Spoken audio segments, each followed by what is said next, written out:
the military forces of Iran, to the IRGC. And in addition to that, don't forget that there's an issue with communications, which is something that the Iranian regime has battled since the beginning of this war. Do not forget that the US and Israel took out many of their communication systems. So there's a question to be made here of whether, if the message was issued, then it is indeed legitimate, whether it actually reached all of the sources, the forces rather, on the ground. As it pertains to the proxies, it really depends on whether Iran actually issued an order for the proxies to stop. My belief is that if and when it actually does so, they will cease from their hostile actions. But if Iran did not issue that, in fact, then we will continue seeing this escalation to continue on these fronts. Mr. Shakir. So we'll have to see whether the proxies will also fall in line with this ceasefire or not. Major Tur, coming to you now, we are looking at reports coming to light hinting at possible in-person meeting between Iran and the US delegations. We could have Kushner, Vance and Witkoff now traveling to Islamabad to hold this meet. Do you think there is a possibility of in-person talks now taking place given the trust deficit that's still there? As a military veteran, this is a tactical halt. This is to, regroup, reorganize, readjust your troops, and you adjust the reinforcements. Then you go in fresh with the new set of operations, missions, aim, and objectives. Because you see, there are very few unrealistic demands, like withdrawal of US combat forces from the region. I mean, are they really serious about this statement?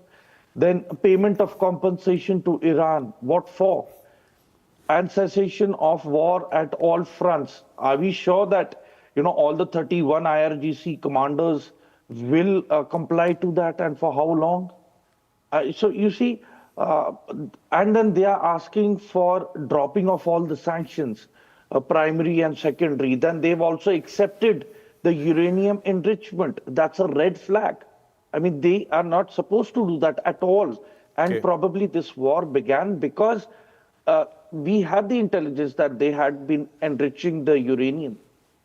And now that admitting it, that they have enriched uranium is, I mean, if you're committing a sin and accepting that you've committed it, well, you're responsible for, I mean, you have to acknowledge it. You have to give it back, because that is the major threat. See, this is a regime which has thrived on the slogan and the propaganda, death to America, death to Israel.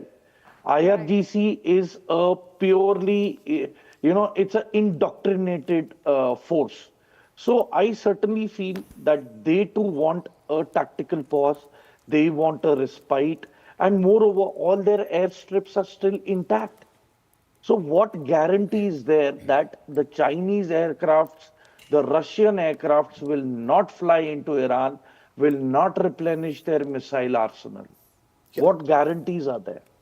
So but there's also a question, Major Tur. What guarantees are there that Iran does not have a nuclear weapon? They could already be in possession of some dirty bomb or something of that sort, because that might not be very much difficult, that they have already enriched uranium, and most of their the work that they do is mostly, it's secret. So should we trust Iran in this case? And also when it comes to the announcement, when it pertains to nuclear enrichment, Pezeshkian already confirmed that the previous Supreme Leader had made this a point that the religion does not allow them to use nuclear bombs. That's against their religion.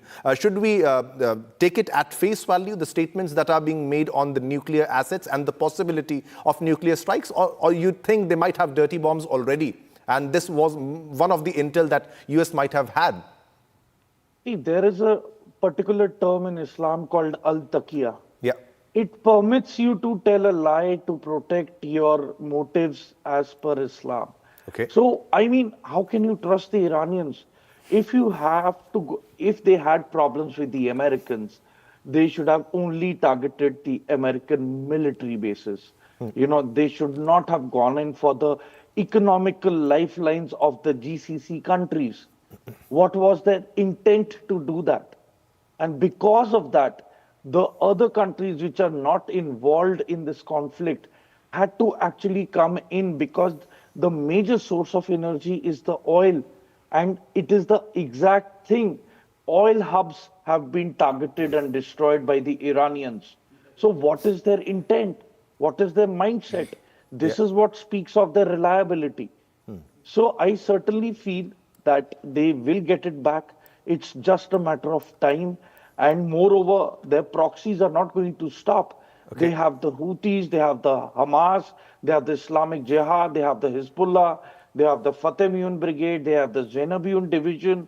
There are 5 separate terror Shia outfits in Iraq. So I certainly feel that there is no stopping to this at the moment. It can have a temporary halt. The momentum in the battle will definitely go down because all the sides are exhausted at the moment. But once they replenish and they are ready again, it is going to begin again. Because the demands by Iran are very unrealistic. They are impractical. Because now that they've admitted to enriched uranium, I think all the more reason they are going to go after it until and unless they submit that uranium to the IAEA under the observation of the United Nations.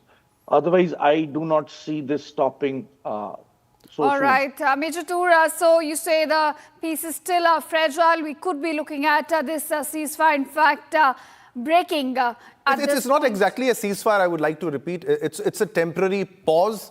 We must not exactly call it a ceasefire because it's just a 2-week pause. And we know they have tried to achieve, to strike a ceasefire many a times, but that was not achieved. And you never know what the next step of Donald Trump is. And does Iran really trust Donald Trump in all the cases? There were talks happening even before the strikes took place. Ishita. Right, of course, there is a trust deficit that exists between the two sides. It's still a 2-week pause, and we'll have to see how that, pans out for both the sides. Mr. Charles, coming to you now on this. Israel is still striking. Israeli official has come out making a statement that we're still attacking. And this is right after White House declared that Israel is on board with the ceasefire. So do you think there's some sort of disagreement or some sort of rift between Israel and the U.S. as far as this pause or ceasefire is concerned? I think that everything else being equal, the Israelis probably would have liked to continue the military operation further to do more damage to Iran's ability to threaten Israel and to threaten the region and to rebuild. That having been said, I think the Israelis are going to follow Trump's lead, that they will pause their operations. We've seen after ceasefires have taken effect that there are exchanges back and forth that don't mean that the ceasefire, it's not operating. It just means that it takes time to be fully implemented. And I do think that we will see this implemented. I think the statements that came out from Mojtaba Khamenei, whether it was from him or from people around him, the statement that we saw earlier from the Iranian foreign minister, they're taking this seriously. They seem ready to cease their military operations as well as to open the Strait of Hormuz. And I think it is a good sign that you have a face-to-face meeting with Vance, with Witkoff, with Kushner sitting down with Iranian counterparts. Right. Because in the end of the day, that kind of face-to-face meeting is the only way that you're going to get a serious breakthrough. So let's wait and see where that conversation goes. Yes. Mr. Charles, I have one other question to you. Who will be paying for the damages? Who will be paying for the damages which were in Iran, mostly in Iran? Will there be a toll system for the ships that are passing, or will US be paying? We don't think so that the US will be paying, Donald Trump would be paying for all the damage that has been done in Iran. But what's your take on that? I think it's unrealistic for Iran to ask for reparations. This is a war that Israel, the United States, in fact, many other countries see as in some ways punishment for Iran troublemaking, Iran efforts to destabilize the region. This is not a regime that has a lot of goodwill. And in that sense, I think it's very different than, say, Ukraine, where when the war with Russia comes to an end, I think you'll see a lot of countries step up to the plate to help Ukraine get back on its feet. I don't think that is the case with the Islamic Republic. Iran does not have a lot of goodwill, except perhaps from the Russians and the Chinese. But the Russians and the Chinese are not doing very much to come to Iran's assistance here, although we do hear that the Chinese helped broker the ceasefire that took effect tonight. But the bottom line is, I think Iran is going to be hard-pressed to get the resources that it needs to rebuild.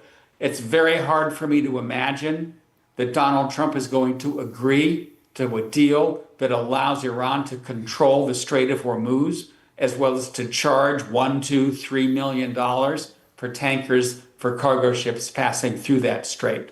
So I think Iran is going to be painfully hurt for quite some time.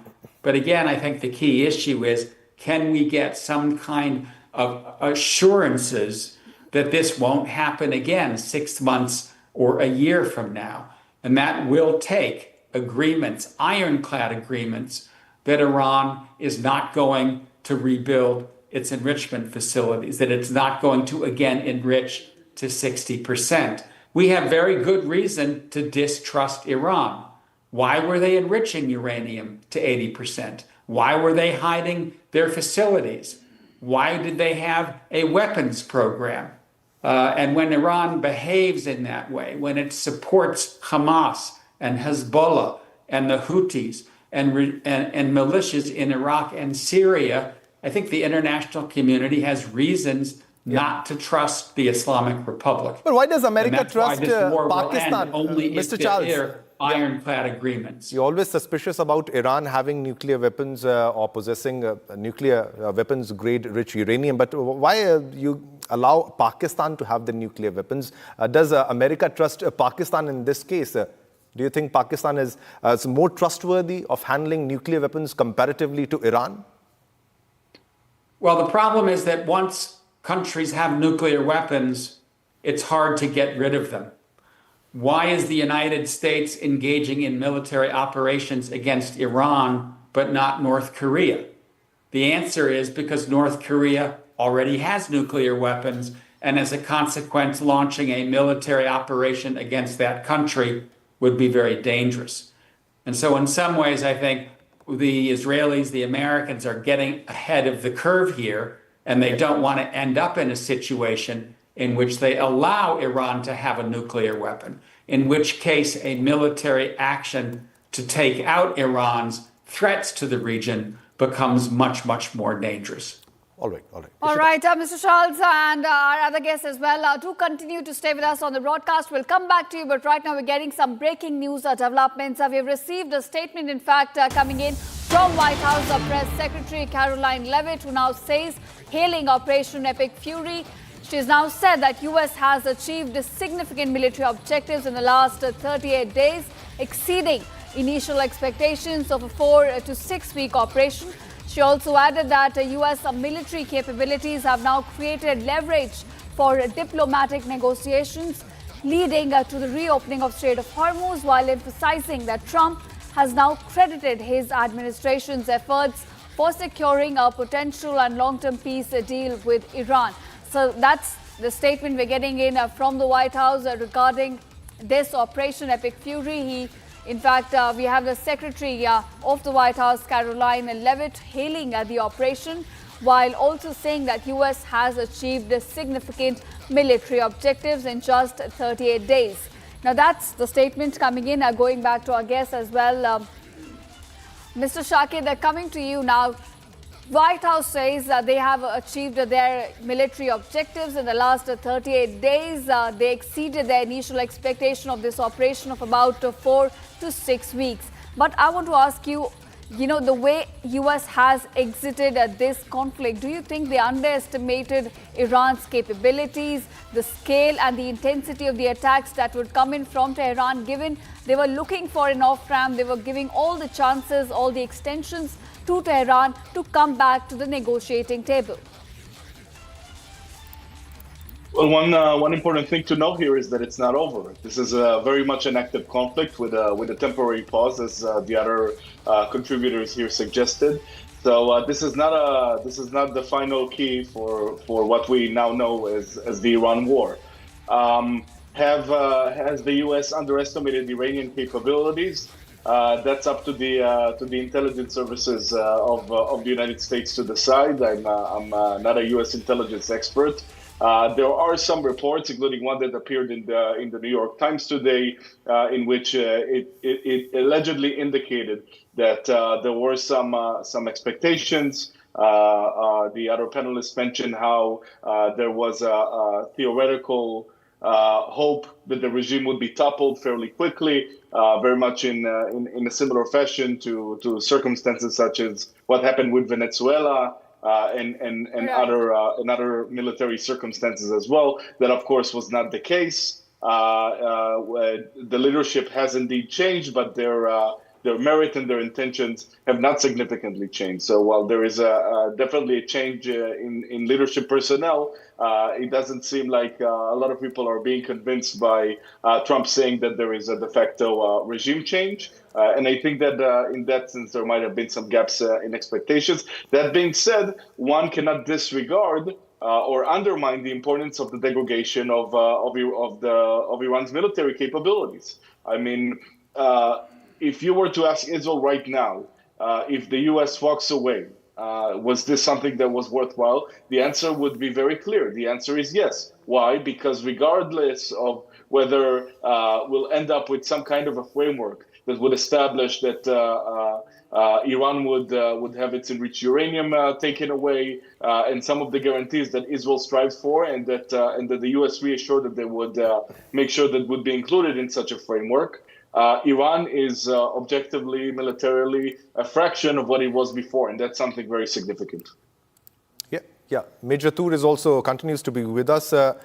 Don't you think, Mr. Tur, by any which ways, by any means necessary, Iran, though it shows that it's going along with everyone, keeps steadily pushing its uranium enrichment plan forward. So this clearly establishes that Iran is adamant, it's on the path of creating a nuclear weapon, and anytime soon it will be capable of making a nuclear bomb. No matter how many wars happen, how many of the ceasefire happen, negotiations happen, but that is one of the primary target of Iran, because it wants to be safe, surrounded by all the nuclear-powered countries. The primary enemy, the nuclear weapon holder, is the U.S. government, the U.S. military, U.S. Army, sir.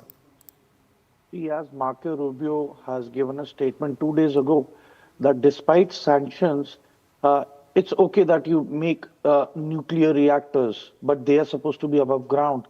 They've made missile cities, missile storage dumps all underground. And it's not that they're small facilities, they are massive.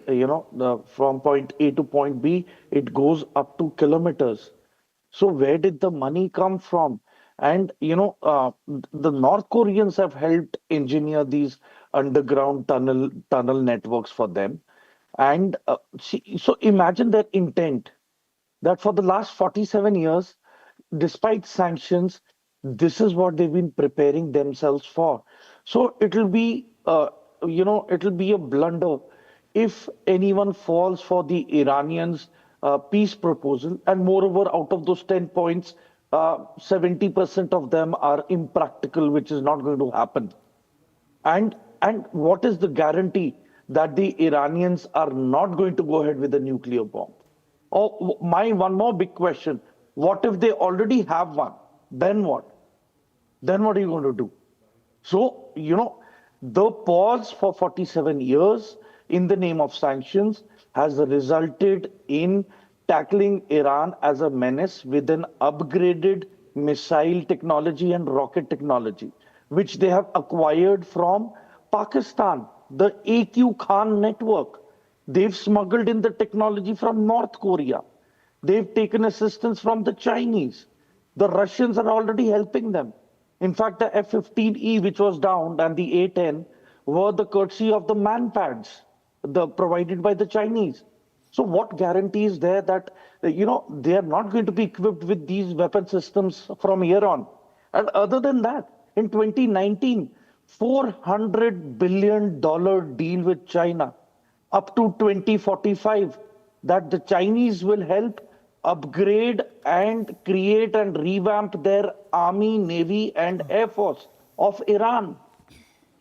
So there are no guarantees. Right. So this is only going to get more murkier if USA and the West falls for this peace trap.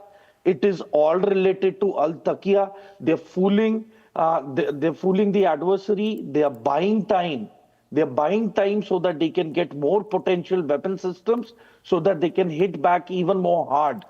So I think the menace has to stop. The IRGC has to be, disarmed, disbanded. And what about the 25,000 protesters which died? What about them? So is this regime still going to be in place? Is that the motive and the objective that this war began for? If you really want to disarm the entire IRGC, how can you do it without ground operations? And if you analyze, you need more than 2 lakh boots on ground. There will be casualties in thousands. That's something that Donald Trump cannot afford. He can continue bombing Iran in this case. It's taken 12 years and 20 days. That is the gap between Desert Storm 1 and Desert Storm 2. In Desert Storm 1, in the first 30 days of war, Americans lost 41 aircrafts. But, that's a tactical loss. I mean, in the initial phase of war, the enemy is also determined and fresh. It has its stockpile ready. Same is the case with the attacking formation. Both of them have their stocks replenished, they're fresh troops, they're ready to go Major to battle. Toor, you're saying a ceasefire is not a good idea at this stage? What I am saying is, what about the objectives? They still remain. Right. None of the mission or the objectives have been met. They still have the IRGC in place. They still have the, rogue regime in place. They have the proxies in place. I mean, where is the threat? I mean, how is it reduced? What has changed? Right, Major Toor, I think that's the question we will, in fact, continue to ask at this point also. What was the objective with which this war began with, and how did they take a pause? Because we're not looking at any of the objectives being fulfilled at this stage. Mr. Shakid is also with us. Shakid, I want to ask you what happens now about the way forward. Now, we have a Trump's 15-point plan and Iran's 10-point plan. Both of them are in complete contradiction, but in negotiations, we always have give and take. So how do you think they will be reaching a middle ground if they can? And what possibly you think is going to happen in the coming 2 weeks? Yes. Before I start, I just want to mention that I heard Major Toor here, and if you were to ask any Israeli in the street, he would probably echo a lot of the sentiments that were shared here. And I was actually it was actually very, very interesting to hear that perspective. As it pertains to a potential deal, I mean, it's very important to understand. Just interrupting you in between, Mr. Shakir, so you don't want a ceasefire. You agree with Major Toor? So there shouldn't be a ceasefire right now, or we should wait and completely finish off all of the IRGC and then go for a ceasefire? I tend to agree that at this point there is no possibility for a ceasefire because the gaps are so deep. So even though there was a tactical pause where some interests were met on both sides, one in terms of the temporary cessation of hostilities, the other in terms of opening the strait. And keeping the global supply chains relatively in order for the time being, it's not something fundamental that the Americans and the Iranians were able to reach. The whole point of this pause is to allow them more time to actually reach negotiations. If you would ask an Israeli decision maker or the common Israeli on the street, they do not believe that any kind of agreement with the current regime is a framework that is satisfactory. Because just like they lied and did not abide to the JCPOA, the 2015 Iran deal, they're only bound to lie again and not enforce the commitments that they would put on themselves. But even on the declarative, symbolic level, the Americans and the Iranians have not yet reached a point where they can even symbolically agree on a framework. So I don't believe if the Trump administration does in fact move forward with the Israeli assurances of committing to remove all of the enriched materials. I speak, of course, of the 441 kilograms of enriched materials of up to 60%, making sure that the ballistic missile project is eliminated, making sure that Iran would not be able to possess the nuclear weapons, making sure that the proxies that Iran would stop the support as the largest state sponsor of terrorism to its proxies in the Gulf and beyond. If the Trump administration does hold on to these, there is a very high likelihood that there would not be an agreement and that hostilities would continue. All right, Mr. Shakir and Major Tur, thanks so much for joining us on Republic, sharing your inputs on this ceasefire, 2-week pause that's now been announced by Donald Trump. We're looking at negotiations still underway, Shivam, and of course we'll have to see how this pans out and whether or not peace will hold in West Asia. Yeah, definitely. And the statement by Caroline Levitt also hailing Operation Epic Fury, saying that we have achieved our objectives, military objectives, but our guests, they beg to differ from their statement, and they say the objectives have not been achieved and a ceasefire at this point should not have taken place because their primary objective was to make sure that Iran does not reach to a point that it is prepared to enrich uranium or recover from the losses. Right, we are now slipping into a very short break, but don't go anywhere. On the other side, we'll continue our rolling coverage on Donald Trump's announcement of a 2-week pause in this conflict. All right, viewers, coming up on the other side, all the market reactions, what US and Israel are now saying on the 2-week pause and whether or not there will be in-person talks taking place between Iranian and US delegation.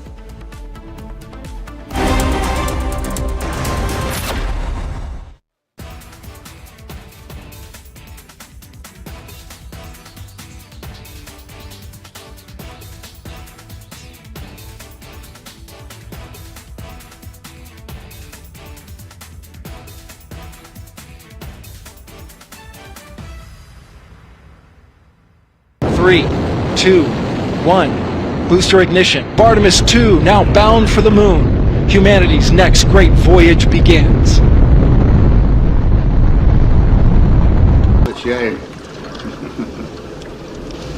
Okay, overboard dump coming up.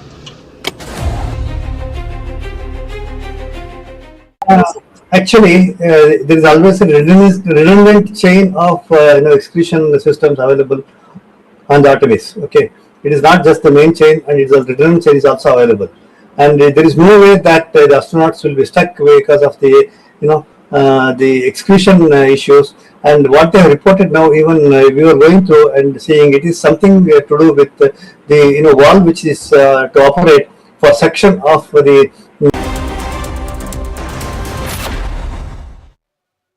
3, 2, 1. Booster ignition. Artemis 2 now bound for the moon. Humanity's next great voyage begins.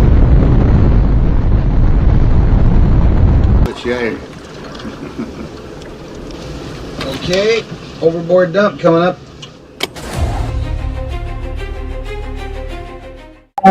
Actually, there is always a redundant chain of excretion systems available on the Artemis. Okay, it is not just the main chain, and it's a redundant chain is also available. And there is no way that the astronauts will be stuck because of the the excretion issues. And what they have reported now, even we were going through and seeing, it is something to do with the valve which is to operate for suction of the excretion, which looks to be needing attention. But the crew in Artemis, they are well trained to handle such type of situation. And also, in case if the main chain of the excretion system doesn't respond, there is always a way of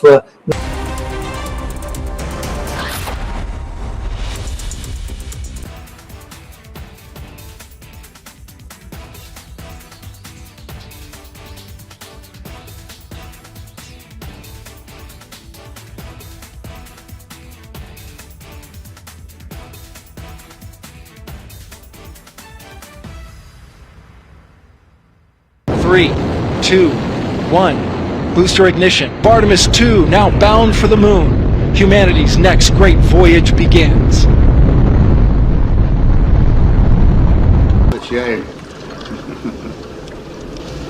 Okay, overboard dump coming up.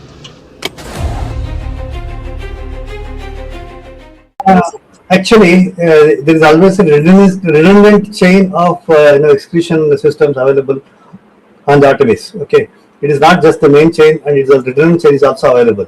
And there is no way that the astronauts will be stuck because of the the execution issues. And what they have reported now, even we were going through and seeing, it is something to do with the valve which is to operate for section of the execution, which looks to be needing a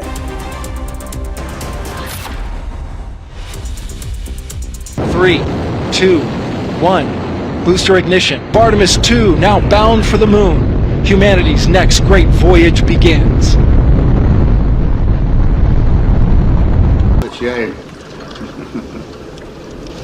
Okay, overboard dump coming up.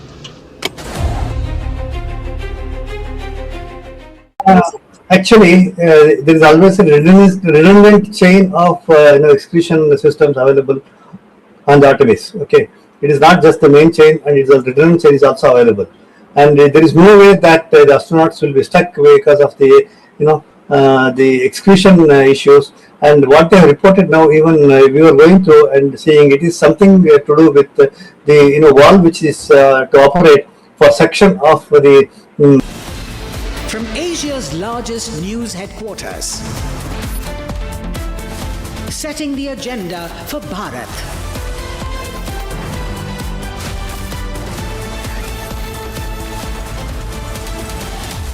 You're watching Republic.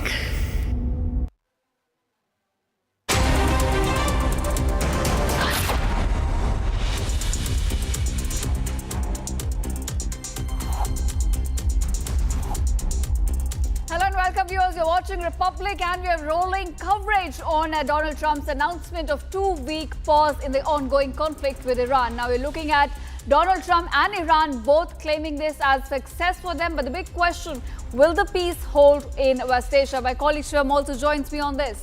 Yeah, there's now an official reaction from Mojtaba Khamenei, also the supreme leader, who has asked to stop firing at United States of America's military assets. Now, does this completely mean an end to war?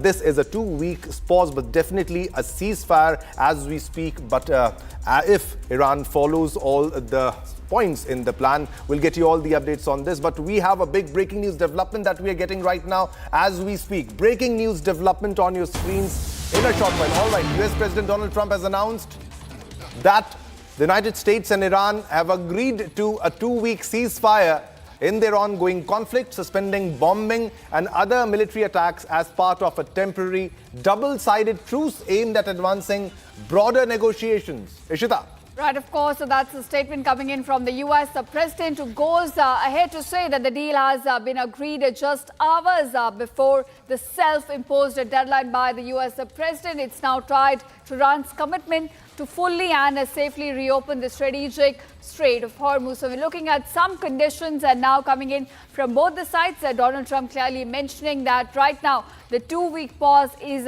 subject to the condition that Iran will immediately open the Strait of Hormuz. Yeah, he also adds that with regional mediation playing a role and global markets reacting with a sharp drop in oil prices, though the situation remains fluid and subject to further diplomatic development. So this should be underlined, and this should be the point we should be careful about, that subject to further diplomatic developments.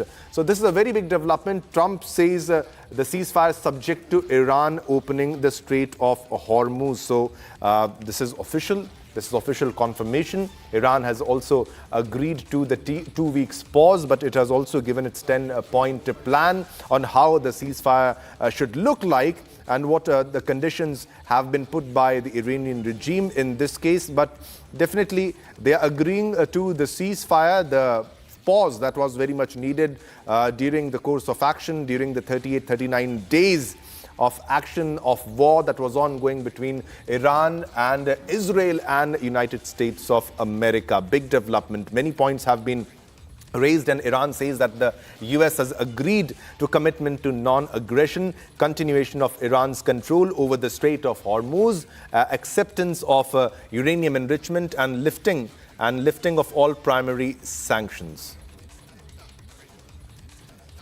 All right, we have guests with us in the studio and joining us live from other parts, from California also, Ishita. Right, of course, we're being joined by Vibhuti Jha, former Republican candidate, joining us live from California. And we also have Colonel Shailendra Singh. He's a defense expert with us in our studio. So thank you to both of you for joining us. Coming to you, Vibhuti, first. Now, US is claiming that it's a success for them, that the conflict has been paused for 2 weeks. Strait of Hormuz has been opened. And they claim that all the military objectives have now been achieved in just about 38 days. Your first reaction on this? Thank you very much for having me. 2 points are very important here. The war would not have happened if Iran had actually committed to nuclear non-proliferation and nuclear weaponizing of its own country and enrichment of uranium. If Iran had signed on that dotted line, we would not be in this clash as of now. What was Mr. Trump's most important point was that for the last 47 years, Iran has been playing footsie with America, and all American presidents had caved in one way or the other. Mr. Trump's primary requirement is that Hormuz and other things are incidental to the whole cause. So this is the important point here. The second element equally important is that Iran never submitted 100% to IAEA investigation either. So their 10-point plan, which Trump has said he has received, makes no sense to me. If it doesn't make sense to me, I do not know if it makes sense for Mr. Trump either. Right. That you ask for reparations and enrichment of uranium and whatever else. So this you have seen Takia play its own role. And, the famous statement made by many Iranian supporters have been that, Khamenei had said that their religion doesn't allow nuclearization. Right. Well, if that was religion was the cause for non-nuclearization promise, then how come Pakistan has a nuclear power? So you are seeing contradictions playing into the whole process. There is one more important part that we must bear in mind. Many people they say we have a 5,000-year-old civilization. It can't be. The original civilization there was Zoroastrianism and Persian cultures. They were destroyed by the current dispensation of the faith that dominates. And this is not a 5,000-year culture. It is a 1,400-year-old established religion. So these are contradictions that we have to live with. And I think Iran has been a master negotiator or master deflector of things against us. If I were the president, I would not accept the 10 plans, including enrichment of uranium. And these ceasefires and this break that has happened, well, how long it will hold, I do not know. Yeah. But this is very important. If I'm the negotiator, I'm going to ask to Iran to completely abrogate and withdraw from the deaths to America or the Satan attack that they do on America all the time. Yeah. Will they shake hands with Israel? If they don't shake hands with Israel, where is the friendship? So where is the sincerity of purpose in it? And I think Mr. Trump had one deep understanding that the rest of the world was suffering because of the oil scenario. But a section of Iran, people in Iran are calling it a surrender. They're calling it a surrender of Donald Trump, and a section in America is calling it a surrender for Iran. So both are claiming victory, but we'll have to wait and watch who exactly has been victorious. So stay with us. We have another guest with us. We have defense expert, Colonel Shailendra Singh. Thank you so much, sir, for joining us in the studio. But what's your reaction? Everybody is talking about the objectives. Donald Trump is claiming that the objectives have been achieved. What exactly were the objectives? Was it about the nuclear weapons or the ICBMs or the regime change? Because he gave a statement that regime change was not in the plan. But initially, when the protests were happening, he was hinting that keep fighting, help is coming, we are on the way. So do we rule out regime change was one of the objectives? And there were other objectives. You can clarify what the objectives really were for the American government, for POTUS, for Donald Trump. Jai Hind, Namaskar. If you see this ceasefire, the brightness of your face and your co-panelist face is quite evident that we all are happy about it. Even your face, sir. I'm actually in a problem because now we have to evaluate whether this happiness is short-lived, long-lived, permanent or not. So that responsibility comes, which is a big one. Now coming down to our panelist educating us on a lot of good things, I do agree with it. Iran was never, Iran cannot be given that benefit of doubt that they were too good about the uranium. But at the same time, we need to see the things in reality, the day or the way they were. As on 25th and 26th of February, the official declaration of Oman and IAEA is that they were very close or had already closed the issue of uranium, whether it is to be handed over, downgraded, upgraded, whatever graded. But that talk on uranium was definitely making some sense to Oman and IAEA. There cannot be a super umpire called as US to take a decision on every nuclear terrorism. I'm using the word nuclear terrorism because if there is a nuclear terrorism as an agenda point of US, then well, I do have one in Asia. Would you like to handle that also? Coming down to specifics, Iran is guilty, I'll allow that because it has been supporting the terrorism of Houthi, Hamas, Hezbollah. Yeah. We have sat down in the same studio to talk about it last year when their nuclear things was to be dismantled. But then the Americans will have to accept it that were they lying last time? Were they unaware last time that the complete uranium has been destroyed or the uranium facility has been destroyed? Why do you require that to be coming up now? Coming to, 10 points or shake hand. Let Israel extend that hand. I'm a fan of Israel, by the way. Yeah. But when it comes down to peace, if you will start looking for who won, who lost, who has surrendered, who has bowed down, then the diplomacy won't work. The diplomacy works that you keep all this aside, concentrate on those 10 points. Out of 10 points, you may agree to 2. I completely agree with you, Colonel, but the kind of statements which are being released by Donald Trump also do not add up to diplomacy. The kind of warnings and threats, back-channel talks, and then he warns them that you go for a ceasefire, otherwise I'll bomb your power plants, I'll bomb your key bridges. Now let's sit on the table and have a ceasefire. So on one side he's talking about diplomacy, and other side he's claiming that I'll wipe out the civilization. Just imagine me and you talking and having a cup of tea and I'll warn you, you agree to me or I'll bomb your home and then we agree on the ceasefire terms. Can that be possible? You see, this is called as military diplomacy, that you want to have a talk or diplomacy from a position of strength.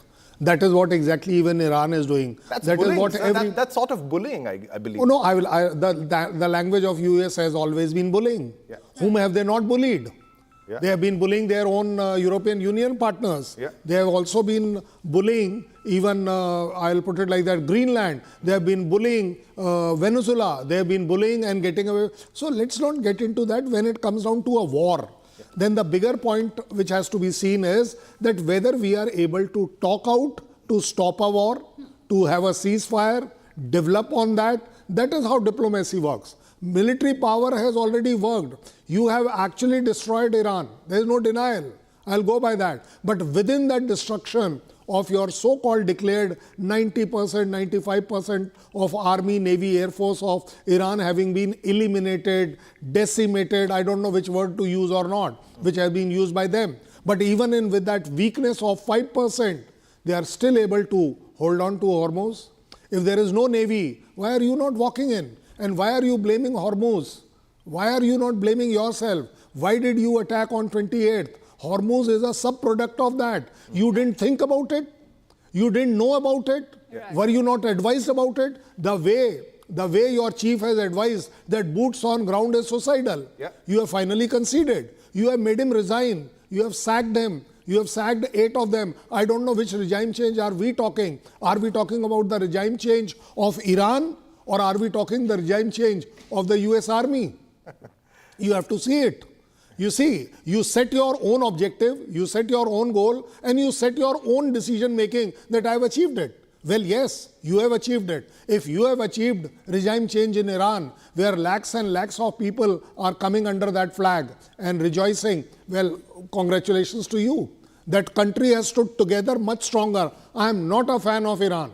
I am then saying you have to do an analysis unbiased. And in that you definitely find that within that weakness of Iran, which you have declared, Iran has emerged quite strong within that weakness. Right, Colonel, I sort of agree with you on the points that you have raised. Iran, despite the damage to its military infrastructure, despite the damage that's been caused to its top leaders, it has emerged sort of more resilient than the United States. And it also seemed, sort of towards the end, the US was more desperate. It was looking for an off-ramp, trying to give more extensions to Iran to have this conflict somehow settled. In fact, we're now taking a look at what Prime Minister of Pakistan posted.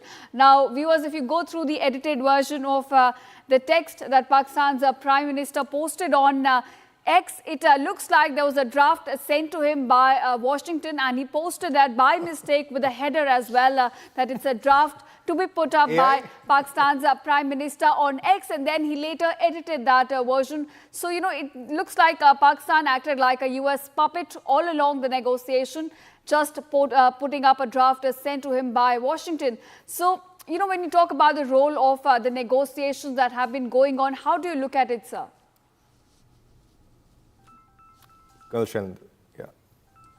Right. You're asking I'm me? so sorry. I'm so sorry. Let me tell you one thing. When you are talking about Pakistan, let me give out facts to you. I'll congratulate the world if Pakistan has been able to establish this peace. I'm one of them that yes, peace by even Nepal, if is initiated, India will always welcome it. So I am very clear on that part of it. But more important would be what? The more important is that is he actually able to? Because when it came down to the Prime Minister of Pakistan giving out that statement or coming out with that written statement that we offer. Well, offering is a good thing. But who appointed you? Number one. Number two, your own Deputy Prime Minister, Mr. Dar, he said, what are we doing? We are only passing one message to another. These are all recorded statements by the Pakistani. How much are they playing? Well, if they are playing, very good. And by the way, world over, I'll ask you only, world over, who will establish peace? Who is credible on peace? Who is reliable on peace? Who has got the economic and the world standing in the world to establish peace? So on all these parameters, I at least find Pakistan is very much eligible. But they are eligible only for terrorism. They are very credible on terrorism. They are very consistent on terrorism. I don't know which peace are they going to establish when they can't do it in their own country. Yeah, definitely, sir. Definitely, sir. That's why I raised the question, the concern that when it comes to America, why does America trust Pakistan more with nuclear weapons rather than trusting Iran with nuclear weapons or with nuclear arsenal? All right, we have Mr. Vibhuti Jha also with us.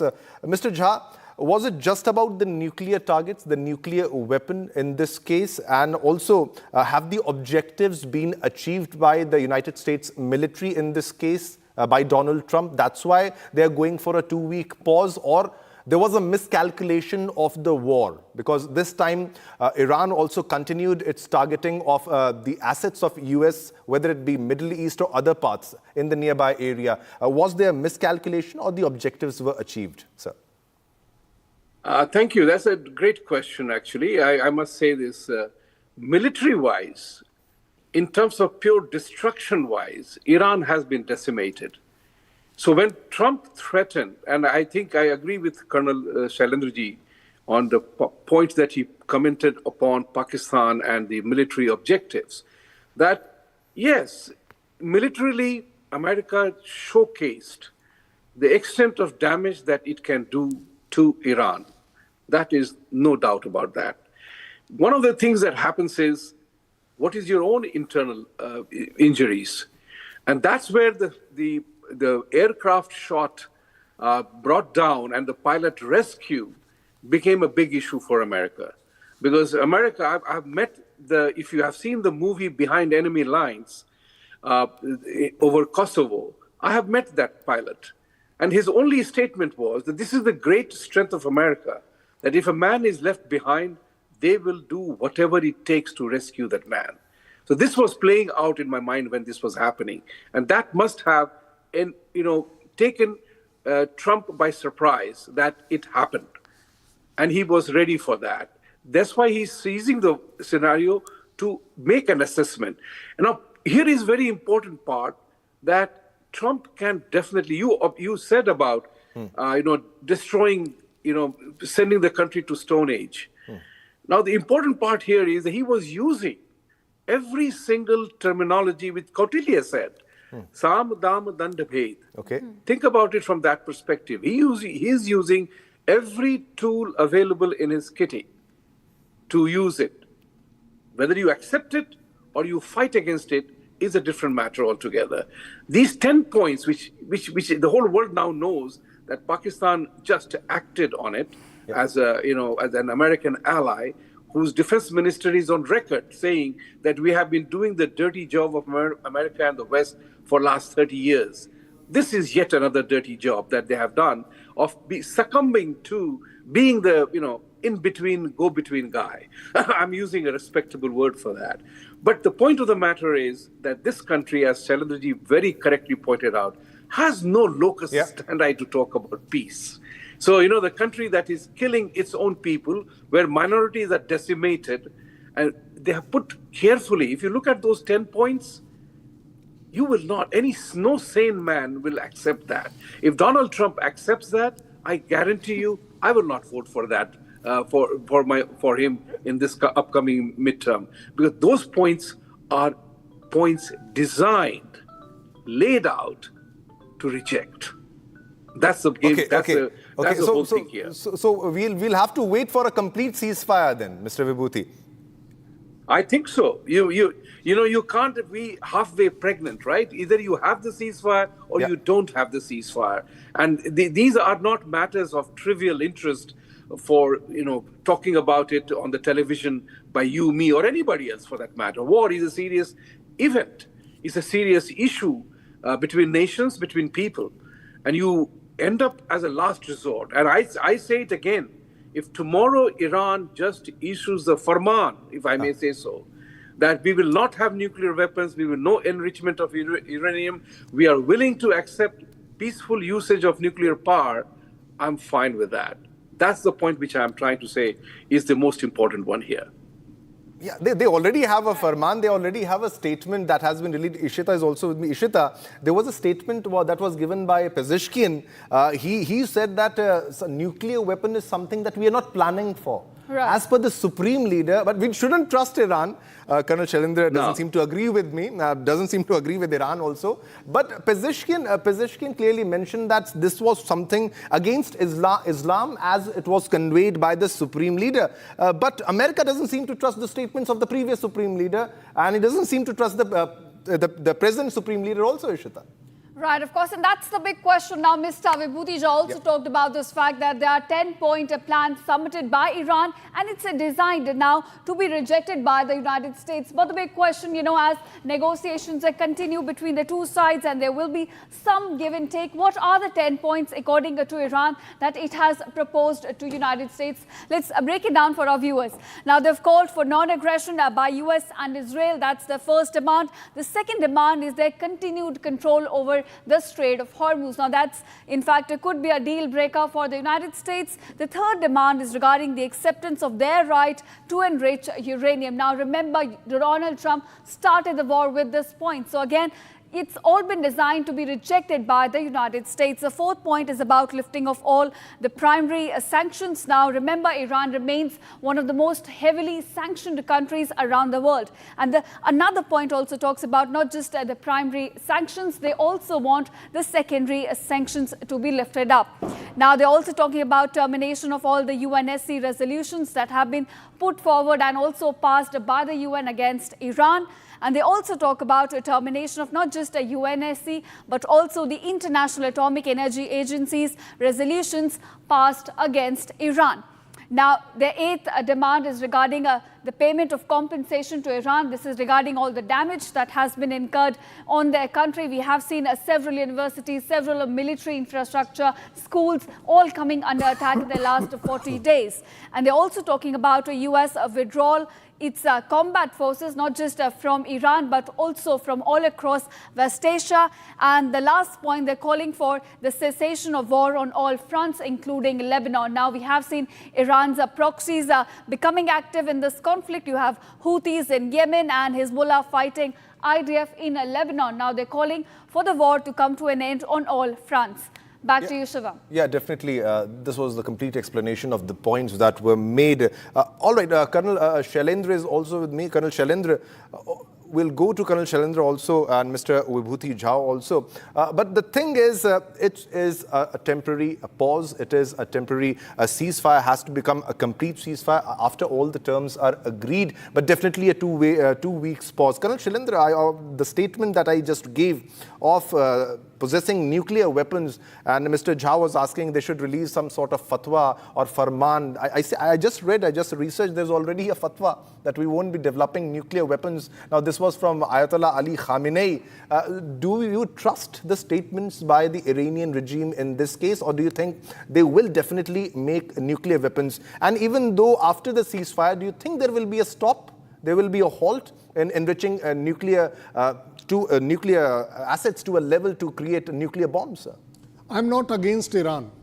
So my statement should be taken on the factually correct, facts. Whether Peshkian says anything or Khamenei Saab says anything, you have to see it, that what is happening on ground. 60% enriched uranium they have said it to IAEA and Oman in the talks which were taking place in February. This is their statement. Now, I want to know, the world, now we all are quite educated enough, you can Google it also. Why do you require 60% enrichment? Which electric power you are going to produce with the peaceful use of 60% enrichment? Your already Bushehr plant is using the nuclear power to generate electricity. What is the percentage of enrichment there? It is always 8 to 12%. Right. That is world over. This is not my saying, this is world over. Okay. Now, when you are reaching 60, what for are you reaching? You see, I am prepared to grant US that Iran is also not that innocent. I'll go by that.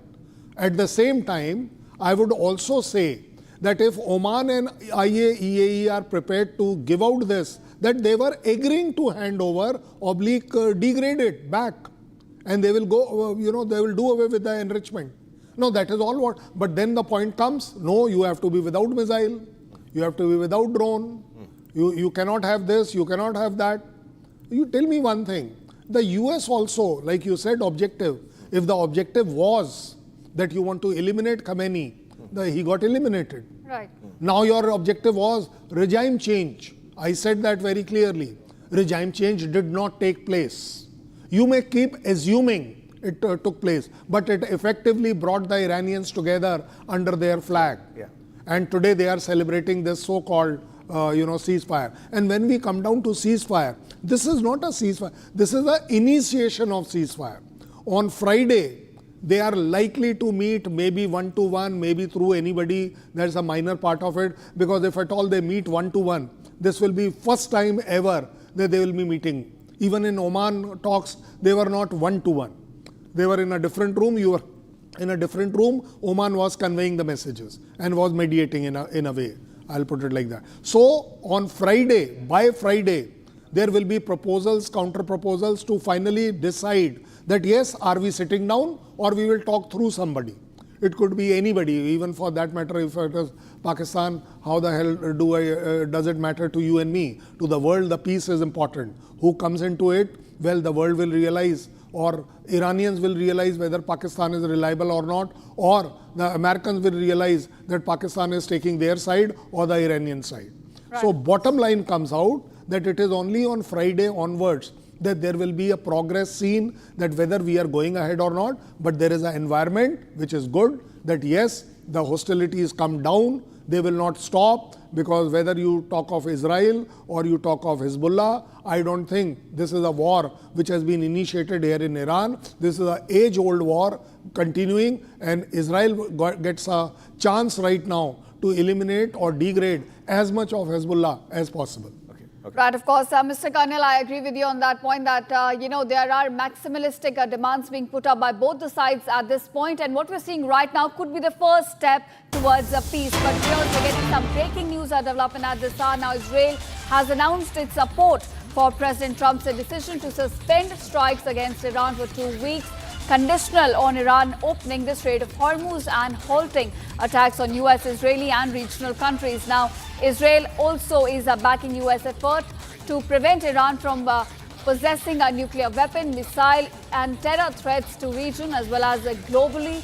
We're looking at US assuring Israel of its commitment to achieving all of these shared goals with Israel and its regional allies in the upcoming negotiations. Now, in fact, notably, the 2-week ceasefire doesn't apply to Lebanon.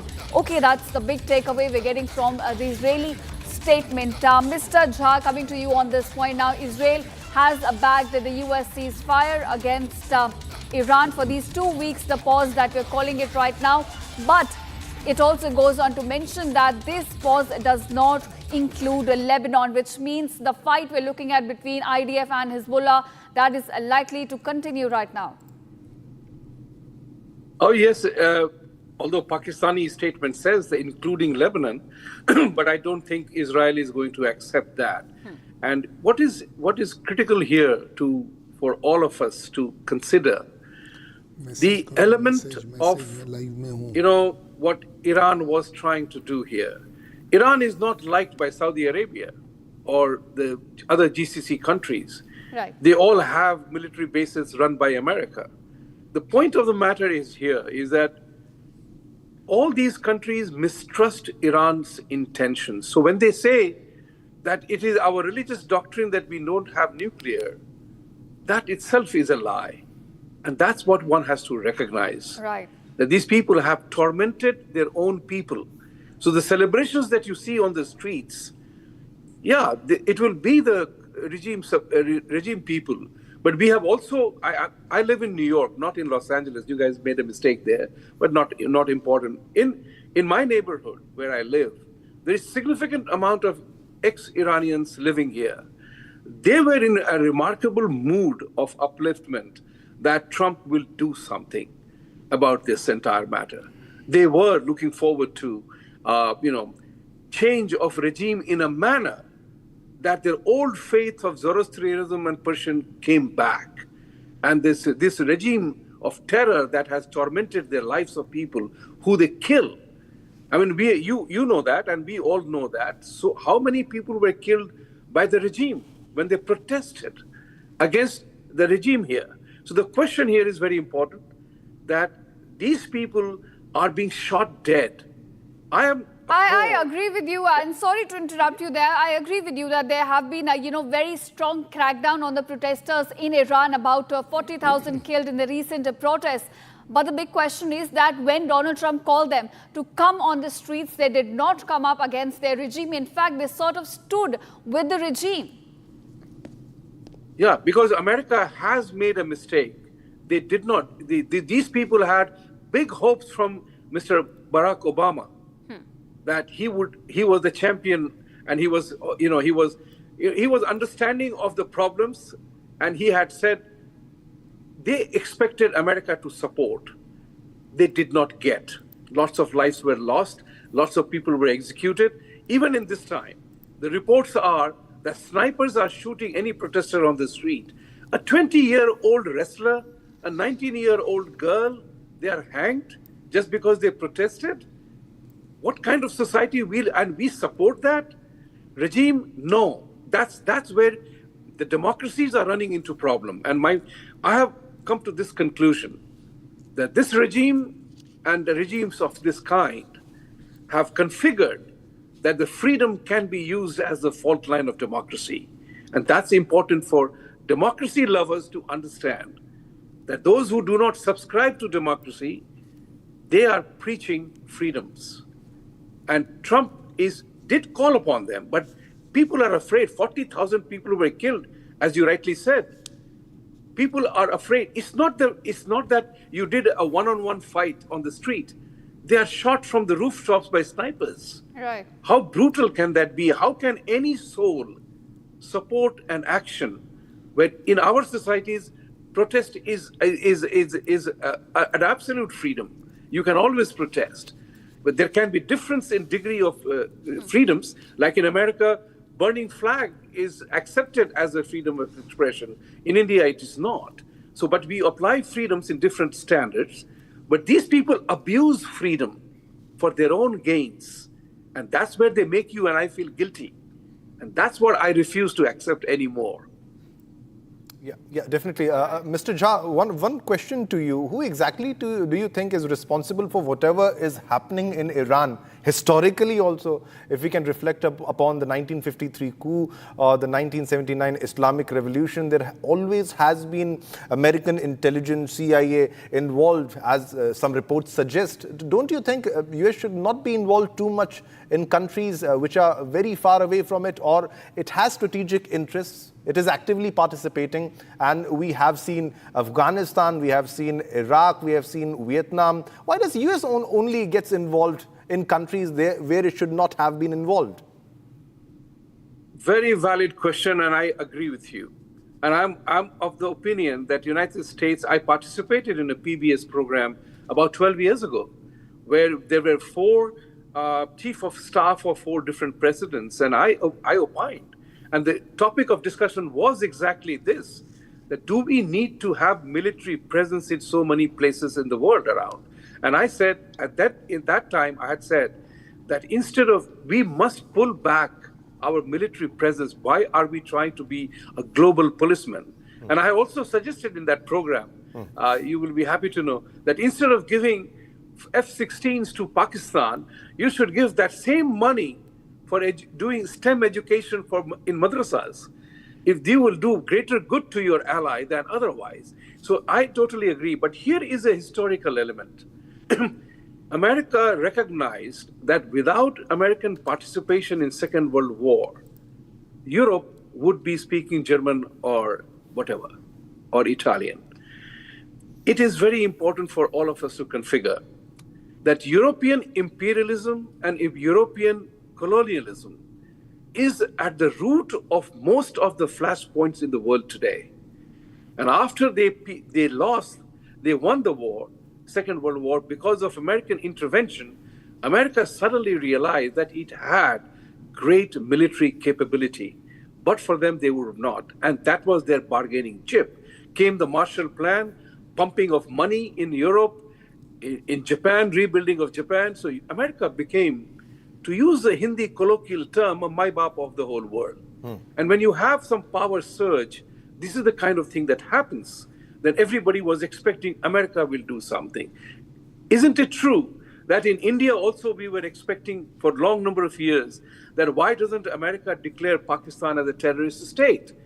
But India would not do so. They were expecting America to do it. So when the world began to look at America as a power center, as a counter to communist Russia and whatever else, then America, it got it in their heads. And because of certain very clever economic instruments brought in, the Bretton Woods agreement went down, gold standard went down, and dollar became the big currency. America managed to have the petrodollar concept. Everybody has to buy. It gave them tremendous economic clout and political power. So when you have the ability to print notes, at some point in time is going to hurt you. And Trump as a businessman knows that. His mandate to Secretary Bessent, when he became, and Secretary Bessent said this in a show, and I heard it myself, were two. Secretary Bessent had two mandates. Do something about the deficit without affecting the dollar. Because he also noticed that a move against dollar was going on. Okay. So you are right. When you are very powerful, you try to protect all your power centers. And that's why America gets engaged in wars, which never wins, never intends to win. It only wants to show that I can whip your butt. when right. I want to. Mr. Shah, Donald Trump That's also it. talked about not meddling in other wars, about taking US troops back. But eventually, when he came to power, he did the opposite. Now, Colonel Shailendra, looping you into the conversation as well, I want to ask you, Trump was emboldened by what took place in Venezuela. He took out the leader and suddenly he could negotiate for oil very easily. He also expected something similar could happen in Iran after the killing of Ayatollah Khamenei. So do you think there was, some miscalculation? They underestimated how Iran would react given the scale of this conflict and the intensity of the attacks that have come in from Tehran? Definitely, we can say it with a lot of authority because and a lot of understanding. Iran is not Venezuela. Right. There is just no two-way comparison that you can do this. That yes, you can treat every country like Iran. India is not Iran. India could fight back the tariffs. World has seen it. The world was finding that there is a tariff bomb being dropped by US everywhere in the world. India is the one who started it, and you found there were so many people, so many countries who followed it, that no, we don't have to accept it. We can talk about it. We are not fighting it, but we will defend ourselves. Now, same goes for Iran and Venezuela. Venezuela cannot be taken, and by the way, Venezuela and Iran otherwise are also not comparable. The situation except is not for oil, sir. Oil. I was about to say that. Right. So effectively it comes out that you want a total domination on oil. Oil. You want the world to only follow petrodollars. Right. You want, when we are saying that what all good the US is looking for, let me tell you, the way I said for Iran, even US is not very innocent on all these subjects. Who made nuclear Iran? US, you made it. Who was involved in the coup? You no, I'm coming one by one. Now, coming down to any point regarding that Islamic revolution. Well, what happened in 79? You have woken up now. What did you do at that time? Is it your business? That time you said it's a country's business. Today it becomes your business that no. Coming down to even the point that a few thousand people got killed. Very bad. Iran should have never killed those protesters 3 months back. I'll agree on that. But if the killing of protesters is non-democratic, if it is, then tell me one thing, 70,000 killed in Gaza, is it that much acceptable? So you are having double standards. Coming down to another one, somebody said a child got hanged and whatever. You tell me what is happening in the Pakistani strikes in Afghanistan. Is that justified? 22 kids died. Also what happened in Iran, Menab school got attacked, 160 schoolgirls were killed. I'm coming one by one, this is what I'm saying. So you have to apply the same parameter for understanding. I think my foreign minister was very right. When there is a terrorism in US, it becomes a world terrorism. But when it is a terrorism anywhere else in the world, then it is their business. It is none of our business. This we have said it very point blank. And I fully agree on that yes, you are being selective on terrorism. Your definition of terrorism is not same for the world. You cannot see the terrorism done by Pakistan. Yeah. You are able to see the terrorism done by Iran. You have been able to see that Maduro was kind of doing narcotic terrorism. These are the words used. Yeah. You come down to Pakistan, I'll gift you more narcotics than anybody else. Definitely. So I find very amusing actually that here is a Pakistan chief being appreciated by a US White House that he has brokered the peace. The army doesn't, that means that army is not doing its job. It is only brokering peace outside. Is he a diplomat? Is he got that kind of standing? He's on a payroll, sir. He's on a payroll. So then if we say he is on payroll, then Pakistan ko bura lag jata hai. Phir unko bura lag jata hai. Both of them are on payroll. The PM also, Shehbaz Sharif might be on a payroll and Asim Munir will be on a payroll. That's their job. Pakistan is doing their job. What else can they do? They don't have any other option in this case, Colonel Shailendra. But at the same time, I would say it very responsibly.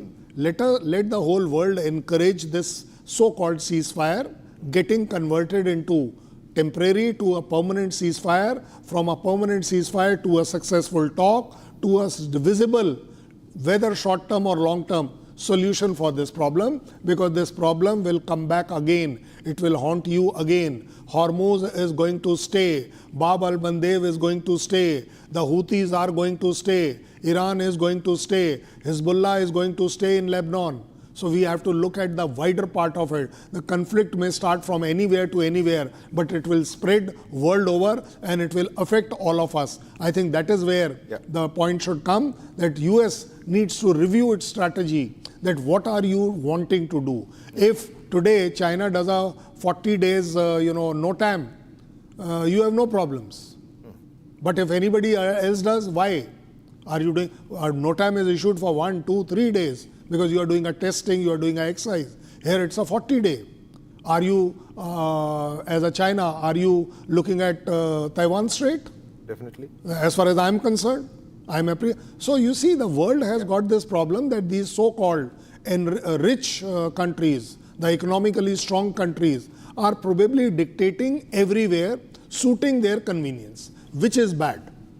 China might be thinking that why should I feel left out? Why should we be left out? And we should also engage where Russia is doing, when America is doing. Why not we also get into some war and take over China? That gives them a window while everybody is doing that. Mr. Jha, I hope Mr. Jha is also with us, Mr. Vibhuti Jha. The other question to you, Mr. Jha, would be don't you think that you are leaving Iran with a very strong bargaining point even in the near future, which is the Strait of Hormuz? Now they understand completely how to influence the entire world politics, the global oil prices, and this is the strongest point that we have. We can choke the Strait of Hormuz and make the world follow our terms, and everybody is going to agree with us. Don't you think this is giving a leverage to Iran, the Strait of Hormuz? The Strait of Hormuz is close to Iran. Iran is claiming that Hormuz must be theirs. It is not. It's international waters, and only the territorially is going there. So the important part here is there are critical international scenarios, transit and transportation, and there is a particular agreement on that. Iran is violating that. It's trying to draw a leverage on that. So the point of the matter is that Mr. Trump recognizes that element. It's out in the open. It will never be, Iran will never be allowed to have a control over the Strait of Hormuz, because that's where it is critical for the supplies to happen. But what I want to say is that, there was a discussion here, which I was a participant in. The world is hating America for being the global policeman. And I also have said America should pull back completely. But there is a debate needs to be had. A serious thinking needs to be had. What will the world look like if America was not there? Think about it, if America just pulls out. People began to accuse Trump of creating a policy of isolationism. What did he say? I don't want to take part in anything else, right? He was wanting to be a president for peace. And, this war was part of his action, that Iran has deceived for 47 years for all the presidents of America. I'm not going to go into a talk. What is there to talk? Just say no to nuclear. And Iran is not saying that. So this is where the whole challenge comes out. I totally agree with all of you that America is acting like a bully. Yes, I have said so myself. Yeah. And as a matter of fact, when he got elected, I told him, you are a super confident man. Make sure that don't end up sounding like a bully. Because even my favorite movie, Back to the Future, nobody likes bullies, right? So America doesn't like bullies. So I'm of that opinion. And I have said this many times, that because of his words, he makes his supporters' life very difficult on a lighter vein. But be that as it may, he is trying to force a peace. He's trying to protect Israel. Otherwise, a country which is a speck in the entire Middle East map, truly. 7 million or 8 million people, that's a problem for the entire Islamic world. Mr. Trump brought Abraham's Accord to bring back, to end the war permanently between the two countries. UAE recognized as Israel, and both of them have diplomatic relationship. These were actual efforts to bring about authentic peace. You have Iran that wants death to America. It calls America the Satan country. I can't accept that. I can't accept it as an American. The other part also is very important. Yes, when you become this global policeman, you begin to assume powers which are kind of tilts in the area of a gray area. If you have read the book, Confessions of an Economic Hitman, please read it, because I read it a long time ago. Okay. So when you do that, then you use every single tool available to have a regime that is more palatable to you. And I have told Republican Party, as well as Mr. Trump conveyed the message, that I agree with you on every single domestic matter. The one issue where I totally disagree with you is, so long as you are sleeping with the snake called Pakistan, I'm a former Indian, and I love my country, Bharat, that I know. Yeah. I will not support that agenda of yours. I said it very clearly. I've said it on many shows. I agree with you on the point that it does become very difficult to defend Donald Trump at times. And on that point, a last question to, in fact, Colonel Shailendra, who's with us. Sir, talking about what's going to now take place in the coming 2 weeks. Now, we have seen, in fact, Donald Trump, and there could be a possibility of in-person talks taking place between the delegation of US and Iran. Kushner, Witkoff and Vance could be traveling to Islamabad. Do you think, how would they reconcile between Donald Trump's 15-point plan and Iran's 10-point plan? Because they stand in complete contradiction. What I see is that by Friday, they would have taken a decision whether they can have a direct talk on the table or they will have an indirect talk. Based on that talk, there will be an environment of positivity which will come. If it's a direct talk, then it solves a lot of problem. Even if it's an indirect talk, it can still be progress. 14 days will decide that yes, whether the ceasefire is getting into permanence or not. There will be threats, there will be counter narratives which will be given out, there will be propaganda, there will be political statements coming out. Notwithstanding that, both countries will have to brave it out, and the whole world needs to support it, encourage it, that these talks happen and they happen successfully. Bottom line, I see it, US will come out of this war very easily as a respectable exit. The problem of Iran versus Israel will continue, it will stay, because this is a decades old number of decades old problem between them. It doesn't get solved in 14 days or 20 days. But I can only see that there will be a respite for the world and to my country, that the Hormuz stays open without any problem, and somebody saying that they will not let it come allow under the control of Iran. Well, let me tell you, this is a good dream. Iran is there on the banks of it. It is on the coast of it. Unless you are occupying it physically, even then I challenge as a military man, I still will have a right as an Iranian soldier that I can strike in Hormuz at will. You can stop me, you can actually persuade me, you can keep yourself as a deterrence, yes. But that one strike capability Iran will always have. You will never be able to say that the Hormuz is under your control. It will stay definitely with Iran. All right, Mr. Vibhuti Jha and Colonel Shailendra, thanks so much for joining us on Republic, sharing your inputs on Donald Trump's announcement of a 2-week pause in this conflict. And now, viewers, we're slipping into a very short break, but don't go anywhere. In fact, coming up on the other side, as Israel welcomes a decision to suspend strikes against Iran and says it will be backing United States in their operation, while Lebanon will still not be included in this 2-week pause. All right, viewers, also coming up next, oil prices crash 14% within minutes as Trump announces ceasefire. Indian markets set to open high.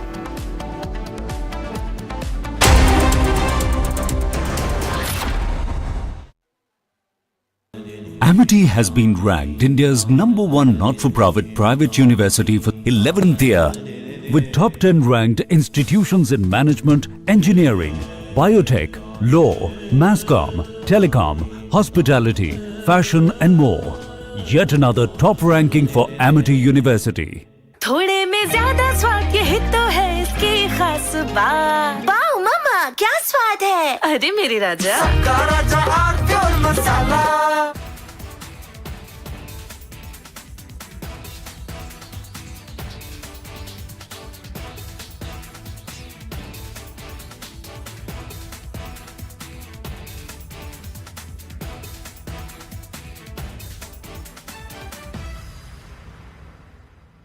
चमकी चाट से क्या बना है? Sandwich लस्सी और छाछ हर घूंट में चमकी चाट, ड्राई फ्रूट और दही बड़े, चमकी चाट से स्वाद बढ़े। असली स्वाद सिर्फ चंकी चाट।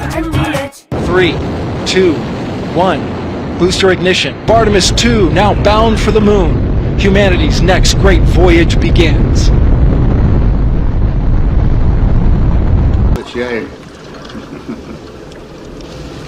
Okay, overboard dump coming up.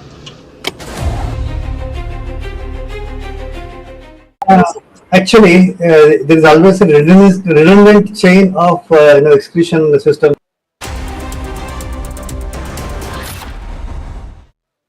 प्यास बुझाए ठंडक लाए सबको भाए जीरा से MTH का जलजीरा जीरा से जीरा सिप, असली रिफ्रेशिंग, असली स्वाद, असली मजा। MTH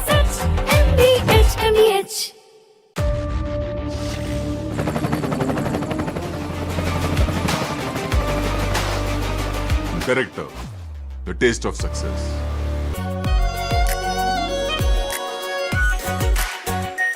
Our pure Shahi Paneer Masala. Delicious, healthy, every day. 3, 2, 1. Booster ignition. Artemis 2 now bound for the moon. Amity has been ranked India's #1 not-for-profit private university for 11th year, with top 10 ranked institutions in management, engineering, biotech, law, masscom, telecom, hospitality, fashion and more.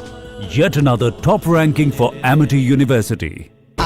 Pure सूजी pasta उबालो मिलाओ और खाओ 8 minute में तैयार। क्या test है सबका राजा हार्डवेयर मसाला।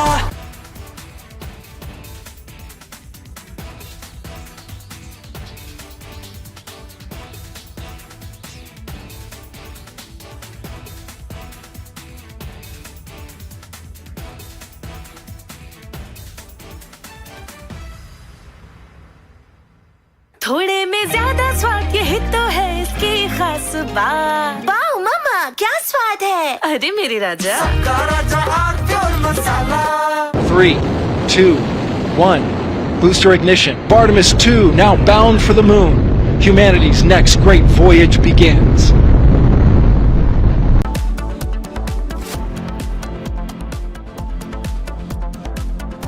चमकी चाट से क्या बना है? आलू चाट या फ्रूट चाट, स्वाद बनाए चमकी चाट। क्या बात है? स्वादिष्ट पकोड़े और परेशान, अरे चमकी चाट है इसकी जान। असली स्वाद सिर्फ chunky chaat.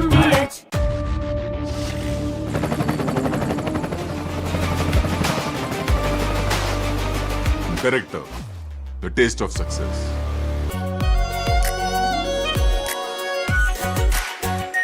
Our pure Shahi Paneer Masala. Delicious, healthy, every day. 3, 2, 1. Booster ignition. Artemis 2 now bound for the moon. Humanity's next great voyage begins.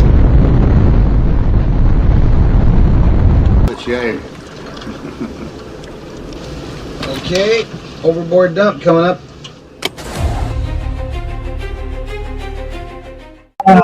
Actually, there is always a redundant chain of execution systems available on the Artemis. Okay, it is not just the main chain, and it's a redundant chain is also available, and there is no way that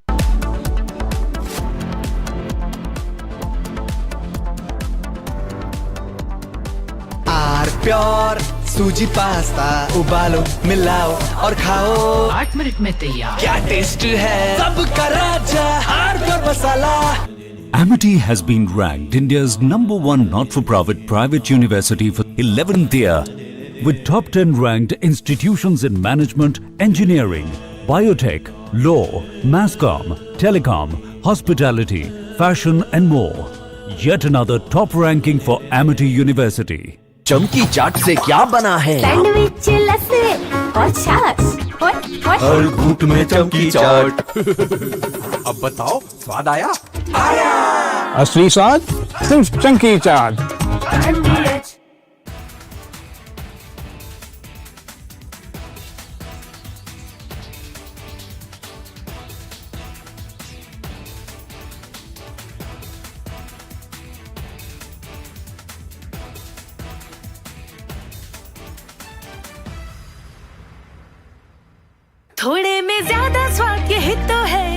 खास बात wow मम्मा क्या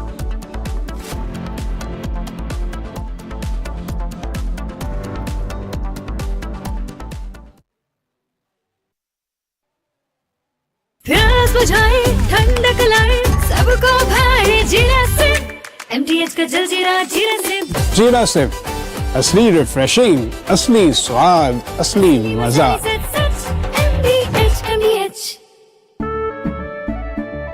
केसरिया से मन जोगी हुआ रे दिल झूमे देखो मतवारा हुआ रे केसरिया से मन जोगी हुआ हर पल मनाओ केसरी त्योहार विमल बोलो जुबान Kesari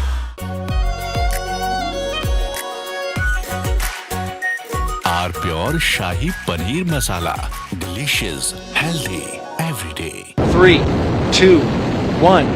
Booster ignition. Artemis 2 now bound for the moon. Humanity's next great voyage begins. Amity has been ranked India's #1 not-for-profit private university for 11th year, with top 10 ranked institutions in management, engineering, biotech, law, masscom, telecom, hospitality, fashion and more. Yet another top ranking for Amity University. चमकी चाट से क्या बना है sandwich लस्सी और छाछ हर घूंट में चमकी चाट ड्राई फ्रूट और दही बड़े चमकी चाट से स्वाद बढ़े असली स्वाद सिर्फ chunky chaat.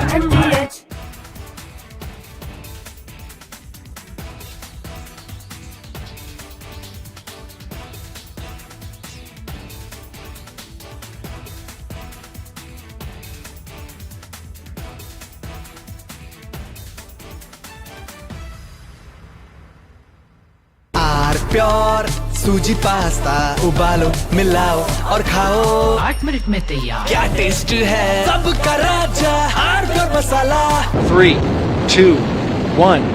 Booster ignition. Artemis 2 now bound.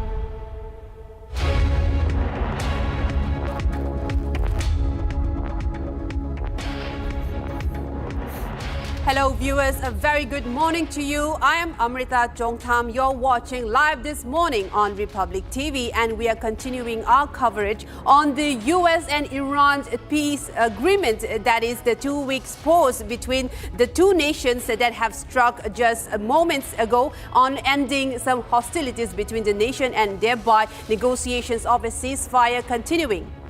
Definitely. This is Shivam Dutt Mehta and we continue our coverage of on the 2-week pause. Not a complete ceasefire, yes, but it builds up to a ceasefire. There will not be any missile firing or firing of shots, because this was also confirmed by Mojtaba Khamenei as per Iranian press, as per Iranian media reports. We'll get you minute-to-minute updates on the peace plan, on whether both of them will be agreeing to the 10-point plan and 15-point plan. But first up, let's have a look at the top headlines of the hour. A say after Trump's wipeout threat and over a month-long bloodbath and Middle East havoc, Trump announces temporary and conditional ceasefire. Both US and Iran forces halt all offensive operations after Trump's conditional ceasefire announcement. Iran claims achieving historic win by forcing US to accept its 10-point plan for ending war, calls for acceptance of uranium enrichment and removing all US sanctions. Israel welcomes the decision to suspend strikes against Iran, but says the 2-week ceasefire does not include Lebanon. And also, the markets have started reacting. Oil prices crashed 14% within minutes as Trump announces ceasefire. Indian markets set to open higher.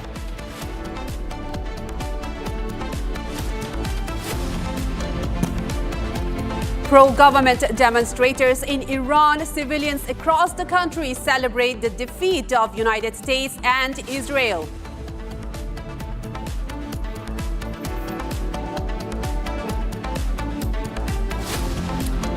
And draft tag in Sharif's ex post raises questions after social media users flag what appears to be an edited post on social media platform X.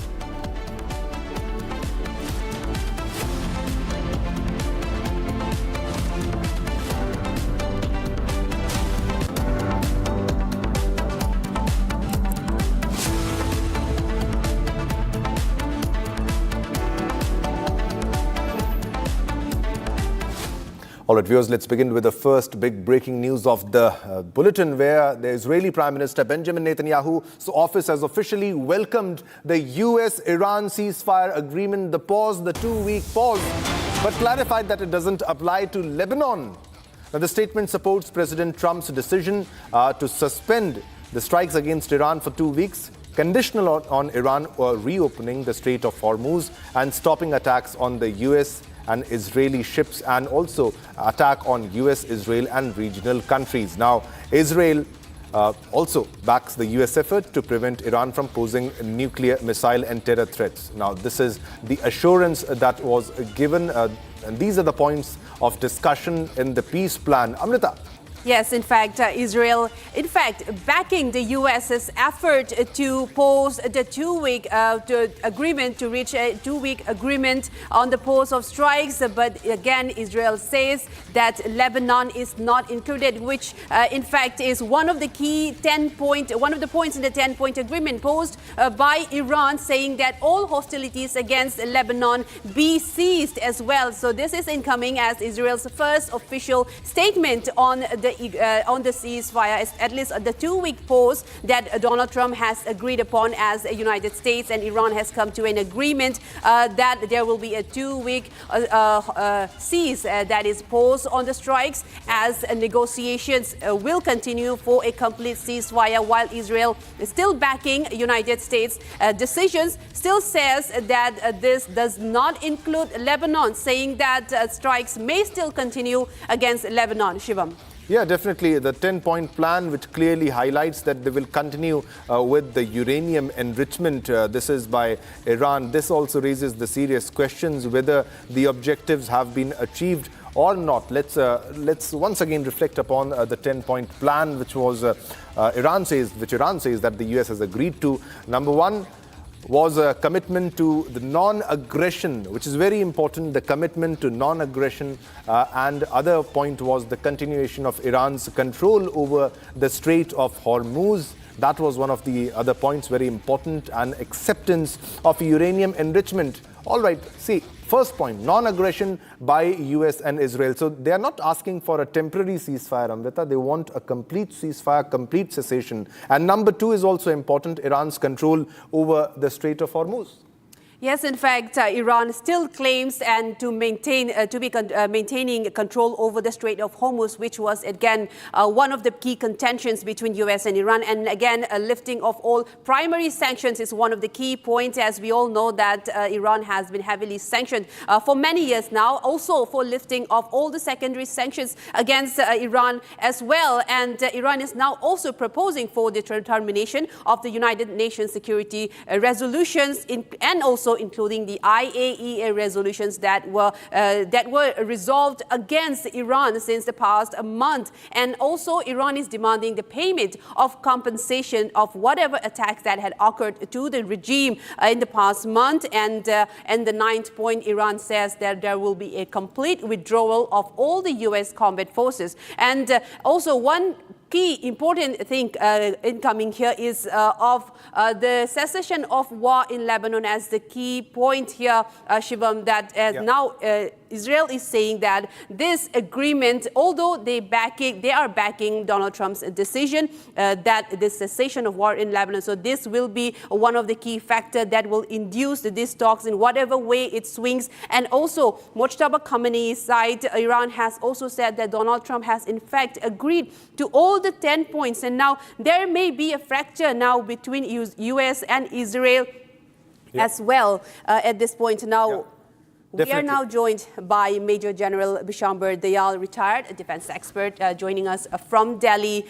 Sir, my question to you is that is there a fracture since US has agreed to the 10-point plan posed by Iran, which includes cessation of hostilities in Lebanon as well, while Israel is still maintaining that even though they are backing the agreement between US and Iran, this 2-week pause will not include Lebanon. Your initial reaction, sir?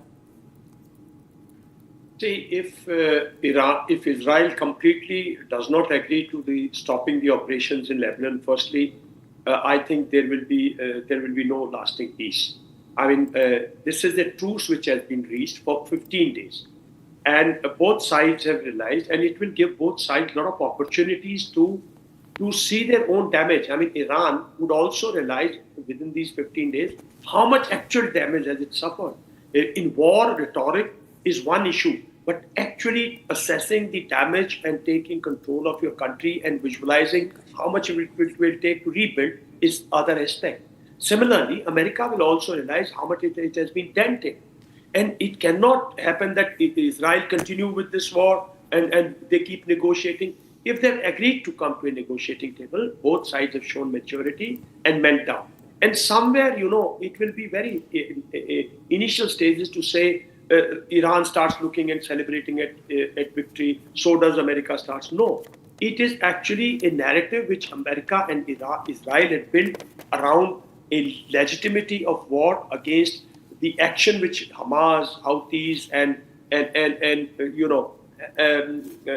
these the Houthis and the Lebanese. I mean, these sections, whatever they were creating in this, America was taking it a legitimate action to start a war against Iran.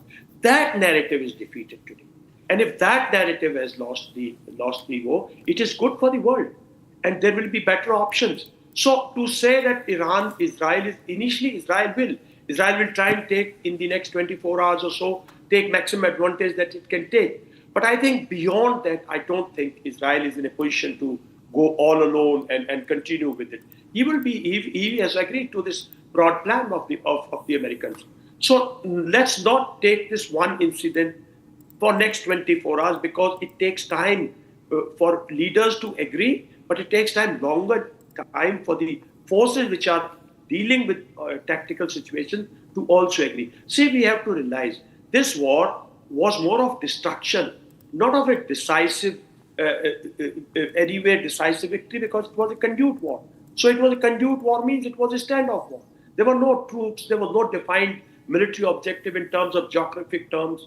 It all was a stated aim of a country which kept shifting its goalposts, that is America. And yes, the Iranians will claim victory, so would the Americans claim victory. But I think ultimately the world opinion, public opinion, that because of economizing the Hormuz Strait, because of using it as a weapon during the war, is causing the world a lot of problem. And it was well known actually for all these years. We had known all this. So that is definitely.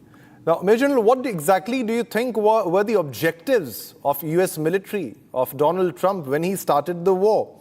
Because his statements previously about regime change were different after the war started. He said that regime change was never in the list, was never an option for us. But when the protests were happening, he was saying that keep on protesting, help is on the way, we are coming. He was maneuvering his aircraft carriers and trying to prove that we are very near to start the war. And the talks were happening and Donald Trump betrayed the Iranian regime and started a war. But what exactly was the objective? Is there some hidden motive? Was it about protecting Israel against future threats? Was it about nuclear enrichment? What exactly do you think is the reason? No, I don't think any of those were the conducive objectives. I mean, the basic objective, I think, was totally control over energy sources from this area. After Venezuela and after putting ban on the Russian oil, he wanted to take control of this so that petrodollar could give back more to the American economy. And in these 15 days, you see, whatever the aim was to contain China and cause Chinese damage to their economy or whatever to isolate Russia. That didn't happen. So, and as far as regime change is concerned, it's a very vague term. You eliminated 50 leaders. So maybe today the regime which is talking for these peace negotiations, maybe once they get 15 days to talk to their hardliners, maybe the hardliners will see their point of view. So we do not know. It's regime change, eliminating uranium enrichment process and this thing. These are all aims. Like I said, today's warfare has changed. It is more about destruction. They have really destroyed a lot of things in Iran, which we will get to see now. Now that there will be a ceasefire for some time, pictures from all over will emerge, clarity will emerge. We all have been only going by what we hear, either on social media or some pictures which are shown by the West, or some pictures which intentionally shown by Iran. So the clarity will come now, and they all have. The Gulf countries have suffered a setback. They have suffered on their infrastructure. They will take time. In any case, if you stop the war now, the economic condition of the countries which were really affected, they have been affected. Their supply chain will take time. No, 6 weeks is a big period, and to destroy things, and then it takes 4 to 5 months. So the impact on the global economy will be there, no doubt about it. So the conducive, to my mind, the objective of the war was to destroy as much as you can Iran, so that it does not continue to be a major player, which I think as an objective they have failed, because narrative-wise, Iran has stood strong. The second probably objective was to have control over the resources, which again I think has not been. And as far as uranium is concerned, on 27th of February, Iran had said we are willing to go with the IAEA inspections, we are willing to hand over, we are willing to do that. So I don't think Iran is anywhere near now in developing a nuclear weapon, to say. And certainly there will be a setback to Israeli hegemony that was going on here. You see, you have left if you leave Hezbollah, Hamas and Houthis,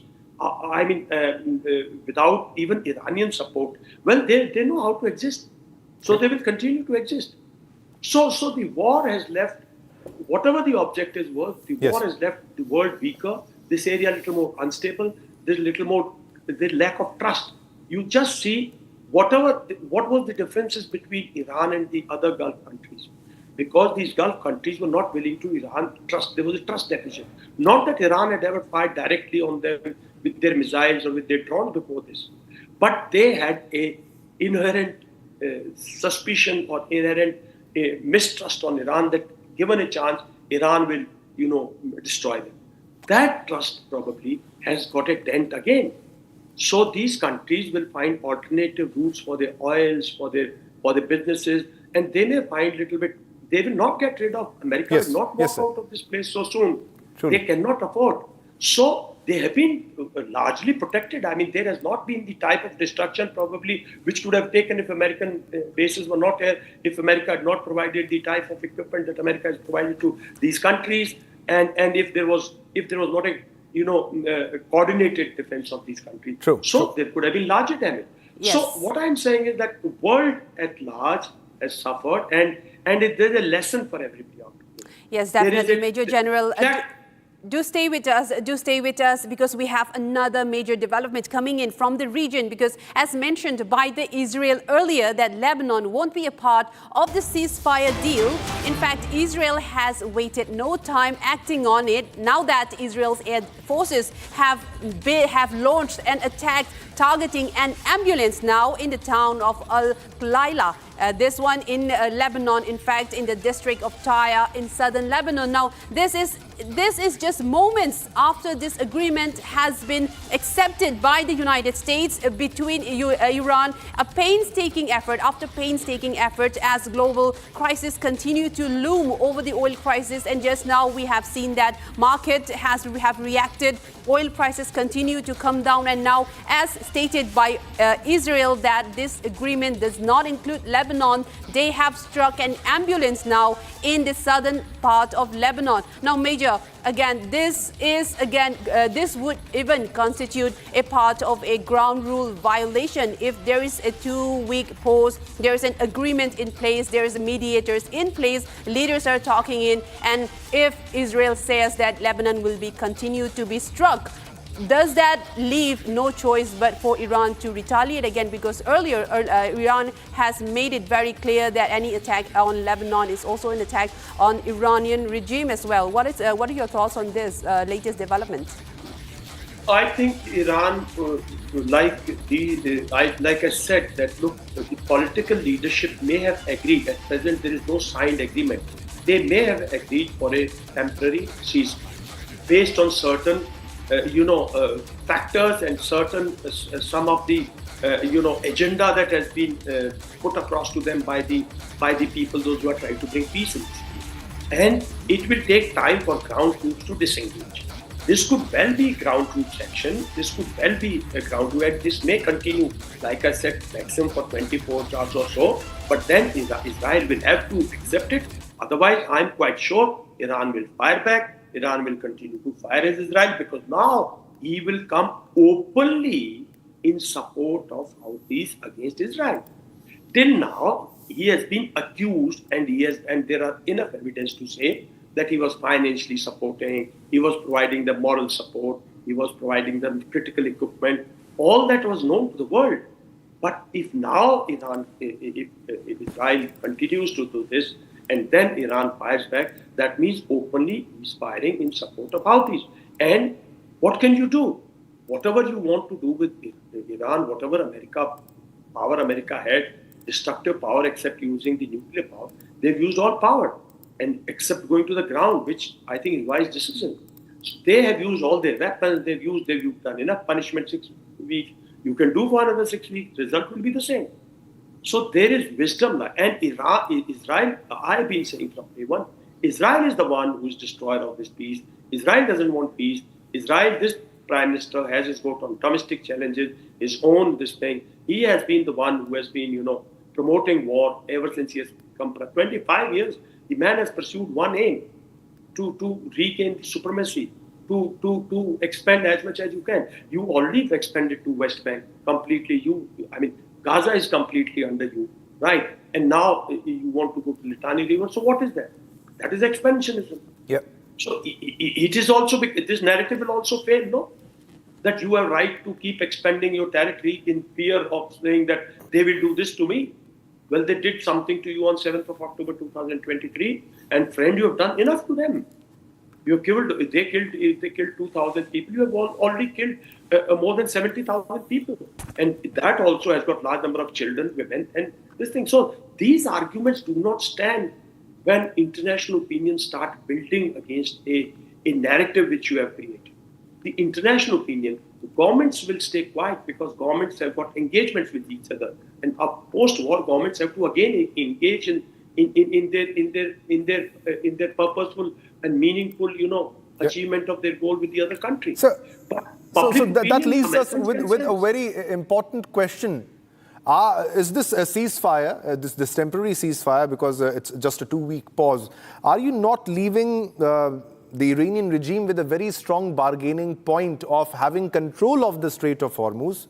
Now, they might have known this earlier, but this got confirmed that if we choke the Strait of Hormuz, we are definitely going to affect the entire globe as we speak. So now, in the future wars or any escalation in the coming days, Israel completely understands, and Iran completely understands, US completely understands that Strait of Hormuz is the strongest bargaining point of Iran, and we have made it the strongest bargaining point after escalating the war. Well, we as military students from last 40 years that one started, 50 years when we started the journey, and whenever one has read this area, Middle East, even in 1991 war, even in 2003 war, we always knew that Hormuz is very critical and strategically, and that's why we always felt, I at least always felt, that America will be foolish to do anything here to create any instability here, because its implications will be long and severe. But let's also look at it like this. Today, Iran, every weapon cannot be used second time. There will be alternative. So Iran must realize, you use this weapon to buy peace. You please concentrate on your development. Wise sense will prevail after they see destruction in next 15 days. So you have used it. So in any case, Gulf countries which are affected, they'll find alternative ways, alternative routes to take out their oil from here. Maybe new fresh pipelines are laid. many options. I mean, and maybe, America and Israel and other countries, if next time happen, may have an alternative worked out. May have a strategy if you've been caught by surprise. Israel was caught by surprise on 28. Israel caught you by surprise striking at the Gulf countries. Yeah. So maybe now the Gulf countries will be better prepared. They know that ultimately, if ever anything happens like this, Major General Dayal, Iran has proved that we are stronger compared to the other Middle Eastern countries. Now, this also is, you understand this better than me, that is also about the dominance of the Shia countries and the Sunni countries. And Iran has proved that we are the dominant players when it comes to this entire location, the Middle Eastern region. But coming back to the Strait of Hormuz question, earlier the vessels used to travel from the deeper international waters, and now Iran has forced them to take a circuitous path and move closer to Iran, and the path which will be mandated by Iran, by the IRGC. So can we expect that there will be tolls in the near coming future? Because that's also part of the plan. Will Iran be charging ships like $2 million or something of that sort in the near future? Is that possible? See, Iran will try and do that. But and will do that probably because it's on a strong bargaining table. I mean, he's gone there with strength. He's shown resilience. So probably, but I'm sure if China has been backdoor, even China has been involved, then China will make them see this in a correct light. If tomorrow India is the largest importer of gas from here, India will make him see the light of the day. I mean, these will be bilaterals also, no, thereafter. So there are wheels within wheels. What Iran would like to do that, he would certainly like to make maximum out of it so that he can get his reconstruction program moving, right?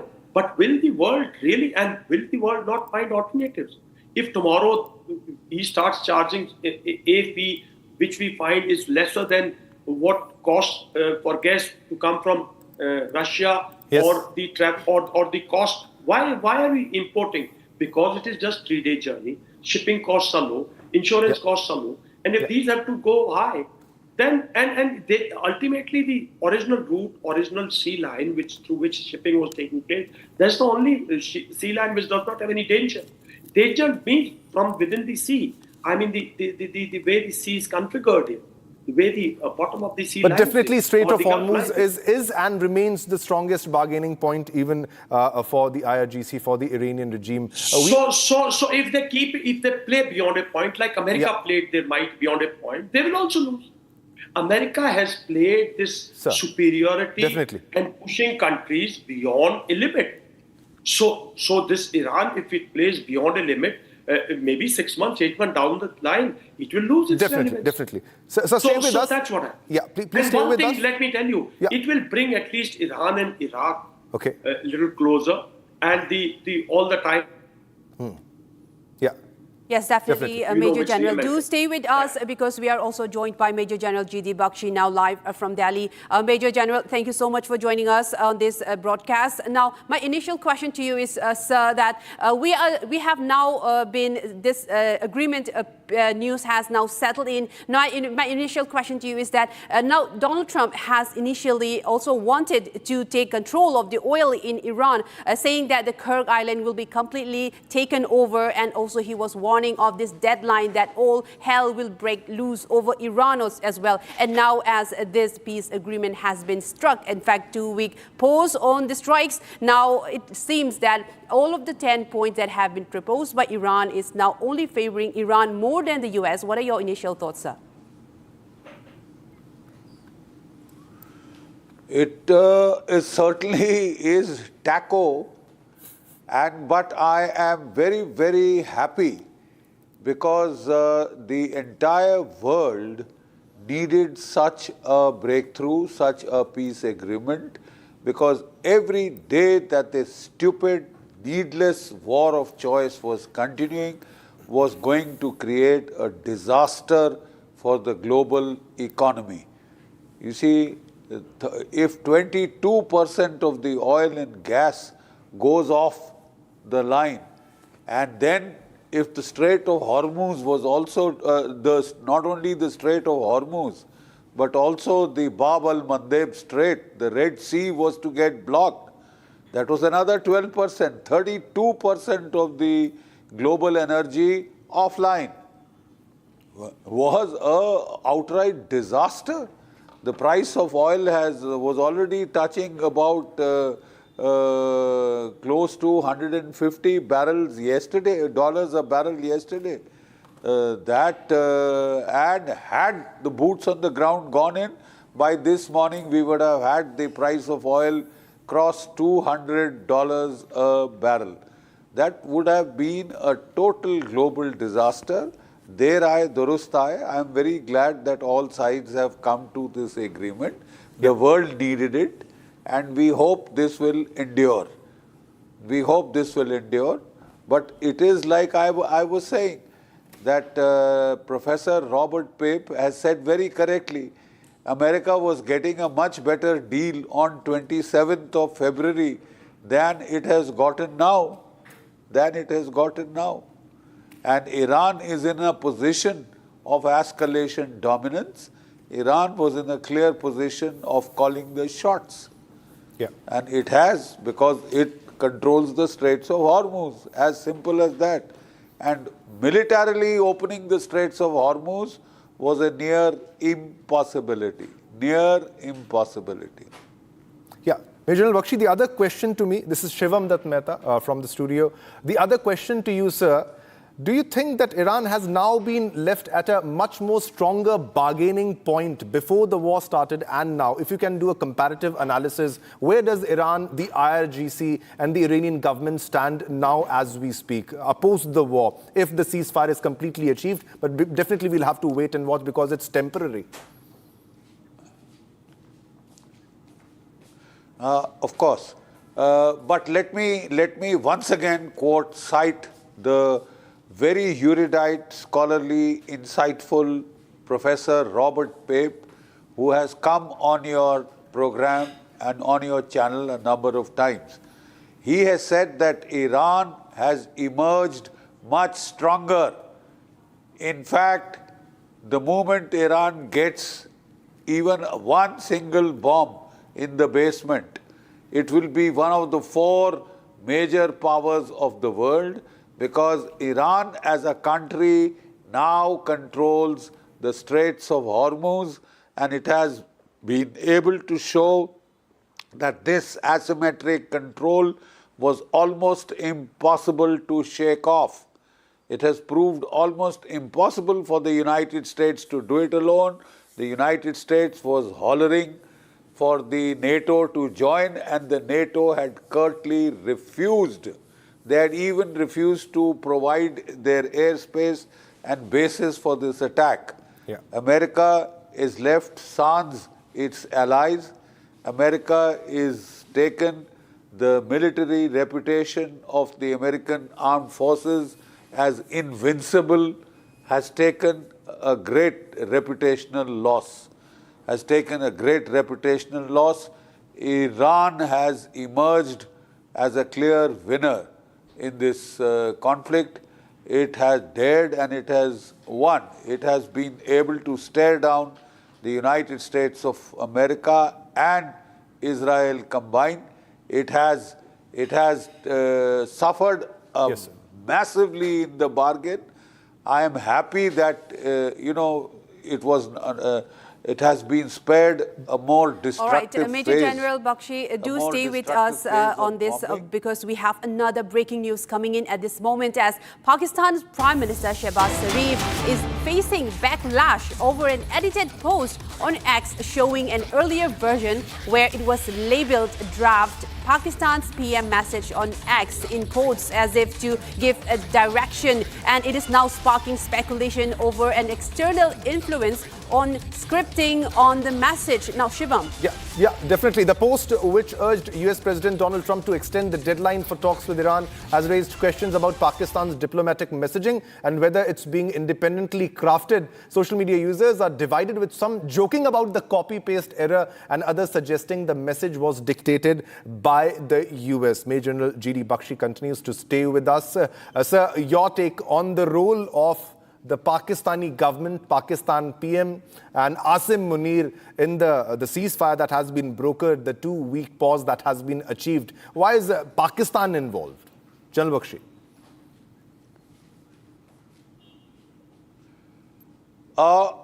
Pakistan's involvement was because of Assam Munir's, sucking up to Donald Trump in a very major way. And Pakistan had combined with Turkey, had combined with Egypt to try and broker this deal. I understand even Oman has played a part behind the scenes. And to that extent, well, they made that bold gambit. And at the end of the day, well, it has worked. It has worked. So that's what counts in the day. And also, that's General... what counts. Because yes. we were suggesting, some of us, that it was India that was much better placed to carry out this deal because we had very good relations with all sides. But for some reason, we were surprised to hear that our foreign minister said that India is not a broker nation. The simple fact is, India is the voice of the third world. India is the president of the BRICS. And to that extent, India's stature would have gone up even further had we taken this initiative. I don't know why we ceded this space to a state on the verge of economic collapse called Pakistan. A terror state has stolen the limelight for no rhyme or reason. But in any case, like I said, the world needed ceasefire. The world needed to go back, revert to sanity. And if Pakistan, Turkey and Egypt have helped to bring it along, the simple fact that has brought it along is the military limitations of the United States and Israel, which have been highlighted more than adequately to the whole world. Like I said, this was a seminal conflict which would have either taken the world, let Donald Trump bully the world back to unipolarity, or it would firmly put multipolarity in place. That is so, and you have another major power which has emerged now, virtue its control of the Gulf of Hormuz. Virtue its control of the Gulf of Hormuz, and right. Now, Major General, we generally look for a mediator which is a neutral country, can stand on an equal footing with both the countries. But here, Pakistan completely acted like a US puppet, also visible in the tweet put up by the Prime Minister of the country. But last question to you, sir, quick one. In fact, now there could be likely in-person talks between the delegation of Iran and the United States. We could have Kushner, Vance and Witkoff, in fact, traveling to Islamabad. How do you think these in-person talks could go, in fact? We were initially told, of course, that Vice President J.D. Vance was in Hungary and all set to take part in these talks. There was a view that Iran was sick and tired of this duo of Kushner and Jared Kushner and Witkoff, the golf buddy of Donald Trump. They had no other credentials, no experience. They were not area experts. They were not experts in nuclear negotiations. One was the golf buddy, the other was the son-in-law of the president. And with this president, that counts more than any professional expertise. I'm not sure what this duo will be able to achieve.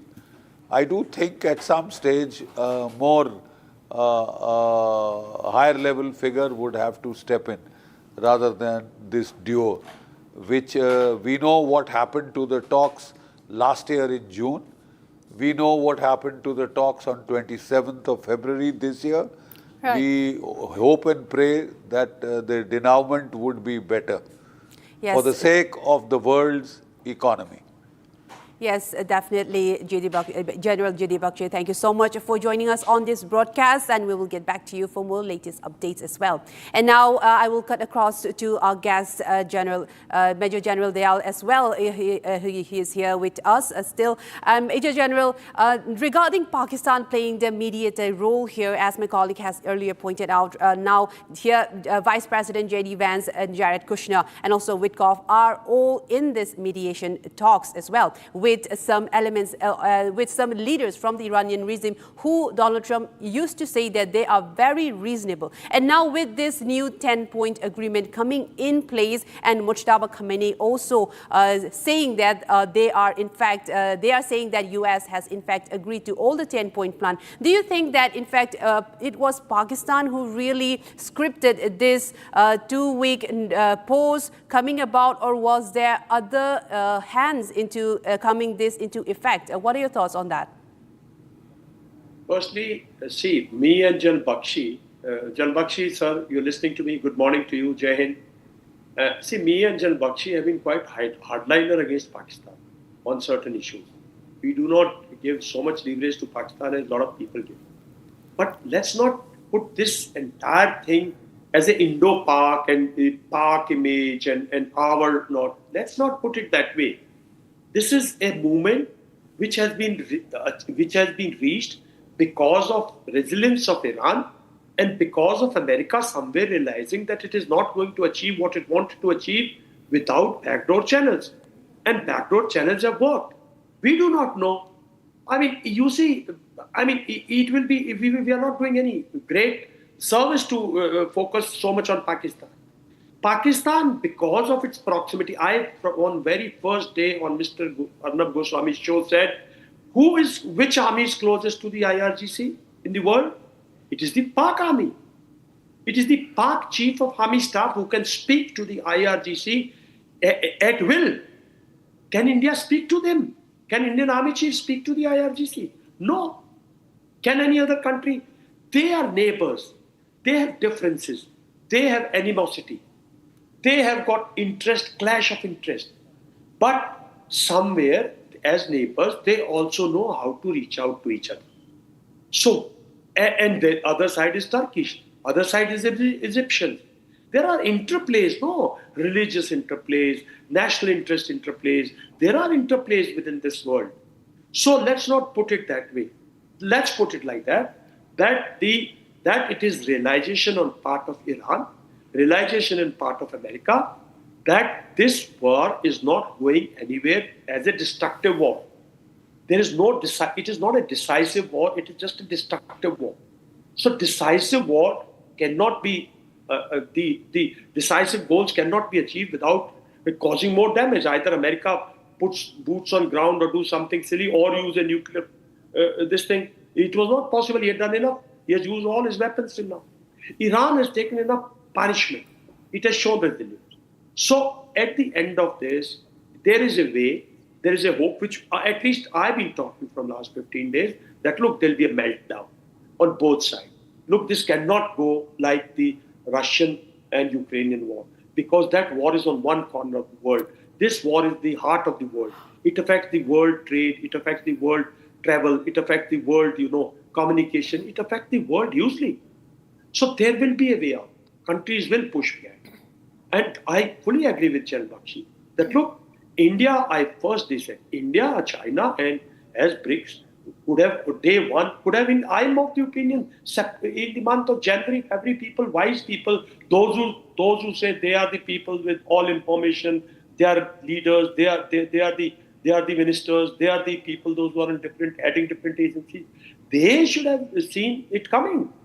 Commoners don't see things coming. What is the difference between a leader and a commoner? A commoner does not see coming. It has come. He has to face it. All right, we're getting some breaking news at this hour. Donald Trump, in fact, has put out a tweet regarding the war. He now says, a big day for world peace. Iran wants it to happen. They've had enough. Likewise, so has everyone else. The United States of America will be helping with the traffic build-up in the Strait of Hormuz. There will be lots of positive action. Big money will be made. Iran can now start the reconstruction process. We will be loading up supplies of all kinds and just hanging around in order to make sure that everything goes well. He goes on to say, I feel confident that it will. Just like we are experiencing in the US, this could be the golden age of the Middle East. Now, Donald Trump's first reaction post the announcement of 2-week pause in the conflict, he says it's a big day for world peace. He also goes on to add that Iran wants this to happen. They have had enough, and likewise, so has everyone. The US will be helping, in fact, with the traffic build up in the Strait of Hormuz. There will be lots of positive action. So another major loaded tweet by Donald Trump, big words being used by the US president, specifically mentioning the Strait of Hormuz.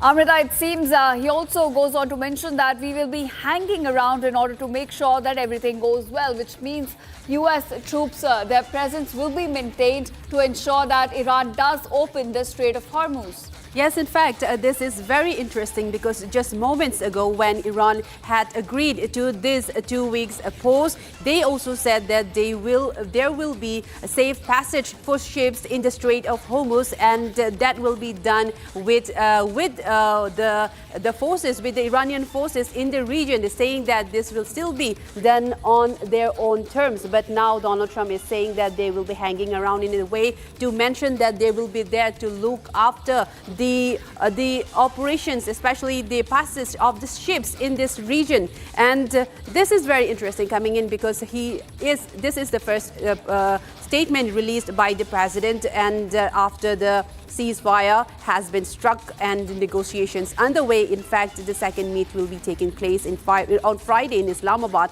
And now, especially regarding the Strait of Hormuz, Ishita, before, as what I was saying, as Iran was in fact saying that this will be going through the passage of ships in the strait will be going through the Iranian forces, which also includes, like as you mentioned, if the US will be hanging around, there will be troops from both sides in the region saying that there is no other escalations, but still it can be, we can still maintain it to think that there will be no hostilities for now, since the 2-week pause is in fact in place. So yeah, this is a big And he also goes on to say, in fact, that there will be lots of positive action. Iran can start the reconstruction process, also hinting at the fact that they could be finalizing the agreement in the coming 2 weeks, because if Iran starts a reconstruction, we cannot be looking at the ceasefire breaking down. So Donald Trump here hinting that both the sides are on board. They're looking for a more finalization of this agreement that could come in about 2 weeks.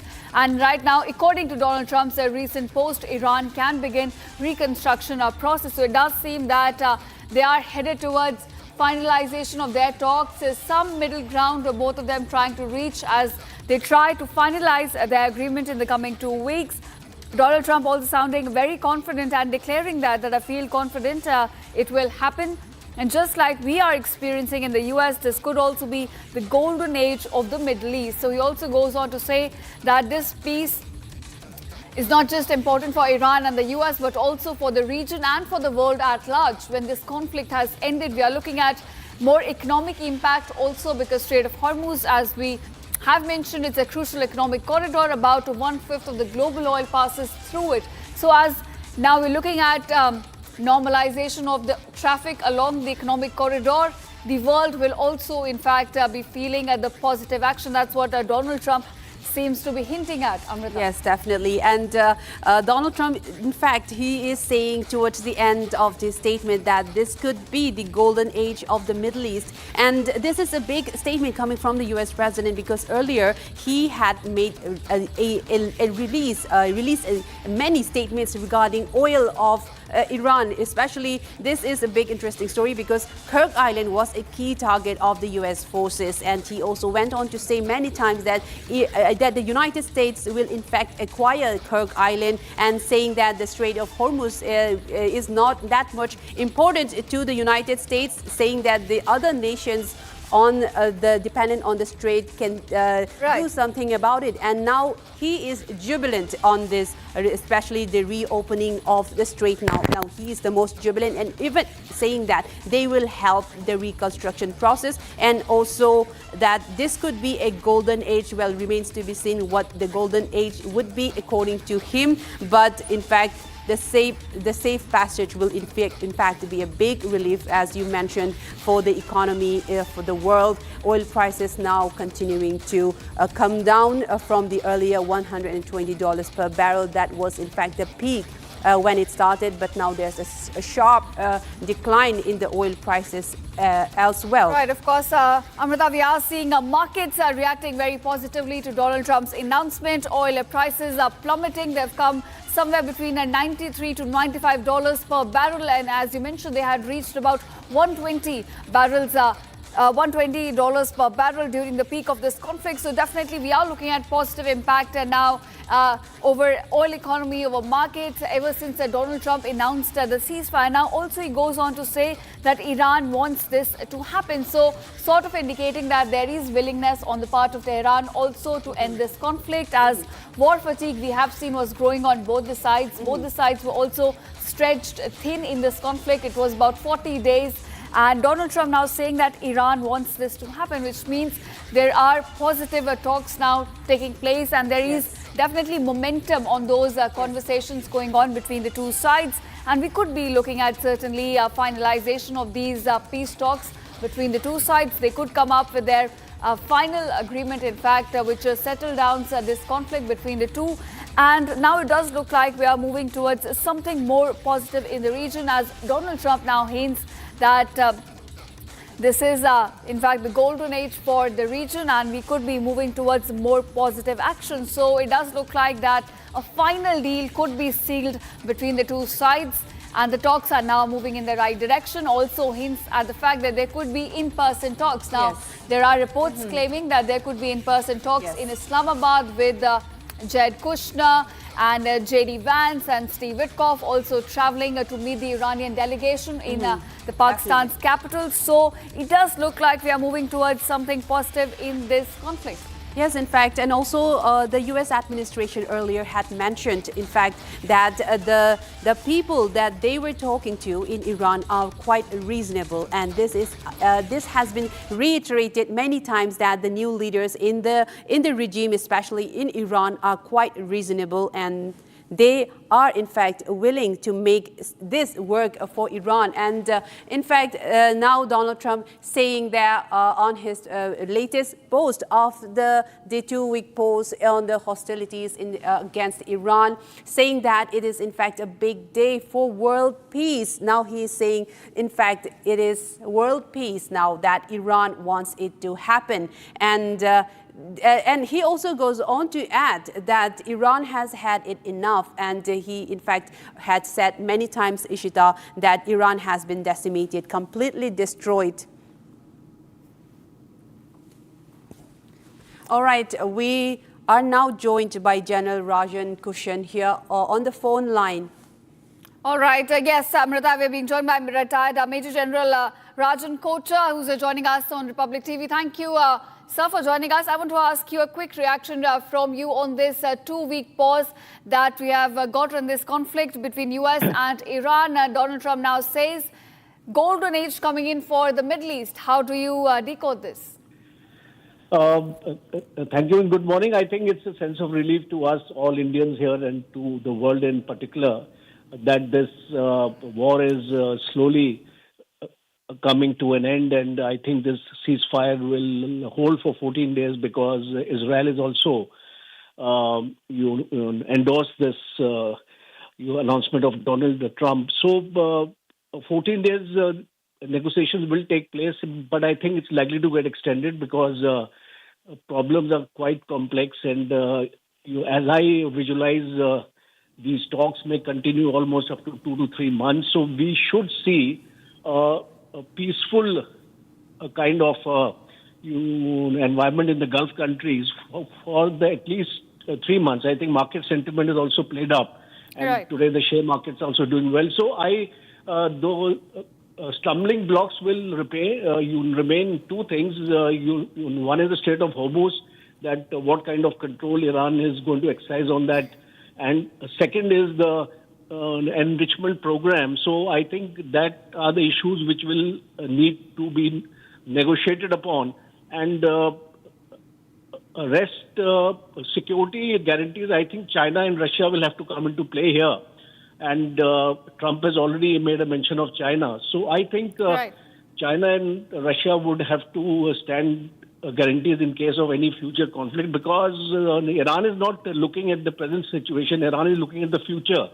And Iran wants assurance from US and Israel that in future no such attacks will take place on Iran. So these are the major concerns, I think, and I'm sure that when they sit down, they'll be able to iron out their differences. All right.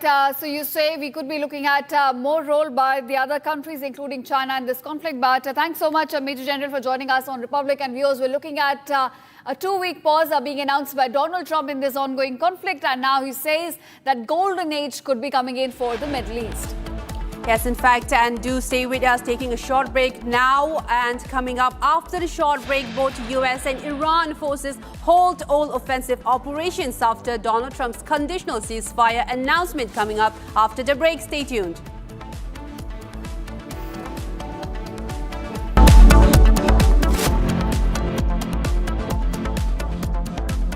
Three, 2, 1. Booster ignition. Artemis 2 now bound for the moon. Humanity's next great voyage begins.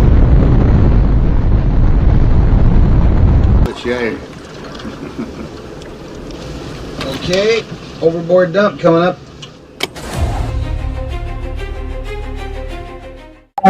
Actually, there is always a redundant chain of execution systems available on the Artemis. Okay, it is not just the main chain, and it's a redundant chain is also available. And there is no way that the astronauts will be stuck because of the the execution issues. And what they have reported now, even we were going through and seeing, it is something to do with the valve which is to operate for section of the execution, which looks to be needing attention. But the crew in Artemis, they are well trained to handle such type of situation. And also, in case if the main chain of the execution system doesn't respond, there is always a way of redundant chain and the methodology for execution. And I don't think this is a major issue, but I'm sure it will get sorted out. And of course, there is a redundant chain which can be conveniently operated. Good luck. Godspeed, Artemis 2. Let's go. And here we go. 10, 9, 8, 7. RS-25 engines lit. 4, 3, 2, 1. Booster ignition. And liftoff. The crew of Artemis 2 now bound for the moon. Humanity's next great voyage begins.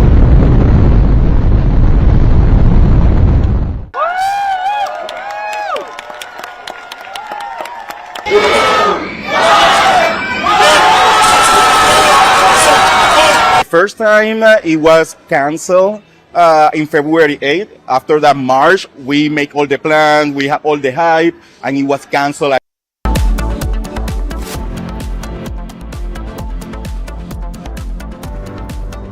चमकी चाट से क्या बना है? आलू चाट या fruit चाट, स्वाद बढ़ाए चमकी चाट। क्या बात है? स्वादिष्ट पकोड़े और फरसान, अरे चमकी चाट है इसकी जान। असली स्वाद सिर्फ चंकी चाट।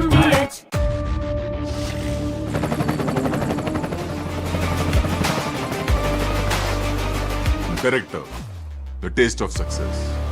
थोड़े में ज्यादा स्वाद, यही तो है इसकी खास बात। वाओ मामा, क्या स्वाद है? अरे मेरे राजा, मसाला। 3, 2, 1. Booster ignition. Artemis 2 now bound for the moon. Humanity's next great voyage begins.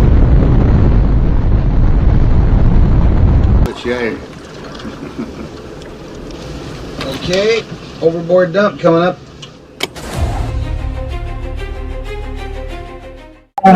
Actually, there is always a redundant chain of execution systems available on the Artemis. Okay, it is not just the main chain, and it's a redundant chain is also available.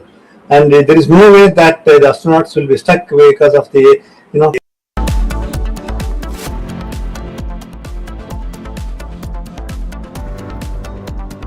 Powered by Century Ply Club Prime. Raho befikar.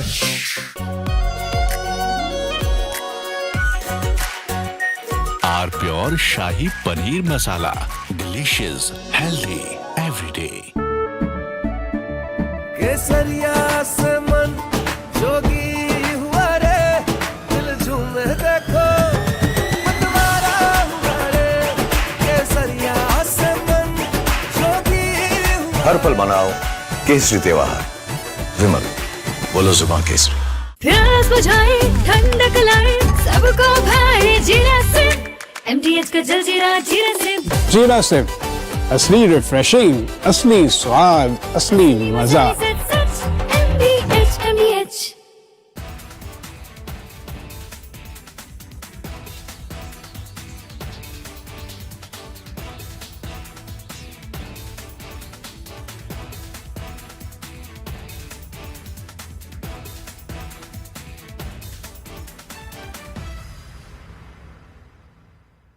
Pure सूजी pasta उबालो मिलाओ और खाओ 8 minute में तैयार क्या test है सबका राजा hardcore masala 3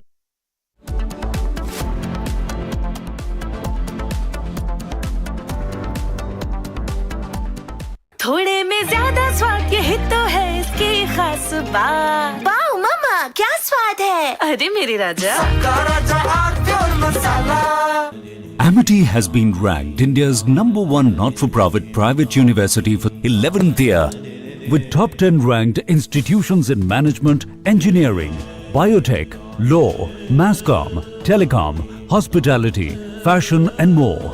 Yet another top ranking for Amity University.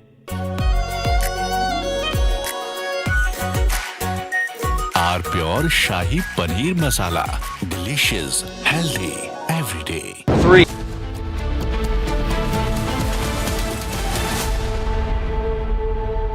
चमकी चाट से क्या बना है सैंडविच लस्सी और छाछ हर घूंट में चमकी चाट अब बताओ स्वाद आया असली स्वाद सिर्फ चंकी चाट केसरिया से मन जोगी हुआ रे दिल झूमे देखो मतवारा हुआ रे केसरिया से मन जोगी हर पल मनाओ केसरी त्योहार विमल बोलो जुबान केसरी आर प्योर सूजी पास्ता उबालो मिलाओ और खाओ 8 मिनट में तैयार क्या टेस्ट है सबका राजा hardcore masala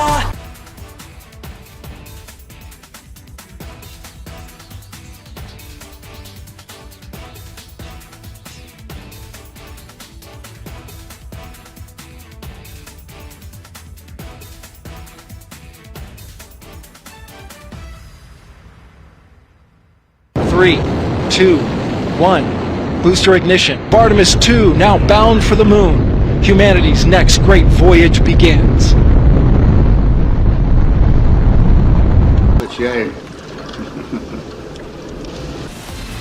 From Asia's largest news headquarters, setting the agenda for Bharat.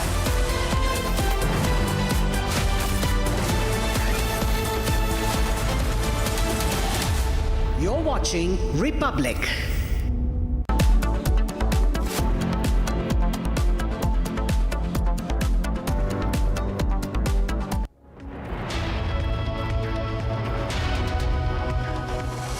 Hello viewers, a very good morning to you. You're watching Republic TV. I'm Chongtham Amrita and we are continuing our coverage of the 2-week war pause struck between US and Iran. Right, of course, Amrita, we're looking at a major reaction now coming in. Markets reacting very positively to Donald Trump's announcement of the 2-week pause in the conflict and also rupee strengthening here. We'll get you all the updates, but first up, a quick check at the headlines.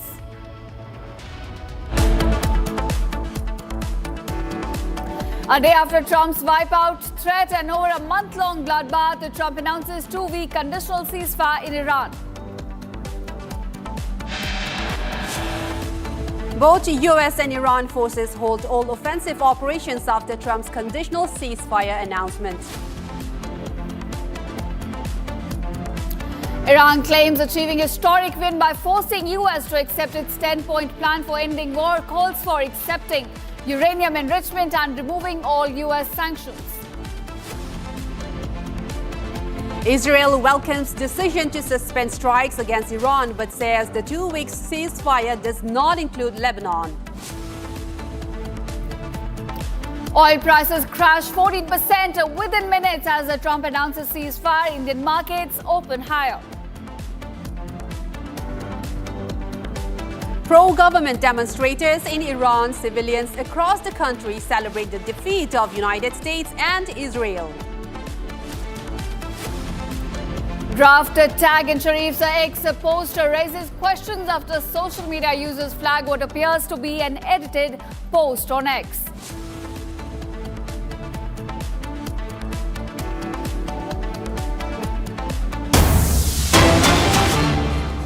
All right, viewers, top focus at this hour, how markets are reacting to Donald Trump's announcement of a 2-week pause in the ongoing conflict. Now, D Street opening a strong on ceasefire announcement. Nifty and Sensex are both up by 3.45%. Sensex is now climbing up 2,700 points. Meanwhile, Nifty is up by 800. We're looking at Asian shares zooming, and Kospi also, in fact, up by 6%, while oil prices have now plummeted by at least 15%. So oil prices coming down and markets reacting very positively and opening higher, not just in India, but all across Asia. That's the reaction we're getting in from market as Donald Trump has now announced a 2-week pause in the ongoing conflict. We're looking at all the markets across Asia opening higher. My colleague Pranav now joins me with more details on this. Pranav, markets are reacting very positively, very positive sentiment all across the market as Donald Trump announces a 2-week ceasefire. Well, absolutely. As we speak, in fact, the Indian markets are already up. They opened with a gap of around 3%, and as we speak, Nifty is trading near about 24,000 and Sensex is trading above 77,000. Remember, the markets fell approximately 10%. India has, in fact, been the worst performing market over the past year, thanks to tariffs and now the Strait of Hormuz. But the markets are currently looking at a positive sentiment across the global markets. And yes, as you rightly said, in fact, the Asian markets have also risen. South Korea's Kospi, for instance, has already jumped about 6%. Australia, Japan, Hong Kong, Shanghai, all markets are currently up between about 2 to 6%, and the Indian markets are tracking the positive clues. Yes, definitely, Pranav, and indeed a very good opening of the market as well. And now, Pranav, do stay with us. Now we have another story breaking coming in as rupee opens higher at 92.64 per Indian rupee. It opened higher by 92.64, 36 paise at 92.64 now per dollar on Wednesday today versus the previous close of 93. This is also another reaction now as the rupee now reacting to this latest market changes. Now, Pranav, what do you take on that? Now, rupee also opening stronger at 92.64, now down by 36 paise from the previous opening yesterday. Yes, in fact, the rupee fell about 5%, since the opening of since the starting of the ongoing war in Iran. But what has lifted the sentiment today is one, the ceasefire, and the second, that the Strait of Hormuz could be opened, as a result of which oil prices have come down. And the reduction in oil prices has buoyed the hopes, because it will definitely reduce India's import bill, because India has been heavily dependent on imported oil, and it will reduce the import bill by a significant amount, as a result of which there is a buoyancy in the positive sentiment, which has lifted rupee. The second is also the dollar is likely to weaken. Overall positive cues coming have lifted the sentiment for the rupee. All eyes are in fact on the Reserve Bank of India's Monetary Policy Committee meeting, which is currently underway. And what we are understanding is that the RBI has right now kept the repo rate unchanged. That's in fact the decision coming in right now that we can break to our viewers, that the RBI has kept the repo rate unchanged amid Donald Trump's announcement of ceasefire. That's the big story that we are getting right now as we speak. All right, we'll continue to track that as well, all the changes in the repo rate. Thanks, Pranav, for joining us. And now, viewers, moving on to another bigger breaking news coming in at this hour. The first reaction from the U.S. president as he announced the ceasefire. Donald Trump has now announced a 2-week ceasefire with Iran, conditional on Iran reopening the Strait of Hormuz and halting attacks on U.S. and Israeli assets. Now, the agreement follows Iran's 10-point proposal, which includes safe passage through the strait, sanctions relief, and reconstruction efforts. Trump here expressed confidence in the deal, stating that it's a significant step towards a long-term peace in Middle East, and while also predicting a golden age for the region. We're looking at the first reaction coming in from Donald Trump as he now says that he's positive about the action taken by Iran. He says Iran is also willing for a deal. It has had enough, and we're now staring at a possible golden age for the Middle East region. That's the first reaction we're getting in from the US president post the announcement of a 2-week pause in the ongoing conflict. All right, yes, that's in fact, Ishita, this a big statement and a first reaction from US president coming in as it is a big day for the full world peace. That's what he is saying, that he has agreed to the 10-point proposal plan posed by Iran. And now he says U.S. will help with the traffic buildup of Hormuz. And he continues to say that there is a lot of positive action and big money will be made, as speaking like a businessman. In fact, Iran also can start a reconstruction process. Those are some of the big words that he has stated, and the U.S. will hang around to ensure that all goes well in the strait opening. And also he mentions that this could be the golden age of the Middle East, and this is a big development as well. Now we are joined by our guest, Colonel Rajiv. All right, Colonel Rajiv Baga joins us on Republic. He's a defense expert. Thank you, Colonel, for giving us your time. I want to ask you, a 2-week pause has come into the conflict between Iran and the US. Donald Trump calls it a golden age for the Middle East. Your reading of this pause? Good morning to you all. In fact, it is a very brilliant move. You see, the entire world was setting all the eyes at this particular war. And both sides, or those who were involved in the negotiation, I congratulate to them personally. And for our own country, it is a real fantastic, future, or rather for India.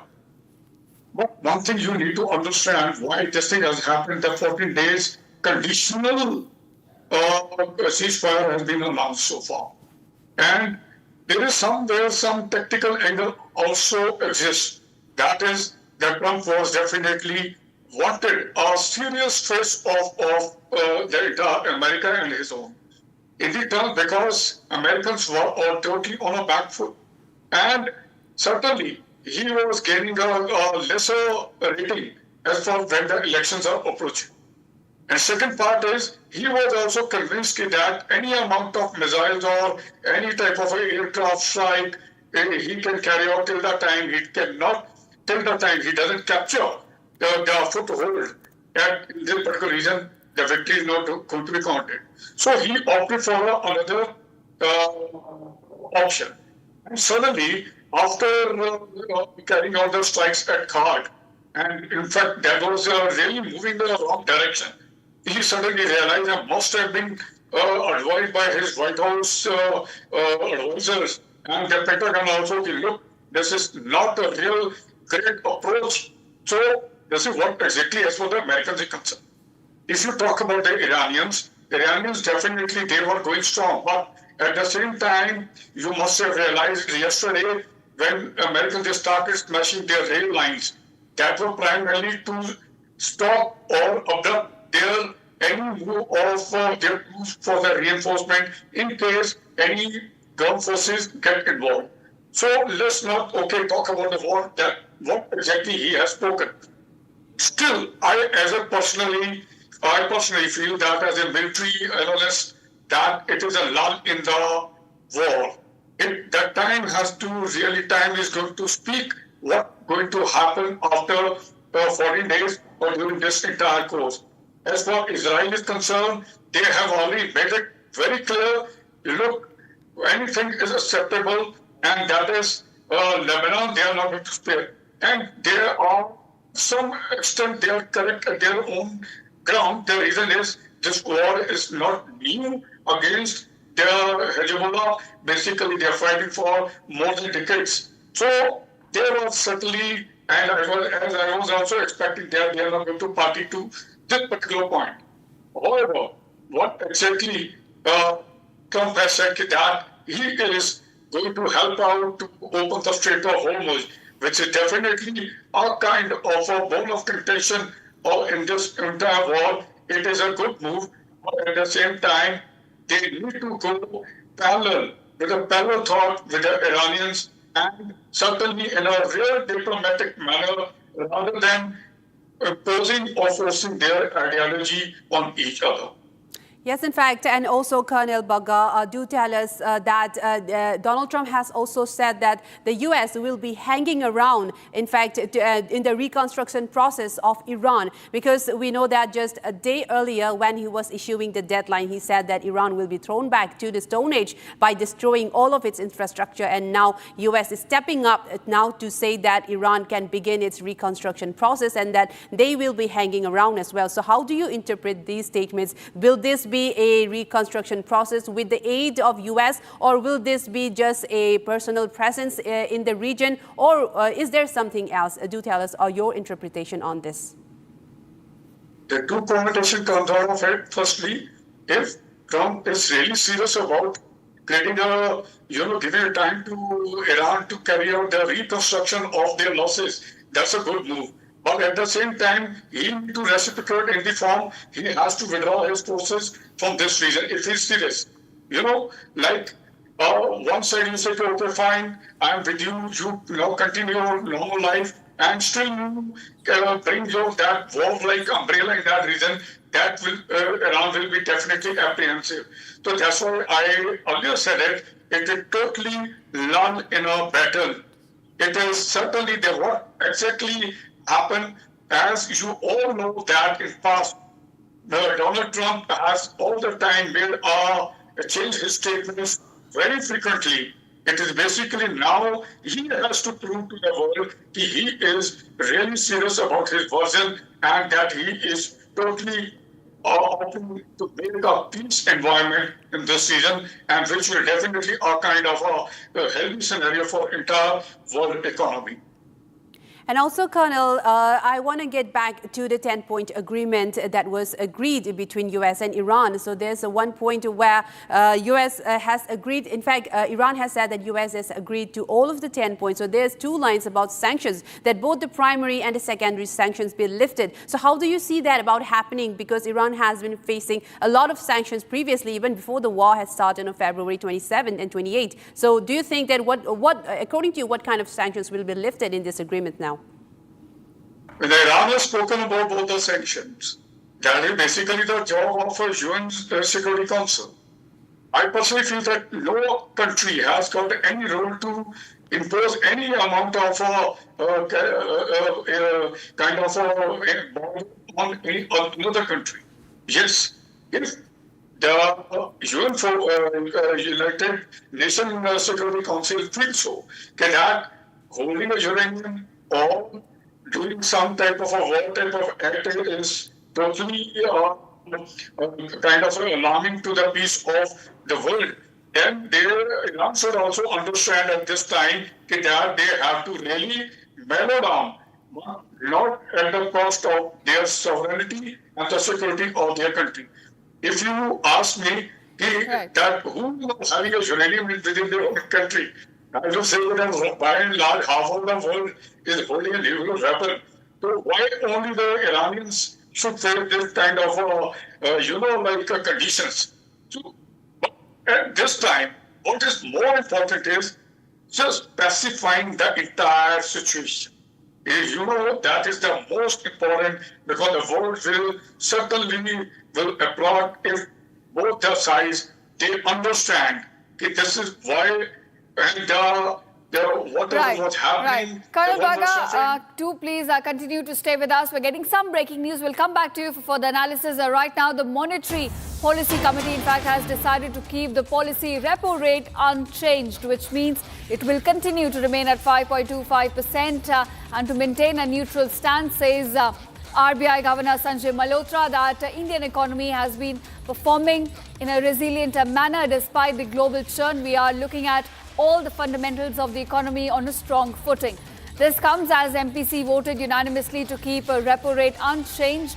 In fact, the RBI Governor Sanjay Malhotra says heightened uncertainty precipitated by ongoing conflict is weighing on the economic outlook.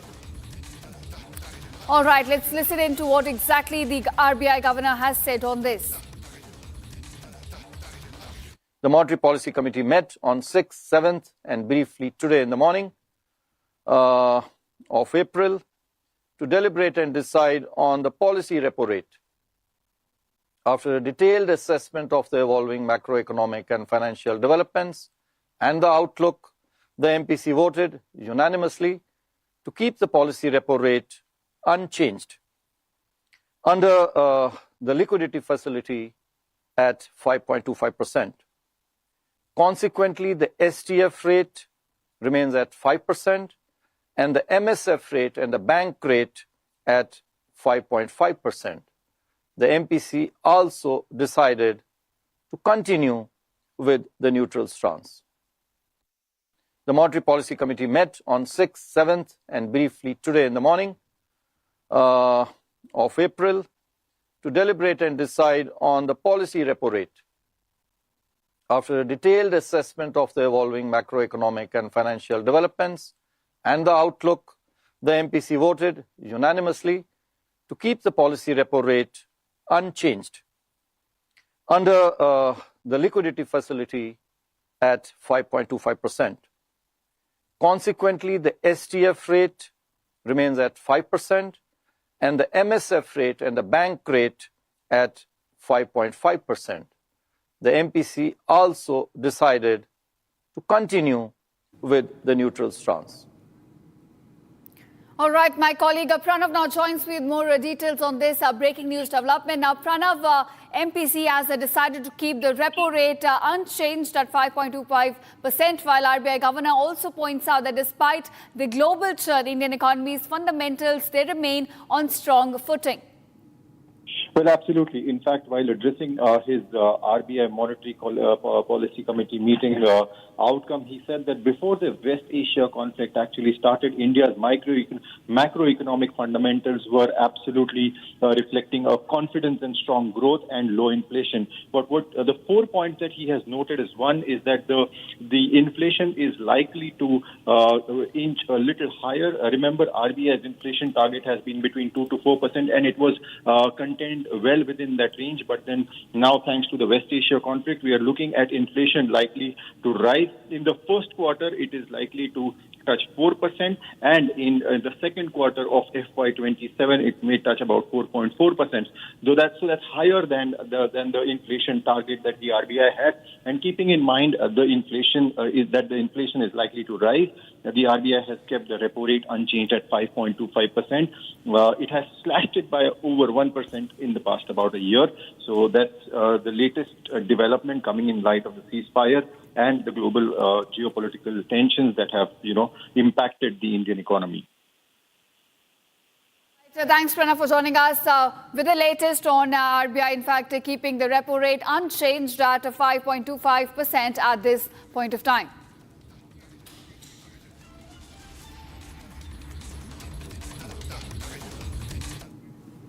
All right, viewers, now let's move on to another story that we've been tracking for you now. U.S. President Donald Trump has, in fact, agreed to a 2-week notice of ceasefire and a reduction of hostilities of strikes between U.S. and Iran. And after Iran has also agreed to the ceasefire while negotiations are being talked between the two nations. And the two nations has, in fact, called off all offensive hostilities as well. Let's take a look at this full report. U.S. President Donald Trump agreed to a 2-week ceasefire just hours before the deadline he had set for Iran to capitulate, warning that otherwise a whole civilization will die tonight. Pakistan Prime Minister Shehbaz Sharif invited American and Iranian leaders to Islamabad on Friday to further negotiate a long-term peace solution. Trump, in his post, announced that he is holding off to ramp up attacks on Iran and credits the 10-point proposal put forward by the Islamic regime and calls it a workable basis on which to negotiate. The 2-week ceasefire plan includes allowing Iran to charge fees on ships transiting through the Strait of Hormuz, the narrow mouth of the Persian Gulf. With the ceasefire agreement in place, both the US and Iran have ordered its military to halt all offensive strikes in the region. The world watches on as the agreement comes in a time when global oil prices surge and looks on at what the following negotiations will unfold. All right, we're getting more developments from the war zone areas. Despite Donald Trump announcing a 2-week pause, we are looking at attacks now taking place all across Lebanon, with the recent Israeli strike now killing at least 8 people in the southern Lebanese city. So although Israel has backed the ceasefire, it has also mentioned that Lebanon is not part of that ceasefire, which means the attacks against Hezbollah will continue. And now you're looking at the attacks causing about 8 fatalities in southern Lebanon's coastal city as well. All right. Colonel Rajiv Bagga continues to stay with us on the broadcast. Colonel, sir, coming to you now on this. Israel has clearly mentioned that despite the ceasefire, despite them supporting the 2-week pause, as far as Lebanon is concerned, they will continue with their attacks. You see, earlier also I mentioned that Israel has used, it is a historical opportunity for the Israel to crush their enemies, and which he is fighting for past decades. And if the world is expecting that they will pacify, or they will slow down, or they will incorporate this particular point also in the ceasefire, I don't think so. But again, in this in the silver ray, I personally feel that the attacks of Israel on Lebanon, plus Hezbollah, or the carrying out terrible damage in Lebanon, it will be taken as a winning area. This may harm whatever the peace talk or whatever the 14 days truce has been called. They can become a sore issue, and there is a certainly requirement for that President Donald Trump must intervene in this also. If this thing continues, I am very sure, or rather it is likelihood that there will be another type of a front will be opened on that particular issue. All right. With that, thanks so much, Colonel, for joining us on Republic and sharing your analysis on these latest developments. Now, viewers, we're looking at major developments now taking place as Donald Trump announces a 2-week ceasefire. Markets are reacting positively. We're looking at more development coming in as Donald Trump now says Middle East could in fact witness a golden age. Yes, in fact, coming up now after the short break, now a day after Donald Trump's wipeout threats and over month-long bloodbath, now Trump has called for a ceasefire with a 2-week conditional ceasefire in the Iran war.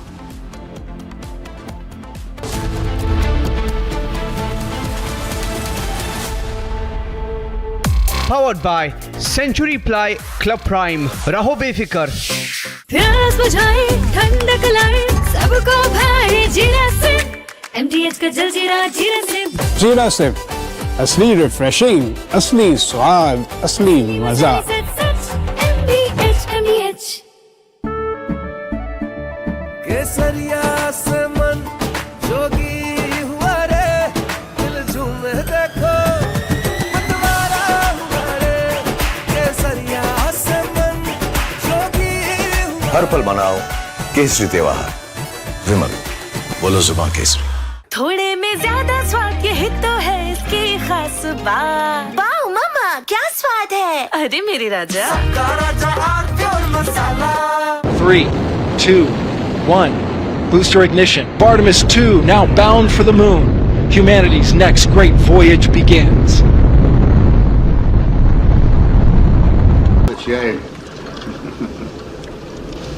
Okay, overboard dump coming up.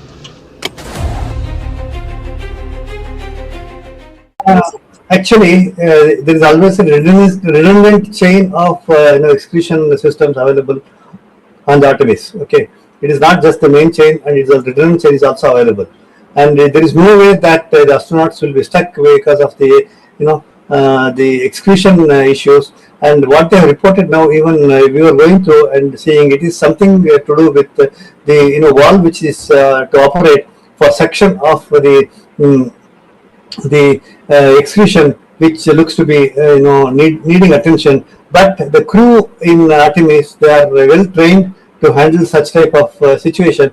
And also, in case if the main chain of the execution system doesn't respond, there is always a way of redundant chain and the methodology for execution. And I don't think it is a major issue, but I'm sure it will get sorted out. And of course, there is a redundant chain which can be conveniently operated. Good luck. Godspeed, Artemis 2. Let's go. And here we go. 10, 9, 8, 7. RS-25 engines lit. 4, 3, 2, 1. Booster ignition. And liftoff. The crew of Artemis 2 now bound for the moon. Humanity's next great voyage begins.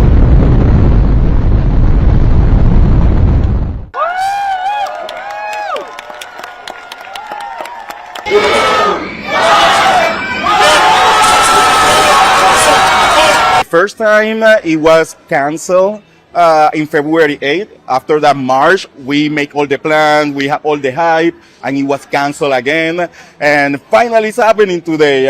So we are going to celebrate a new milestone for everybody, not only for USA, for the whole planet, for the whole humanity.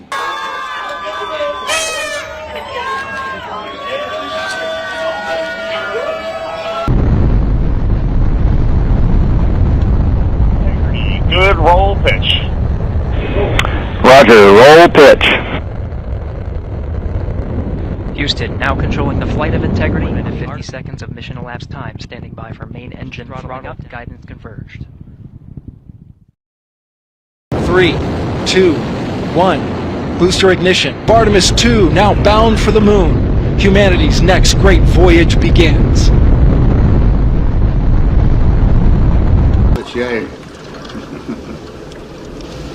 Okay, overboard dump coming up.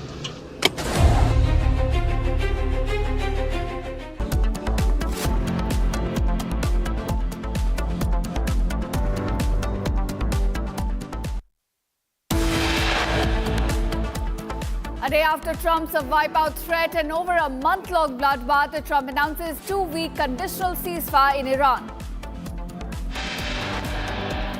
Both the US and Iran forces halt all offensive operations after Trump declares 2-week conditional ceasefire. Iran claims achieving historic win by forcing US to accept its 10-point peace plan for ending the war, calls for acceptance of uranium enrichment and removing all US sanctions.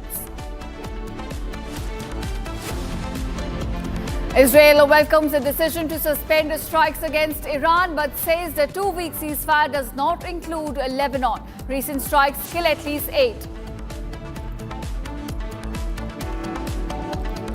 Oil prices crashed 14% within minutes as the Trump announces ceasefire. Indian markets open higher. Pro-government demonstrators and civilians across Iran celebrate the defeat of US and Israel.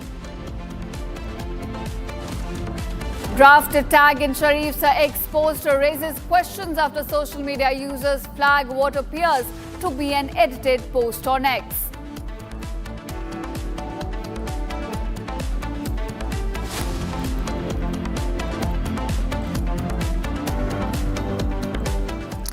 Hello viewers, we are getting your top updates coming in here and I'm Shivangi. With me I have my colleague Ishita. Ishita, it's a wave of green on D Street. D Street opened strong on ceasefire announcements. Nifty and Sensex up 3.45%. Sensex climbs 2,700 points. Meanwhile, Nifty is up 800 points.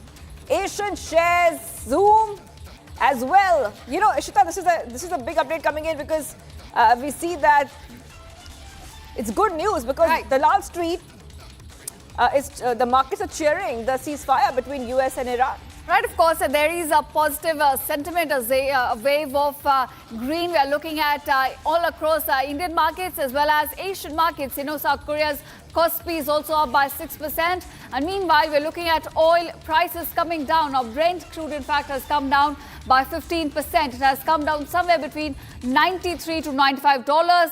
We had seen during conflict, it had reached $120 per barrel. And now to put this into perspective, we are being joined by my colleague Pranav. Pranav, do take us through the latest on the markets. They are opening higher and there is a positive sentiment that's now being reflected. Well, absolutely. In fact, as you rightly said, we are seeing greens everywhere. The Asian markets are in green and the Indian markets, so to say, have got a double boost because one is, of course, the announcement of ceasefire in the Middle East and the second is the Reserve Bank of India keeping repo rate unchanged. So both these announcements or both these developments have boosted the sentiments on D Street. What we're seeing right now is Nifty, the 50-pack Nifty is trading 3.45% higher near 24,000 level. Remember, markets have been falling for the past 4 consecutive months ever since this year began. In fact, earlier due to turmoil caused by tariffs and now by the war. The Indian market was in fact the worst performing market in the year gone by. But now what we're seeing now is that both Nifty as well as Sensex are up. There is an indicator called India VIX, which is the fear index, which has come crashing by 20% in just 1 hour of trading. So it just shows that D Street is positive and cheering the ceasefire announcement. Right. And Pranav, it's not just the markets. We also see that the oil prices have seen a bit of a relief as well. It's a relief coming in. The prices are lowering. Pranav. Well, so this is good news. Absolutely. In fact, during the peak of the war, oil had in fact touched about $120 a barrel. Iranian officials and authorities were threatening that it could go even higher if Strait of Hormuz or if US continued its attacks and the Strait of Hormuz remained closed. What we're seeing right now is oil has come crashing down by about 15%. Oil is right now trading at $96.87 a barrel and Brent is trading at $95.37 a barrel. So that's a straight dip of about $14 to $15. This is probably the first time that oil has come below $100 over the past about few weeks. So yes, positive developments and thanks to the Strait of Hormuz opening. All right. Well, thank you, Pranav, for getting us all those details. A wave of green on D Street. Oil prices are falling sharply. Ishita, I think you have more for us on that front. Right, of course, we're looking at US oil prices falling sharply just as the US President Donald Trump announced a 2-week ceasefire in this conflict against Iran. Now, the ceasefire was put in place with the agreement that the strategic Strait of Hormuz will be opened safely and there will be safe passage for the ships allowed by Iran. More in this report, take a look.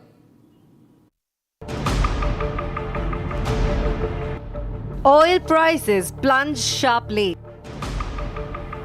after US President Donald Trump agreed to suspend attacks on Iran for 2 weeks in exchange for Tehran allowing safe passage through the Strait of Hormuz. Before the ceasefire, Brent crude futures spiked to about $120 per barrel and US WTI oil climbed similarly, one of the highest levels since the year 2008. On news of Trump's conditional ceasefire, Brent fell about 14% to a $93 to $95 per barrel, and the US WTI dropped by a similar 14 to 15%, a strong reversal from the recent highs. International benchmark Brent for June delivery lost more than 15% to a $92 per barrel. Iranian Foreign Minister Syed Abbas Araghchi said Tehran will allow safe passage through the strait during the ceasefire with coordination from Iran's armed forces and with due consideration to technical limitations. The president had threatened to bomb every bridge and power plant in Iran if the leaders did not meet that deadline. The US has received a 10-point proposal from Iran that is a workable basis for negotiations, while Iran received a 15-point plan from the US earlier. Trump said the 2-week ceasefire was subject to Iran agreeing to a complete and immediate safe opening of the Strait of Hormuz.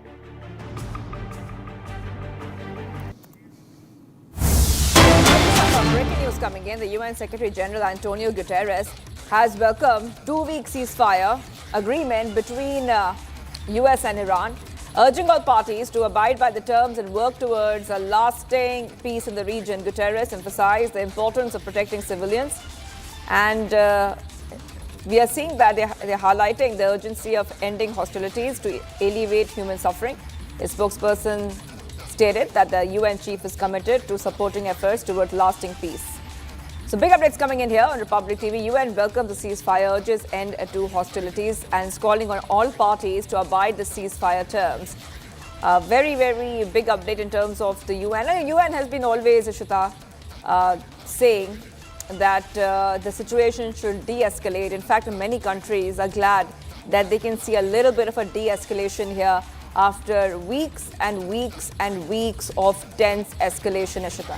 Right, of course, after 40 days of bloodbath, we're looking at several countries are now coming and welcoming the ceasefire, from Australia to New Zealand to, in fact, the United Nations itself, welcoming the ceasefire, calling for all the parties to abide by this agreement and to ensure that there is a long and lasting peace in the Middle East. We have seen weeks and weeks of conflict, but now we're looking at some relief coming in, and all the major parties also welcoming the ceasefire.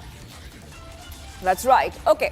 And we're getting you more updates coming in. US President Trump has agreed to a 2-week ceasefire on the condition that Iran reopen the Strait of Hormuz. And this agreement comes after the president threatened Iran with the death of its entire civilization Tuesday morning. According to reports, the move follows a last-minute diplomatic intervention led by Pakistan. More in this next report. US President Donald Trump agreed to a 2-week ceasefire just hours before the deadline he had set for Iran to capitulate, warning that otherwise a whole civilization will die tonight. Pakistan Prime Minister Shehbaz Sharif invited American and Iranian leaders to Islamabad on Friday to further negotiate a long-term peace solution. Trump, in his post, announced that he is holding off to ramp up attacks on Iran and credits the 10-point proposal put forward by the Islamic regime and calls it a workable basis on which to negotiate. The 2-week ceasefire plan includes allowing Iran to charge fees on ships transiting through the Strait of Hormuz, the narrow mouth of the Persian Gulf. With the ceasefire agreement in place, both the US and Iran have ordered its military to halt all offensive strikes in the region.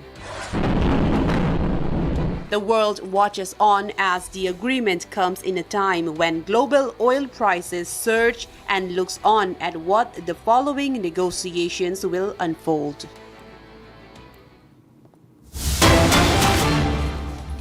All right, viewers, getting some more developments. Pakistan's Prime Minister Shehbaz Sharif is now facing a backlash after an edited post on X showed an earlier version labelled Draft Pakistan's PM message on X.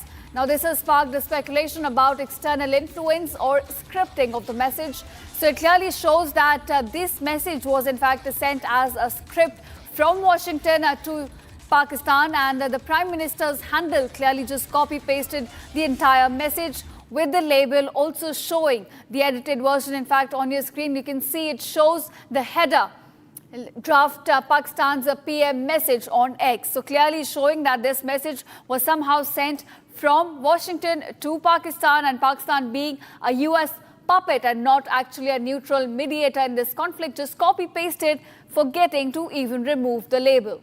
That's right. So what we see is there is this post, and we put out that post for our viewers.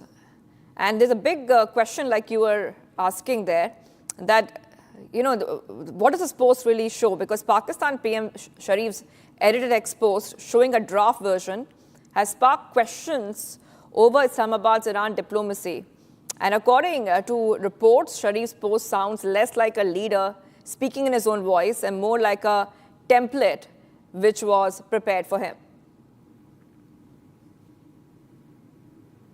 Right, of course, Shivangi, it does look like it's a copy-paste error that was made by the Pakistan's Prime Minister. A lot of users on internet have suggested the same, that, you know, the Prime Minister's handle, in fact, whoever's handling it forgot to remove the label and then edited it later. But the edited version clearly shows that there was a label put up showing the message for Pakistan PM. It was a draft message sent by Washington, dictated by Washington, sent to Pakistan and asked by Washington, in fact, to Pakistan's Prime Minister to put up that message. That's right. So we have put out that post. So we see there were two versions of that post. So what did the Pakistan PM post first? There's the first post that we have put out, that diplomatic efforts for peaceful settlement of the ongoing war in the Middle East are progressing steadily, strongly and powerfully. And then he put out a second post. So this was an edited X post. So slowly we see the edit history of Shehbaz Sharif.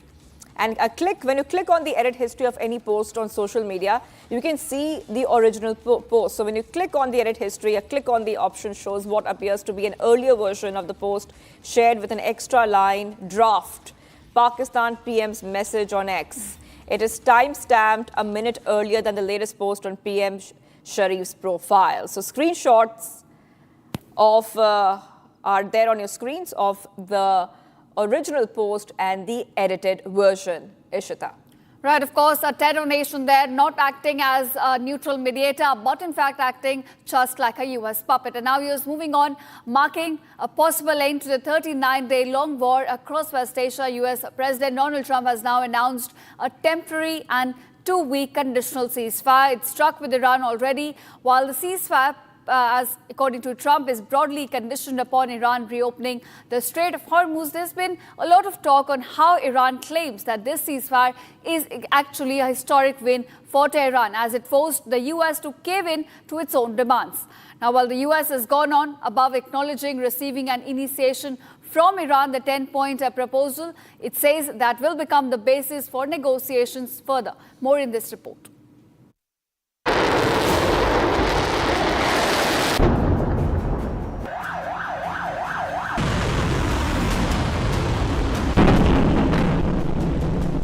After 39 long days of havoc and bloodbath, part of the Middle East war, US President Donald Trump took to social media announcing a temporary 2-week-long ceasefire.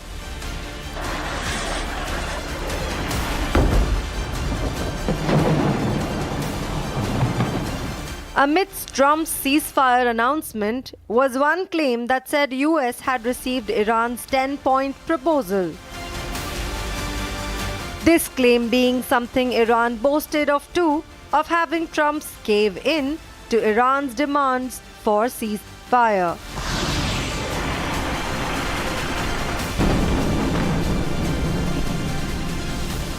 Iran's 10-point proposal entailed demands such as Israel and US curtailing its aggression and accepting Iran's control over the Strait of Hormuz.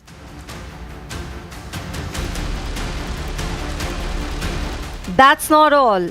Iran also urges for acceptance of uranium enrichment in the Farsi version of its ceasefire plan. Iran pushed for the lifting of all primary and secondary sanctions as was imposed by the US, especially amidst the war-resultant global economic and energy crisis, and termination of both UNSC and IAEA resolutions. Lastly, IRA stressed on how US and Israel must pay and compensate to Iran, while also seeking US combat forces to withdraw and back down. The additional cessation of war in Lebanon was also a demand put forth by Iran amidst the ceasefire negotiations. With this 10-point peace plan reportedly accepted, the US president has stepped down from earlier threats of expanding attacks on Iran, but also maintains this temporary ceasefire to be conditional on Iran honoring the ceasefire and reopening the Strait of Hormuz. Okay, we are being joined by our guest, Mr. K.P. Fabian, former diplomat. Thank you for joining us, sir, on Republic TV. We appreciate you joining us here. I just want to first ask you about Shehbaz Sharif's edited X post. We were discussing that. So, in the edit history, it says that draft Pakistan's PM message on X. So the question that is being raised is this: was this crafted by Shehbaz Sharif or was it influenced by external factors? Would you like to decode this latest development for us? So, thank you. I think we have to recognize that Pakistan has an important role. We know that Pakistan Prime Minister and their Defense Chief, Field Marshal Munir, had been in touch through the night with Vice President Vance and Iran's Foreign Minister and Arghachi. So that is a fact. And in fact, Iran has thanked Pakistan for its efforts. What we have to understand is that President Trump realized at some point of time that by starting this military action to destroy the civilization of Iran, he was making a mistake. And he wanted a way out, and Pakistan came handy by initially, let us understand, Pakistan was only a courier. It was carrying messages from America to Iran and from Iran to America. But you know, this courier also had access to the messages it was carrying. You know, it was a special courier. Later, Pakistan did actual mediation. And we should all be grateful to Pakistan because if President Trump had gone on with his initial plan, then the whole world would have been facing a big, big disaster because Iran would have hit back Israel and the GCC. And perhaps the GCC countries would have also joined Israel in attacking Iran. And that would have been very, very, what shall I say, apocalyptical. In fact, in America, they speak of Trumpocalyptical.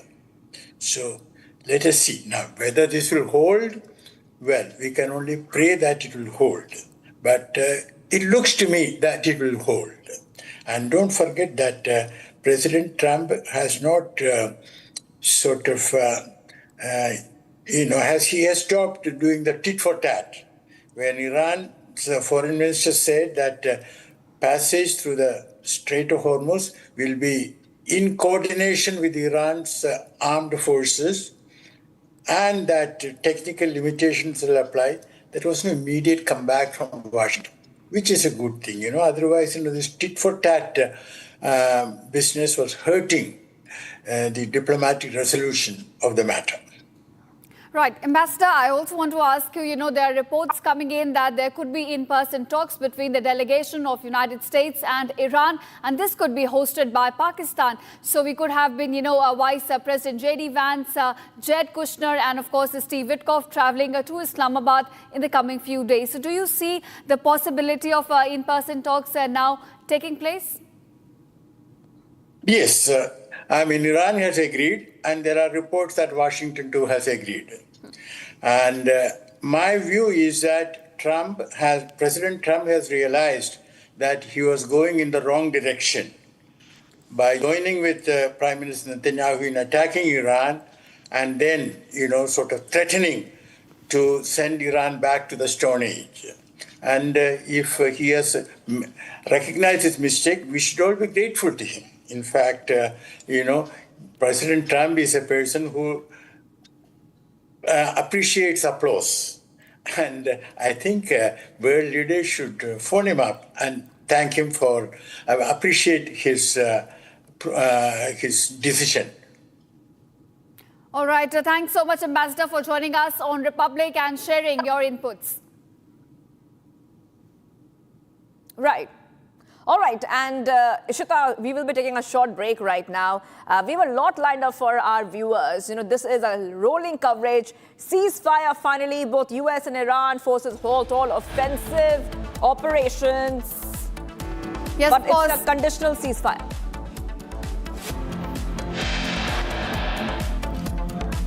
Oil prices crashed 14% within minutes as Trump announces ceasefire. Indian markets open high. We'll get you all the updates from markets to oil prices right after the break.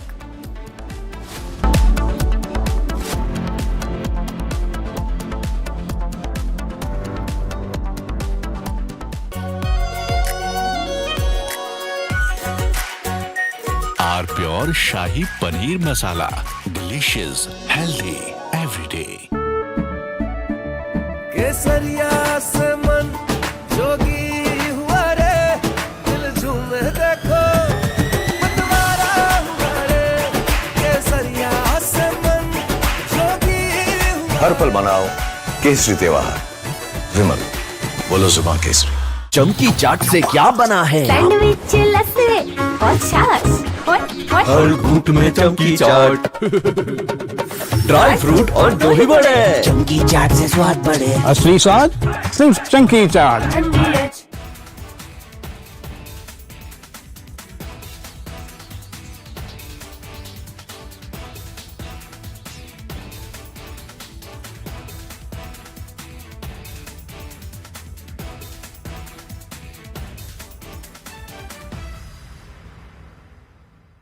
Three, 2, 1. Booster ignition. Artemis 2 now bound for the moon. Humanity's next great voyage begins.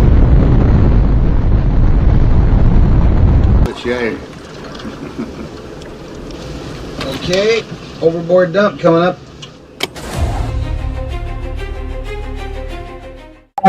Actually, there is always a redundant chain of excretion systems available on the Artemis. Okay. It is not just the main chain, and it's a redundant chain is also available. And there is no way that the astronauts will be stuck because of the the excretion issues. And what they have reported now, even we were going through and seeing, it is something to do with.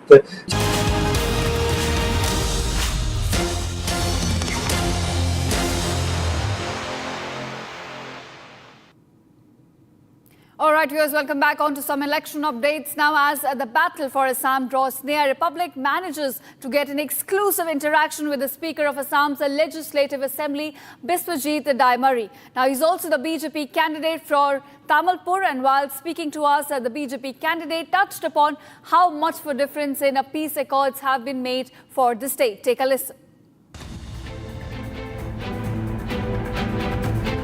इस बार बोडोलैंड की राजनीति में सबसे बड़ा factor जो होने जा रहा है वो क्या है? नहीं, बड़ा फैक्टर तो बदल में अभी कुछ ही नहीं है। बड़ा फैक्टर एक ही है कि यहाँ की उन्नति। तो हगरामा मोहिलारी जी बीपीएफ की जो सरकार यहाँ पर गठन की है, इसके बाद उन्होंने लग रहा है कि यहाँ की डेवलपमेंट के लिए काम करे और इसके लिए मोदी जी और हिमंत जी के साथ जोड़ जाए। इसीलिए एनडीए में ज्वाइन किया और एनडीए में ज्वाइन होके अभी भाजपा बीपीएफ एक साथ काम कर रहा है। आजकल यूपीपीएल नहीं है, यूपीपीएल एनडीए में भी नहीं है। तो इसीलिए यहाँ मुद्दा सिर्फ यही है बीटीसी इलाका का डेवलपमेंट। यहाँ पर यदि देखा जाए बोडोलैंड में एक समय ऐसा भी था कि कई सारे मिलिटेंट ऑर्गेनाइजेशन यहाँ पे एक्टिव था, अल्फा से लेकर के आदिवासी उग्रवादी संगठन तक यहाँ पर एक्टिव था, भूटान बॉर्डर से बहुत ही नज़दीक है। तो अभी लेकिन जो देखने को मिल रहा है पूरी तरह से शांति यहाँ पर वापस आ गया है। तो ये भी क्या बीजेपी के पक्ष में एक वेव क्रिएट करने में सक्षम रहेगा? नहीं, डेफिनेटली ये भी होगा, क्योंकि बीजेपी के नेता लोगों ने इनिशिएटिव लेके असम के जितने भी सशस्त्र संग्रामी जो समुदाय है, दल है, उनके साथ बातचीत करके वही लोग जो चाहा उसको कमिटमेंट देके उनके साथ समझौता किया। इसके बाद फुल्ली कॉन्फिडेंट है, विश्वास है, और इसके बाद सब अभी उन्नयन के काम में, डेवलपमेंट के काम में लग रहा है। और ये निर्वाचन डेवलपमेंट के लिए है, क्योंकि हम जिनको भी प्रतिनिधि हिसाब से यहाँ से निर्वाचित करके भेजूंगा वही जाके सरकार बनाएगा, और सरकार होने से अपना मनपसंद वाले जो प्रतिनिधि है वो जगह में एक साथ मिलकर डेवलप करेंगे।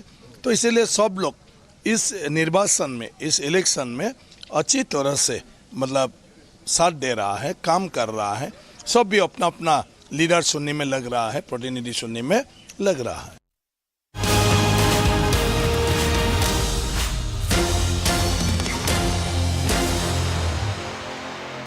प्योर सूजी पास्ता उबालो, मिलाओ और खाओ, 8 मिनट में तैयार। क्या टेस्ट है, सबका राजा hardcore masala.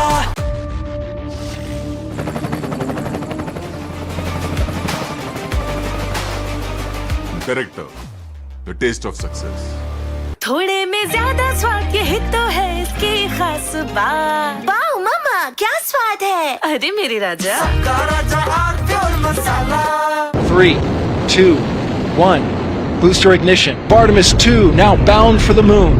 Humanity's next great voyage begins.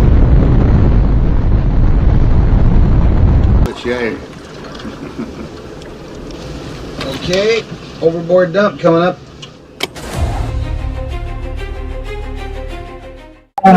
Actually, there is always a redundant chain of execution systems available on the Artemis. Okay, it is not just the main chain, and it's a redundant chain is also available. And there is no way that the astronauts will be stuck because of the the execution issues.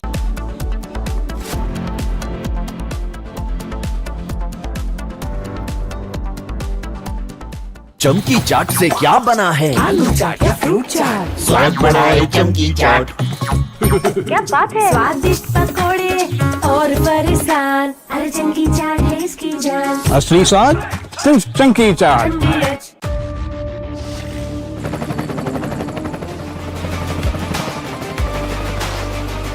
Corrector, the taste of success.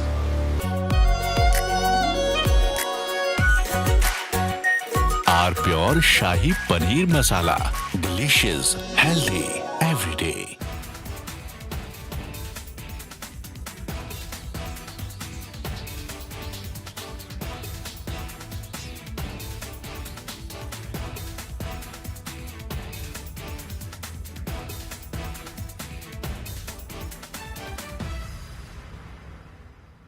Three, 2, 1. Booster ignition. Artemis 2 now bound for the moon. Humanity's next great voyage begins.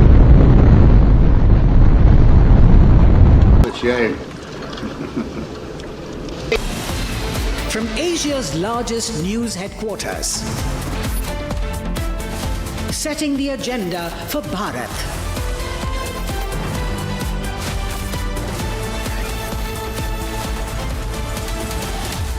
You're watching Republic.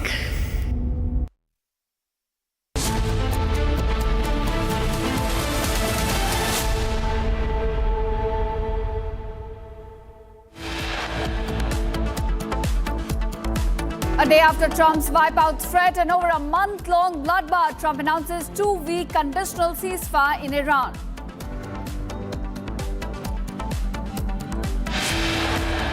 Both US and Iran forces halt all offensive operations after Trump's conditional ceasefire announcement.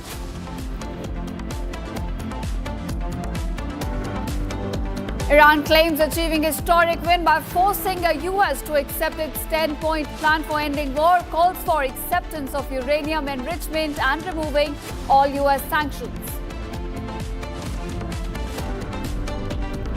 Israel welcomes decision to suspend strikes against Iran but says the 2-week ceasefire does not include Lebanon.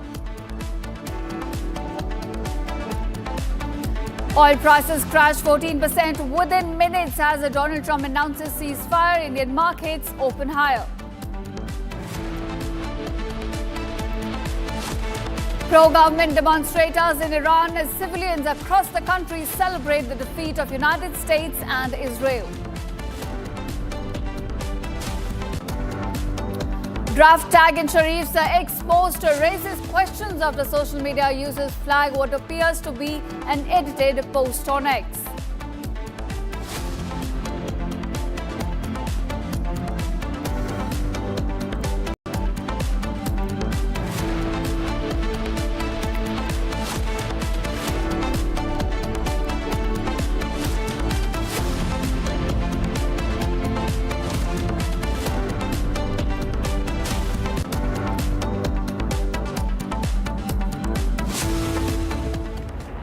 All right, viewers, now US President Donald Trump has announced a 2-week ceasefire with Iran suspending military attacks and bombing just hours before a self-imposed deadline. Now, the deal here ties the ceasefire to Iran's commitment to reopening the Strait of Hormuz, allowing safe passage for ships. That's right. Iran has presented a 10-point proposal, which Trump considers a workable basis for negotiations, including non-aggression, lifting of sanctions, and recognition of Iran's uranium enrichment program. The agreement has led to a sharp drop in oil prices and a surge in global markets. A wave of green also being seen on Dalal Street as markets are cheering this ceasefire. We're getting all these updates coming in here on Republic. Iran and US agreed to conditional 2-week ceasefire amid the opening of the Hormuz. We see that Hormuz has been such a big point here, because Trump says he has agreed to the proposed 2-week ceasefire if shipping traffic is allowed to move through the Strait of Hormuz. Iranian Foreign Minister Abbas Araghchi says Tehran will agree to the end in fighting if attacks against Iran are halted. So both the sides putting out their points so there could be lasting peace. Okay, this is a post from US President Trump. Yes, Ishita, what does it say? Right, of course, this is the latest tweet put up by Donald Trump right after he announced a 2-week ceasefire. He says the golden age will now be returning to Middle East. It's a big day for world peace. Now, he also goes on to say that there's lots of positive action, big money will be made, and Iran can now, in fact, start the reconstruction process. So also hinting that this peace is certainly going to hold in the Middle East, while adding that we'll hang around to ensure all goes well. So we're not looking at US troops immediately, in fact, withdrawing from the region. Some US presence will be maintained to ensure that there is safe passage for the cargo ships through the Strait of Hormuz, and Iran, in fact, is holding up to its part of the agreement as ceasefire now comes into effect. That's what Donald Trump's latest tweet seems to be hinting at, Shivangi, as he also says that it's a golden age right now in US, and that will also now come in Middle East. Yes, Israel says it supports Trump's decision to suspend strikes on Iran, but the 2-week ceasefire does not include Lebanon, from what we understand. The Pakistan Prime Minister says the opposite, that it does. So we're getting all these updates coming in. Pakistan has been acting as a mediator, has also invited both sides for talks in Islamabad. So the story is not over. We can expect more developments, more negotiations in the coming days. So this is a huge update coming in here. Oil prices drop and stocks rally after Trump's ceasefire announcement. This is also one of the big updates coming in on Republic TV as we keep getting our viewers more updates. US and Iran have agreed to this 2-week ceasefire. However, it does come with multiple conditions. Okay, let's go back to you, Ishita. Ishita, Iran's military will coordinate the passage of vessels through the critical Strait of Hormuz during the ceasefire. So this is what has come in from Iran. Right, of course, we had seen the first statement that came in from Iran's Foreign Minister Sayyid Abbas Araghchi clearly mentioned that as we open the Strait of Hormuz, Iran's armed forces will in fact be ensuring and guarding the strait. So we are looking at IRGC certainly maintaining a considerable presence around the Strait of Hormuz, as it will now reopen once the ceasefire comes into effect. In fact, we could be looking at normalization of oil traffic in the strait, but this could now take months and certainly more than weeks, because we're looking at this stretch which is just about 33 kilometers wide at its most narrow point. So we certainly, even to traffic to normalize along the strait, it will take definitely some more months for the oil traffic to stabilize. But we're looking at definitely Iran's presence around that corridor, with Donald Trump also announcing that US troops could be hanging around, meaning to ensure that Iran holds up to its end of bargain, holds up to ensure that there is freedom of navigation in the Strait of Hormuz. That's right. So Pakistan's Prime Minister has invited a delegation from both Iran and US to Islamabad for talks on Friday. And Lebanon is not included. Israel said it would suspend strikes against Iran, but claimed Lebanon was not part of the ceasefire, according to Israeli Prime Minister Benjamin Netanyahu's office. So big updates coming in here on Republic TV, and international reactions to the US and Iran ceasefire are also trickling in. The UN Secretary General Antonio Guterres has called on all parties to comply with their obligations and abide by the terms of the deal.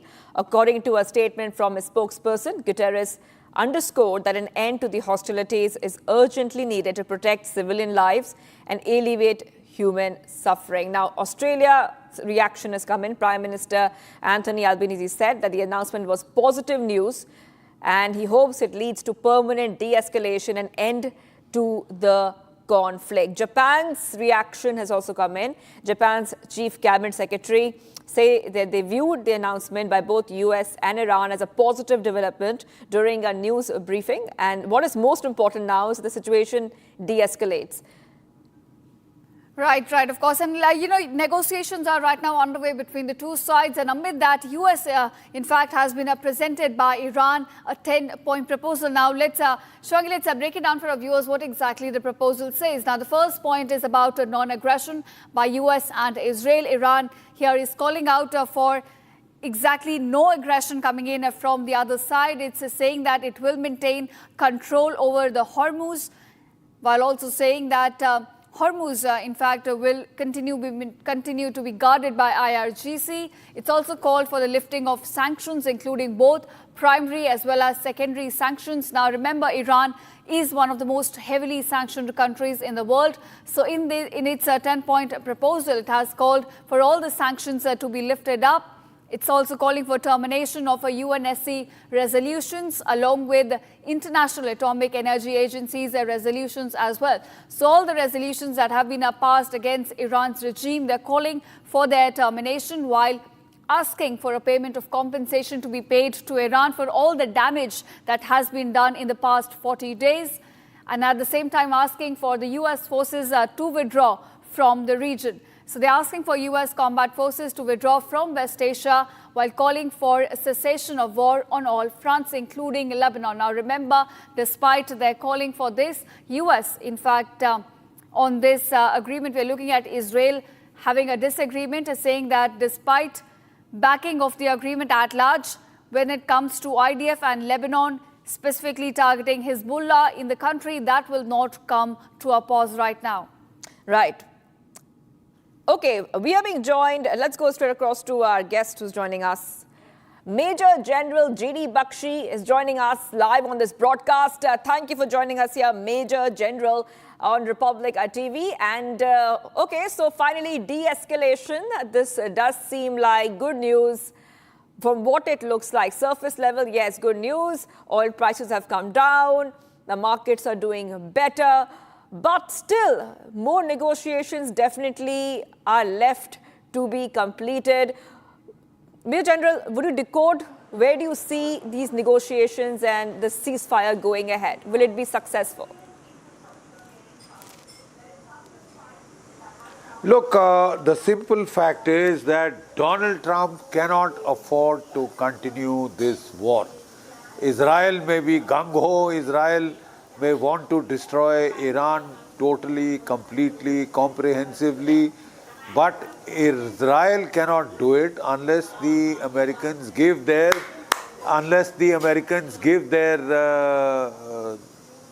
the KC-135 tankers, right? So without that, even Israel cannot continue this war alone. The MAGA base of Donald Trump is getting very restive. He had promised them that there would be no forever wars, no protracted war. Here is a 40-day war already, which was showing no sign of let-up, only signs of intensification. So he's got a midterm election coming in the month of November. The Americans have taken 13 killed, 365 wounded. How many of them have passed away? We don't know as yet. But it has been a heavy price, over 20 aircraft shot down or destroyed on the ground. About $50 billion worth have been expended. They've asked for $200 billion more. It is a no-go. You cannot continue this. And above all, the global economy has taken a very big hit, and it cannot continue forever. Donald Trump has suffered a serious loss of faith. The American armed forces have suffered a loss of prestige, but it was unnecessary, uncalled for. It was a war of choice built on very subjective premises. That 48 days and the war will be over. Iran will be like Venezuela, a pansy state that will roll over and play dead. Nothing of that sort has happened. Regime change, my foot regime change. That regime is strong. Only more radical people have come to the fore. You made it worse than it was before. The IRGC is now in charge in Iran. The IRGC now controls the Strait of Hormuz. Period. And militarily, it is not possible to open the Straits of Hormuz unless the United States is prepared to put 200,000 to 300,000 troops on the ground. I mean, those are military realities which were, I can't understand how they were being overlooked. And, we'll do it on the cheap, we'll quick in, quick out. Sir, quick in, quick out does not mean 40 days of attrition, which are only intensifying. So, for the time being, there is peace. We hope it holds. But Israel will definitely is not happy with this situation. But even Israel will have to be cognizant of the fact that the whole world is suffering. And anybody who gets very intransigent on trying to continue this war forever till he feels he's achieved his war aims would make him very unpopular globally.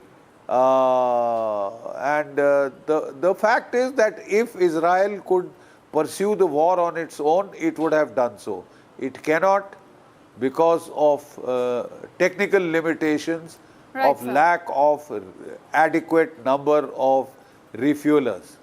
Right. Major General, I agree with you on that point. This was a war of choice that thrusted upon Iran with no clear goal in sight. And certainly, US was stretched thin at this point. I'll come back to you, sir, for further analysis. We're getting some breaking news developments at this hour. Now, Pakistan's Prime Minister Shehbaz Sharif is facing a major backlash after an edited post on X showed an earlier version labeled draft Pakistan's Prime Minister message on X. Now, this has sparked speculation about external influence or scripting of the message from Washington itself. That's right. Another post which urged US President Trump to extend the deadline to talk with Iran has now raised questions about Pakistan's diplomatic messaging and whether it's being independently crafted. Social media users are divided, with some joking about the copy-paste error, others suggesting the message was dictated by the United States. So let's put out both the posts on your screen. So this is the first earlier post. Left, right is the edited post. So we see that once you click on the edit history, you can see what appears to be the earlier version of the post shared with an extra line. Draft Pakistan Prime Minister's message on X. It's time-stamped a minute earlier than the latest post on PM Shehbaz Sharif's X profile. So let's go back to Major General G.D. Bakshi on this. So, you know, a lot of people are commenting on that post that why was this phrase written, draft Pakistan PM's message on X? So the question that they're raising is that was this message crafted by Shehbaz Sharif or was it influenced by external factors? And we see a lot of traction online on this now, Major General. Look, the simple fact is Pakistan's role has been that of a post office. The primary claim to fame is Asim Munir's bootlicking of Donald Trump. In the last 3 months, he has been to Washington 3 times, and traveling like a traveling salesman with a suitcase full of rare earth, metals, copper, tungsten, etc. The Pakistani military especially has a habit of bootlicking the United States and the Western powers, and that has been fairly obvious all along Pakistan's army's history. Asim Munir is the latest one to join the bootlicking bandwagon of eulogizing Donald Trump to the skies, and that is how he has managed to wriggle for himself this role of a so-called mediator. Egypt, Turkey, Iran were also, Oman were also involved, as was China behind the scenes, because this draft was discussed with the Chinese. The earlier drafts, all the peace proposals were discussed with the Chinese, who have played a quiet behind the scenes role, which is pivotal.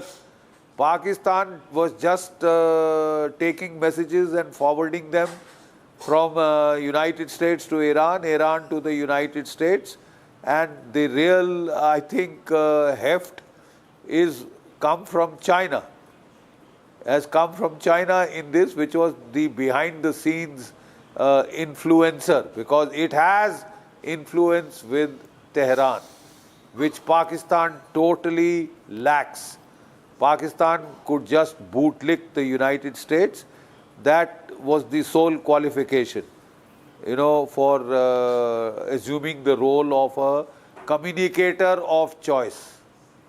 Not a negotiator, communicator of choice. Right. Major General, I want to ask you a question about the larger picture that's now emerging. Now, regime change has certainly not taken place. Hormuz is still under Iran's shadow. Now, military capacity for sure has been hit, but not completely erased. And enriched uranium is still present inside Iran. So the big question is, what exactly did US gain out of this war? That is precisely, Professor Robert Pape, who forecast this conflict, who told you well before it happened that this would happen. And he also told you that if the United States had taken the off-ramp on 28th of February, a peace deal was almost through, brokered by Oman. The Omani's foreign minister had said that Iran had agreed to hand over its enriched uranium to the IAEA. That was, very callously, spurned, and America and Israel attacked Iran even while the negotiations were on. Now today, 40 days after this ridiculous war of choice started, America is worse off than it was at the start of the war. Iran is better off because it did not control the Straits of Hormuz at the start of the war. Opening the Straits of Hormuz is militarily extremely difficult. unless America is prepared to put 200,000 to 300,000 boots on the ground for 18 months, and the estimate of Pentagon itself was that it would lead to 15,000 minimum body bags. Can Donald Trump afford that in a midterm election year? Absolute no. So Donald Trump has been forced to accept a deal much worse than what he was getting before he started this war. All right. Well, thank you, Major General, for joining us here with your perspective in decoding the situation that is playing out in the conflict. There's a ceasefire which has been announced, which is a temporary measure. Thank you so much, Major General. Okay, so we will be tracking more updates coming in. And Ishita, there has been a little bit of a good news. U.S. oil prices have fallen after U.S. President Trump has announced a 2-week ceasefire in the Iran war just hours after this deadline. Right, of course, Shivangi, the ceasefire was put in place with the agreement that the strategic Strait of Hormuz will be opened and safe passage will in fact be given to cargo ships. Take a look at this report, viewers. Oil prices plunged sharply after US President Donald Trump agreed to suspend attacks on Iran for 2 weeks in exchange for Tehran allowing safe passage through the Strait of Hormuz. Before the ceasefire, Brent crude futures spiked to about $120 per barrel, and US WTI oil climbed similarly, one of the highest levels since the year 2008. On news of Trump's conditional ceasefire, Brent fell about 14% to a $93 to $95 per barrel, and the US WTI dropped by a similar 14 to 15%, a strong reversal from the recent highs. International benchmark Brent for June delivery lost more than 15% to a $92 per barrel. Iranian Foreign Minister Syed Abbas Araghchi said Tehran will allow safe passage through the strait during the ceasefire with coordination from Iran's armed forces and with due consideration to technical limitations. The president had threatened to bomb every bridge and power plant in Iran if the leaders did not meet that deadline. The US has received a 10-point proposal from Iran that is a workable basis for negotiations, while Iran received a 15-point plan from the US earlier. Trump said the 2-week ceasefire was subject to Iran agreeing to a complete and immediate safe opening of the Strait of Hormuz.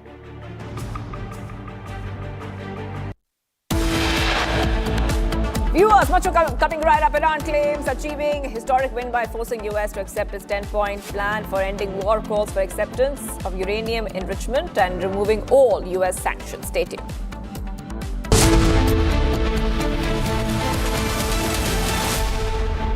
प्यास बुझाए ठंडक लाए सबको भाए जीरा से MTH का जलजीरा जीरा से जीरा से असली रिफ्रेशिंग, असली स्वाद, असली मजा। MTH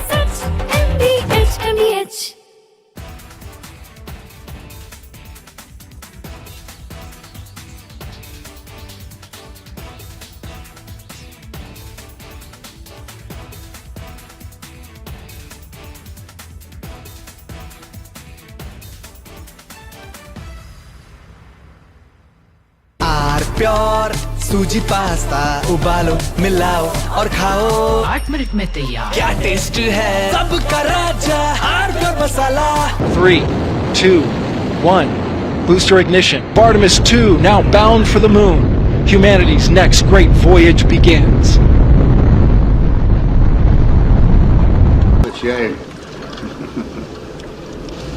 Okay, overboard dump coming up.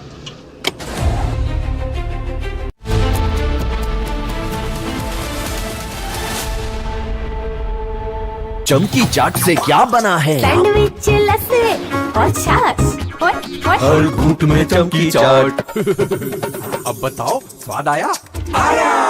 असली स्वाद सिर्फ chunky chaat.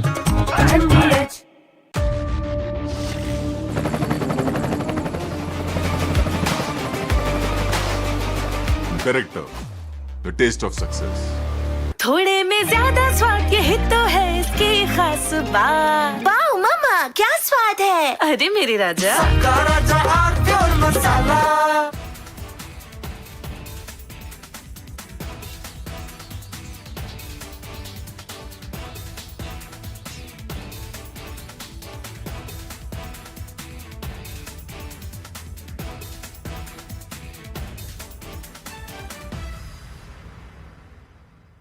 Three, 2, 1. Booster ignition. Artemis 2 now bound for the moon. Humanity's next great voyage begins.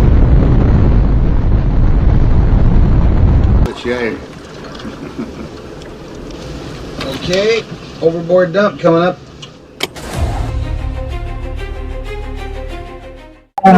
Actually, there is always a redundant chain of excretion systems available on the Artemis. Okay, it is not just the main chain, and it's a redundant chain is also available.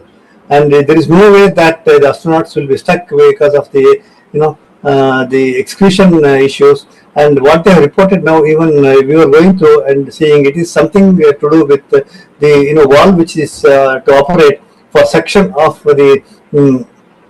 the excretion, which looks to be needing attention. But the crew in Artemis, they are well trained to handle.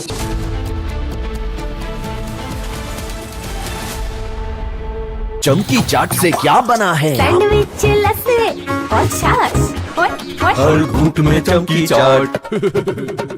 Dry fruit और दही बड़े। चमकी चाट से स्वाद बढ़े। असली स्वाद सिर्फ chunky chaat.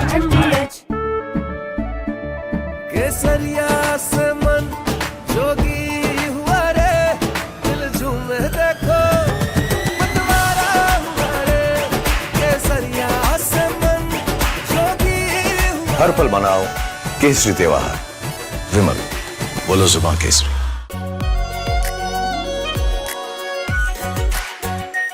Are pure shahi paneer masala, delicious, healthy everyday.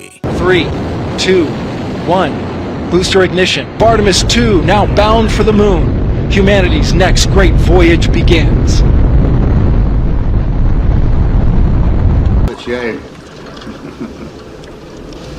Okay, overboard dump coming up.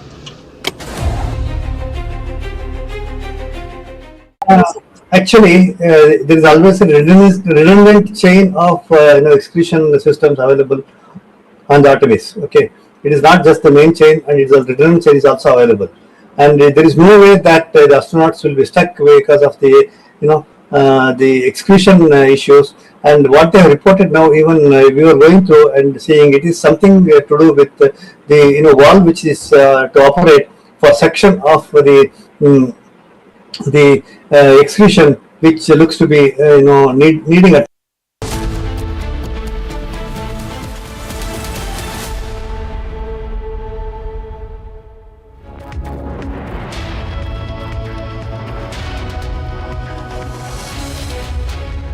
Hello and welcome viewers, you're watching Live and Breaking on Republic TV with me, Ishita Mitra. My colleague Shivam is also present with me, and we're tracking all the developments getting in after Donald Trump announced a 2-week ceasefire between Iran and the US. So what's happening to the oil prices, to what's happening on the Dalal Street? We're getting you all the reactions ahead. Yeah, market seems to be stabilizing. The oil prices seem to be stabilizing because there was a bloodbath when the entire war was on. It was a very long war. It was benefiting no one, and it was a clear miscalculation by the American government on whether Iran will be striking back. And Iran held its ground and was striking the military assets in the entire Middle East. We'll get you all the latest updates on this 2-week pause, not a complete ceasefire, but definitely a 2-week pause, and other national and international breakings. But let's have a look at the top headlines of the hour first. A day after Trump's wipeout threat and over a month-long bloodbath, Trump announces 2-week conditional ceasefire in Iran.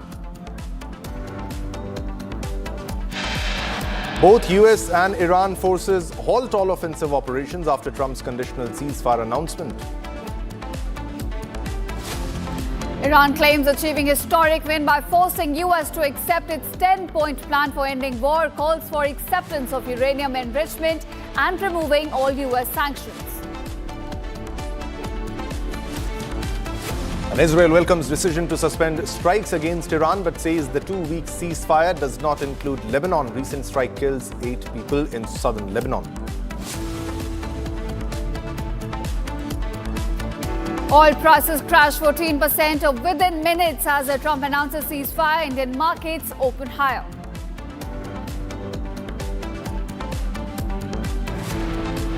And pro-government demonstrators in Iran, civilians across the country celebrate the defeat of US and Israel.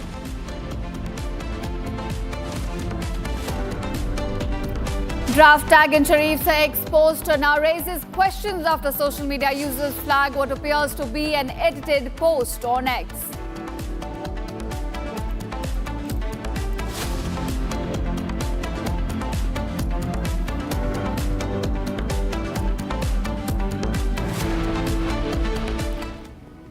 All right, viewers, our top focus at this hour. Now, the US President Donald Trump has announced a 2-week ceasefire with Iran, suspending military attacks and bombing just hours before a self-imposed deadline. Now, the deal here ties the ceasefire to Iran's commitment to reopen the strategic Strait of Hormuz, allowing a safe passage for ships. Definitely, Iran has presented a 10-point proposal which Trump considers a workable basis for negotiations, including non-aggression, lifting of sanctions and recognition of Iran's uranium enrichment program. Now, the agreement has led to a sharp drop in oil prices and a surge in global markets. So the markets have reacted and there's a positivity which has come to the market after a lot of negativity, because markets run on sentiments, and also the prices of oil, the crude Brent, seems to normalize. 14% is a very good number in this case, because there was a bloodbath earlier in the global markets, the Asian markets, and also in the Indian markets, especially because of the ongoing war, because of the Strait of Hormuz being choked by the IRGC, because of the Strait of Hormuz being continuing to be a flashpoint, a war zone as declared by the IRGC. Now, as one of the points is opening the Strait of Hormuz, definitely this will impact the oil prices, and it has started showing up. Right, of course, and now we're joined by 2 guests, retired Major General Rajan Kochar, defense expert, who joins us, along with retired Major General G.D. Bakshi as well. Thank you to both of you for joining us on Republic TV. Major General G.D. Bakshi, coming to you first. We were discussing what exactly US gained out of this war. Now, the big question is, if it was not about regime change, what exactly was US objective, and did it achieve that at all? Look, the objectives stated by the Trump administration were varying from day to day. From day one, they started with regime change, then it went on to nation-state destruction, then it went on to stopping nuclear enrichment, defanging Iran's nascent nuclear program, then it went to missiles. Iran would have to give up its missile. No missiles more than 500 kilometers range. It would have to keep itself totally defenseless against all American and Israeli air attacks. And then it would have to cut off its ties, stop the support to its proxies of Hamas, Hezbollah, Houthis. These were tantamount to surrender, most of these demands, and none of them have been met. There has been no regime change in Iran. To the contrary, the son of the Ayatollah, a much younger, far more hardline person, has taken charge as the supreme leader. If you call that regime change, it is a travesty of the truth. It is a monumental joke. Iran still has 450 kgs of enriched uranium. Iran, above all, has emerged much stronger because it now controls the Gulf of Hormuz. Militarily, it is virtually impossible to open the Gulf of Hormuz unless, as per the briefing given by Pentagon, to Donald Trump and leaked to the Washington Post. America is prepared to put 200,000 troops on the ground for 18 months minimum, with estimated loss of about 15,000 casualties, American casualties. Right, of course. So that's the whole thing that... This, the yes, simple fact is, the simple fact is that this is a midterm election year. This war, especially the idea of putting boots on the ground, was extremely unpopular in the United States, and even the MAGA base, support base of Donald Trump was beginning to show major cracks. And therefore Donald Trump had to accept reality. He has had to accept conditions which are far worse than what he was getting on 27th of February this year. Right. Yes, sir. Yes, sir. All right. Major General Kocher also continues to be with us. Major General Kocher, my question to you would be, what will be the short-term impact and the long-term impact as an outcome of the war that continued? The short-term, definitely the loss of personnel, the loss of stockpiles of the missiles and the drones. But don't you think Iran will come out and emerge as a stronger player in the Middle East? It has proven its ground, and it has clearly proved that it is the ruler of the entire Middle East. It holds command, and it's stronger comparatively to any other Middle Eastern region, and all thanks to United States of America, sir. That's a very interesting perspective you have brought out in the discussion here, because people must remember that Iran is not alone. And in case the rebuilding process, not only in terms of its own weaponry or military strength, it's also a loss and a destruction of the infrastructure which has been caused, which has to be rebuilt now. Bridges have been lost, hospitals have been attacked, a lot of civil areas have been attacked. There are missile launchers and missile sites, air defense systems, command and control systems. So there has been a substantial loss. So, and that is the reason the Strait of Hormuz has become a center of gravity of this entire war. As a matter of fact, I would call it as a masterstroke of strategy of Iran. Because of Strait of Hormuz, I think the United States has been brought, to its knees. So now we look at the future, because a short-term impact has been tremendous. So in the short term, I think possibly the rebuilding process will start, and especially when Iran is going to levy a tax on the movement of vessels in Strait of Hormuz, because that is one way of ensuring that the rebuilding process moves at a faster pace, because you need a budget for that. A second important aspect here is what Iran is actually looking for is the support of China, because China is going to play a very important role in the reconstruction of Iran. And China has the expertise. See, in 3 years, China can build a multi-storied building right from scratch. So that is the kind of expertise China will bring in here. And the entire geopolitics of this region is going to change, because that's a larger impact I see.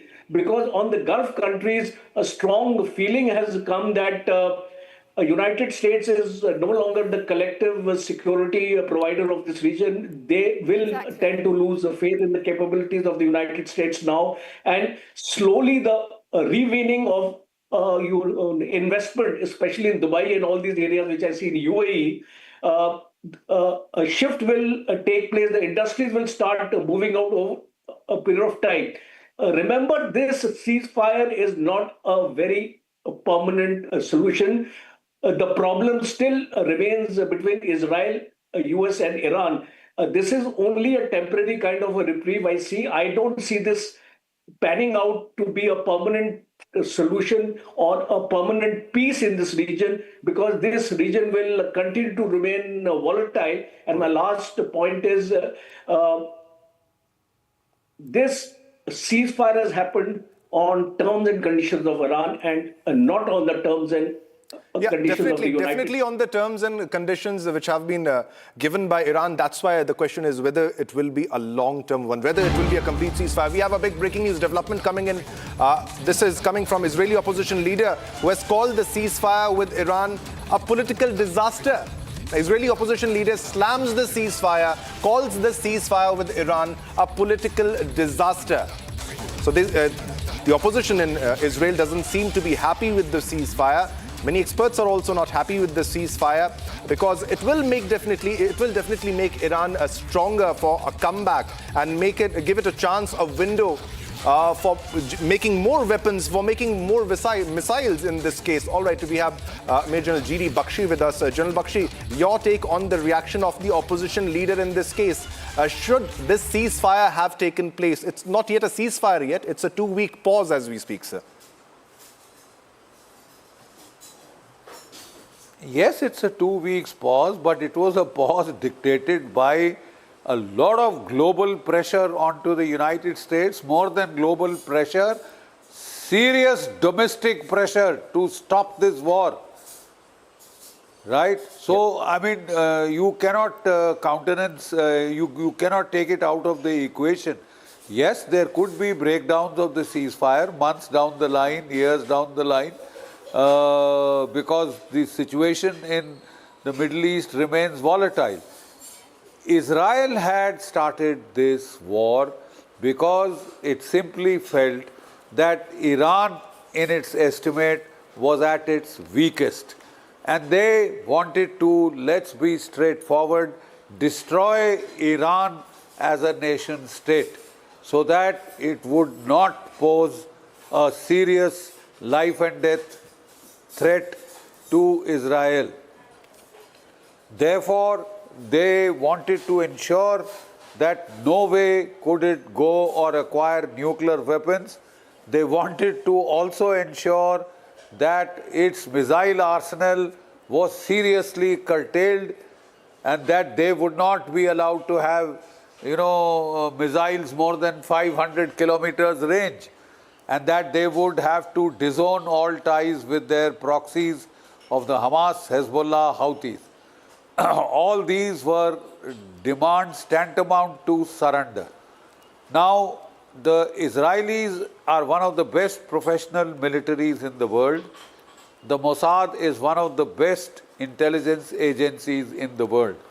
What I fail to understand is how could they have so grossly underestimated the military capability of Iran, its will to fight and stamina, its resilience in the face of regime change, a very serious regime change affects decapitation strikes, right? Yes. They had grossly underestimated Iran's resilience, its, mosaic strategy, its decentralization, which enabled it to survive the joint American-Israeli 40 days of the most brutal and lethal bombardment that we have seen in recent military history.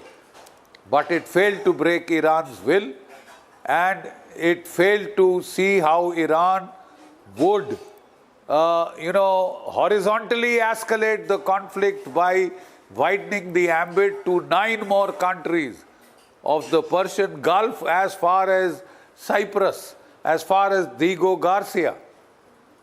So there was horizontal escalation, but the biggest game changer was grabbing hold of the Gulf of Hormuz. Israel, instead of Israel being the local hegemon now, we are almost at a situation where Iran is the local oil hegemon. It can block, it has blocked 22% of the global supplies of the energy to the entire world. That was the game changer, because there was no way that you could militarily open the Straits of Hormuz. The United States by itself lacked the military capacity. It was asking the NATO allies to join in, which they have totally refused. Because their simple point was, nobody asked us before starting the war, our inputs were not taken, our advice was not even sought for, and now we are being asked to commit our troops and to, accept body bags, which they were not prepared to do. Right. Certainly, in sir, America, there was a strong perception that this is not our war, it is Israel's war. And there was resentment on that score. All right. Right, sir. There was certainly miscalculation on the part of US and Israel. They miscalculated, they underestimated Iran's capability in this. And we'll come back to both of you, sir, for further analysis. But we're getting some breaking news. UK's Prime Minister Keir Starmer has welcomed the ceasefire agreement reached overnight. He says this will bring a moment of relief to the region and the world. Together with our partners, we must do all we can to support and sustain this ceasefire, turn it into a lasting agreement and reopen the Strait of Hormuz. So we are looking at more and more world reactions now pouring in on the ceasefire, with this one coming in from UK's Prime Minister Keir Starmer, who has welcomed the ceasefire deal, while also saying that we must do all we can at this point of time to ensure that this turns into a long and lasting agreement between the parties. So that's the statement coming in from Keir Starmer. He's now welcomed the ceasefire deal between Iran and US. Now, Major General Rajan Kochhar continues to stay with us. Major General Rajan Kochhar, I want to ask you, you were mentioning this, that GCC countries, they no longer trust the US as their net security provider. And we have seen after this conflict, Iran has certainly emerged more stronger with Hormuz under its shadow. Now, it knows that this leverage can be used wherever it wants, because it can hold the world economy to a choke point. It can block the Strait of Hormuz just whenever it wants. So in that regard, how do you look at now the change that could come in the security landscape of these Gulf countries? Because like Israel, even they did not want the war to end in this manner. See, you have to look at things from two perspectives. The first perspective is that what has been the relation of these Gulf countries or these Arab Muslim countries with Iran? It is basically a love-hate relationship, because most of the countries, except for, if I can single out Qatar or Oman, none of them actually enjoy a good relationship with Iran. So whenever they decide that they don't need the United States here, they'll have to also consider this big brother attitude here, because these countries are so small that they have hardly any armies of note. You see, at the most, they have the money power, they have the economic power, they can buy the weapons, they can have a good air defense system in the country, but beyond that, they'll not be able to fight in the case of altercation with Iran. So they need some kind of a security in this area, and that's why in the short term, I don't see any of the air bases or military bases of the United States moving out from here. Maybe in the long term, some kind of a solution will have to be worked out by the GCC countries. I am of the opinion that GCC countries must get together, make a security pact among themselves, prohibiting any kind of a war between each other, and security guarantees need to be put in place. Only then, I think, the Gulf will decide, or the Gulf countries will decide that they don't need the US. Yeah. Second important aspect, which is emerging now, is the role of China, because I'm trying to emphasize this again and again, because here is an opportunity which China is sensing now. In times to come, you see, China is already in Gwadar. Chabar port, a portion of the port is with China because it has an agreement with Iran. It is working on a Chabar port. In times to come, I see a greater presence of the PLA Navy as well as the PLA in Chabahar, because that is a very, very strategic move which China will play. China will play this move in parts. First, it will move into Iran in terms of reconstruction of Iran because a lot of damage has been caused. And secondly, technology. China is already sharing with Iran the Baidu satellite systems and the missile technology and the missile material also to manufacture these missiles. Also, in terms of rare earth elements and magnets and semiconductors, all are coming from China. Yes. So China will like to expand its role in this region, and in times to come, I may be contested, but we can see a similar kind of presence which the US has in the Gulf countries. I won't be very far out to suggest that China also comes up with a kind of a military base in Iran, because if that happens, a kind of a security is there for Iran in case of a US attack, because a moment a US is going to attack, China will get affected, and then I think possibly the larger ramifications of the conflict will come into play. So these are some of the things. It may happen, may not happen. Time will tell, but possibilities are there. Yeah, definitely.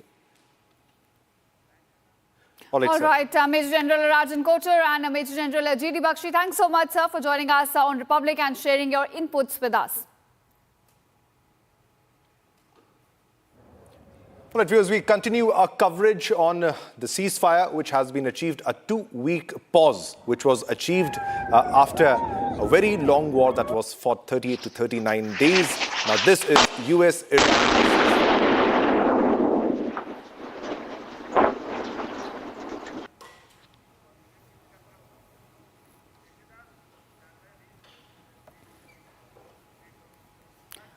All right, viewers, now marking a possible end to the 39-day-long war across West Asia, US President Donald Trump announced a temporary and conditional 2-week ceasefire struck with Iran.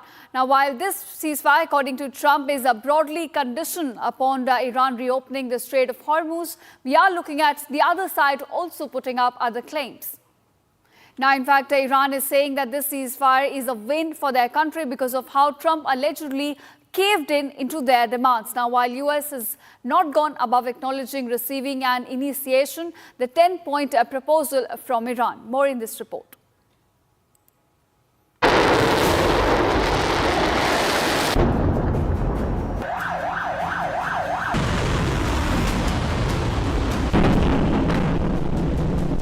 After 39 long days of havoc and bloodbath, part of the Middle East war, US President Donald Trump took to social media announcing a temporary 2-week-long ceasefire.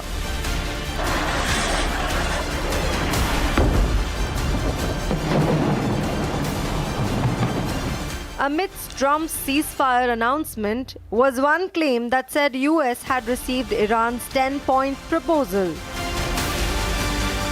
This claim being something Iran boasted of too, of having Trump's cave in to Iran's demands for ceasefire.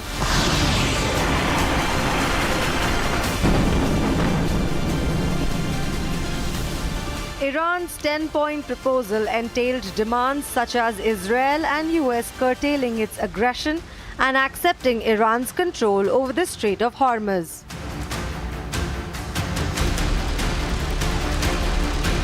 That's not all.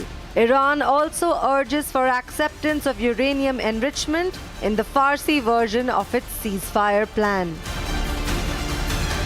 Iran pushed for the lifting of all primary and secondary sanctions as was imposed by the US, especially amidst the war-resultant global economic and energy crisis, and termination of both UNSC and IAEA resolutions. Lastly, IRA stressed on how US and Israel must pay and compensate to Iran, while also seeking US combat forces to withdraw and back down. The additional cessation of war in Lebanon was also a demand put forth by Iran amidst the ceasefire negotiations. With this 10-point peace plan reportedly accepted, The US president has stepped down from earlier threats of expanding attacks on Iran, but also maintains this temporary ceasefire to be conditional on Iran honoring the ceasefire and reopening the Strait of Hormuz. Coming up on the other side, Iran declares achieving historic win by forcing US to accept its 10-point proposal as Donald Trump declares ceasefire.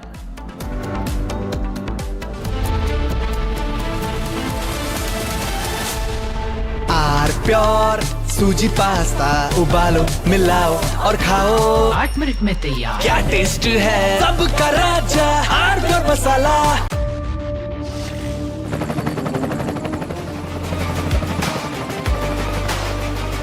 Correct. The taste of success.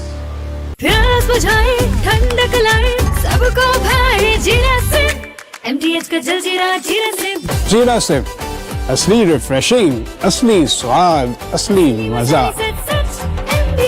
MTH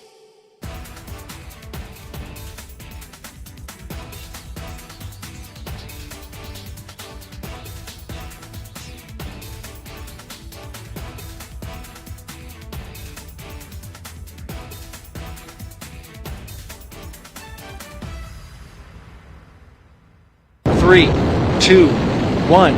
Booster ignition. Artemis 2 now bound for the moon. Humanity's next great voyage begins.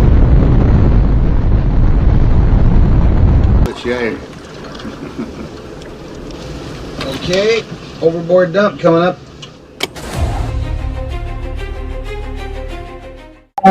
Actually, there is always a redundancy.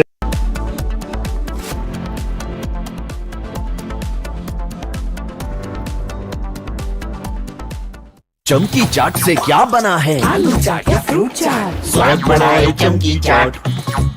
क्या बात है स्वादिष्ट पकोड़े और परेशान अरे चमकी चाट है इसकी जान। असली स्वाद सिर्फ chunky chaat.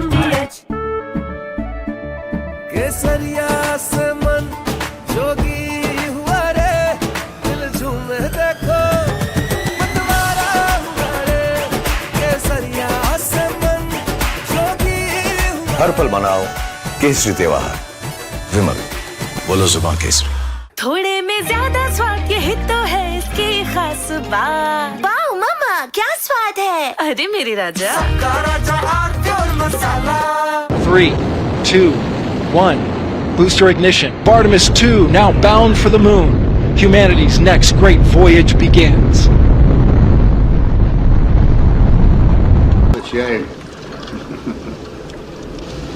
Okay, overboard dump coming up.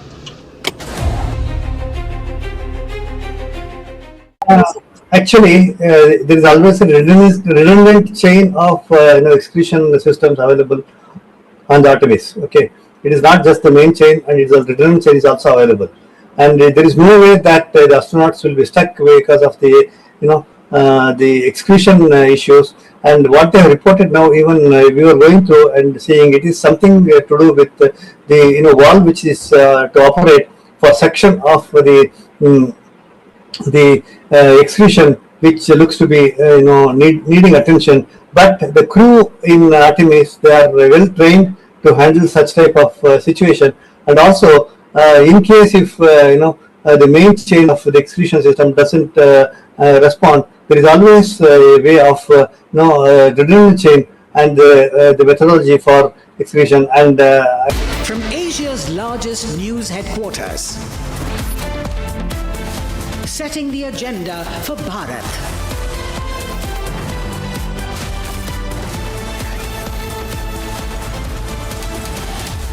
You're watching Republic.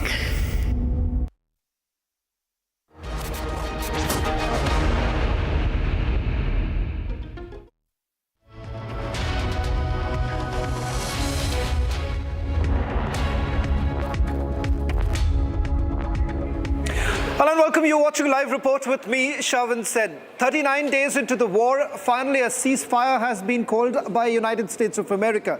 But is this going to be a lasting peace to begin with? Iran has already floated a 10-point peace program.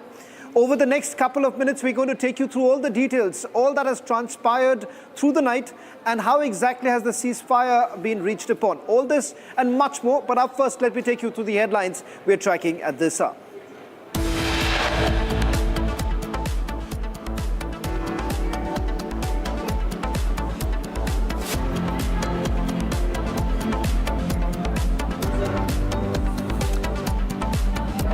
President Trump says golden age for Gulf. This after a ceasefire has been called.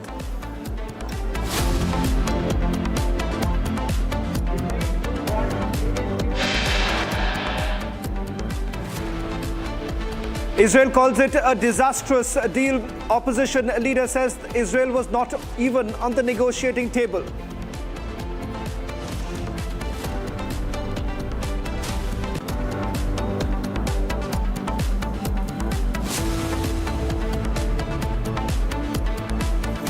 As two-week ceasefire begins, the focus now shifts to vessels transiting through the Hormuz Strait.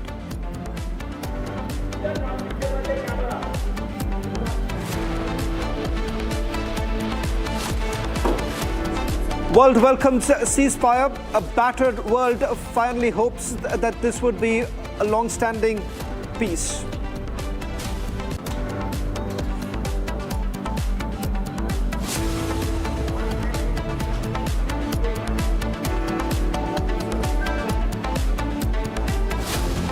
No direct negotiation between the United States of America and Iran. It is Pakistan which has been sending across messages to United States of America. India calls it that this is the Dalal history of Pakistan.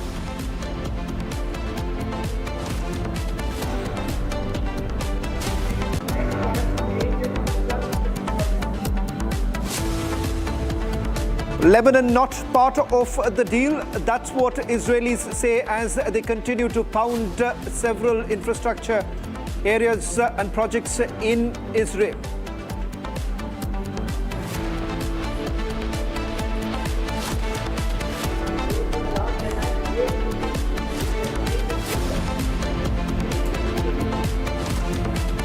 Eight people killed in Lebanon. This after the ceasefire that has been announced. Israel says Lebanon not a part of the ceasefire deal.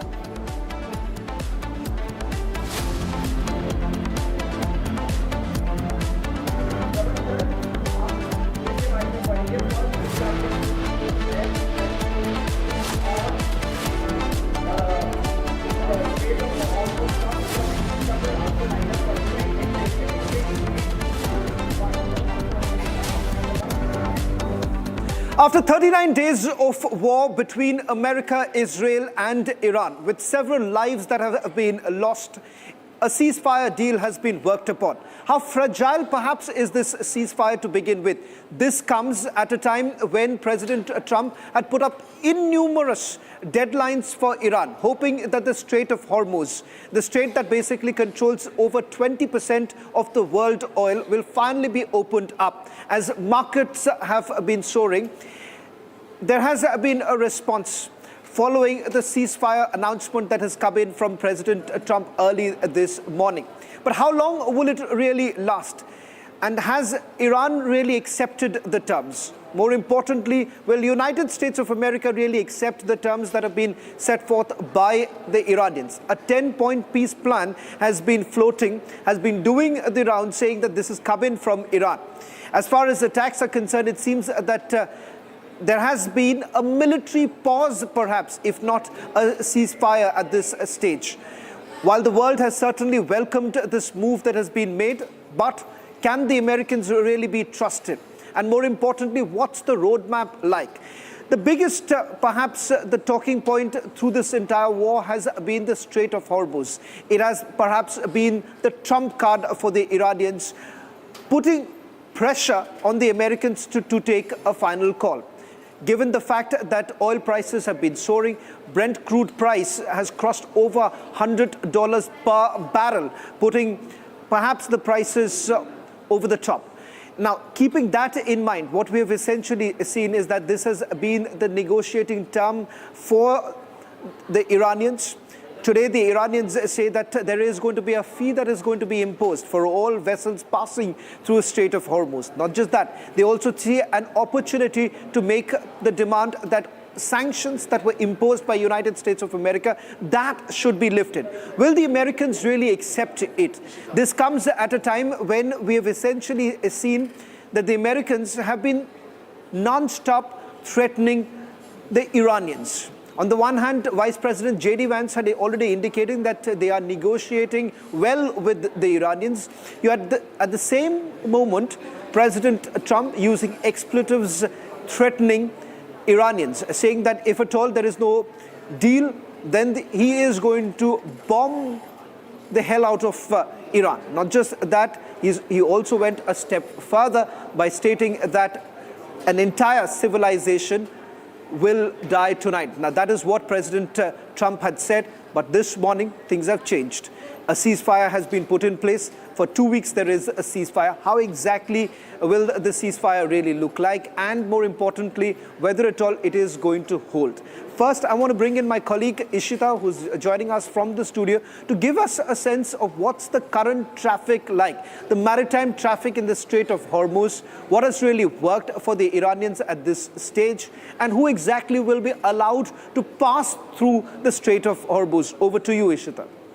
Right, of course. So, Shravan, we have seen a Strait of Hormuz, which is the economic corridor through which about 20% of the oil passes, has become the bone of contention. But now, as per the agreement which has been struck between US and Iran for this 2-week pause, we're looking at opening up of this Strait of Hormuz. Now, viewers, as you can see on both, this is essentially the Strait of Hormuz. As you can see on both the sides, you have ships which have been stranded there for the past 4 weeks. Now, these ships will be allowed to pass through the Strait of Hormuz, but it could take, if not months, at least several weeks for the oil traffic to now normalize and to go back where it was, in fact, before the war began. Now, you can see Iran's coastline along the Strait of Hormuz, and this is why, essentially, why IRGC will be maintaining, in fact, effective control over this economic corridor, while according to the latest Trump statement, he also says, quote unquote, that US, in fact, will be hanging around to ensure that this goes well, which means we will be looking at US troops presence as well to ensure that there is safe passage through Strait of Hormuz. Now, one important point is the fact that this is essentially the Strait of Hormuz, and at its narrowest point, it's just about 33 kilometers wide, which means even if it is open immediately, the traffic, the time it will take for the traffic to mobilize or to stabilize, in fact, for that matter, it will take several months for the oil flow to go where it was before the war began. Back to you, Shiva.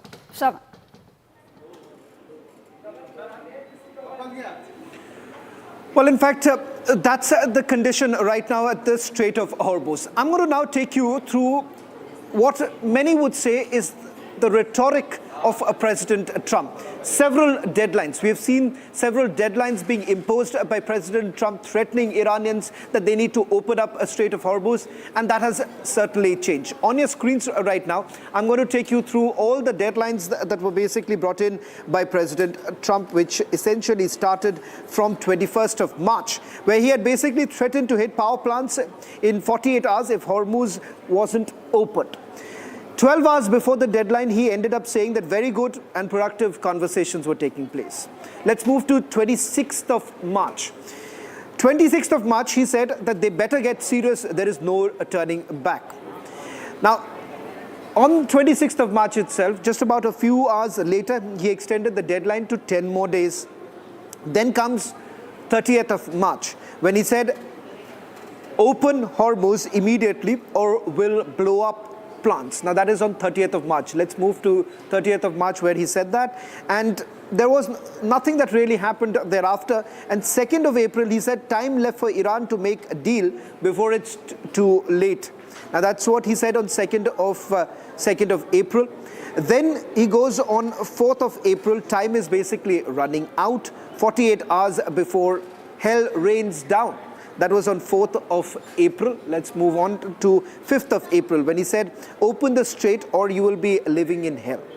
Then on 6th of April, he said the deadline of 7th of April is final. Iran can be taken out in one night. And finally, 7th of April, when he said, make a deal or whole civilization will die tonight. What do we really make of this? Ambassador Prabhu Dayal is joining us on this broadcast. Ambassador, thank you very much. First, I want to begin by asking you, what do you really make of this announcement? A 2-week, many would say this is more like a military pause. Help us understand, can this so-called ceasefire really hold? Well, I agree with you that this is just a temporary truce. It can't really amount to a treaty or an agreement to end the war. But nonetheless, there are signs that there are possibilities of diplomatic negotiations which will take place, and therefore there could be some opening of the doors.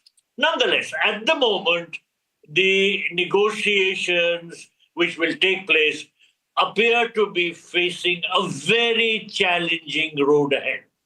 This is because there is a huge difference between the respective points of view of the United States and Iran. Now, you referred to the 10-point plan which Iran has put forward.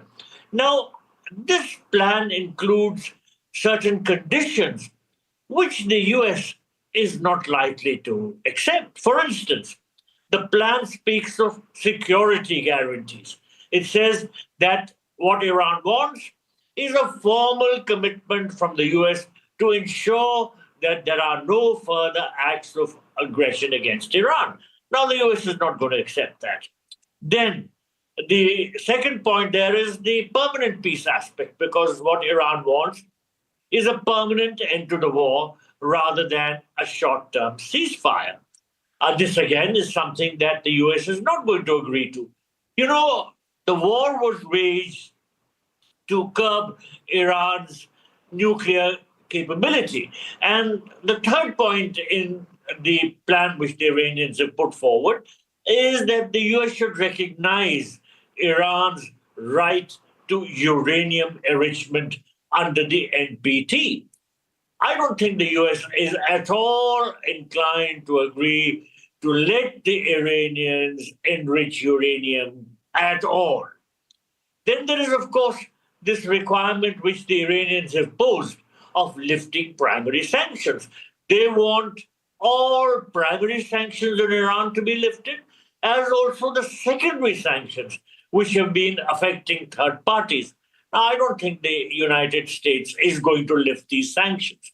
Then again, the Iranians have demanded that there should be the termination of all UN Security Council resolutions against Iran, as also the termination of all International Atomic Energy Agency Board of Governors resolutions. I don't think this is going to happen at all. The US is not going to agree to these resolutions being terminated. Then, of course, Iran has been damaged considerably. It has suffered a colossal amount of damage. And so one of the conditions it has put forward is that there should be the payment of damages or compensation by the US for reconstruction costs, which will be incurred. I don't think the United States will be paying reparations or giving compensation to Iran. Of course, one important point is the US withdrawal. The US withdrawal from all regional bases.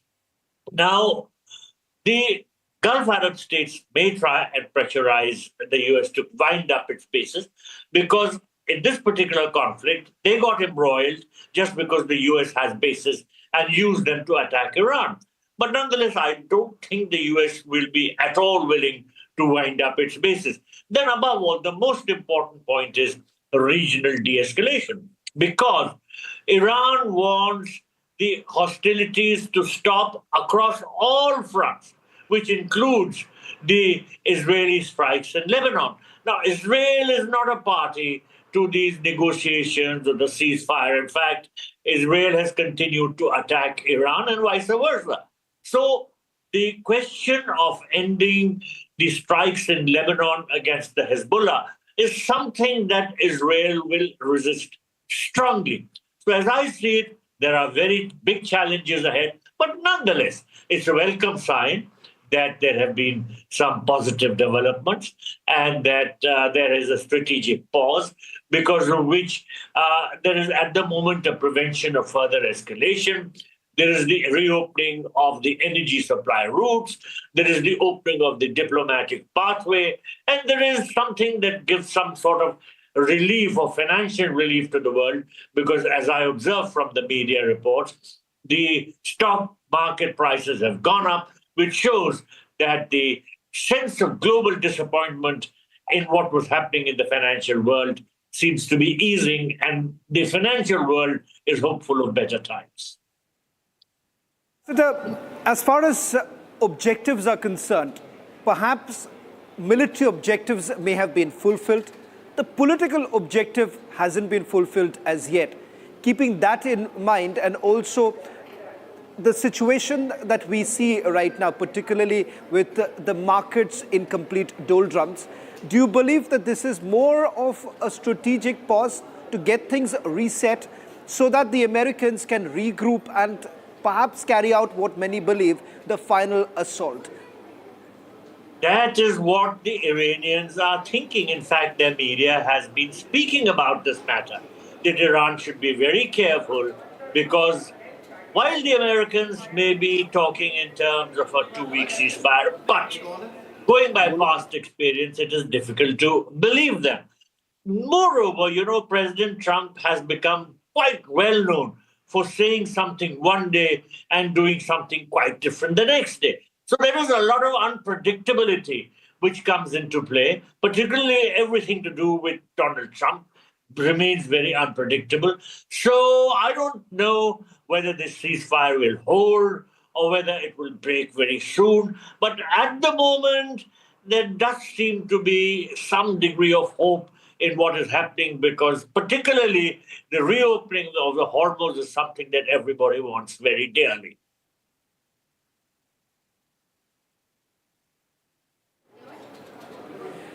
Ambassador, I just want to put out some information that we got by speaking to the Iranians earlier today. And as I understand that even today, there is no direct negotiation between the Iranians and US. As far as Pakistan's role is concerned, it more acts like a catalyst at this point in time, sending across messages. So it seems that a final messaging was essentially done by the Iranians through Pakistan and to United States of America. So even today, as I understand, this so-called ceasefire does not have both the warring parties on the negotiating table. Israel was not even on the negotiating table. So at least some of the key stakeholders are concerned, they were not even on the negotiating table. Pakistan is essentially trying to project themselves that they've been able to get the warring nations together, but it seems that they've only been the messenger, the pigeon here sending one message to the other. And that's the latest details that we are putting out. Ambassador, if both the nations, the warring nations have not been on the negotiating table, then what kind of a ceasefire are we really talking about? Well, as you mentioned, Pakistan has been a messenger. It's been like a postman. And if we look carefully at the tweet by Pakistan's Prime Minister Shehbaz Sharif, it opens with the word draft. That indicates that it is a text which was sent to Pakistan by someone, and who else is that someone but the Americans? So Pakistan is clearly acting at the behest of the Americans. It's trying to send across a message which the Americans want to Iran and probably relaying the messages back from Iran to America. But nonetheless, we come to the question which you mentioned, the one pertaining to Israel. Now, there is no trust whatsoever between, firstly, Israel and Iran, and secondly, also between Israel and Pakistan. Pakistan has not recognized Israel. Pakistan does not have diplomatic relations with Israel. And the Israelis have no trust whatsoever in anything which the Pakistanis are trying to do in regard to this particular conflict. So, will the Israelis play along? I very much doubt so. However, there is also some degree of distrust between Iran and Pakistan. Because if we recall, Pakistan signed a mutual defense agreement with Saudi Arabia last year. And Saudi Arabia has also got embroiled in this conflict. It is now a party to the conflict. So what the Pakistanis are trying to do is being viewed with some degree of caution by the Iranians because they don't trust the Pakistanis so much. Of course, if the Pakistanis are trying to mediate in the sense that they are trying to convey messages from America to Iran and vice versa, then probably that degree of mediation is acceptable. But it doesn't mean that Iran is going to let Pakistan decide the terms or try to influence it in any manner whatsoever. Because as I said, there is a lot of mistrust, firstly, between Iran and Pakistan. There's also a greater mistrust between Israel and Pakistan. And Israel is a big party to this conflict. Israel has not agreed to the ceasefire. Ambassador Dayal, thank you very much for putting this into perspective. It does appear to be a fragile ceasefire this moment, but one will have to wait and watch to see how the world really responds. So far, in terms of the responses that have really come in from the world, they've all welcomed the fact that at least there is a strategic pause at this stage. Whether at all this is going to last for long is something that has to wait and watch. But the markets have already responded. In fact, it is doing much better than what we have seen in the last few weeks. We'll go to the market numbers in a short while from now. But I want to now take you through how exactly has the world really responded. A world which has been maintaining that this is a war of the Americans, not a war for them. Starting from Britain to all the way to Australia, all of them had one thing to say: this is not our war. This is how the world responded. Nations across Asia and the Pacific are welcoming the announcement of a 2-week pause in the war between Iran and the US. Just before Donald Trump's deadline came to an end. In Australia, Prime Minister Anthony Albanese and Foreign Minister Penny Wong issued a joint statement saying they welcome the agreement and have a long call for de-escalation. The Australian government stressed its continued collaboration with international partners to ensure the safe flow of critical supplies to those most in need. Japan also expressed optimism with its chief cabinet secretary, describing the ceasefire announcement as a positive development. While in New Zealand, Foreign Minister Winston Peters welcomed the effort to end hostilities. Peters noted that while the news is encouraging, significant work remains in the coming days to secure a lasting ceasefire. Regional governments are closely monitoring the situation, emphasizing diplomacy and stability in one of the world's most critical energy corridors. The 2-week pause now offers a window for negotiations that could ease tensions and stabilize energy markets. Facing the mighty army of United States of America and Israel was Iran. In fact, many thought that Iran is going to collapse like a pack of cards, but that did not happen. In the last 39 days, if one thing has certainly emerged is that of a resilient Iran.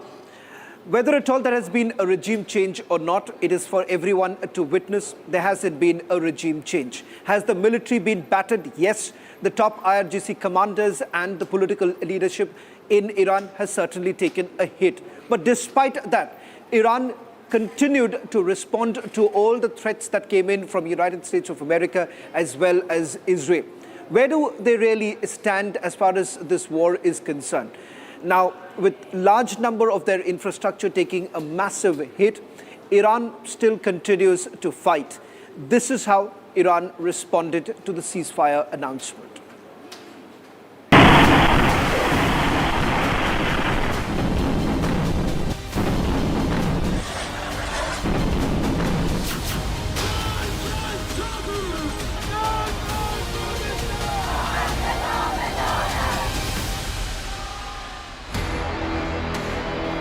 after being on the receiving end of US and Israeli strikes for 40 days. A 2-week peace plan is now in effect across Iran. However, hours after the ceasefire was made public, thousands of Iranians turned up on the streets of Tehran on Wednesday morning. They raised slogans in Farsi and Arabic. They shouted death to America, death to Israel, and war until victory.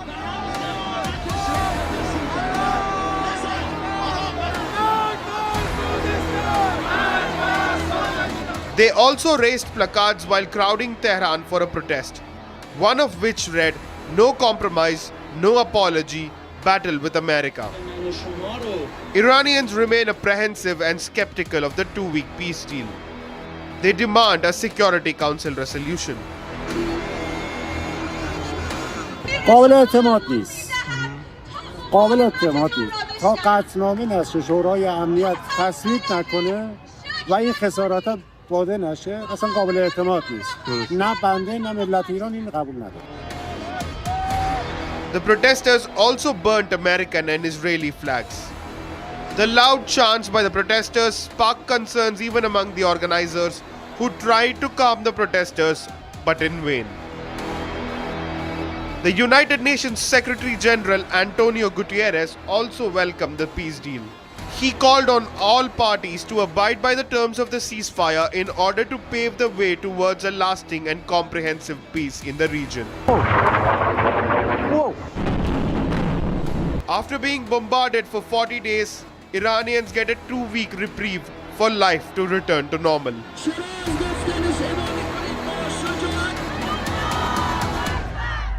That's all that we could pack in this edition of Live Report. News and updates continue on the other side of this commercial break.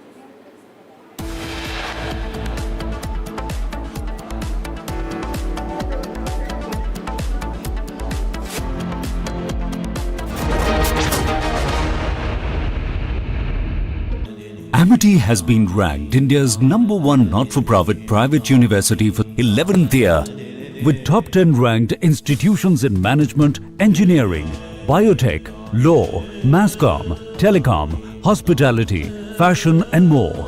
Yet another top ranking for Amity University. चमकी चाट से क्या बना है? आलू चाट या fruit चाट? स्वाद बढ़ाए चमकी चाट। क्या बात है? स्वादिष्ट पकोड़े और फरसान, अरे चमकी चाट है इसकी जान। असली स्वाद सिर्फ chunky chaat.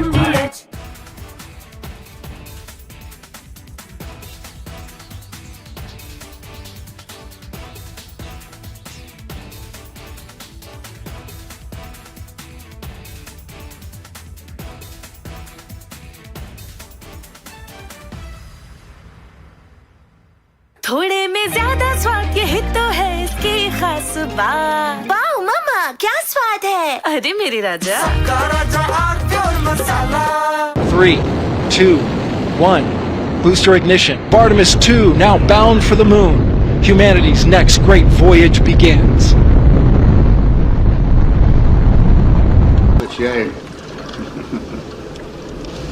Okay, overboard dump coming up.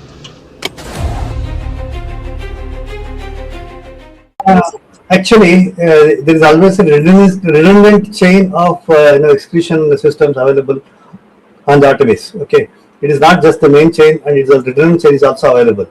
And there is no way that the astronauts will be stuck because of the excretion issues. And what they have reported now, even we were going through and seeing, it is something to do with the valve which is to operate for section of the excretion.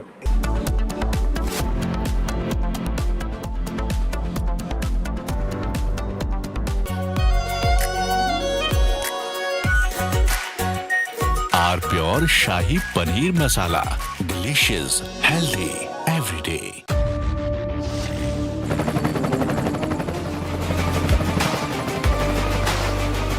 Character, the taste of success.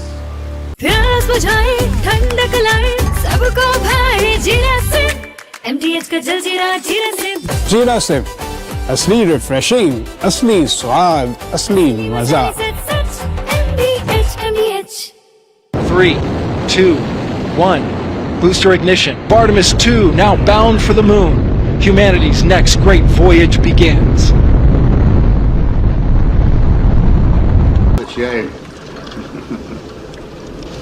Okay, overboard dump coming up.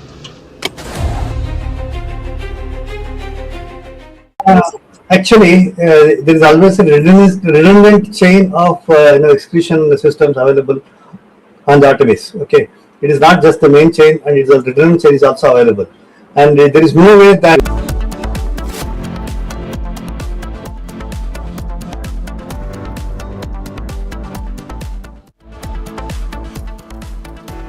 Donald Trump terms the peace deal as the beginning of golden age for the entire Middle East.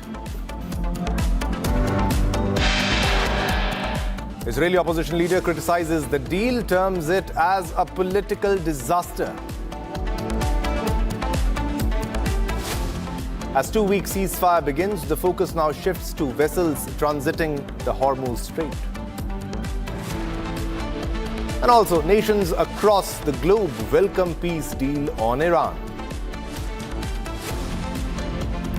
Pakistan's role in peace deal between US and Iran emerges as Islamabad is set to hold a high-level meet. Israeli PM says Lebanon not part of peace deal.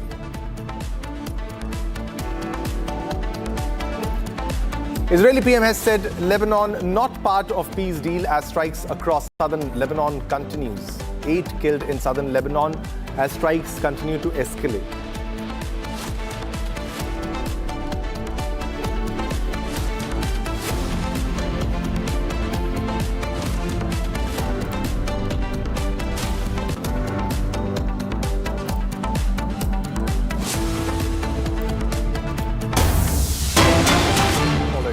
We're getting a big breaking news development, and now this is from RBI reality check on Iran war. Inflation creeps in, growth slows as war impacts economy. This is from the Reserve Bank of India. Now, against the backdrop of an uncertain geopolitical scenario, now this is the reality check. RBI offers the reality check on US Israel-Iran war. That was ongoing, but there is a temporary 2 weeks pause, a temporary ceasefire. Against the backdrop of an uncertain geopolitical scenario, the RBI prudently chose to be patient instead of being reactionary in its policy today, kept in stance and the policy rate unchanged. There's the very big development that is coming in from the RBI. The policy tone was balanced and wait and watch, abstaining from indicating any hawkishness. Now, as we expected, no extreme or out-of-box measures were announced at this meeting, at this point. RBI MPC meeting 2026, where Reserve Bank of India Governor Sanjay Malhotra-led Monetary Policy Committee has announced that repo rate has been kept unchanged at the present 5.25%. Now, let's listen in to the governor.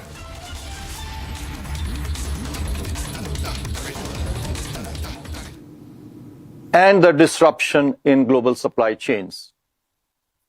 Before the outbreak of the West Asia conflict, India's macroeconomic fundamentals exuded confidence, with buoyant growth and low inflation. Conditions, however, turned adverse in March, with the widening of the conflict zone and its intensification. The fundamentals of the Indian economy are on a stronger footing at the current juncture than it was in previous crisis episodes, as well as relative to many other economies. Today, and the disruption in global supply chains. Before the outbreak of the West Asia conflict, India's macroeconomic fundamentals exuded confidence, with buoyant growth and low inflation. Conditions, however, turned adverse in March, with the widening of the conflict zone and its intensification. The fundamentals of the Indian economy are on a stronger footing at the current juncture than it was in previous crisis episodes, as well as relative to many other economies. All right, we have Pranav joining us from the digital newsroom for more updates on this. Now, this was definitely an RBI reality check on the war. There is a temporary ceasefire, Pranav, not a full ceasefire. There is a 2-week pause, and RBI chose to wait and watch and be prudent. No change in repo rate. More details, please. Well, absolutely. In fact, RBI said that the stance going forward is neutral, and it has kept the repo rate unchanged while revising some of the forecasts, some important forecasts such as inflation forecast to 4.6% and GDP growth forecast to 4.9%. Remember, India's GDP was expected to grow between about 6.5 to 7.1%, but it's now on the 6.9%, which is towards the lower end of the spectrum, given that the West Asia conflict has hampered supply routes and oil prices. In fact, the Reserve Bank of India governor specifically mentioned, even in the press conference that he just addressed a few minutes ago, that Indian economy's fundamentals are strong. India's numbers are resilient, and more so when compared to its global peers. So yes, the confidence in Indian economy is reflected, the confidence in Indian numbers are reflected, but then numbers are obviously tweaked. Remember, RBI's inflation outlook, or the target for inflation, was between 2 to 4%, but what we could be staring at is 4.6%, and that's primarily one of the reasons why RBI has kept the repo rate unchanged. Yeah, definitely. Pranav, if you can do a comparative analysis, with the global markets, how they reacted to the entire war scenario and how India reacted, and also inflation is creeping in not just for India but for the global markets. The threat is looming for the global scenario for all the countries across the globe. Where is India placed? A comparative analysis on that, please. Well, if we talk specifically about the markets, Indian markets are quite in line with the global peers. In fact, all the Asian markets are currently up. As far as the Asian markets are concerned, Australia is up, Nikkei is up, Hong Kong, Shanghai are both trading up in the range of about 2 to 6%. So Indian markets are quite in line with the global peers. As far as inflation outlook is concerned, in fact, India was one of the hardest hit economies, given its over dependence on oil coming from West Asia. Remember, the input costs are likely to affect the oil costs. In fact, are expected to affect the input costs of India Inc. As a result of which, in fact, the RBI governor also said that the shock could be felt over the next few months as oil prices normalize. So we are looking at a big decision boosting the confidence of Indian investors, Indian policymakers, but at the same time, the impact is likely to be felt in the next few months, and it's far from over as far as that is concerned. Yeah, Pranav, so this should be considered as something of something temporary in this case. Won't be having a long-term impact. And primarily this was due to the high energy costs, because there was a virtual blockade in the Strait of Hormuz. Now, this has not just impacted India, but impacted China and all those countries who were dependent on oil that passes through the Strait of Hormuz. So should we consider this is something that is temporary and will recover in the coming days, in the coming months? Well, we spoke to a few analysts today, and what we are understanding is that currently the market is looking at it in a positive way. Whether this sustains remains one of the important factors. The second important factor is whether oil prices really hold and they really come down as within the stipulated range or the base range that the RBI considers. And the third most important factor is whether the other costs that have mounted in the in the Strait of Hormuz, primarily the insurance costs, if they come down over the next few months, we will have to wait and see how these factors play out in order to actually, derive as to whether this move in the markets or this positive bounce in the markets continues, or it is just a blip that might reverse with yet another tweet from Donald Trump or yet another decision from the West Asian zone.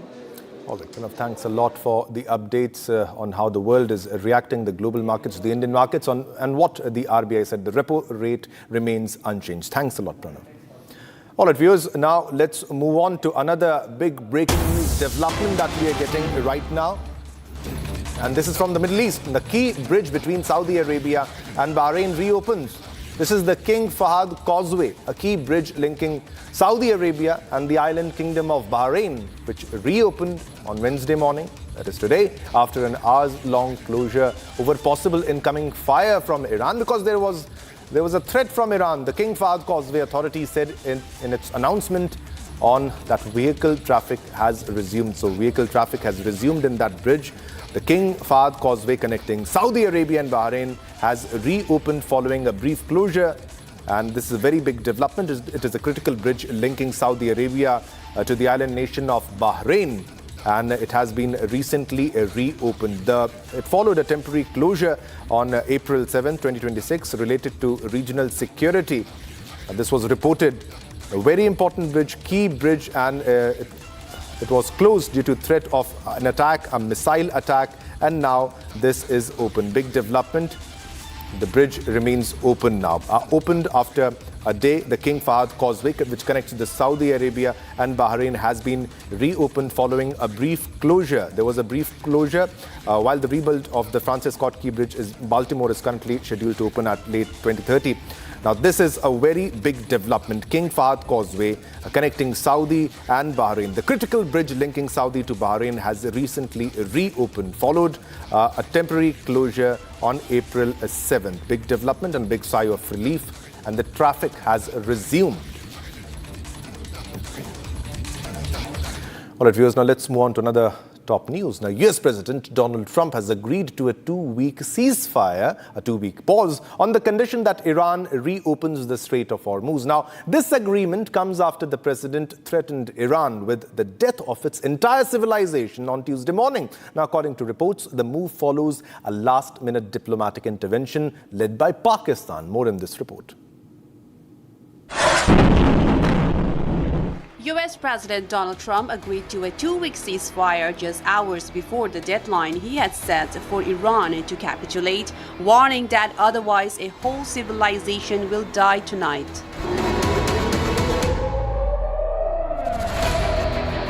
Pakistan Prime Minister Shehbaz Sharif invited American and Iranian leaders to Islamabad on Friday to further negotiate a long-term peace solution. Trump, in his post, announced that he's holding off to ramp up attacks on Iran and credits the 10-point proposal put forward by the Islamic regime and calls it a workable basis on which to negotiate. The 2-week ceasefire plan includes allowing Iran to charge fees on ships transiting through the Strait of Hormuz, the narrow mouth of the Persian Gulf. With the ceasefire agreement in place, both the US and Iran have ordered its military to halt all offensive strikes in the region. The world watches on as the agreement comes in a time when global oil prices surge and looks on at what the following negotiations will unfold.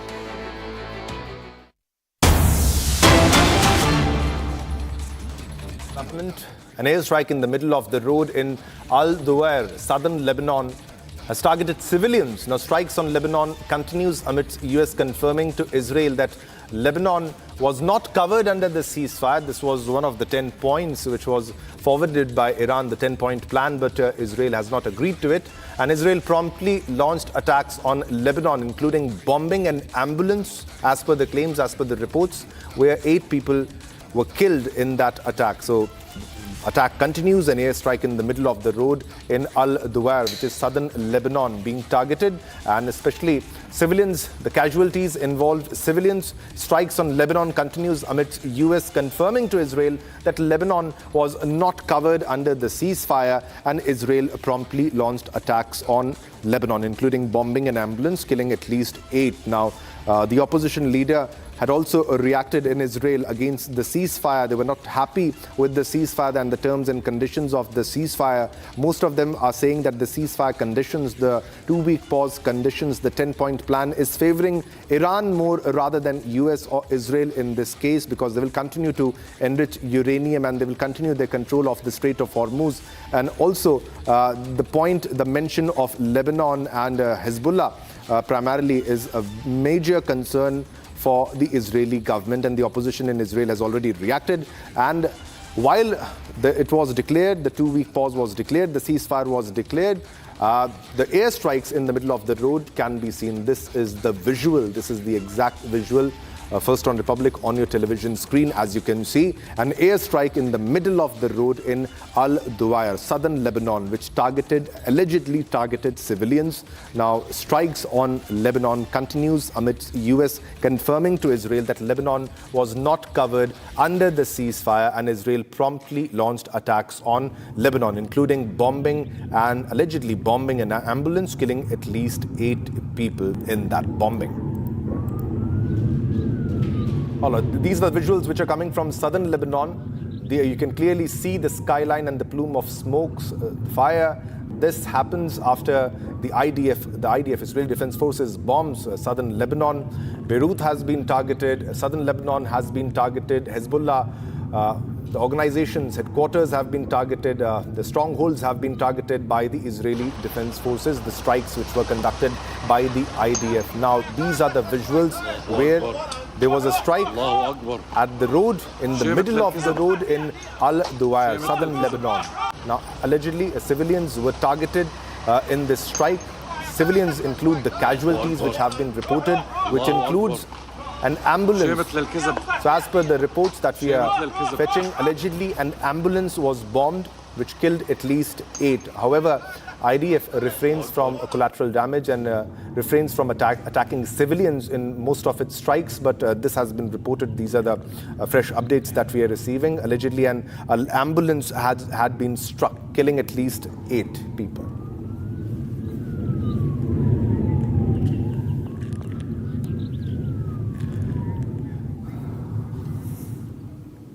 All right, viewers, now let's move on to another top story. Now, US oil prices fell sharply just as US President Donald Trump announced a 2-week ceasefire in the Iran war, just hours before his deadline. Now, the ceasefire was put in place with the agreement that the strategic Strait of Hormuz will be open and safe passage will be given to ships. More in this special report.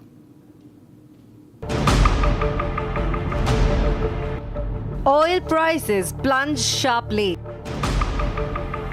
after US President Donald Trump agreed to suspend attacks on Iran for 2 weeks in exchange for Tehran allowing safe passage through the Strait of Hormuz. Before the ceasefire, Brent crude futures spiked to about $120 per barrel, and US WTI oil climbed similarly, one of the highest levels since the year 2008. On news of Trump's conditional ceasefire, Brent fell about 14% to a $93 to $95 per barrel, and the US WTI dropped by a similar 14 to 15%, a strong reversal from the recent highs. International benchmark Brent for June delivery lost more than 15% to a $92 per barrel. Iranian Foreign Minister Syed Abbas Araghchi said Tehran will allow safe passage through the strait during the ceasefire with coordination from Iran's armed forces and with due consideration to technical limitations. The president had threatened to bomb every bridge and power plant in Iran if the leaders did not meet that deadline. The US has received a 10-point proposal from Iran that is a workable basis for negotiations, while Iran received a 15-point plan from the US earlier. Trump said the 2-week ceasefire was subject to Iran agreeing to a complete and immediate safe opening of the Strait of Hormuz. All right, viewers, now let's move on to another big breaking news development that we are getting as we speak. Now, India is set to receive Iranian oil this week. Very big development. India will be receiving Iranian oil this week. Its first purchase in 7 years after the US temporarily removed sanctions on Iranian oil and refined products to ease supply shortages.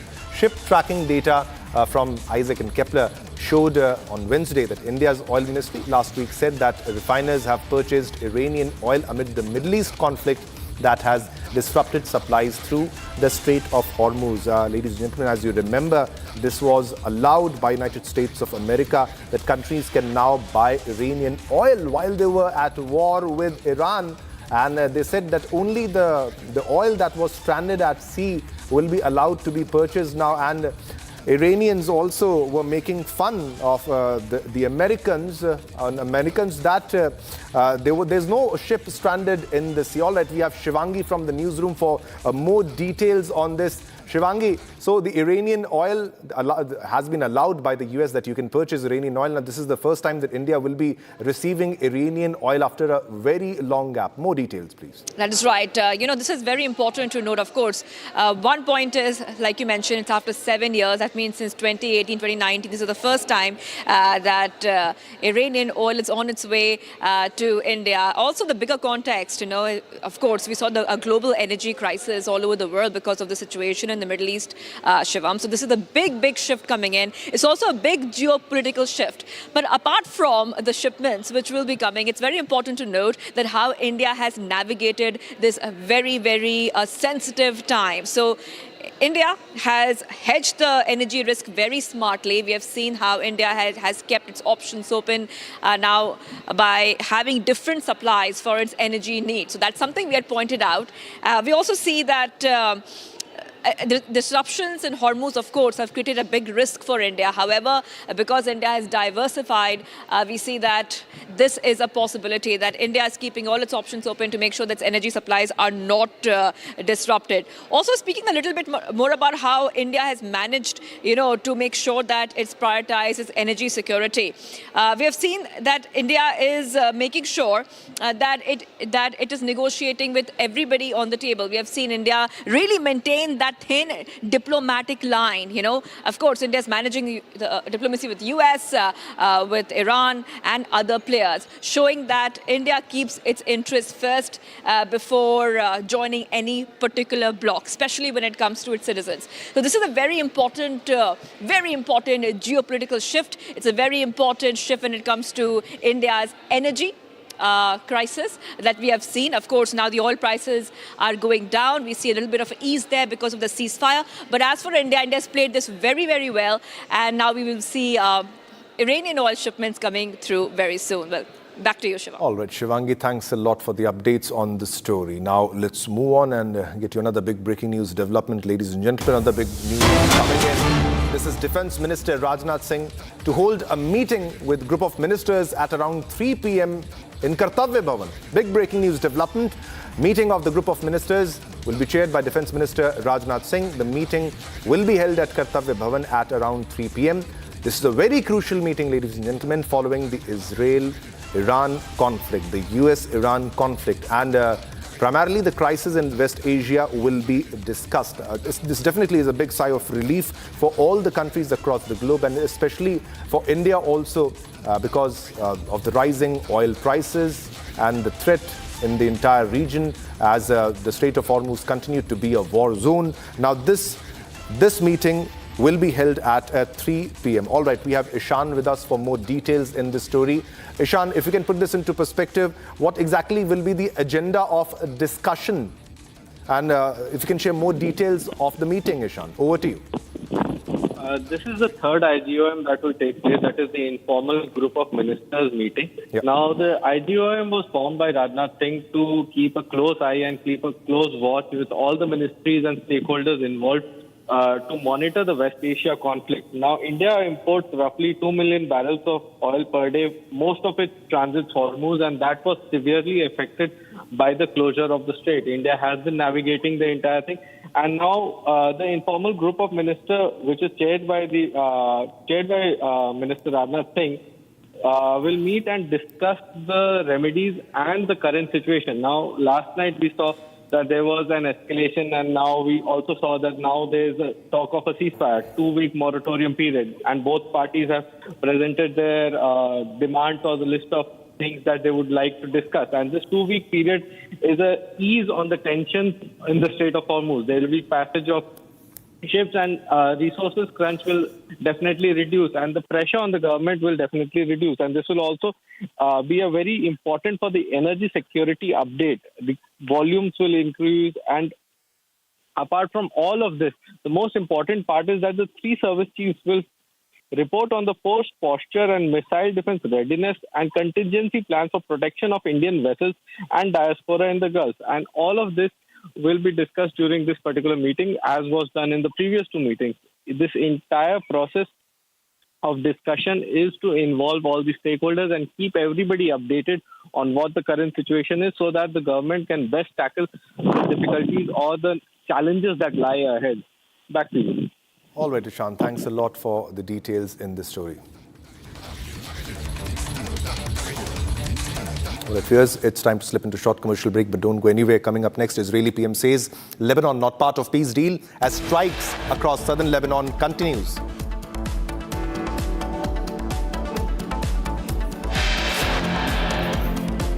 And also 8 killed in the strikes in Lebanon, where an ambulance was allegedly struck.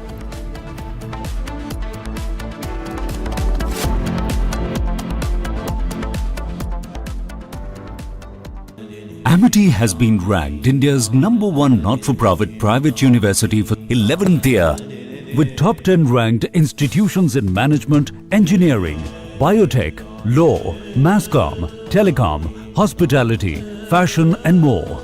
Yet another top ranking for Amity University. चमकी चाट से क्या बना है? Sandwich लस्सी और छाछ हर घूंट में चमकी चाट ड्राई फ्रूट और दही बड़े चमकी चाट से स्वाद बढ़े असली स्वाद सिर्फ चमकी चाट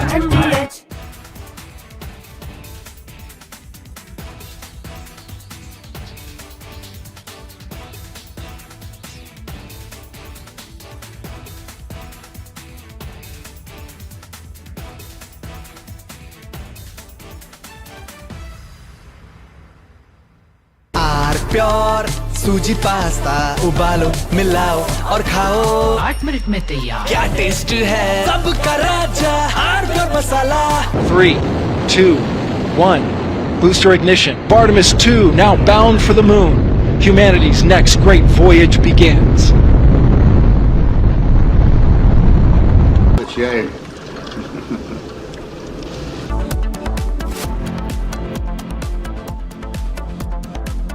थोड़े में ज्यादा स्वाद यही तो है इसकी खास बात। वाओ मामा क्या स्वाद है? अरे मेरे राजा राजा और मसाला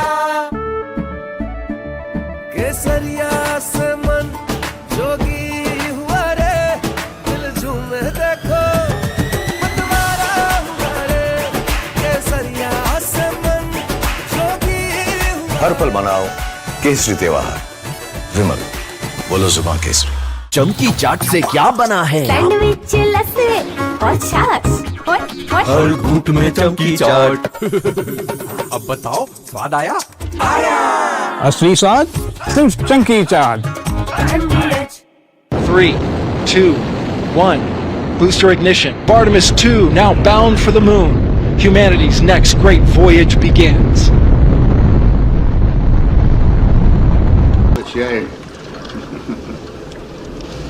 Okay, overboard dump coming up.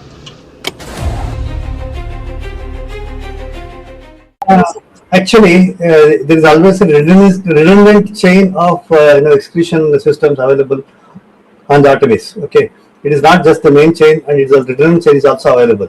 And there is no way that the astronauts will be stuck because of the the execution issues. And what they have reported now, even we were going through and seeing, it is something to do with the valve which is to operate for section of the execution, which looks to be needing attention. But the crew in Artemis, they are well trained to handle such type of situation. And also, in case if the main chain of the execution system doesn't respond, there is from Asia's largest news headquarters, setting the agenda for Bharat.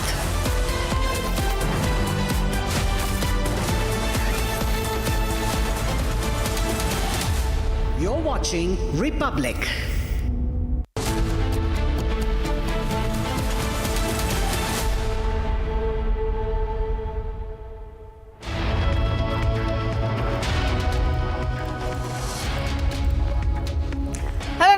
watching live and breaking on Republic TV with me, Ishita Mitra. Now, viewers, Donald Trump has announced a 2-week pause in the ongoing Iran conflict, saying that golden age will now return to Middle East. We'll get you all the updates on that and what's happening in the election-bound states. All that lined up ahead for you. But first up, a quick check at the headlines. Donald Trump terms the peace deal with Iran as the beginning of golden age for Middle East.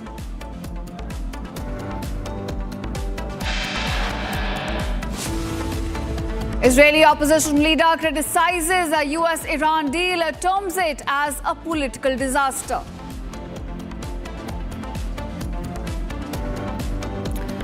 As 2-week ceasefire begins, the focus now shifts to vessels transiting to the Hormuz Strait. Nations across the world welcome the 2-week temporary ceasefire deal on Iran.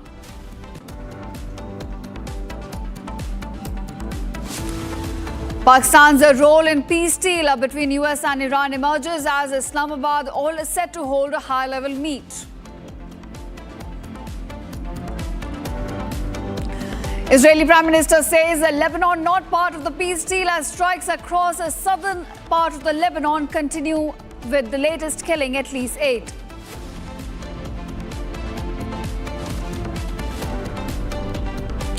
At least 8 killed in the latest strikes conducted in southern Lebanon by IDF.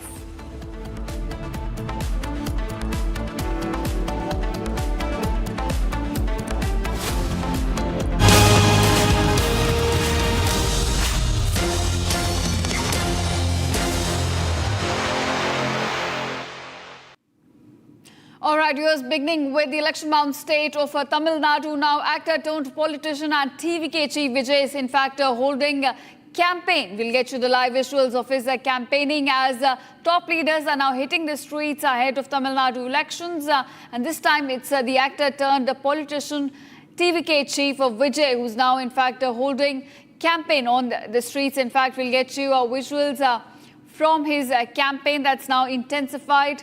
It is the TVK chief and the candidate from Tiruchirappalli East and Perambur Assembly constituency that's now campaigning and hitting the streets. In fact, we'll get you the visuals on your screen. These are visuals from Thothukudi. This is where actor turned politician and TVK chief Vijay is holding its political campaign. Now we're looking at top leaders hitting the streets as we inch closer to the D-Day in Tamil Nadu. Elections are just around the corner on 23rd April. And ahead of that, we're looking at campaign, in fact, intensifying all the political leaders, hitting the campaign trail with TVK chief Vijay also now holding a mega rally as, in fact, he's about to contest from 2 constituencies of Perambur East and Tiruchirappalli. We're looking at the TVK chief now hitting the campaign trail with campaigning intensifying on ground as we inch closer to the polling day in the election-bound state of Tamil Nadu. Now, TVK is in fact a crucial player in the upcoming elections. It could emerge as the kingmaker between AIA, DMK as well as a DMK on either side. And we're looking at top leaders, including Vijay, now hitting the campaign trail with the on-ground campaigning intensifying as one inches closer to the D-Day. We're getting you visuals of TVK rally. Vijay, on your screen, you can see leading, in fact, the rally for his party as he's about to contest from 2 constituency of Perambur East and Tiruchirappalli. Now, viewers, TVK as a player is a crucial one. In fact, in the upcoming election, it could emerge as a third big player and also the kingmaker in Tamil Nadu. Now, if we compare to the last elections, AIA DMK numbers versus DMK, it was a very close contest. And now TVK, as it enters the Tamil Nadu election in the fray, it could emerge as the third big player. My colleague Shada now joins me. Shada, give us more details about TVK rally, the big rally underway right now with Vijay, in fact, leading the campaign. Well, the last 2 days, TVK's Vijay's campaign was cancelled in the city capital, Chennai, in regards to the time, because the time that they asked for 3 hours and only 1 hour was permission was given. However, a mega rally is being conducted today in the south of Tamil Nadu, the Thoothukudi and the Tirunelveli belt, the delta, below the delta belt, which is mostly consisted of the caste-based votes. While in Thoothukudi now, Vijay, as you see on the visuals, Vijay has just left from the airport on his way, has done a rally and is also reached the location where he is doing a public meet following the road rally. After this, he is also said to go to another parts of Thoothukudi and Tirunelveli. Multiple stops have been planned for the accredited politician Vijay. So TVK is making a mega campaign today after his nominations were selected yesterday in both the constituencies, which is Perambur and Trichy East. So TVK is now going big on the road rallies and the campaigns. Earlier, multiple permissions were cancelled by the Tamil Nadu police. However, now TVK has a plus point with the nominations being accepted. It's only the Election Commission through the app who has to mention that the permission's been cleared. So now TVK leader Vijay will be going on a campaign all around the state. And as you just mentioned, last time in 2021, it was only a fight between the DMK and the AIADMK. But now TVK is coming in majorly to make a huge break into this traditionally split vote. So whether TVK's Vijay will win in any of these constituencies that he's contesting from, or whether his party will bring in a major share break for both the DMK and the AIADMK, and if there will be a chance for the TVK to enter into the state legislative assembly still remains a question. All right. Thanks, Shada, for joining us and giving us all the latest about TVK's rally. We'll continue to track all the developments we're getting from the election-bound state of Tamil Nadu. And now viewers are staying with Tamil Nadu. In fact, dynastic politics is now taking center stage in the state. Earlier, DMK MP and senior leader Kanimozi spoke exclusively to Republic. Now she hit out at Union Minister Piyush Goyal over his comment made on dynastic politics. She also claimed that central government was now marginalizing the state, trying to chip away Tamil Nadu's rights. Take a listen.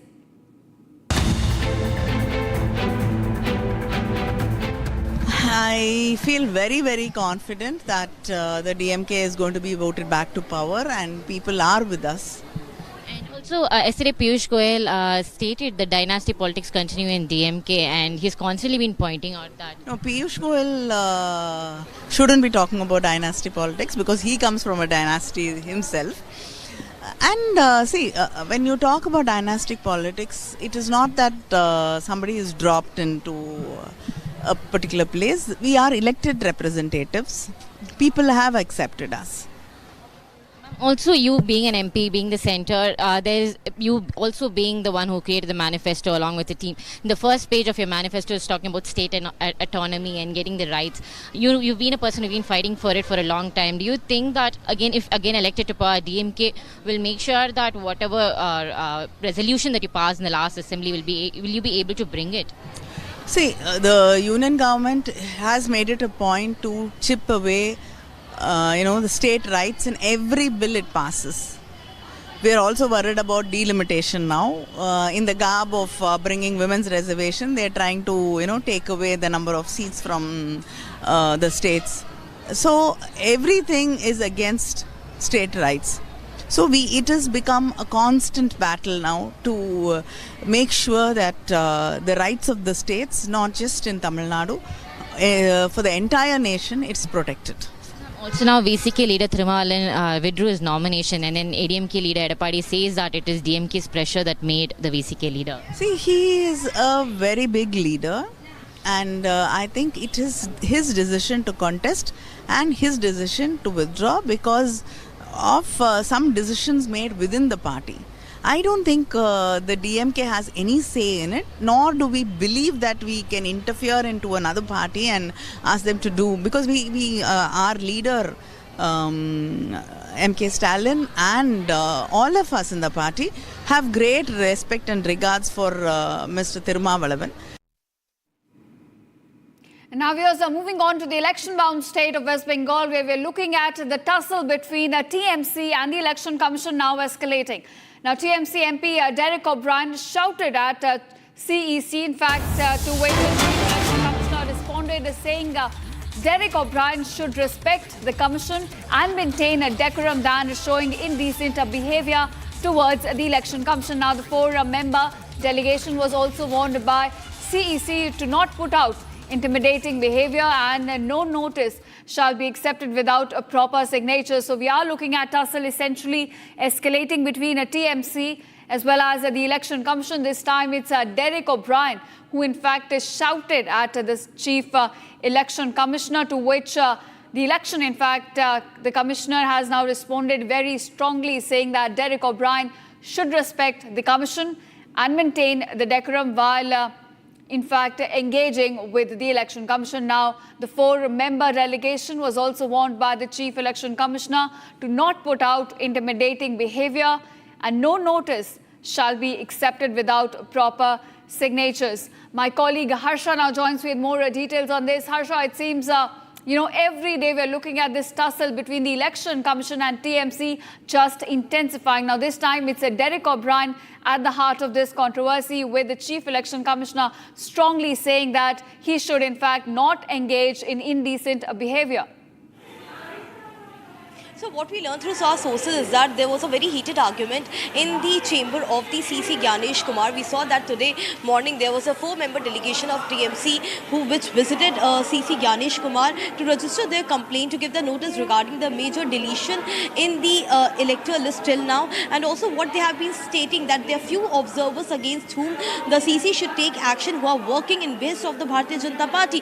This was their formal complaint and it was without signatures. But what was very surprising in that room where the TMC delegation was, that they all were arguing with CC Gyanesh Kumar, and Derek O'Brien completely lost his control on his behavior. His behavior was very indecent, which the CC had to respond to Derek O'Brien by telling him that you have to sit down. Such indecent behavior and the decorum has to be maintained of the commission and of the chair of the commission as well. Derek O'Brien can't lose his control, can't show the indecent behavior and lose the decorum in the chamber of the election commission. This was what was the response of the CEC when Derek O'Brien stood up from his chair and he started shouting and lambasting at CC Gyanesh Kumar. We all very well know that how TMC has been alleging that CC Gyanesh Kumar, and also there are several election observers and polling observers who are working in behest of the Bharatiya Janata Party, to which each and every allegation has been straightforward, bluntly denied by CC by stating that each election observer and polling observer has been mindfully checked, and after that they have been deputed and deployed in the election bound states. There were many complaints about the officers of the West Bengal as well, and therefore they were transferred and also now have been deployed in different state elections rather than being deployed in West Bengal. But here the behavior of Derek O'Brien was very surprising towards CC Gyanesh Kumar. He started lambasting, he started shouting, he started at the top of his voice. Derek O'Brien was continuously arguing without any facts. What we have got to know from inside the sources of the election commission, that there were no facts. All the baseless allegations were being levelled by the TMC delegation on the CC Gyanesh Kumar. They all started shouting, and that very moment CC Gyanesh Kumar had to stop them and tell them to maintain the decorum of the commission and also not to showcase such indecent behavior inside the chamber of CC Gyanesh Kumar. The meeting went on for almost 20 minutes. They all came outside. They spoke to media. They spoke about the 4:30 p.m. press conference of the Indeed bloc leaders against Gyanesh Kumar and against the election commission on the deletion and on the several allegations which they have levelled against the commission. Back to you.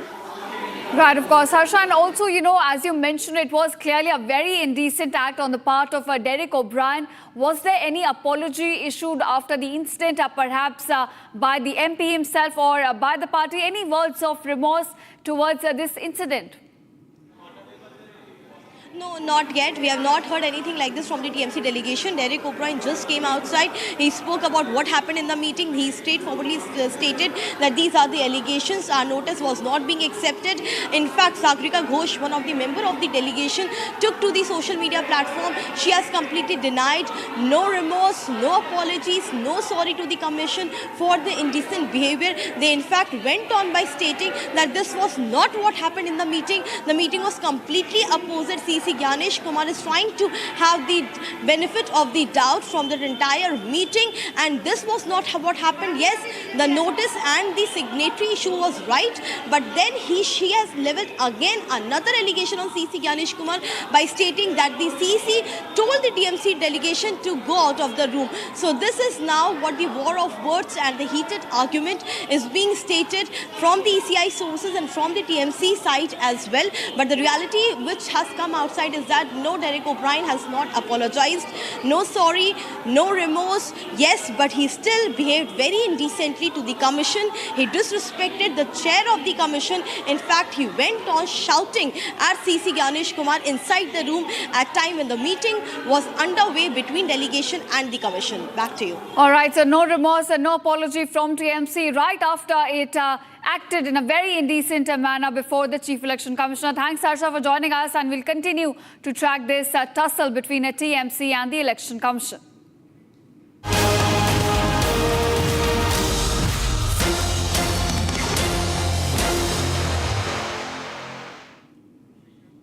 And now viewers, a shifting focus from Holland to Hyderabad. Iran has been trolling Donald Trump worldwide with viral memes and at times videos as well. Now this battlefield has shifted to social media. While Trump uses Truth Social to claim military dominance and victory, Iran here is fighting back with a coordinated campaign of memes and AI-generated videos. Now Iranian embassies around the world are bypassing traditional media to mock Trump's diplomacy. Here's the detailed report. Take a look.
Oh, yeah.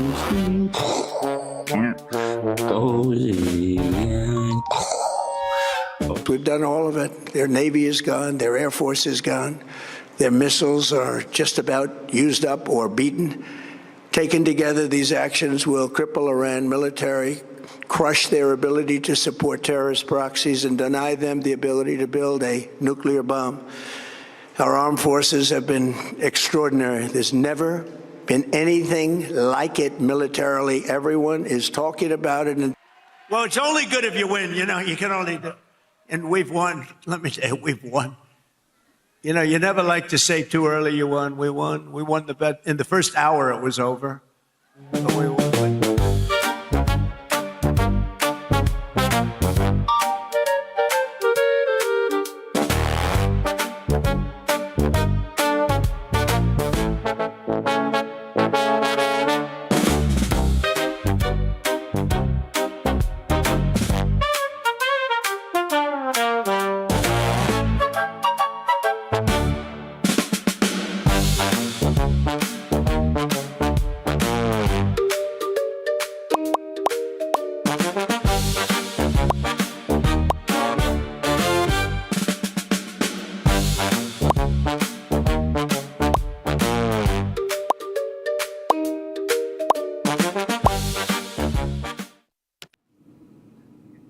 And now, viewers, in a surprising move, President Donald Trump delayed planned military strikes on Iran, opting instead for a diplomatic approach.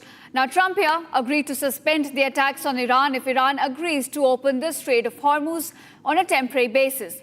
Now, Iran, in turn, also proposed a peace plan and a 2-week ceasefire, easing regional tensions and allowing negotiations to now begin. Take a look at this report. In a strategic redirection, President Donald Trump paused imminent military action against Iran on Tuesday night, preferring a diplomatic solution to the escalating tensions. From "will put Iran into the Stone Age" rhetoric to now hailing a new golden age of the Middle East, Donald Trump has said that it is a big day for world peace and added that big money will be made from the reopening of Hormuz. Trump added that US forces would be hanging around in the region to ensure that the ceasefire was followed. Trump's shifting stance on Iran in less than 24 hours comes as a sigh of relief after 40 days of relentless attacks. Mere hours before the ceasefire deal was put into place, Trump had threatened the entire Iranian civilization. He had said that a whole civilization would die and never be brought back again, sparking fears of a catastrophic escalation. He termed it one of history's most important moments. And now that there is a 2-week ceasefire deal in place, all eyes are now on the Strait of Hormuz and what Iran has planned for it. Trump has said that the US would help with the traffic at Hormuz. However, Iranian officials pledged the strait would be accessible only under their military management. The 2-week ceasefire is temporary, but nations across the world are hoping for a permanent ease in the war and restoration of energy supply routes to normal.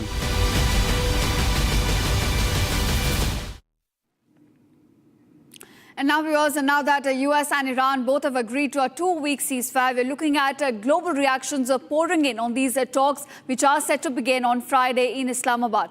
Australia, Japan and New Zealand all have welcomed this 2-week ceasefire. And more details you'll catch in this report about how nations worldwide are now reacting to this 2-week ceasefire deal. Nations across Asia and the Pacific are welcoming the announcement of a 2-week pause in the war between Iran and the US. Just before Donald Trump's deadline came to an end. In Australia, Prime Minister Anthony Albanese and Foreign Minister Penny Wong issued a joint statement saying they welcome the agreement and have a long call for de-escalation. The Australian government stressed its continued collaboration with international partners to ensure the safe flow of critical supplies to those most in need. Japan also expressed optimism with its chief cabinet secretary, describing the ceasefire announcement as a positive development. While in New Zealand, Foreign Minister Winston Peters welcomed the effort to end hostilities. Peters noted that while the news is encouraging, significant work remains in the coming days to secure a lasting ceasefire. Regional governments are closely monitoring the situation, emphasizing diplomacy and stability in one of the world's most critical energy corridors. The 2-week pause now offers a window for negotiations that could ease tensions and stabilize energy markets.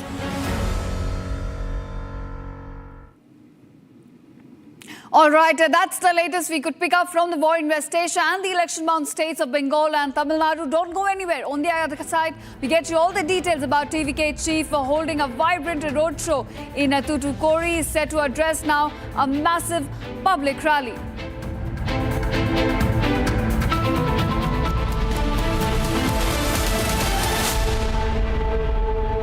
Amity has been ranked India's #1 not-for-profit private university for 11th year, with top 10 ranked institutions in management, engineering, biotech, law, masscom, telecom, hospitality, fashion and more.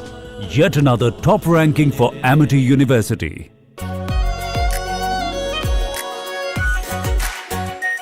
Our pure Shahi Paneer Masala. Delicious, healthy, every day.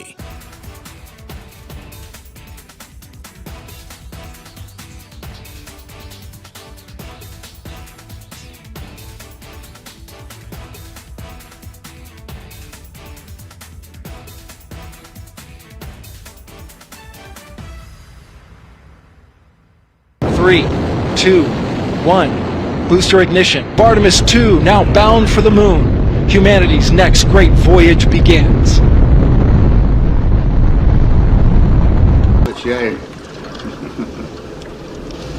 Okay, overboard dump coming up.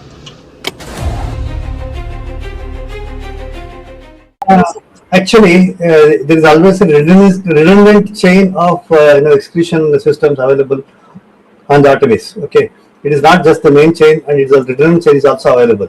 And there is no way that the astronauts will be stuck because of the the excretion issues. And what they have reported now, even we were going through and seeing, it is something to do with the valve which is to operate for section of the excretion, which looks to be needing attention. But the crew in Artemis, they are well trained to handle such.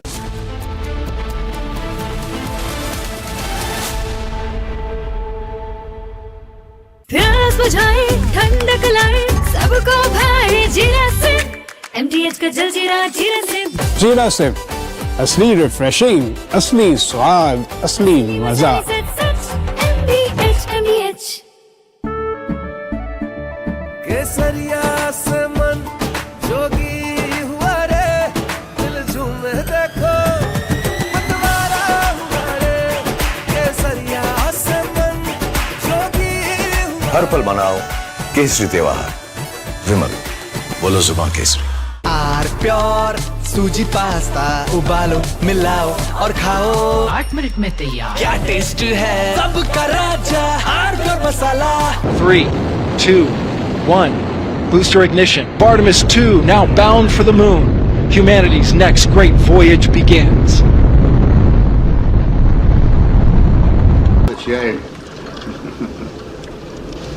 Okay, overboard dump coming up.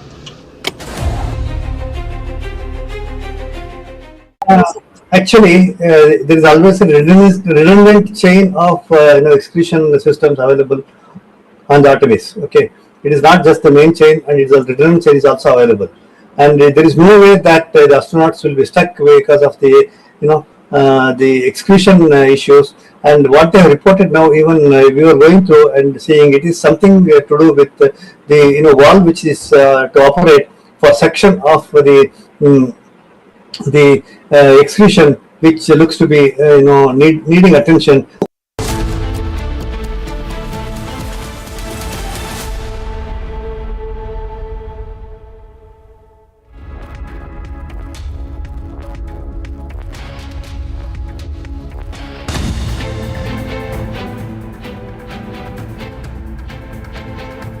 West Bengal CM Mamata Banerjee files nomination from the Bhabanipur seat.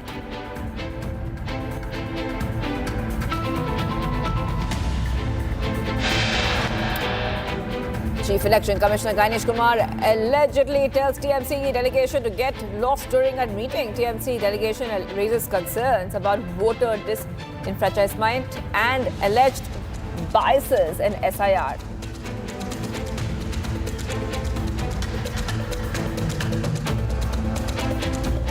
CM at election rally in Cuddalore takes on opposition AIDMK in alliance with BJP, says it has now become a Sangh organization.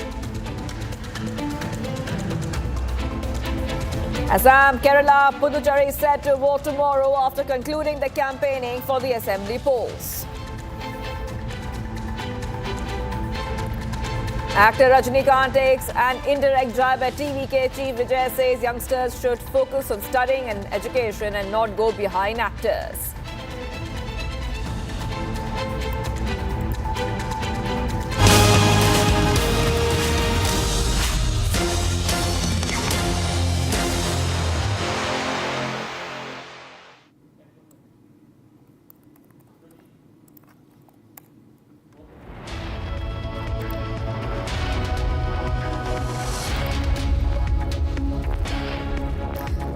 Okay, viewers, so 2026 verdict. Well, today is 8th of April and tomorrow multiple states will go to polls. So we are getting you all the top updates coming in here on Republic TV, and there's a lot of developments coming in from Assam. It's a big blow to Congress a day ahead of those elections. Congress candidate withdraws self from the election. So big updates coming in here. Breaking news from poll-bound Assam. Just a day before the state was supposed to go for polling, the Congress candidate has withdrawn themselves from the election. That is right. Big updates coming in here. A Congress candidate says Congress betrayed him and he will not contest. Today, ahead of the polls, Congress candidate says he is withdrawing himself from the fray. So big updates coming in here, viewers. On Republic TV, more allegations coming in here of a Congress candidate making these allegations, saying very clearly that the Congress has betrayed, and that is why he will not be going ahead and contesting in those polls. So back-to-back updates coming in here on Republic TV. Suren Daimeri is saying that they're going to go ahead and not contest. They will not be contesting in these elections because the Congress has betrayed him. He is a Congress candidate, and we're getting you all these updates coming in as Assam goes to polls. So back-to-back updates coming in here on Republic TV. Let's go to my colleague. We are being joined by Aniruddha. Aniruddha, you know, we're counting down to the very important Assam elections, and how much time is left? Less than 24 hours. But one Congress candidate has withdrawn himself, and he has made a very, very big statement saying the Congress has betrayed him. Now, what was he talking about, and what are the allegations which are coming in from this candidate? Yes, Sivangi, this is a very unprecedented development. For the first time, such development has been witnessed in the country, where a candidate has declared that he is withdrawing himself from the fray just a day ahead of the poll. Remember, Assam is going to the poll tomorrow and today. Suren Daimeri, the Congress candidate of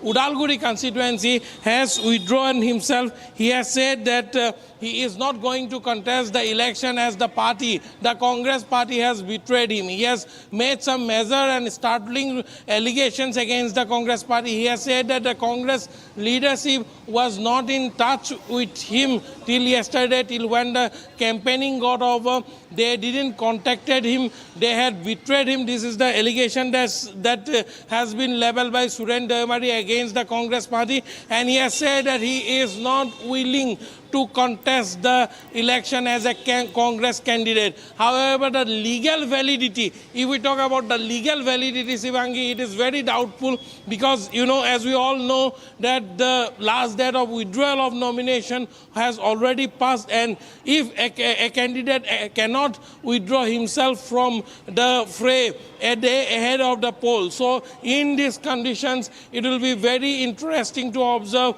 what the election commission will decide on, because as Surendra Mari has himself withdrawn from the contest, but his name is already there in the EVMs. His name is already there in the EVMs along with other two candidates, that is Rihan Doimari of the BPF and Dipen Bodo of the UPPL. So it will be very interesting to observe as what will happen to this particular constituency, because if we go by the procedure of the law, the guidelines that has been laid down by the Election Commission of India, then clearly a day ahead of the polls, no candidate can withdraw self. So in this condition, under these circumstances, what call the Election Commission will take will be interesting to observe. Right, okay. Aniruddha, I'm really sorry I have to interrupt you. We're getting some breaking news coming in. MEA's statement is out on the recent development in West Asia. Statement on the recent development in West Asia. We welcome the ceasefire reached and hope it will lead to a lasting peace in West Asia, as we continuously advocated earlier. De-escalation, dialogue and diplomacy are essential to bring an early end to the ongoing conflict. The conflict has already caused immense suffering to people and disrupted global energy supply and trade networks. We expect that unimpeded freedom of navigation and global flow of commerce would prevail through the Strait of Hormuz. MEA issues the first statement. Okay, we're being joined by our senior executive editor, Abhishek Kapoor. Abhishek, this is the first statement which has come in, and India has welcomed the Iran war ceasefire. Well, yes, and rightly so, because our energy security was in jeopardy, getting compromised because of, like for so many others, because of the kind of from West Asia, and with the Hormuz choke, it was affecting India and rest of the world. And just like rest of the world, we also wanted this to end quickly and for peace to prevail. So irrespective of who played a role, because Pakistan has taken an active lead because of the Muslim Brotherhood and the fact that they have an ongoing security pact with Saudi Arabia, and the fact that the Chinese were also comfortable talking to them through them rather than talking to the Americans directly. Pakistan playing the role of a courier between all the sides, and the ceasefire has happened. Also remember that Donald Trump, in one of the statements, has already attributed the initiative to China, so that remains doubtful whether it was Pakistan or China. But irrespective, what is important is that peace is in the larger interest of humanity, peace is in the interest of India, and that's why this Ministry of External Affairs statement, silent on the peace process per se, but welcoming the ceasefire and hoping that this is going to bring in or herald long-lasting, enduring peace, and the Strait of Hormuz would finally open. That's right. Abhishek is getting us more updates here. Abhishek, now we see it's a big statement coming in. And what also, like you mentioned here, which is very, very important, is the line about Strait of Hormuz. We expect that unimpeded freedom of navigation and global flow of commerce would prevail through the Strait of Hormuz. However, the MEA still says it's a hope, and it's a hope that a lot of countries have, that things should become a little bit easier there because you've seen a huge blockade and a lot of issues for multiple nations.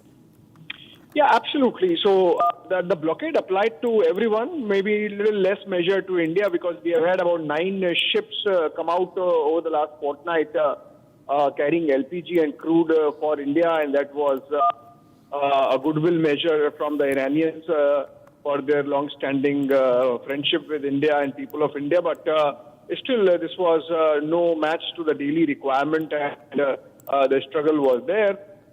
The government has managed to tide over the crisis, but this is coming out as a sigh of relief. And that's why there's hope that the Hormuz should become absolutely normalized in as soon as possible time. I also remember that the end of hostilities has been incumbent upon Iran removing the blockade. as per the agreement, it seems so, the contours of which are publicly available, Hormuz would be now jointly managed between Iran and Oman, and that there would be some fee charged which would act as a war reparation for Iran to rebuild. If that understanding is reached, then it applies to everyone. But if the Hormuz does not open, then of course you are back to square one, and the Americans again get an opportunity to escalate. We have in fact already seen, Shivangi, that despite the ceasefire announcement by President Trump, there has been some exchange of missiles between Iran and Israel, for example, and Israel completely refuses to accept one condition of the 10-point charter sent by Iranians, which is that the war in Lebanon has to stop. Iran does not want to do that. So, beg your pardon, Israel does not want to do that. So I think it's a fluid situation, but there is definitely an element of climb down from both the sides, from the Iranians and from the Americans. So President Trump, who was saying that a civilization would be obliterated just last evening, is now saying that, okay, fine, let's pull back. Typically Trump, and, the world is watching, and as the Ministry of External Affairs statement says, we hope that Hormuz is open and the peace that has now been brought into the ceasefire is enduring and long-lasting. All right, thank you, Amarshi, for getting us all those details. MES statement on the recent developments in West Asia, where the MES welcomed the ceasefire between US and Iran, and has, like India has been saying, that they have advocated dialogue and diplomacy in such situations. We're getting some more breaking news coming in. Pakistan Prime Minister Shehbaz Sharif backlash after an edited post on X showed an earlier version labeled draft. Pakistan's PM message on X, sparking speculation about external influence or scripting of the message. The post, which urged US President Trump to extend the deadline for talks with Iran, has raised questions about Pakistan's diplomatic messaging and whether it's being independently crafted. Social media users are divided, with some joking about the copy-paste error and others suggesting the message was dictated by the United States. So we put out that post for you. So this is a message from Shehbaz Sharif urging Trump to delay threats of military action against Iran. After a lot of social media users pointed out there was an earlier version of this post, and it appeared to be a draft, because that draft was written there, draft Pakistan PM message on X. The earlier message said draft Pakistan's PM message on X. So that has really got a lot of mockery online, and has led to a big controversy. So when Shehbaz Sharif's account shared a message that included the heading draft Pakistan PM message on X, the inclusion of the word draft suggested the post may not have been intended for public release in its original form. And the tweet was edited, removing the draft label but retaining the core content. So there you can see that the original post and then the edited post on your right. So now this entire tweet has really raised a lot of questions. A lot of questions are being raised at whether Pakistan Prime Minister was the one who drafted that message, or was it influenced by external factors. So back-to-back updates coming in. A lot of social media users have also mocked this post of Shehbaz Sharif, raising concerns over the initial post being a draft, and also questioning that who was really typing that message on behalf of Shehbaz Sharif. So getting you these updates coming in on Republic TV, there is a new row that you can see because of Shehbaz Sharif's draft post. And remember that Pakistan is trying to position itself as a diplomatic voice in the Iran crisis. And in the backdrop of all this is Prime Minister Shehbaz Sharif's tweet urging Trump to extend talks with Iran is now under scrutiny after an apparent draft version surfaced online.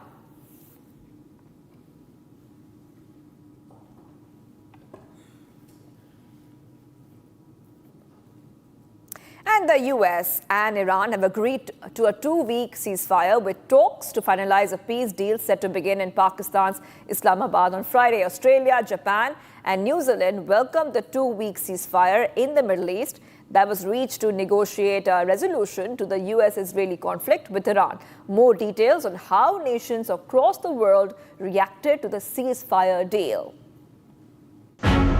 Nations across Asia and the Pacific are welcoming the announcement of a 2-week pause in the war between Iran and the US.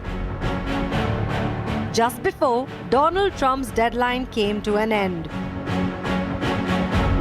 In Australia, Prime Minister Anthony Albanese and Foreign Minister Penny Wong issued a joint statement saying they welcome the agreement and have a long call for de-escalation.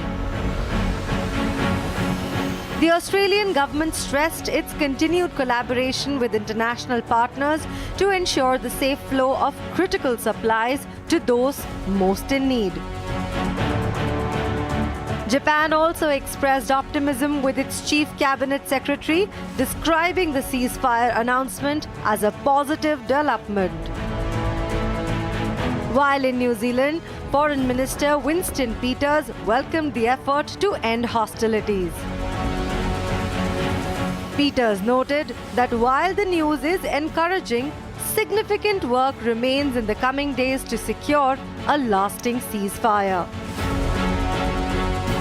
Regional governments are closely monitoring the situation, emphasizing diplomacy and stability in one of the world's most critical energy corridors. The 2-week pause now offers a window for negotiations that could ease tensions and stabilize energy markets.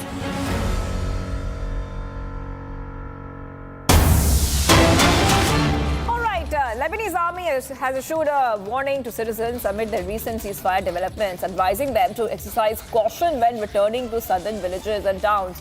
Warning comes after an Israeli airstrike targeted a building in the Al-Abbasiyah area of southern Lebanon, and residents are urged to steer clear of areas infiltrated by Israeli occupation forces to safeguard their safety, as they may be at risk of ongoing Israeli attacks. The army also reminds residents to follow directives from deployed military units and be vigilant about unexploded ordnance and suspicious objects left behind by Israeli aggression.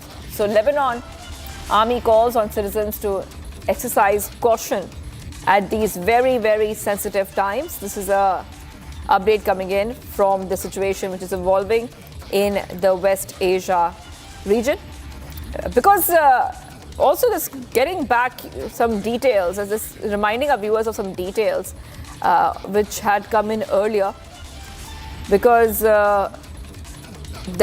Lebanon is not included in that ceasefire. But Israel specifically has said this. Israel is carrying out new airstrikes in South Lebanon area, and it's saying that the 2-week ceasefire does not include Lebanon. So after that, the Lebanese army has issued a warning to citizens amid the recent ceasefire developments, advising them to exercise caution when returning to southern villages and towns. Warning comes after an Israeli airstrike targeted a building in the Al-Abbasiyah area of South Lebanon, and residents are urged to steer clear of areas infiltrated by Israeli occupation forces to safeguard their safety, as they may be at risk of ongoing Israeli attacks. The army also reminds residents to follow directives from deployed military units and be vigilant about unexploded ordnance and suspicious objects left behind by Israeli aggression.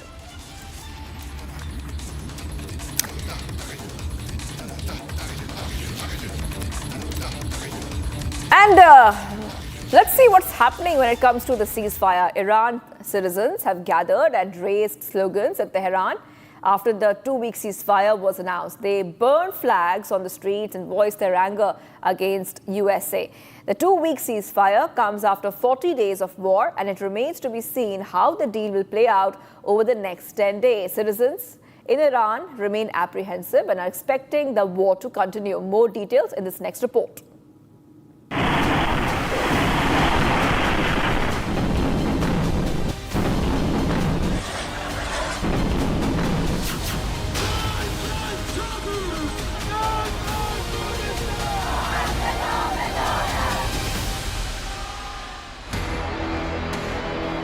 after being on the receiving end of US and Israeli strikes for 40 days.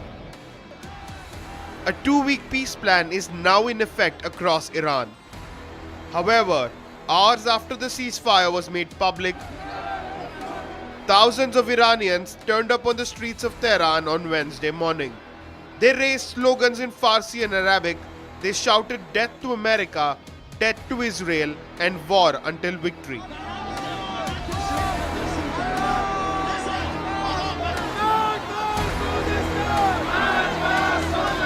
They also raised placards while crowding Tehran for a protest, one of which read, "No compromise, no apology, battle with America." Iranians remain apprehensive and skeptical of the 2-week peace deal. They demand a Security Council resolution.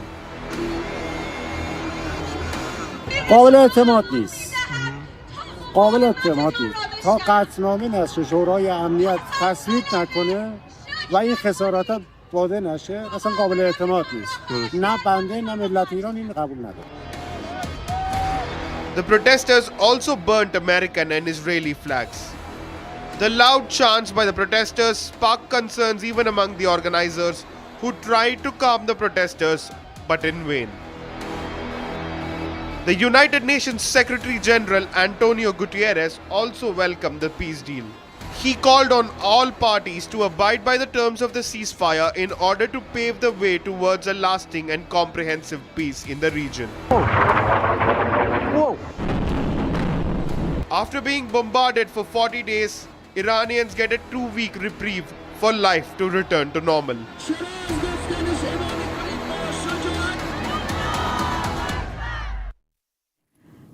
We're getting some more breaking news coming in. Meeting of the group of ministers chaired by Defense Minister Rajnath Singh. The meeting will be held at Kartavya Bhavan at 3 p.m. in a crucial meeting following the Israel-Iran conflict. The crisis in West Asia will be discussed. So big updates coming in here.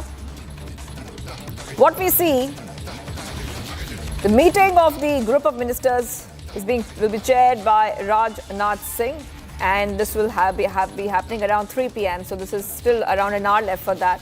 A crucial meeting following the Israel-Iran conflict. Crisis in West Asia will be discussed. The multiple high-level meetings which have been held with Prime Minister Modi and Rajnath Singh, both of them chairing these very important meetings to discuss the situation which is evolving in West Asia. So it's very, very likely around 3 p.m.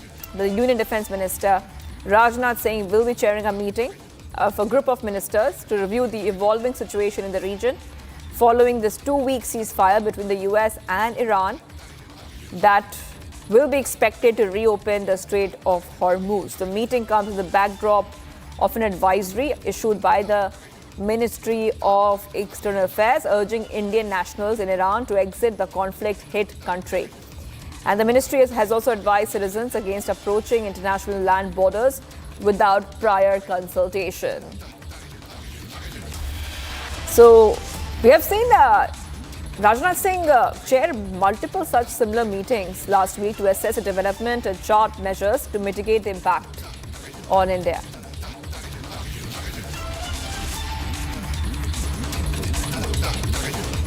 Marking an end to a 39-day-long war across West Asia, US President Trump announces a temporary and conditional ceasefire with Iran. Now, while this ceasefire, according to Trump, is broadly conditional upon Iran reopening the Strait of Hormuz, there has been much talk on how Iran claims that this ceasefire as a win because of how Trump allegedly caved into Iran's demands framed in its 10-point proposal. Take a look at this report as we get you the latest.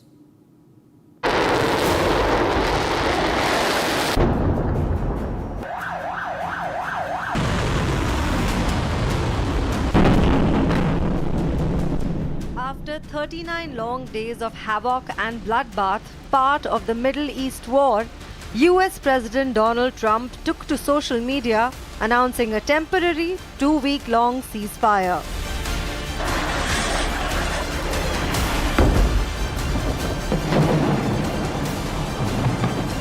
Amidst Trump's ceasefire announcement was one claim that said US had received Iran's 10-point proposal. This claim being something Iran boasted of too, of having Trump's cave in to Iran's demands for ceasefire.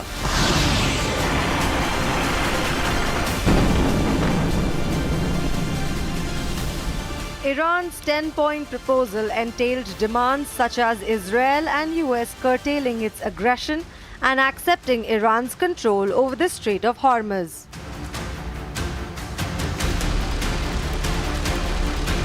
That's not all.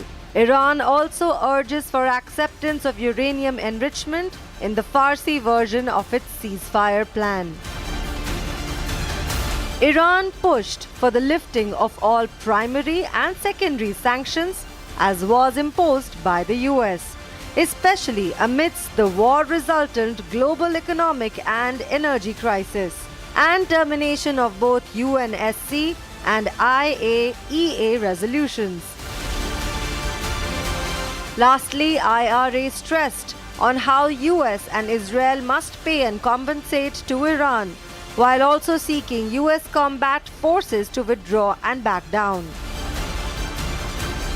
The additional cessation of war in Lebanon was also a demand put forth by Iran amidst the ceasefire negotiations. With this 10-point peace plan reportedly accepted, the US president has stepped down from earlier threats of expanding attacks on Iran, but also maintains this temporary ceasefire to be conditional on Iran honoring the ceasefire and reopening the Strait of Hormuz. And viewers, what's coming right up? Donald Trump terms a peace deal as the beginning of a golden age for Middle East.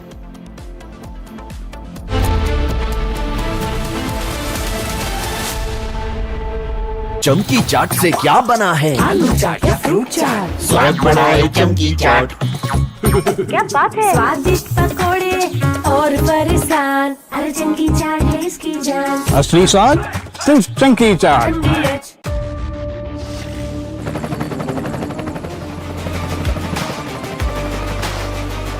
Character, the taste of success. थोड़े में ज्यादा स्वाद, यही तो है इसकी खास बात। वाओ मामा, क्या स्वाद है? अरे मेरे राजा, सबका राजा और मसाला।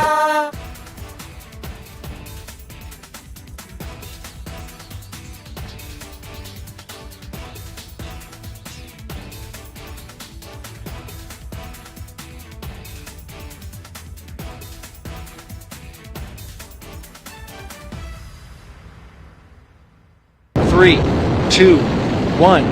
Booster ignition. Artemis 2 now bound for the moon. Humanity's next great voyage begins.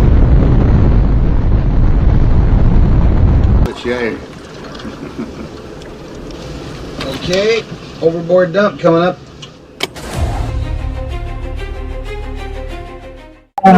Actually, there is always a redundancy.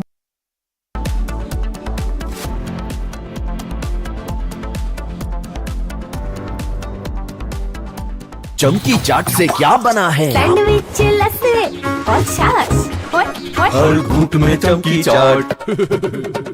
Dry fruit और दही बड़े। चमकी चाट से स्वाद बढ़े। असली स्वाद सिर्फ chunky chaat.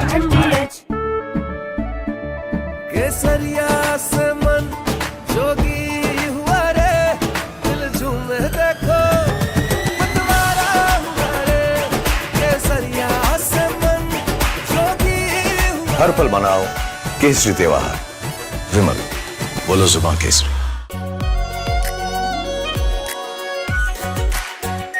Are pure shahi paneer masala, delicious, healthy every day. 3, 2, 1. Booster ignition. Artemis 2 now bound for the moon. Humanity's next great voyage begins.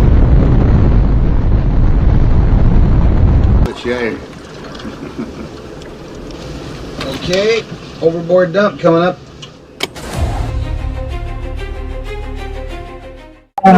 Actually, there is always a redundant chain of execution systems available on the Artemis. Okay, it is not just the main chain, and it's a redundant chain is also available.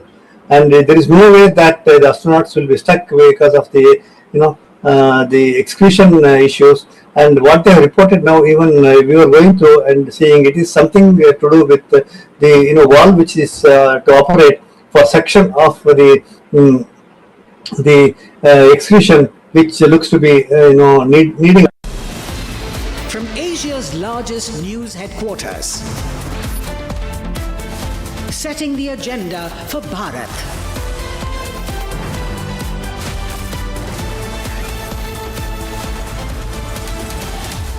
You're watching Republic.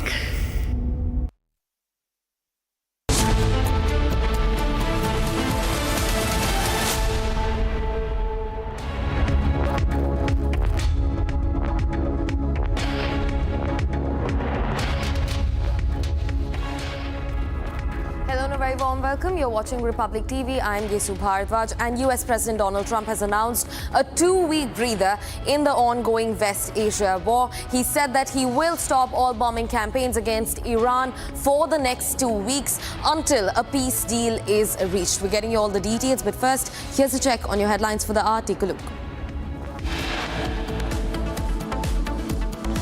Donald Trump terms the peace deal as the beginning of golden age for West Asia.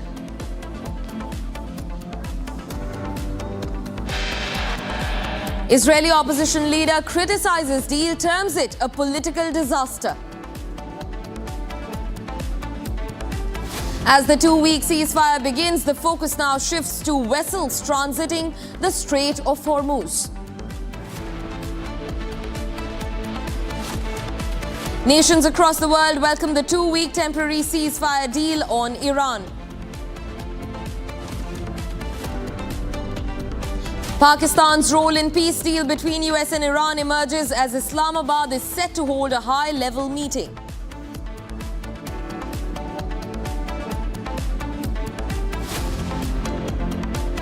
Israeli Prime Minister says Lebanon not part of peace deal as strikes across southern Lebanon continue.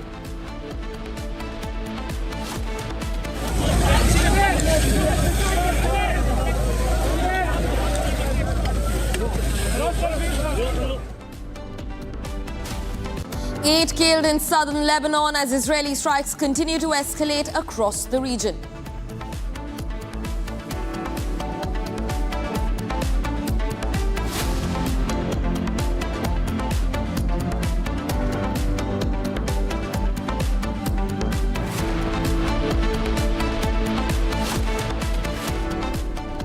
Viewers, now Pakistan has emerged as a mediator in between the US and Iran in the ongoing West Asia tensions. Now Pakistan's Prime Minister Shehbaz Sharif is facing massive backlash after his edited post on X showed an earlier version that was labelled draft Pakistan's Prime Minister's message on X. Now this has sparked speculation about external influence or scripting of the message. Now the post that urged US President Donald Trump to extend the deadline for talks with Iran has had raised questions about Pakistan's diplomatic efforts in the war and whether or not these messaging are they original, whether it's being independently crafted. Now social media users stand divided, with some even joking about the copy-paste error and others suggesting that the message was dictated by the US President Donald Trump himself. That's the latest that we're picking up. Now that was the original tweet on your right that Shehbaz Sharif has posted, and on your left is the draft Pakistan's Prime Minister's message on X. Now this raises pertinent questions on whether or not this was even an original text that the Pakistan's Prime Minister had written himself. In fact, questions are being raised about whether this could have been an initiation by external pressure, by external forces, by showing a draft of the Pakistan's Prime Minister, his tweet on X. That's the latest that we're learning in. Now remember, moments after the ceasefire was announced, Shehbaz Sharif took to X and he said that they have been able to broker a peace deal between the US and Iran. Now, viewers, at the base of this peace deal, the condition is a 10-point deal that Iran has floated. Now, Iran says that nuclear enrichment, uranium enrichment will very much remain a part of the 10-point peace deal. However, Donald Trump says that this deal is negotiable. Now, we're going to take you through what these 10 points are. First is non-aggression by the US and Israel. And this has remained on agenda once since the beginning of the war, since the time that the 10-point plan was floated initially by Iran. The second, Iran's control over the Strait of Hormuz. Now, we already know that Iran has started levying heavy taxes on shipments and on vessels that are passing through the strait. And Donald Trump, in fact, his, State Secretary Marco Rubio also called this illegal. However, they maintain that they will take full control of the Strait of Hormuz. The third point, acceptance of uranium enrichment. Now, the most contentious one for the US to even believe or to become a part of. US has started this war against the IRGC, the Iranian military, their nuclear development and their uranium enrichment programs. Now, the fourth one is lifting all primary sanctions. Now, Iran has been reeling under heavy Western sanctions for yesteryears now. And the fourth demand on the 10-point plan for peace that Iran has put forward to the US President Donald Trump is that all sanctions on Iran must be lifted with immediate effect. The fifth one is of lifting of all secondary sanctions. So 2 points that focus heavily on Western sanctions and the secondary sanctions that have followed on Iran that also curb its exports across the globe. Now, sixth demand is termination of UNSC resolutions. This is a big one. The United Nations Security Council's resolutions are demanded to be terminated by the Iranians. Now, seventh is termination of the IAEA resolution. Now, IAEA is the International Atomic Energy Agency. Remember, while they're closely keeping a track on the attacks that are ongoing in West Asia, they are also becoming a deterrent in Iranian uranium enrichment program. The eighth one is of payment of compensation to Iran in the war that has now extended over 39 days. The lethalities, the killings of people, the damage to civilian and energy infrastructure. Iran says that the US must pay back for every damage that's been caused on the Iranian soil. The ninth point, the second last point, is withdrawal of all US combatant forces. Now, remember, about 50,000 US combatants have been placed across US bases in the Gulf region straight to attack Iran, and they have asked for the withdrawal of all those US combatants in the region. The 10th and the last one is the cessation of war in Lebanon. Now, remember, Lebanon's proxy, Hezbollah, has stood shoulder to shoulder with Iran in the West Asia war. They continue to strike on behalf of Iran amid the ongoing war, and the 10th resolution on their 10-point peace deal plan is to curb down the violence that's ongoing in Lebanon, especially in southern Lebanon, against the proxy group Hezbollah. Now, viewers, in a surprising move, President Donald Trump also delayed planned military strikes on Iran, opting instead for a diplomatic approach. Now, Trump agreed to suspend attacks if Iran opens the Strait of Hormuz temporarily. Now, Iran in turn proposed a peace plan and a 2-week ceasefire. We went through the 10 points of the peace plan right here that requires for easing of regional tensions and also allows negotiation and talks to begin. Iran has said if the 10-point plan is not agreed with, then there will be no negotiation, there will be no roundtable with the United States. Now, Iranian citizens also gathered and raised slogans in Tehran, but take a look at this. In a strategic redirection, President Donald Trump paused imminent military action against Iran on Tuesday night, preferring a diplomatic solution to the escalating tensions. From "will put Iran into the Stone Age" rhetoric to now hailing a new golden age of the Middle East, Donald Trump has said that it is a big day for world peace and added that big money will be made from the reopening of Hormuz. Trump added that US forces would be hanging around in the region to ensure that the ceasefire was followed. Trump's shifting stance on Iran in less than 24 hours comes as a sigh of relief after 40 days of relentless attacks. Mere hours before the ceasefire deal was put into place, Trump had threatened the entire Iranian civilization. He had said that a whole civilization would die and never be brought back again, sparking fears of a catastrophic escalation. He termed it one of history's most important moments. And now that there is a 2-week ceasefire deal in place, all eyes are now on the Strait of Hormuz and what Iran has planned for it. Trump has said that the US would help with the traffic at Hormuz. However, Iranian officials pledged the strait would be accessible only under their military management.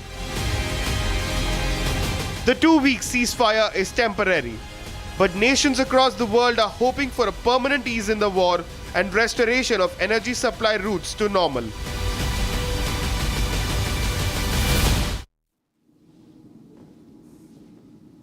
Viewers, now a very surprising development comes in the war. Now a 10-point plan that we just showed you, we walked you across all the 10 points that Iran has put forward for a possible truce with the United States. That also includes a ceasefire with Lebanon. But on the contrary, the Israeli Defense Forces have said that Lebanon is in fact not a part of the peace deal or the war pause at all, and they will continue to batter southern Lebanon. In fact, strikes were reported just this morning in southern Lebanon on various Hezbollah targets. But regional officials say that ceasefire also includes Lebanon. Now, they said that Lebanon is a part of the 2-week ceasefire that's ongoing between the United States and Iran. Now, this official who has made this statement is also involved in negotiations and spoke on the condition of anonymity. He said that the pause applies, and I'm quoting him, to all fronts, including Lebanon. Now, Pakistan, that remains a key mediator, has also said that ceasefire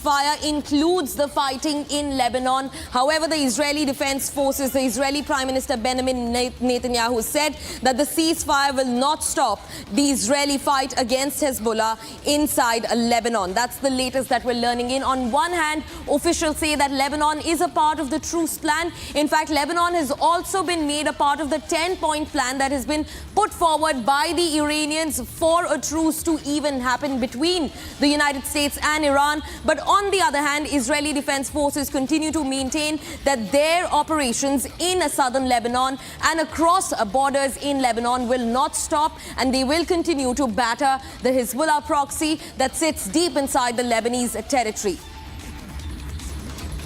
Now, in fact, we're also being joined by retired Major General Shashi Asthana, who is a defense expert, to get us more details on the matter.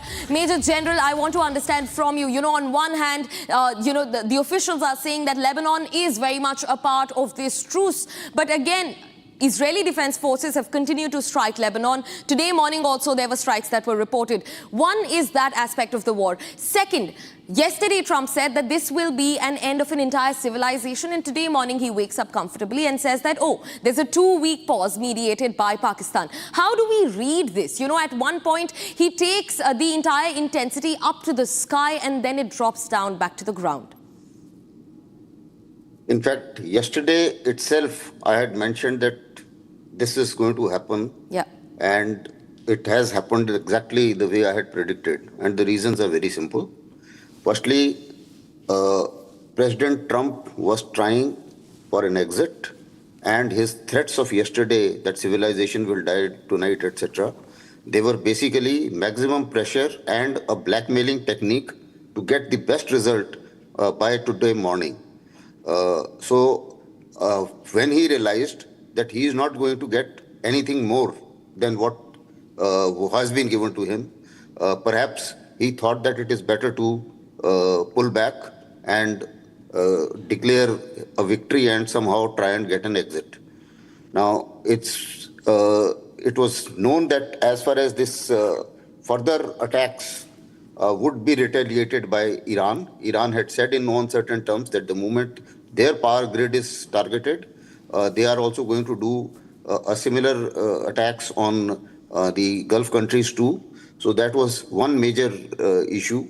Secondly, going beyond that, so many were contemplating regarding nuclear war or something like that. That is beyond, I don't think he has that kind of confidence in him to do such a thing, because there was fair amount of internal pressure too. Yeah.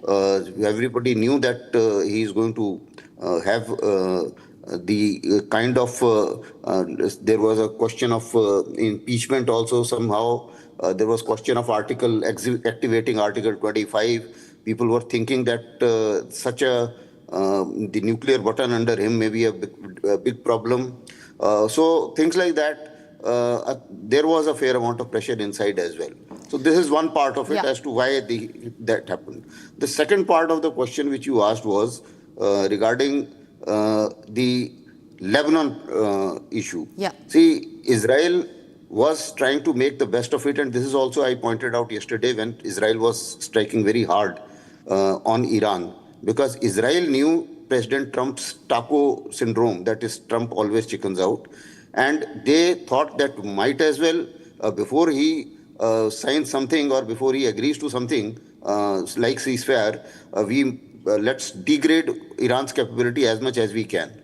Now, when we come to the Iranian part, they also retaliated even in the morning, even after the ceasefire, because they also had to avenge whatever was done by Israel in last night. As far as Lebanon is concerned, the situation is slightly different. Right.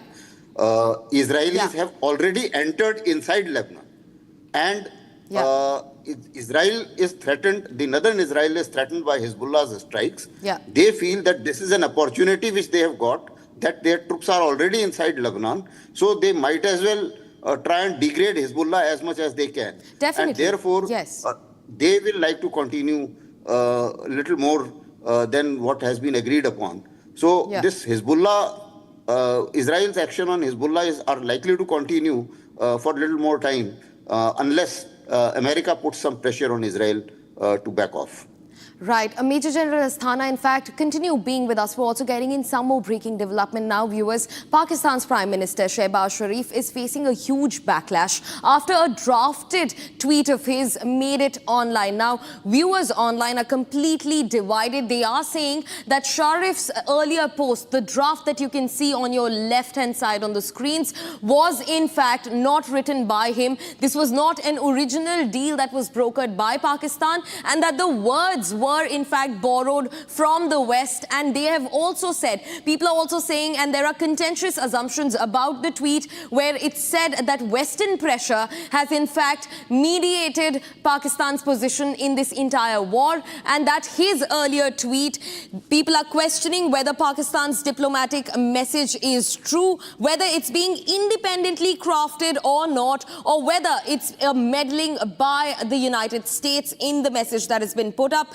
Social media users are completely divided. This tweet has now sparked speculation about external influence or even the scripting of the message. Now, the post urges US President to extend the deadline for talks with Iran and has raised major questions over Pakistan's independence in its diplomatic messaging, especially focusing on Pakistan Prime Minister Shehbaz Sharif's tweet. Now, coming back to Major General Shashi Asthana, who continues being with us on the broadcast. Major General Asthana, since the beginning, we've seen Pakistan is acting as a mediator. Iran has always given a rebuttal to Pakistan, blaming Pakistan of carrying the US's agenda and trying to mediate by not being neutral. And just yesterday, a tweet draft for Pakistan Prime Minister Shehbaz Sharif was floated online, where people are questioning whether or not this diplomatic effort from Pakistanis is even an independent decision that they have made, or are they acting as the West's puppet, the US's puppet? More than the puppet, I will say that Pakistan was acting like a postman or a delivery boy for the message for America. They were told to do a particular thing in a particular manner, and they have just obeyed what America has told them to do. Pakistan by itself doesn't have the kind of leverage. I don't think Iranians were listening to Pakistan by any stretch of imagination. Yeah. The only thing is that they were the conduit to get that message. And the fact that it was a draft given to Shehbaz Sharif seems little more credible because the kind of language which was used, and the fact that by mistake he released the draft, maybe in the exuberance to do it faster, because maybe somebody was putting pressure on him to do so. So that's one part of it. The basic problem is, as far as Pakistan is concerned, they also had a nod from China. Yeah. Why I say so is because there were some consultations there.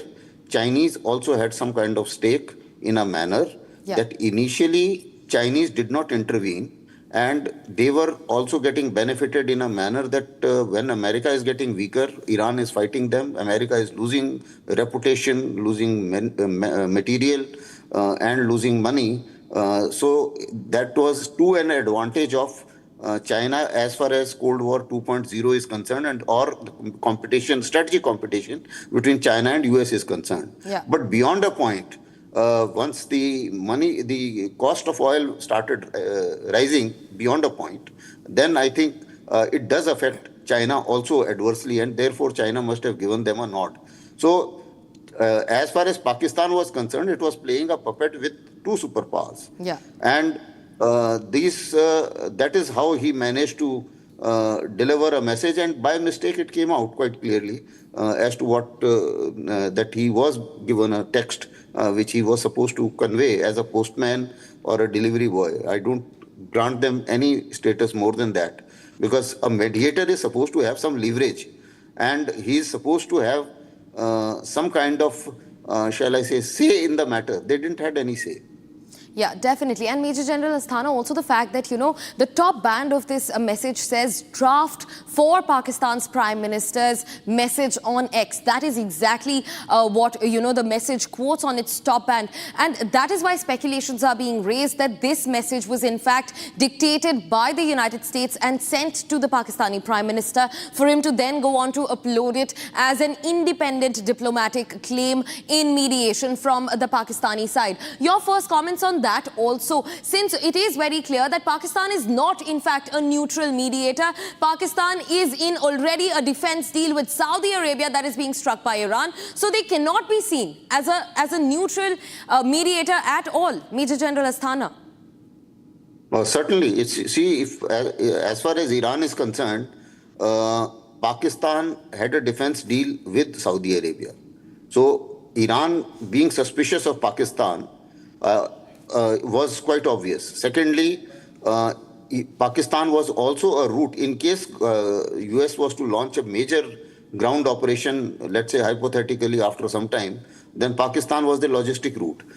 Thirdly, there were instances even earlier, somewhere around June or something, that Pakistan airspace was used when the nuclear sites were targeted. That was earlier part of this year, of last year.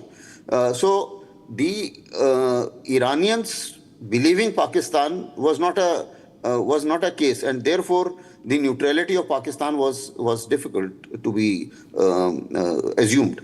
Secondly, there are also suspicion to say that the Chinese help was coming via Pakistan to Iran. That there is also some speculation to that effect in terms of material, in terms of raw material to make drones and missiles. So that also was not very comfortable with United States. There are certain rumors to suggest, we won't know exactly the confirmation part of it, that America had told them that you stop. Initially, America wanted to they told Pakistan to send boots on ground, which Pakistan refused in context of the defense pact with Saudi Arabia and with their sensitivity of the border with Iran.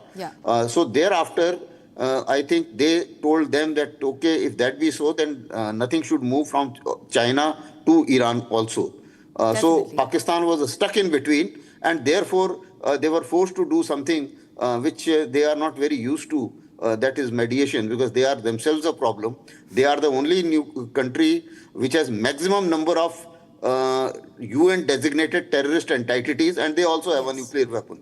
So a nuclear weapon under the hand of terrorist state fits more with Pakistan than Iran, as President Trump was trying to label Iran earlier before this ceasefire happened.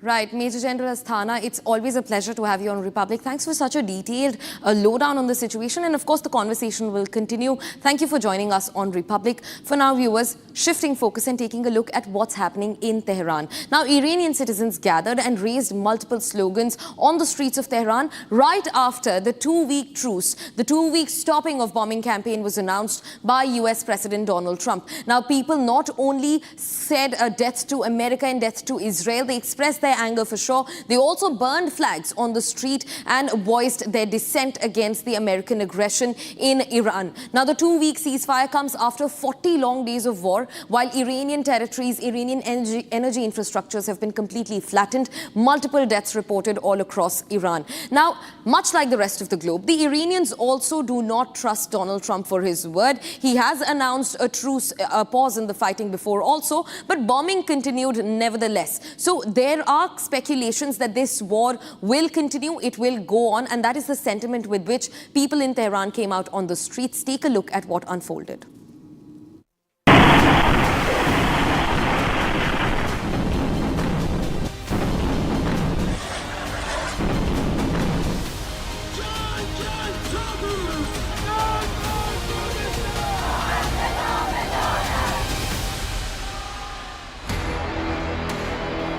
After being on the receiving end of US and Israeli strikes for 40 days, a 2-week peace plan is now in effect across Iran.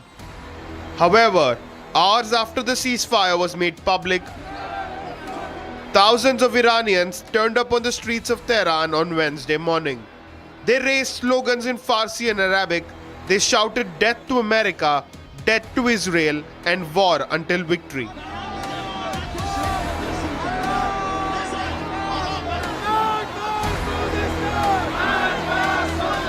They also raised placards while crowding Tehran for a protest, one of which read, "No compromise, no apology, battle with America."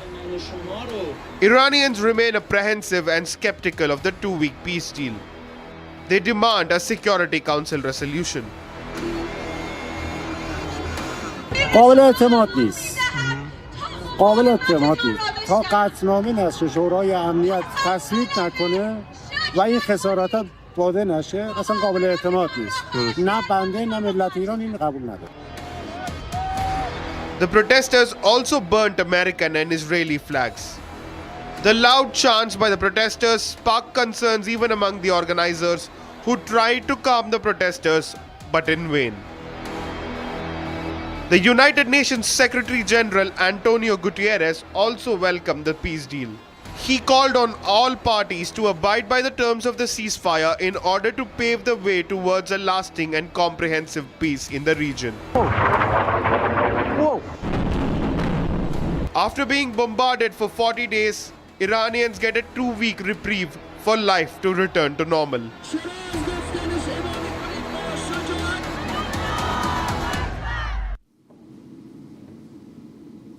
Viewers, that's all that we could wrap in this edition of the News Bulletin. But don't go anywhere. On the other side, we bring you all the details from the poll-bound states of Bengal, Tamil Nadu and Kerala, and even the Union Territory, Puducherry, that go to vote on the 9th of April.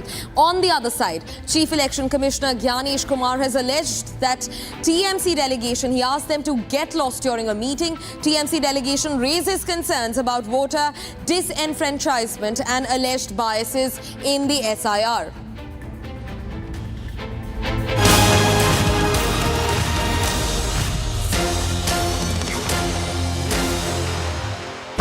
Pure सूजी pasta उबालो मिलाओ और खाओ 8 minute में तैयार क्या test है सबका राजा hardcore masala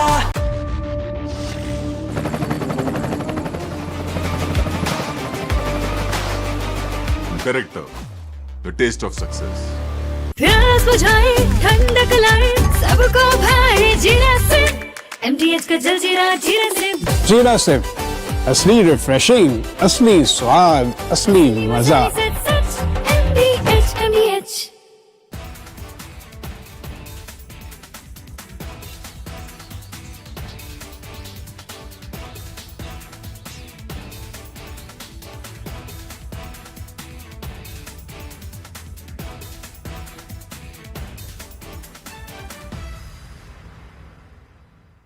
3, 2, 1. Booster ignition. Artemis 2 now bound for the moon.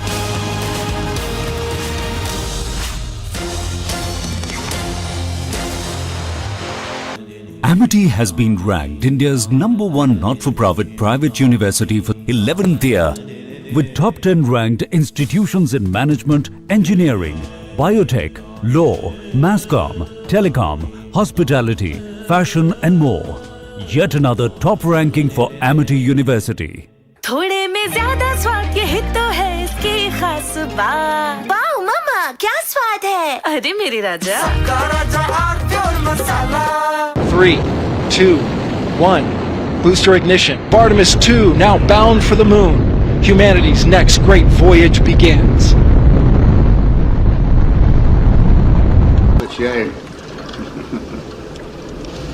Okay, overboard dump coming up.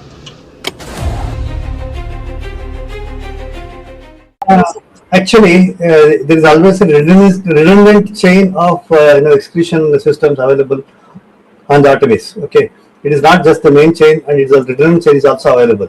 And there is no way that the astronauts will be stuck because of the the execution issue.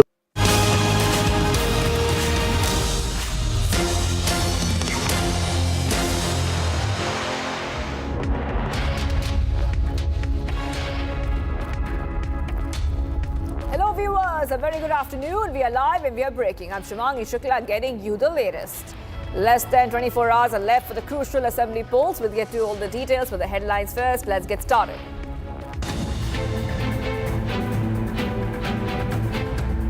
West Bengal CM Mamata Banerjee files nomination from Bhawanipur seat. Chief Election Commissioner Ganesh Kumar allegedly tells TMC delegation to get lost during a meeting. TMC delegation raises concerns about voter disenfranchisement and alleged biases in SIR.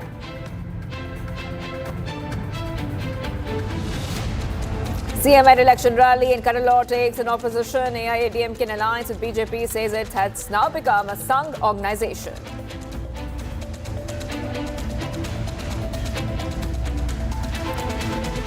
Assam, Kerala, Puducherry set to vote tomorrow after concluding the campaigning for assembly polls.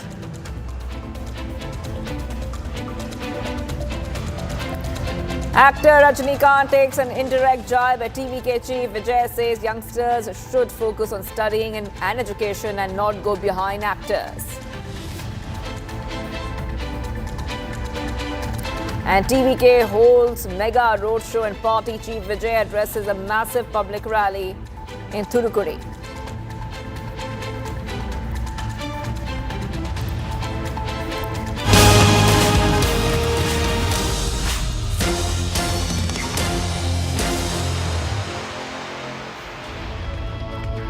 Viewers, the meeting between a TMC delegation and the full bench of the Election Commission on Wednesday culminated on an acrimonious note, with the TMC saying the panel's chief asked them to get lost at the end of the 7-minute meeting.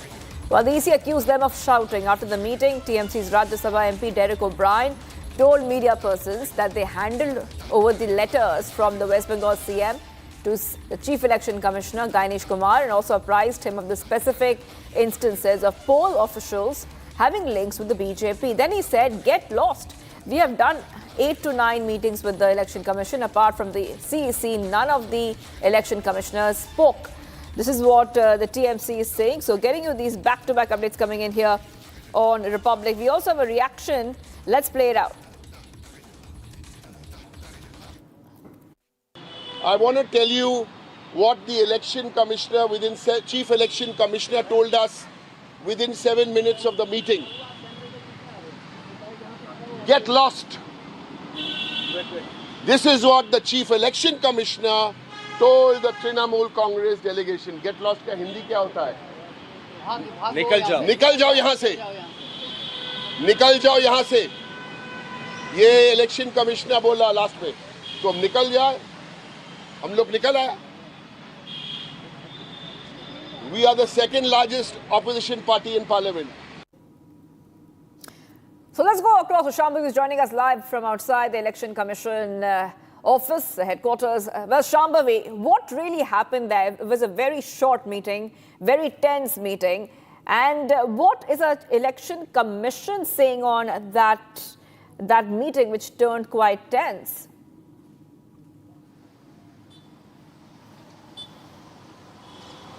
Well, we know that a delegation from TMC, which included Derek O'Brien, Menika Guruswamy, Sagrika Ghosh and Saket Gokhale, they went to ECI with their concerns. And now this comes just days after where a BJP delegation was also there raising concerns regarding the violence which was there in West Bengal involving the SIR process. And now when the TMC delegation was there, that meeting was indeed a very short one, which started at 10:02 a.m. and ended at 10:07 a.m. As per Derek O'Brien. And then he said that the CEC asked him to get out. Now that there was an escalated situation where they were presenting examples of people who are associated with BJP and are a part of the election commission. According to Derek O'Brien, they presented 6 examples, but the entire conversation got heated up and was asked to get out. Now, from what we know that they were also asked to maintain the decorum of the commission to make sure that the sanctity of this entire commission is maintained, but it definitely got heated and they were asked to get out. And that is what you can hear Derek O'Brien saying, that they were asked to get out. They were asked to take the delegation and move out of the Election Commission of India. This comes, yes. That's right. Shambhavi, I'll play out that statement once more and then I'll come back to you. I want to tell you what the election commissioner, chief election commissioner told us within 7 minutes of the meeting. Get lost. This is what the chief election commissioner told the Trinamool Congress delegation. Get lost का हिंदी क्या होता है? निकल जाओ यहाँ से. निकल जाओ यहाँ से. ये इलेक्शन कमिश्नर बोला लास्ट में. तो हम निकल जाए. हम लोग निकल आए. We are the second largest opposition party in parliament. Okay, let's go back to Shambhavi, who's joining us live outside the ECI office. Yes, Shambhavi, coming back to you. Now, we know that this delegation was meeting the EC, raising concerns regarding neutrality, fairness, transparency of the electoral process in West Bengal. We have seen TMC raise these issues earlier as well. So just help our viewers understand what really happened inside, because we know only one part. You know, the point is we know only one part. We have Derek O'Brien's statement we heard. But when can we understand what really happened inside that meeting and what happened in that meeting? See, there wasn't much space for a lot to happen, given that it was a very short meeting indeed. And from what we know, they were on their part, they were presenting certain examples, as they were mentioning that there were 6 examples that they had of people who are affiliated with BJP and they are a part of the election commission. And during that, I think that got heated up, and they were also asked to not put out intimidating behavior. They were asked to, they were initially given warning if that is what is we understand. And apart from that, they were also asked that no petition or no notice will be accepted without proper signatures. So this is what was carried out. It was a very short one indeed. As per his own words, it started at 10:02 a.m. and ended at 10:07 a.m. So there was hardly even 6 minutes for that matter.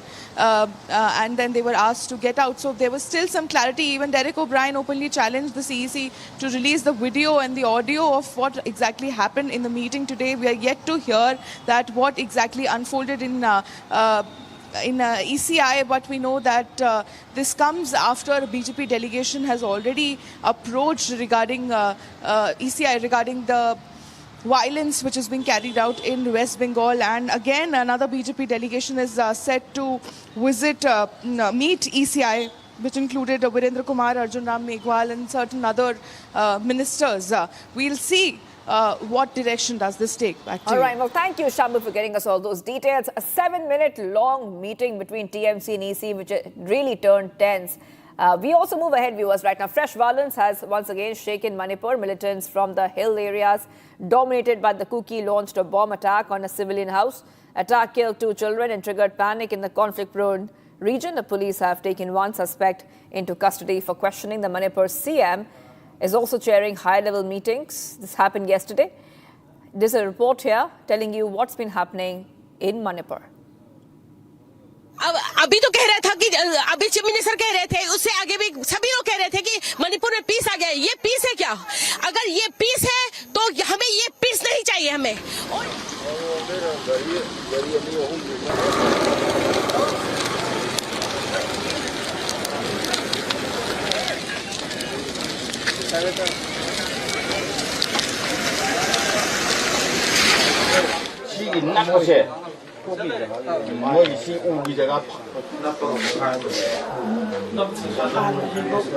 ये bomb blast 1:05 में हुआ है। उसमें 2 बच्चे का जान गया है। 2 बच्चा, एक 5 साल का है, एक लड़की है, वो तो 5 महीना का है। ये बहुत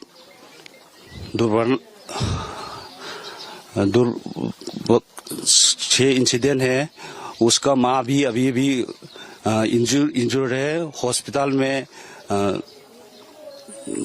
ट्रीटमेंट के लिए घायल तरीके से इंजर्ड है। ये आतंकवादी लोग हम लोग को टारगेट कर रहा है, मैतेई लोग को। इसलिए सरकार से विनती है, जल्द से ये घटना के सॉल्यूशन चाहिए। इसके लिए इंसाफ चाहिए।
ये घटना करीब 1:05 में ऐसे होंगे।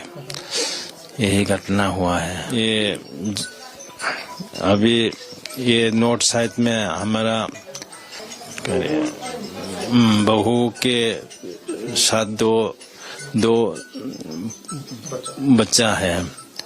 वो तीनों एक साथ होता है। इसमें एक घटना हुआ है।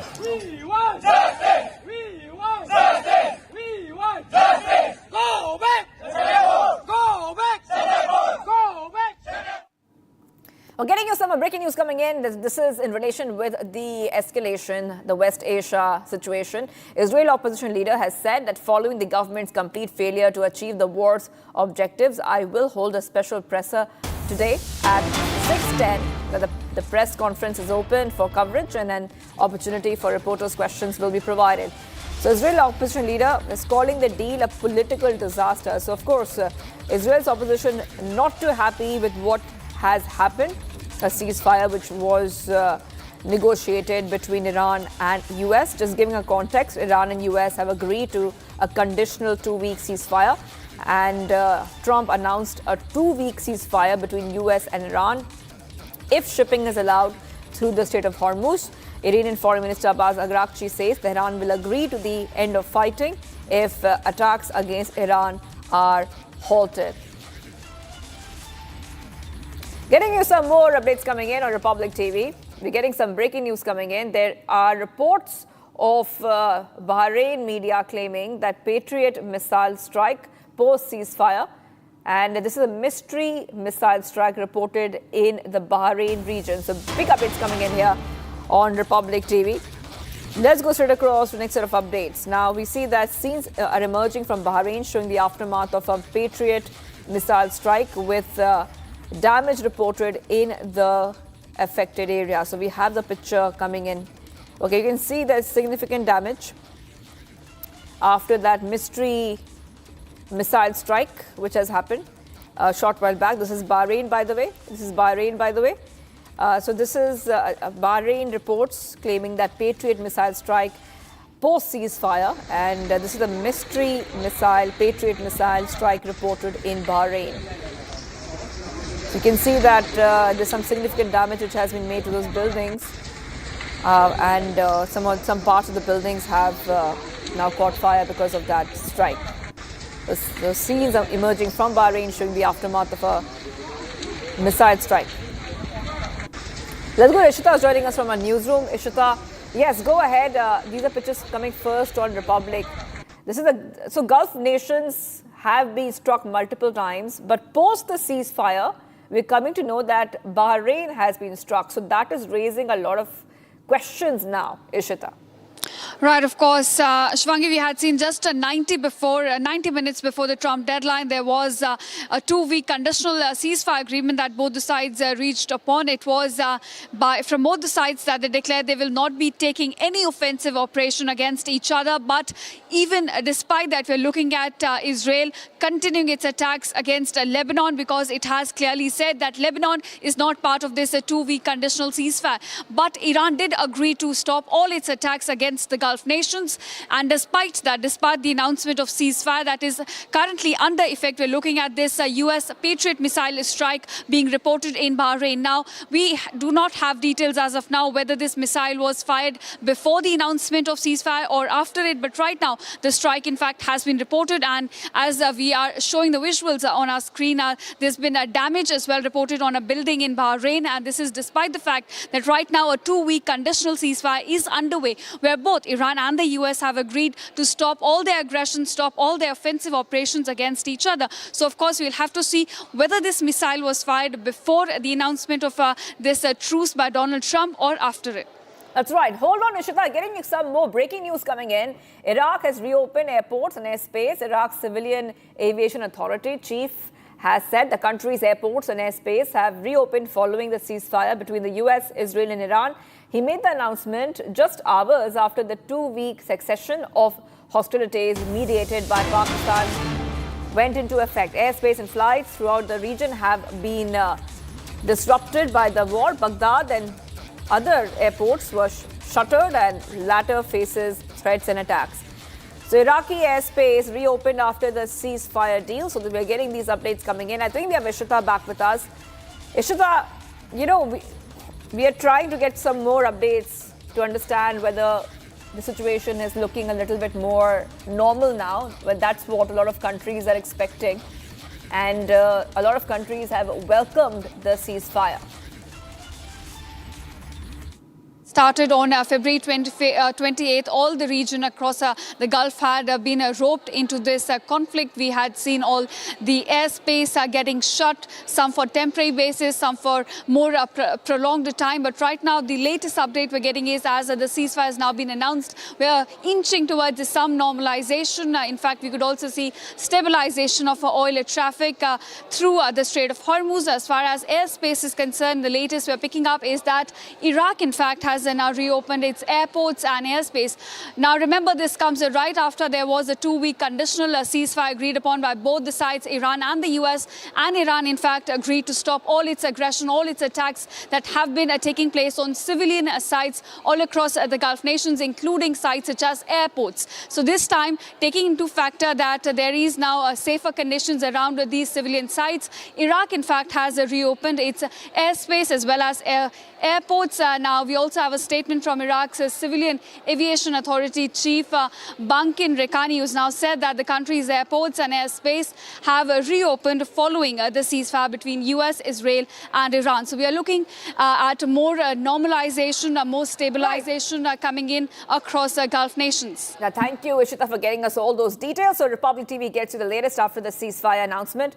And the US and Iran have come to terms for a peace deal now. Now, while both sides claim victory against each each other. Questions arise over which country played what role in helping US-Iran reach this ceasefire. Among many countries, while Pakistan wants to take credit for the ceasefire, China emerges as a key player in helping in negotiations. Look at this report to understand what role China is playing in this ceasefire. China is Tehran's biggest trading partner. Reports now suggest that it was China who spoke to the Iranians to get them on board to look for a path to ceasefire. Chinese officials were continuously in touch with Iranian officials as the negotiations were evolving. As per reports, Beijing primarily had been working with intermediaries. China worked with Pakistan, Turkey and Egypt as it tried to use its influence to de-escalate tensions. Earlier on Tuesday, the Chinese Foreign Ministry said all parties needed to demonstrate sincerity and quickly end this war that should not have happened in the first place. China said it was deeply concerned about the impact the conflict has had on the world economy and energy security. On Tuesday, China and Russia vetoed a UN resolution encouraging states to coordinate efforts to protect commercial shipping in the Strait of Hormuz. Both China and Russia termed the measure biased against Iran. The 15-member Security Council voted 11 in favor of the resolution, with 2 against it, being China and Russia. The opening of the Strait of Hormuz is crucial for China. Half of its crude oil imports pass through the Hormuz Strait. China relies on Strait of Hormuz for economic stability as it is the top importer of crude from this route. Roughly 84% of crude oil and condensates passing through the strait go to Asian markets. Over 90% of Iran's crude oil exports go to China, making Iran heavily reliant on China, whereas China uses this to maintain access to oil supplies. As a result, China has become a key diplomatic actor in keeping the strait open. China often utilized its influence with Iran to ensure its tankers receive passage during regional tensions. With the 2-week ceasefire in place, the next focus naturally turns to the Strait of Hormuz.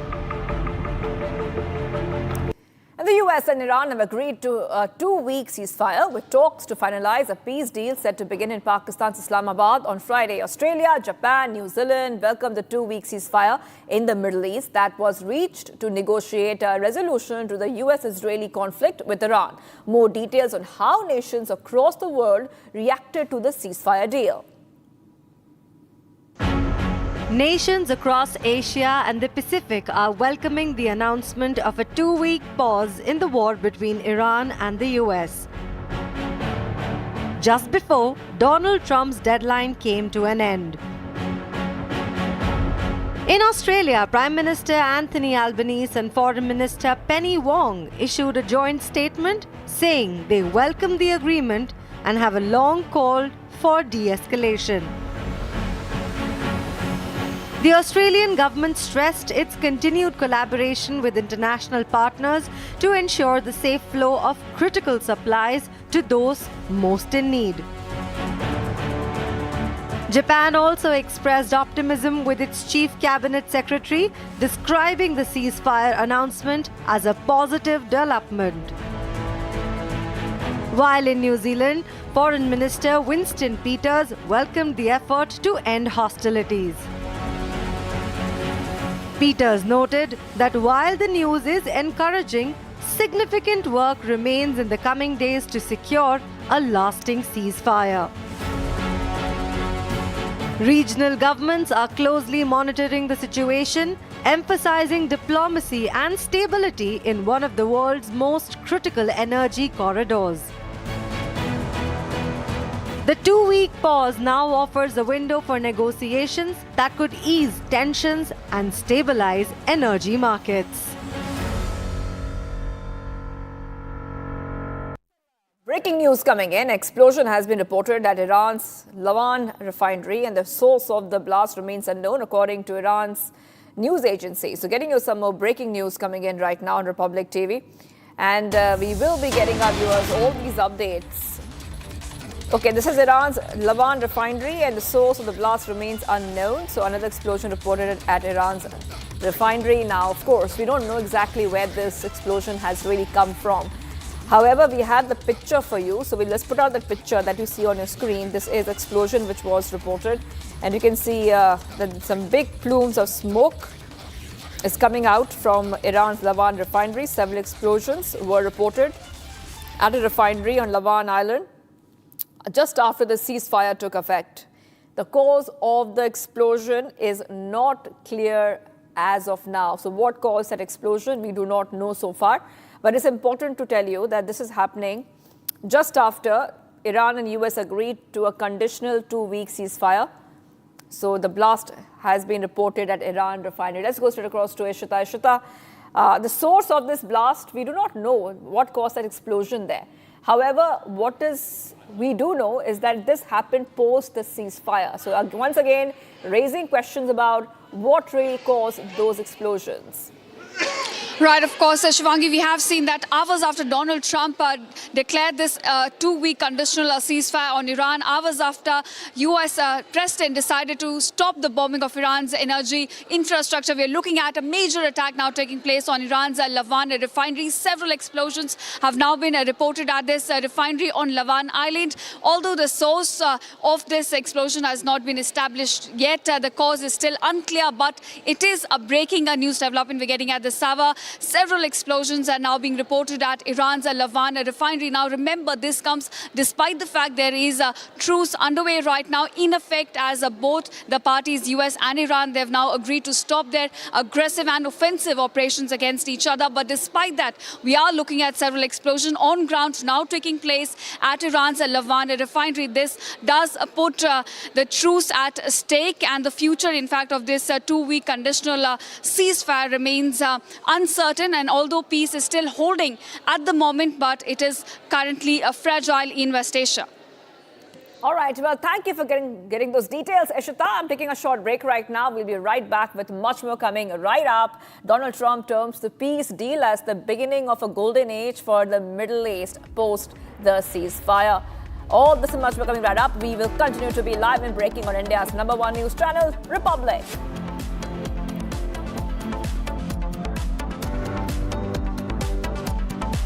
चमकी चाट से क्या बना है? Sandwich, लस्सी और छाछ।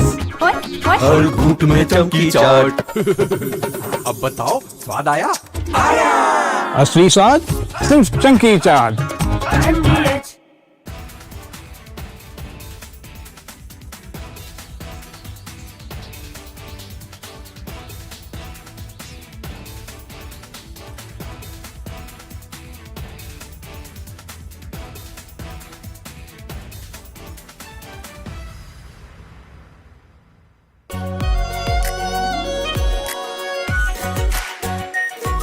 Pure Shahi Paneer Masala.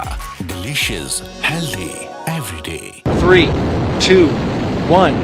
Booster ignition. Artemis 2 now bound for the moon. Humanity's next great voyage begins.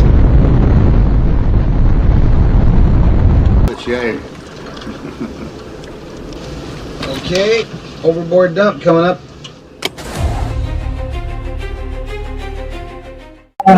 Actually, there is always a redundancy.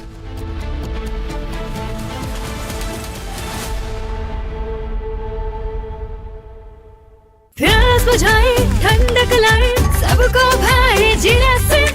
MTH का जलजीरा जीरा से। जीरा से असली रिफ्रेशिंग, असली स्वाद, असली मजा। MTH।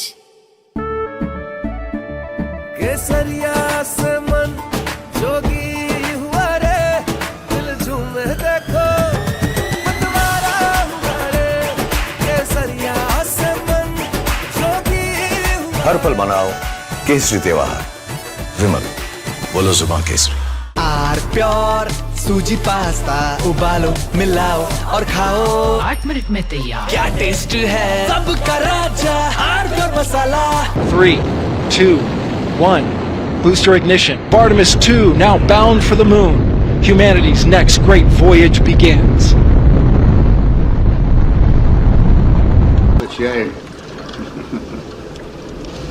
Okay, overboard dump coming up.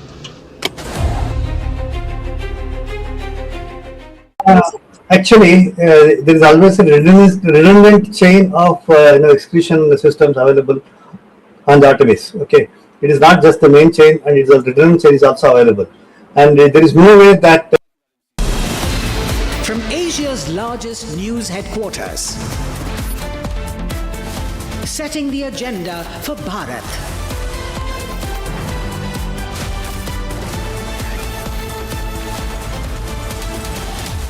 You're watching Republic.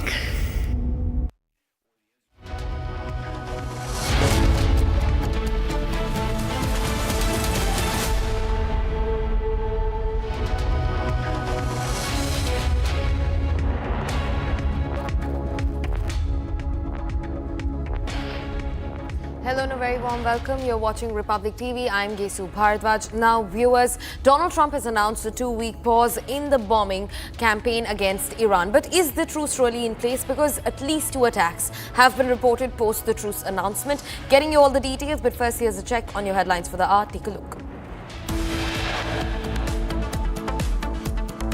Donald Trump terms the peace deal as the beginning of golden age for West Asia.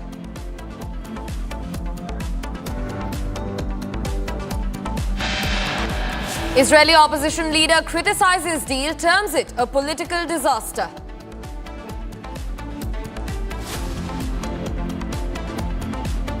As 2-week ceasefire begins, the focus now shifts to vessels transiting the Strait of Hormuz.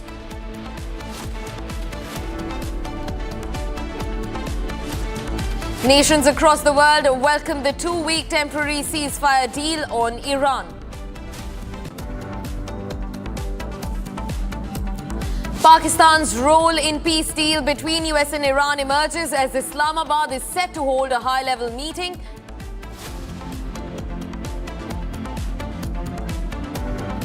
Israeli Prime Minister says Lebanon not part of peace deal as strikes across southern Lebanon continue.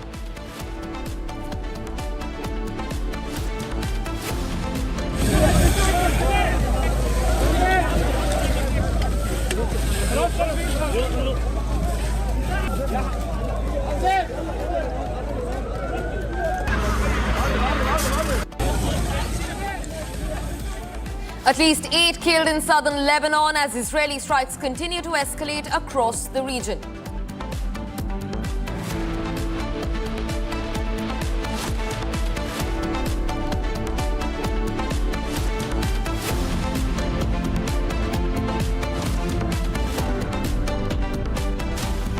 Viewers, starting first with a breaking development that comes in from Bahrain, where a barrage of strikes have occurred due to Iranian aggression. A number of houses have in fact been damaged in the Sitra area as a result of shrapnels falling from the interception of an Iranian drone. An Iranian drone that was intercepted by the Bahrainian air defense systems right about now after truce was announced in the ongoing war. Bahrain has in fact now confirmed the strike, and they say that as a result of Iranian aggression, a number of houses inside Bahrain's Sitra area have now been damaged as a shrapnel fell from the sky after an interception of an Iranian drone. Take a look at these visuals. Houses have caught on fire. Residential areas in Bahrain have been struck once again.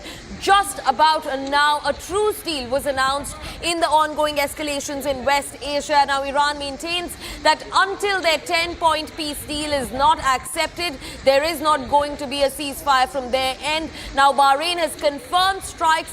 An Iranian drone that was downed by the Bahrainian air defense systems, and shrapnels then went on to fall on residential areas all across the Sitra area in Bahrain. These are the visuals on your screens. Republic brings you this report first and fastest. Take a look at that residential building burning in Bahrain. This is the Sitra area, a residential area that was struck, that was damaged because of shrapnels falling off an Iranian drone that was dismantled, intercepted by the Bahrain air defense systems. Now, this goes on to talk about the fragility of the ongoing truce that has occurred between the infighting that's ongoing in West Asia in its 40th day now. and in the latest, Bahrain's residential areas in Sitra have been struck by shrapnel that fell over these residences after the Iranian drone was intercepted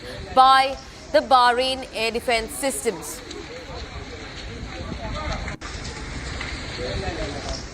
Viewers, now marking an end to a 39-day-long war across West Asia, US President Donald Trump announced a temporary yet conditional ceasefire with Iran. While this ceasefire, according to Trump, is, broadly conditional upon Iran's reopening of the Strait of Hormuz, there's been much talk on how Iran claims this ceasefire as a win for themselves because of how Trump allegedly caved into Iranian demands framed in a 10-point proposal that Iran has been peddling since the beginning of the war. Take a look.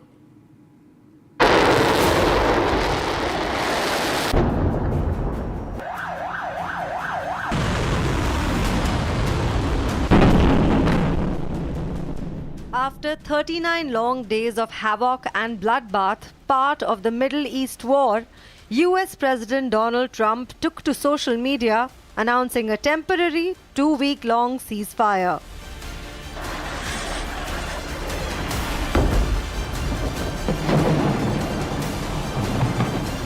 Amidst Trump's ceasefire announcement was one claim that said US had received Iran's 10-point proposal. This claim being something Iran boasted of too, of having Trump's cave in to Iran's demands for ceasefire.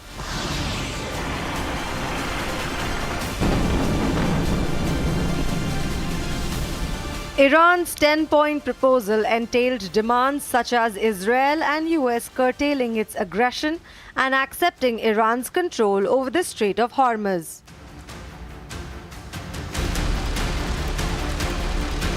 That's not all. Iran also urges for acceptance of uranium enrichment in the Farsi version of its ceasefire plan. Iran pushed for the lifting of all primary and secondary sanctions as was imposed by the US, especially amidst the war-resultant global economic and energy crisis, and termination of both UNSC and IAEA resolutions. Lastly, IRA stressed on how US and Israel must pay and compensate to Iran, while also seeking US combat forces to withdraw and back down. The additional cessation of war in Lebanon was also a demand put forth by Iran amidst the ceasefire negotiations. With this 10-point peace plan reportedly accepted, the US president has stepped down from earlier threats of expanding attacks on Iran, but also maintains this temporary ceasefire to be conditional on Iran honoring the ceasefire and reopening the Strait of Hormuz. Viewers, are now shifting focus. The Iranian President Masoud Pezeshkian has reacted to the ceasefire and has said that with the acceptance of general principles that were desired by Iran, this is a fruit of the blood of their great martyred leader Khamenei, and that the achievement of all of those who are present and standing shoulder to shoulder with Iran. Iranian President Masoud Pezeshkian's first statement since the ceasefire was posted by US President Donald Trump. Now, Iranian President Masoud Pezeshkian has reacted and he says that the ceasefire is a general acceptance of the principles that are desired by Iran. He, in fact, has said that this has only come because of the martyrdom of Iranian slain Supreme Leader Ayatollah Khamenei. Now, he also says that from today on, Iranians will continue to stand together. They will stand as one against all foreign aggression. And he also said that this unity will be seen in fields like diplomacy, defense, and also on the streets and in the field of service. The first statement that comes in from the Iranian President Masoud Pezeshkian.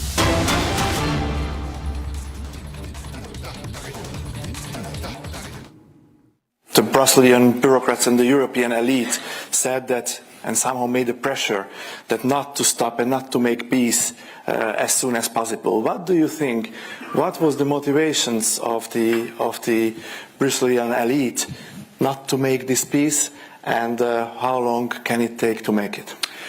Well, first of all, yeah, the president has said this in the context of the Iran conflict. He said this in the context of some of the negotiations between Russia and Ukraine. As much as we love Europe, and as much as we love European peoples and cultures, I mean, the United States, as you know, is very much a daughter nation of the European continent. We've been disappointed by a lot of the political leadership in Europe because they don't seem particularly interested in solving this particular conflict. And what the president has said is it's the hardest war to solve. In some ways, we thought it would be the easiest, but it has been the hardest. We've been at it for now 14 months, and we're just going to keep on working at it. We have made significant progress. I mean, if you go back to where we were in the beginning, where we couldn't even get the Russians or the Ukrainians to put on paper what is it that you want in order to settle the conflict, we've now gotten that. And we've got pieces of paper from the Ukrainians and pieces of paper from the Russians. We've actually got them to state their positions, and over time, their positions have gotten closer and closer together. Now, obviously, they're not perfectly aligned, because if they were, the conflict would be over. But, we've had a lot of help from some of our friends. I think Giorgia Meloni in Italy has been very helpful. Even some of the Western European capitals have been helpful, at least behind the scenes. But the most helpful has been Victor, because Victor is the one who's encouraged us to truly understand this, to understand from the perspective of both the Ukrainians and the Russians what is necessary for them to end the conflict, and that's why we've made some progress. We haven't obviously made the final amount of progress, but I'm pretty optimistic about this because fundamentally the war has stopped making sense. What I would say to both the Russians and the Ukrainians is, we're talking about haggling at this point over a few square kilometers of territory in one direction or another. Is that worth losing hundreds of thousands of additional Russian and Ukrainian young men? Is that worth an additional months or even years of higher energy prices and economic devastation? We think the answer is clearly no, but it takes, two to tango. So while Victor and President Trump are going to continue to work towards a peaceful settlement, fundamentally we can only open the door. The Russians and the Ukrainians have to walk through it. And what do you think about Europe? Europe has several problems if we look on the growth numbers of the European Union, on the competitiveness, on the energy prices. How do you see Europe, and what could be the future for Europe under these circumstances? Yes, it's very sad because there's so much. I talked about this in my speech last night a little bit. There's so much discussion in the European press. Do Vance and Trump and Rubio, do they hate Europe? Do they love Europe? The answer is we absolutely love Europe.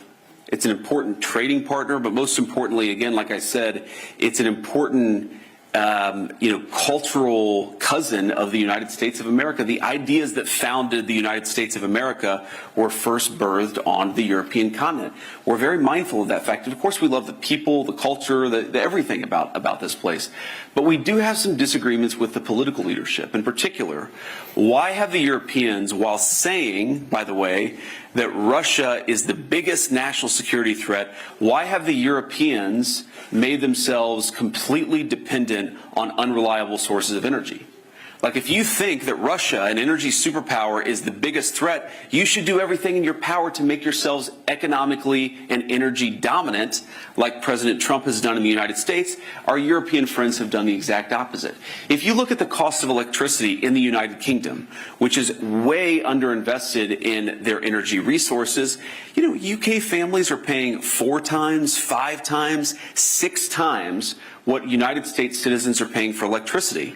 Now, obviously, I care most about America's citizens. That's who I'm elected to represent.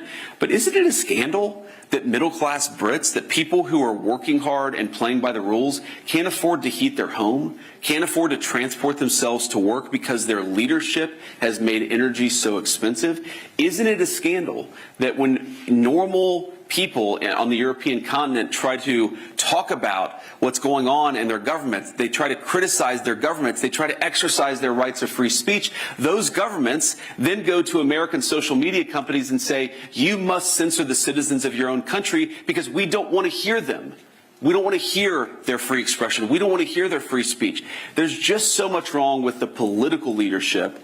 And I would particularly say the bureaucratic leadership in Brussels, right? People who aren't elected, who are not responsive to the democratic will, and I think have made the European continent less secure, less free, and less prosperous. The reason why we make criticism of European political capitals is because we want Europe to thrive, and we think they're making a lot of mistakes.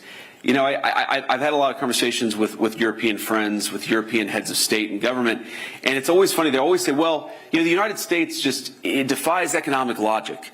You guys just have way higher economic growth. You have way lower energy costs. They say this as if it was something that happened through accident, rather than through the policy choices of the President of the United States. It is not magical that the United States has lower energy costs than the United Kingdom. It's because we've made smart decisions and their leadership has not. They could change course, and we hope that they will.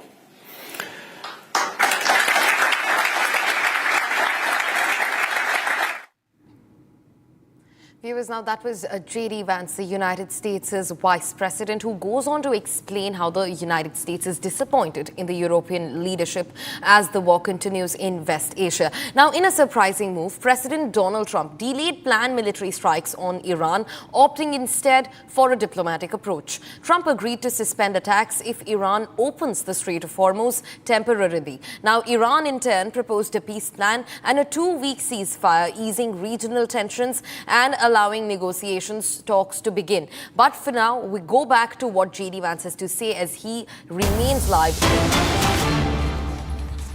Today has been achieved. And because of that, what the president did is he basically issued an ultimatum to the Iranians. He said, open up the straits, stop trying to hold the world's economy hostage, and we'll engage in a ceasefire. And that's exactly the agreement that we came to last night. The Iranians have agreed to open up the straits. The United States has agreed to stop attacking. And that, not just the United States, but also our allies, have agreed to stop attacking. And that is the basis of this fragile truce that we have, which is now, 8 to 12 hours old. Now, here's what I'll say about this. I've learned a lot about the Iranian system and a lot about the way the Iranians negotiate. As the president told me last night, the Iranians are better negotiators than they are fighters. I'm sure they don't like to hear that, but it's true. But here's a couple things. So, one, just in the response that we've seen from various segments of Iran, you have on the one hand people within Iran who have responded very favorably. The foreign minister who said, look, we agreed to the United States' terms. We'll do a ceasefire, we'll do a negotiation, we'll open the Straits of Hormuz, and then we'll see if we can come to more agreement down the road. So some of the people have responded favorably and have said the right things. And then you have some people on social media within their system who are basically lying about what we've accomplished militarily. They're lying about the nature of the agreement. They're lying about the nature of the ceasefire. And so you have just, even within their system, and this is why I say this is a fragile truce, you have people who clearly want to come to the negotiating table and work with us to find a good deal.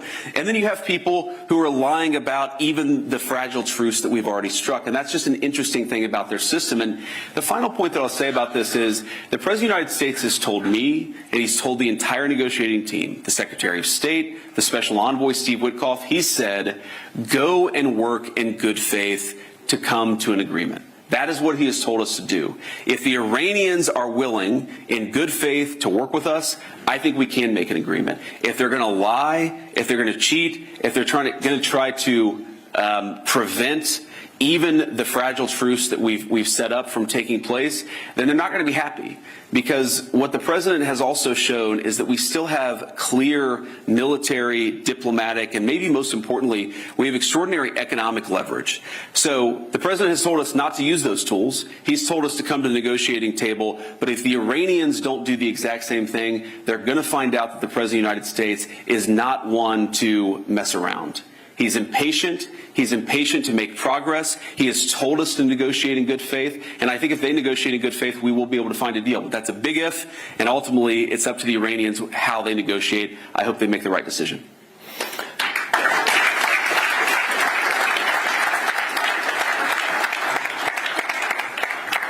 We are here with a lot of talented Hungarian students.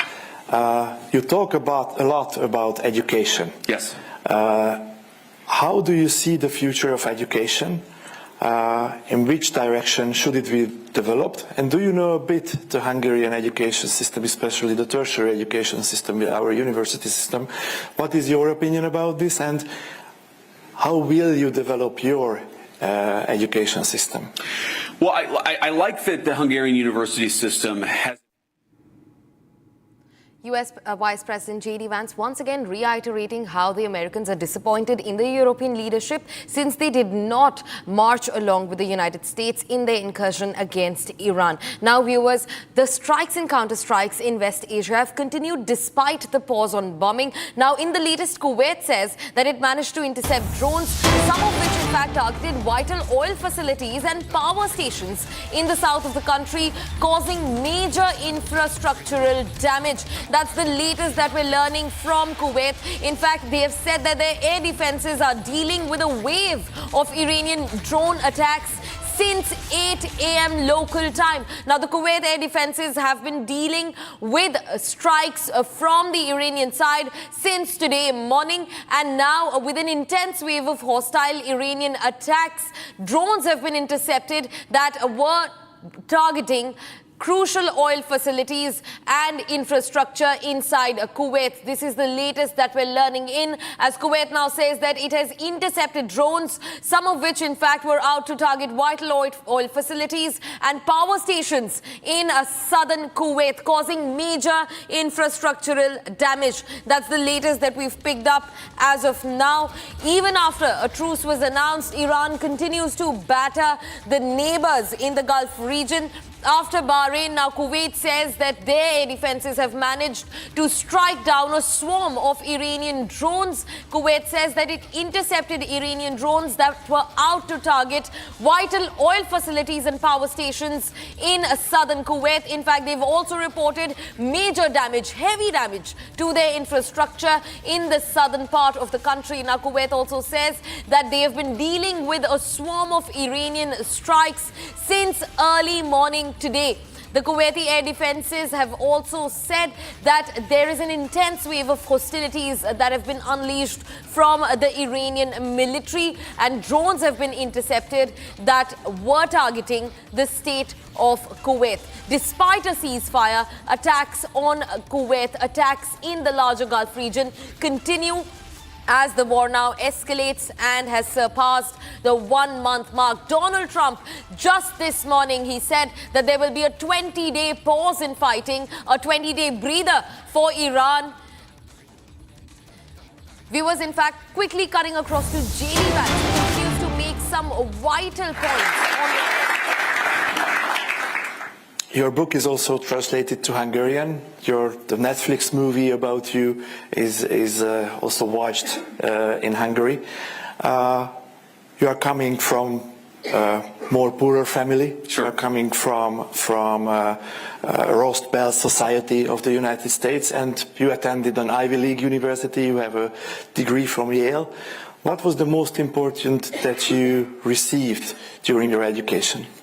Well, that's a good question. You know, I mean, I guess the most important thing that I got during my education, at least in law school, is I got a wife because we met in law school, and that's very important. I'd get in trouble if I didn't say that. But she's actually now pregnant with our 4th child, so obviously family is always the most important. Thank you. And thank you. You know, family's the most important, and I do think that, you know, this maybe is going to sound trite, but not just marriage and relationships romantically, but also friendships. Some of the most important things that I got out of my educational experience, and I had a lot of good mentors who said, people don't invest enough in their friendships. This is a great opportunity to build the kind of friendships, if you're a young person, you're in university, to build the kind of relationships that really can last a lifetime. I think it's a very profound and powerful thing. You shouldn't, you know, yes, you want to get an education, yes, you want to get a good job, but you also, you know, you're spending 4 years with people, maybe longer. And I think you should take that opportunity to really get to know what you're interested in, who you are, and who you want to build a life with, because that's one of the best things that I think you can get out of an education. But I think that just if you set aside the relationships, I think the most important thing that I acquired, if I'm being honest, at Yale Law School in particular, is that I learned how elite social networks actually work. okay? Like when I looked at this from the perspective of my hometown and I said, why are all the people who have the fancy jobs, why do they have this credential? Or why are all the people who are on the Supreme Court? Or why are all the people who have been in positions of political leadership, why do they all seem to know the same people and come from the same world? And the answer is that, as I think a lot of us know, whether it's in Brussels or Washington, D.C. or New York City, these places become very insular. And they're, there are things about that just are. They're not good, they're not bad. These places are insular. They're built around relationships. They're built around who you know.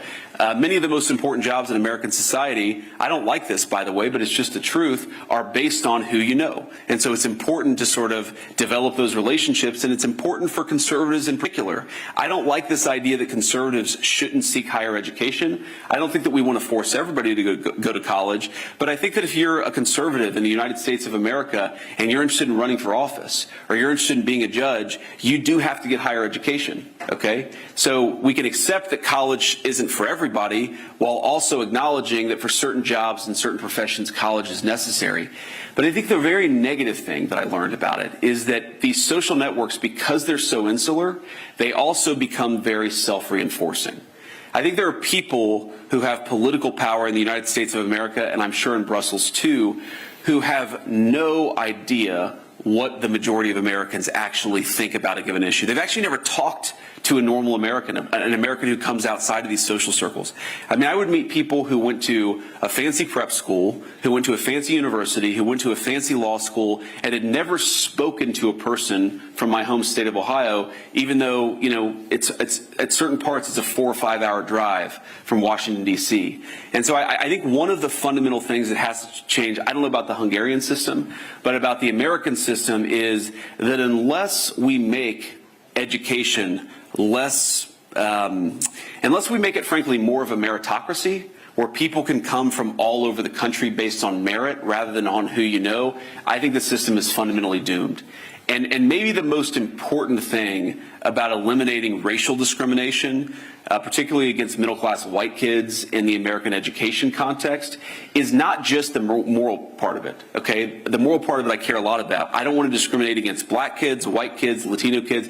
I don't want to discriminate against anybody based on your skin color. I think it's gross and immoral.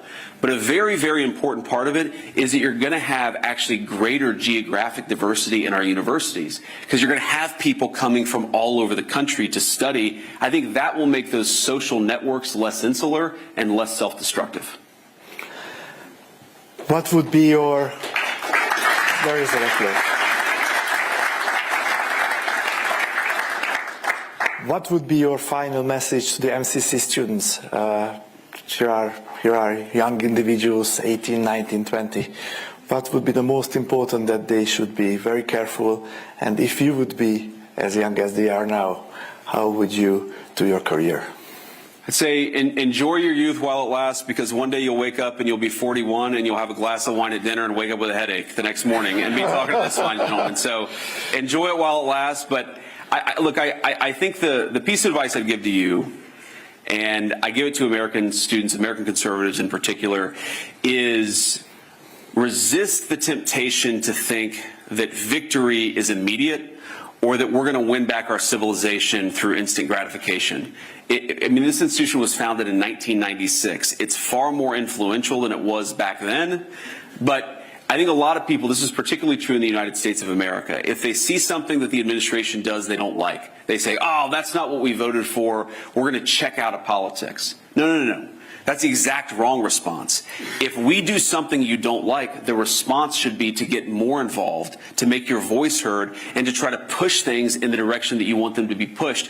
Our civilization was not built overnight. It's not going to be saved overnight. And so what I'd encourage you to do is stay involved, be patient, and don't let disappointment turn to checking out of the system entirely. There's way too much of that, I would say, in the Anglo system and the American system. There's way too much, I didn't like this thing that the vice president said, or I didn't like this thing that the president did, and I'm going to completely check out. We call that blackpilling in the United States of America, and blackpilling is how you give power to the forces that are trying to destroy what our ancestors built. We need to take power back from those people and build the kind of institutions that can actually save our societies. It will not happen overnight. It will not happen in the term of one prime minister or one president, but it will happen so long as we keep our faith in God and we work hard to achieve it. That's what we have to do.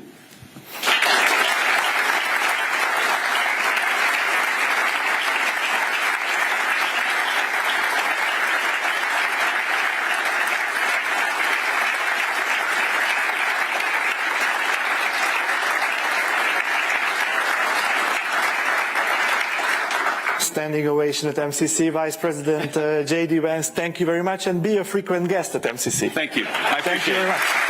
Thank you. Thank you very much. Thank you. Thank you all.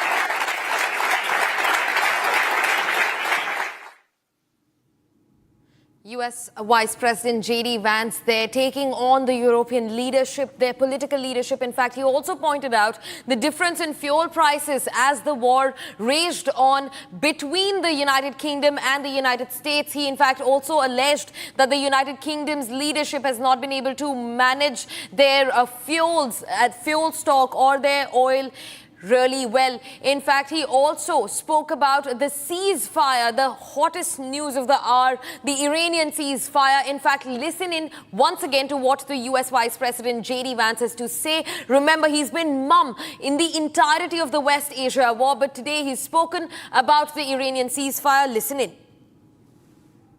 What the president set out to do was decimate the Iranian military, decimate their ability to wage conventional war.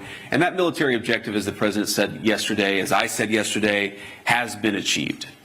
And because of that, what the president did is he basically issued an ultimatum to the Iranians. He said, open up the straits, stop trying to hold the world's economy hostage, and we'll engage in a ceasefire. And that's exactly the agreement that we came to last night. The Iranians have agreed to open up the straits. The United States has agreed to stop attacking. And not just the United States, but also our allies have agreed to stop attacking. And that is the basis of this fragile truce that we have, which is now, 8 to 12 hours old. Now, here's what I'll say about this. I've learned a lot about the Iranian system and a lot about the way the Iranians negotiate. As the president told me last night, the Iranians are better negotiators than they are fighters. I'm sure they don't like to hear that, but it's true. But here's a couple things. So, one, just in the response that we've seen from various segments of Iran, you have on the one hand people within Iran who have responded very favorably. The foreign minister who said, look, we agreed to the United States' terms. We'll do a ceasefire, we'll do a negotiation, we'll open the Straits of Hormuz, and then we'll see if we can come to more agreement down the road. So some of the people have responded favorably and have said the right things. And then you have some people on social media within their system who are basically lying about what we've accomplished militarily. They're lying about the nature of the agreement. They're lying about the nature of the ceasefire. And so you have just, even within their system, and this is why I say this is a fragile truce, you have people who clearly want to come to the negotiating table and work with us to find a good deal.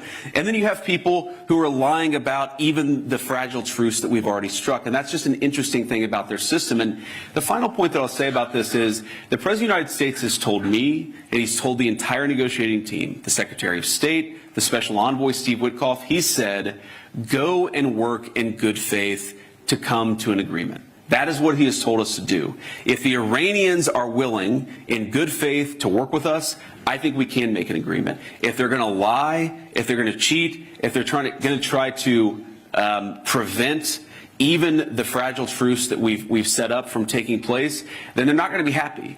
Because what the president has also shown is that we still have clear military, diplomatic, and maybe most importantly, we have extraordinary economic leverage. So the president has told us not to use those tools. He's told us to come to the negotiating table. But if the Iranians don't do the exact same thing, they're going to find out that the president of the United States is not one to mess around. He's impatient. He's impatient to make progress. He has told us to negotiate in good faith. And I think if they negotiate in good faith, we will be able to find a deal. But that's a big if. And ultimately, it's up to the Iranians how they negotiate. I hope they make the right decision. There's so much discussion in the European press. Do Vance and Trump and Rubio, do they hate Europe? Do they love Europe? The answer is we absolutely love Europe. It's an important trading partner, but most importantly, again, like I said, it's an important cultural cousin of the United States of America. The ideas that founded the United States of America were first birthed on the European continent. We're very mindful of that fact. And of course, we love the people, the culture, the everything about this place.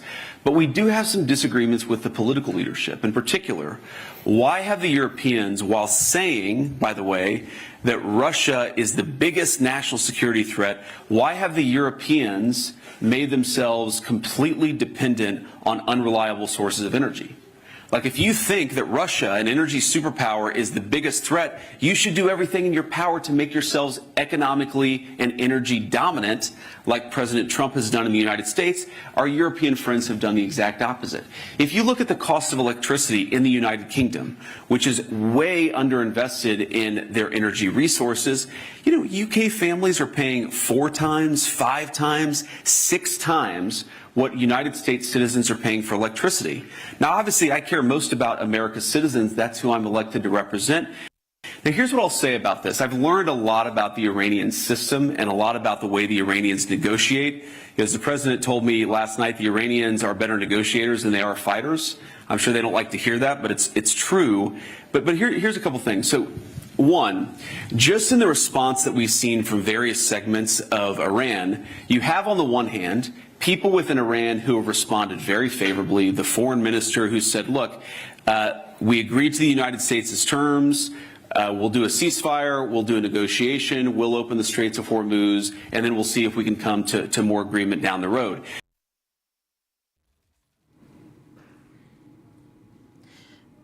Viewers, now getting in some more breaking development. The UAE has now strongly come out to condemn the storming and vandalism of the Kuwaiti consulate in Basra. The United Arab Emirates has condemned and even denounced in the strongest terms possible the storming and acts of vandalism targeting the premises of the Consulate General of the State of Kuwait in Basra, as well as the accompanying blatant attacks that have been rained down on Kuwait. Now, Kuwait's consulate in Iraq has been vandalized. In fact, now UAE has strongly condemned the storming of the Kuwaiti consulate. In fact, they have also stood their ground against the vandalism that the Kuwait's consulate in Basra has been subjected to. Now, the United Arab Emirates has come out strongly condemning and denouncing in the strongest terms possible the storming and even acts of vandalism targeting the premises of the Consulate General of the State of Kuwait in Iraq. In fact, they have also denounced the strikes, the Iranian strikes that rained down on the Kuwaiti airspace that Kuwait's air defense systems managed to intercept a swarm of Iranian drones in the Kuwait airspace. Now, UAE has come out strongly condemning the attack on Kuwait consulate inside Iraq. Meanwhile, viewers, the UAE says that its air defenses are now dealing with missile threat, that they're dealing with a missile threat that's incoming from the Iranian military. Now, this also comes after a ceasefire, a pause of 2 weeks was announced by President Donald Trump. However, that pause does not seem to hold on ground as Gulf remains precarious. It remains on the edge. Now, UAE, after Kuwait and Bahrain, has come out to say that their air defense systems are completely locked in intercepting incoming missile threats from the Iranian military. Now, Iran continues to strike their neighbors across the Gulf region even after a 2-week pause in the war has been announced by US President Donald Trump. Now, Donald Trump said that for 2 weeks, US will stop its bombing campaign against the Iranian territory. However, the truce does not seem to be holding from the Iranian end. Iran continues to strike the larger Gulf region. First it was Bahrain, then Kuwait, and now UAE also says that their air defense systems are active, completely logged in dealing with incoming missile threats. These are the visuals from various locations across Gulf on your screens where attacks have been reported by the Iranian military. Now, in the latest, UAE has been UAE has been dealing with the incoming missile threat from Iran. Their air defenses have been activated. They are logged in and they are busy intercepting a swarm of missile threat that comes in from Iranian military.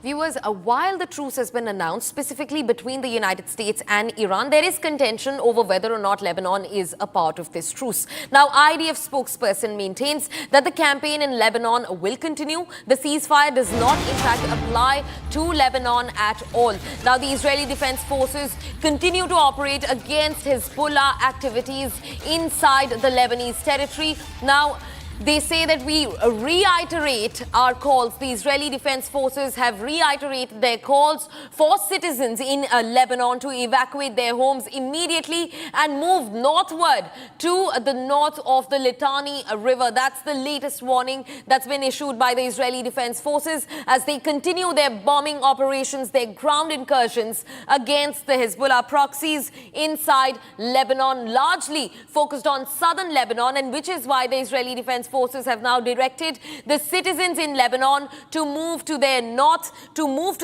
of the Litani River. That is the latest that we're learning in. As of now, the Israeli Defense Forces now once again saying that they will continue their strikes against Lebanon. هذا إنذار عاجل إلى السكان جنوب لبنان المتواجدين جنوب نهر الزهراني. المعركة في لبنان مستمرة وحالة وقف النار لا تشمل لبنان. جيش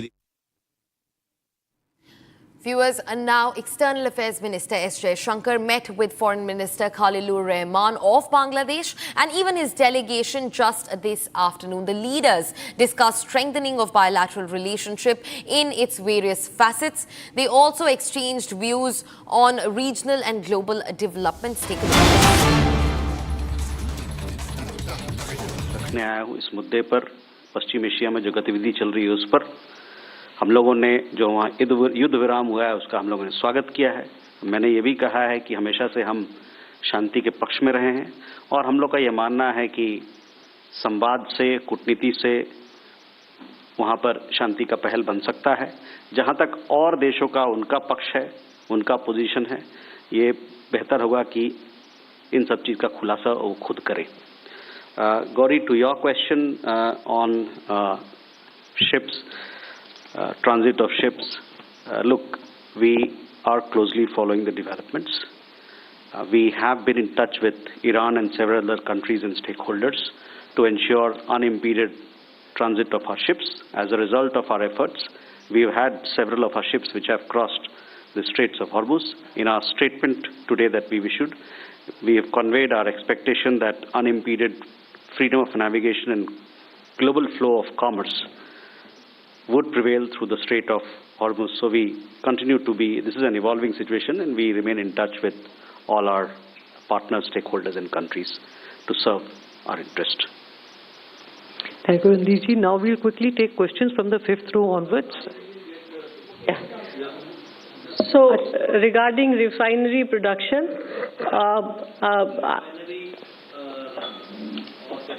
yes.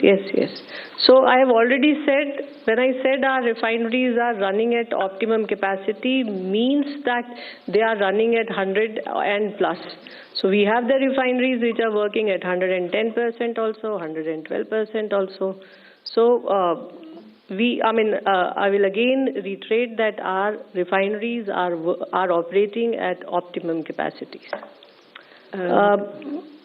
Somebody also asked me about the LPG production data. I have already said it is in the range of 46 to 47 TMT. Friends, I have a humble request to make. We have a cabinet briefing at 4, so we will quickly take one question each, starting from the fifth row, 250. He will add to the answers up finally. Okay.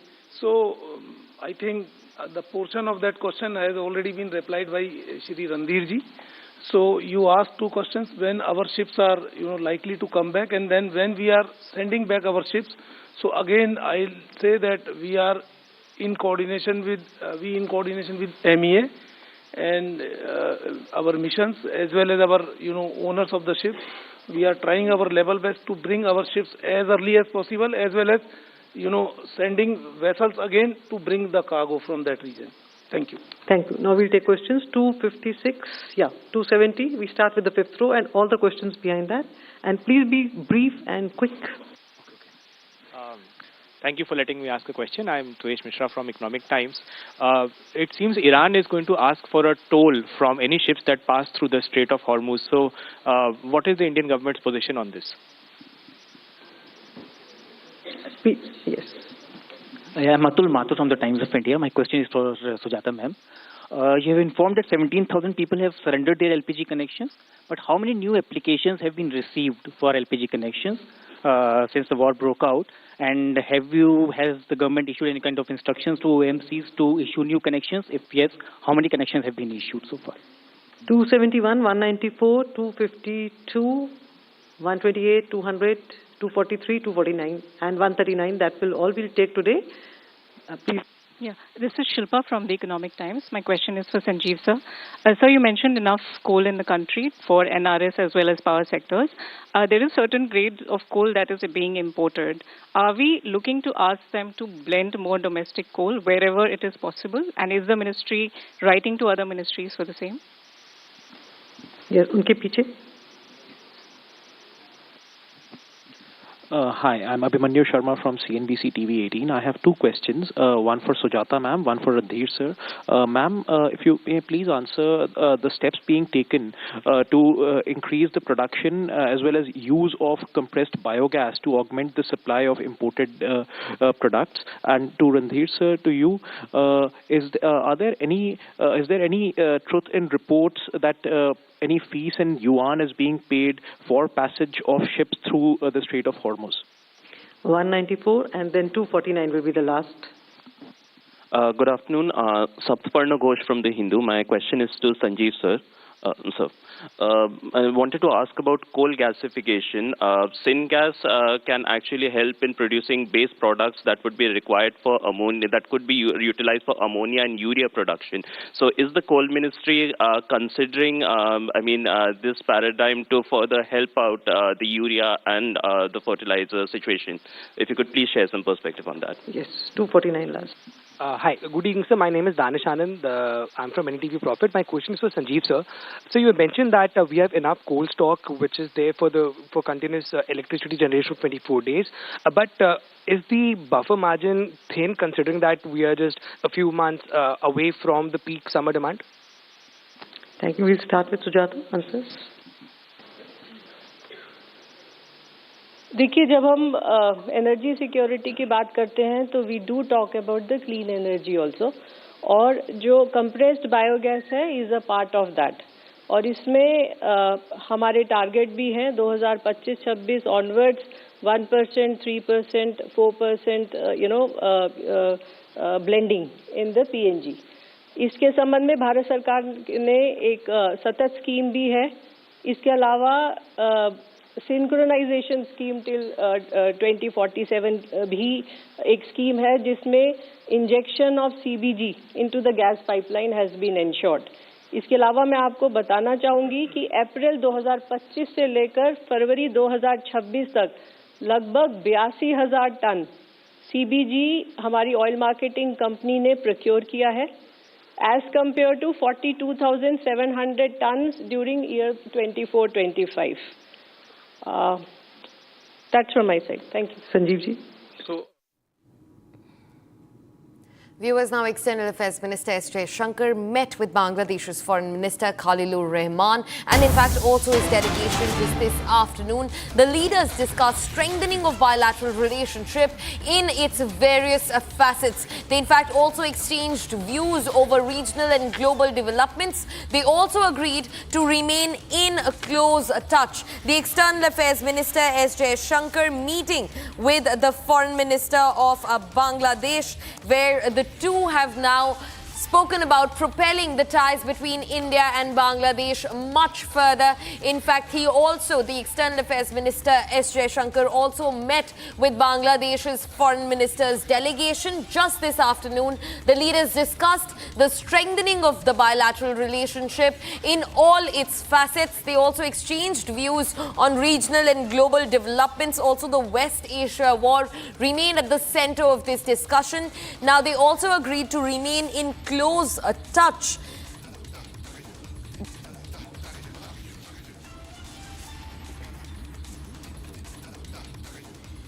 Viewers, now we're also quickly dipping back into the Ministry of External Affairs' oil briefing, the details of which we get you on the other end. India has welcomed the ceasefire, the 2-week pause in the war between United States and Iran, and have said that they are taking full cognizance and rundown over their vessels that are yet to pass the contentious Strait of Hormuz.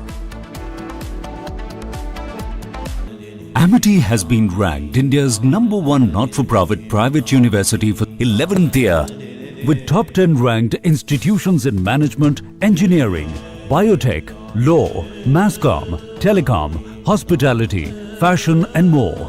Yet another top ranking for Amity University. थोड़े में ज़्यादा स्वाद ये तो है इसकी खास बात। वाओ मामा क्या स्वाद है? अरे मेरे राजा। सबका राजा आरती और मसाला।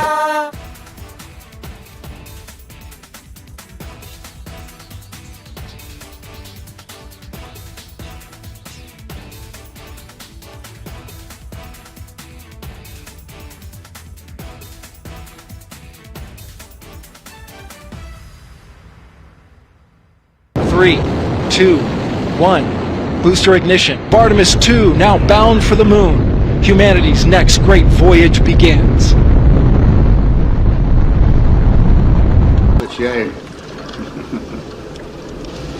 Okay, overboard dump coming up.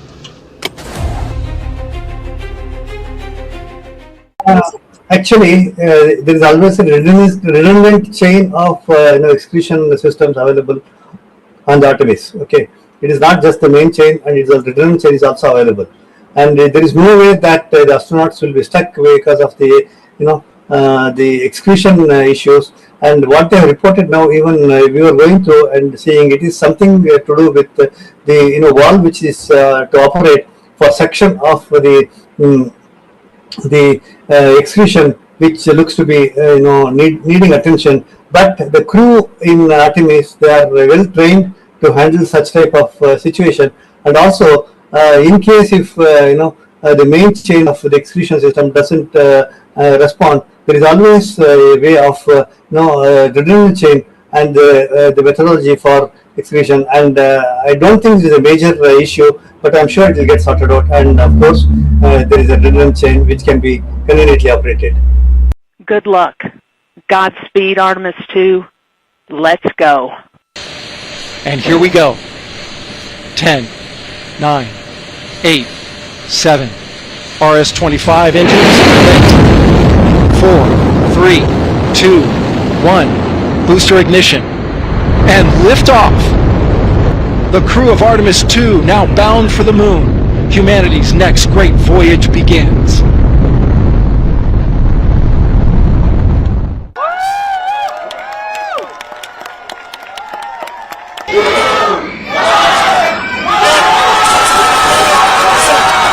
First time it was canceled in February 8th. After that March, we make all the plans, we have all the hype, and it was canceled again. And finally it's happening today.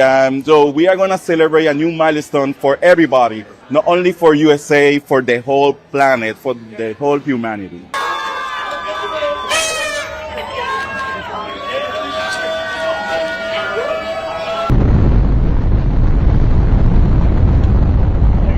Good roll pitch. Roger, roll pitch. Houston, now controlling the flight of integrity. 50 seconds of mission elapsed time. Standing by for main engine throttling up. Guidance converged. 3, 2, 1. Booster ignition. Artemis 2 now bound for the moon. Humanity's next great voyage begins. child. Okay, overboard dump coming up.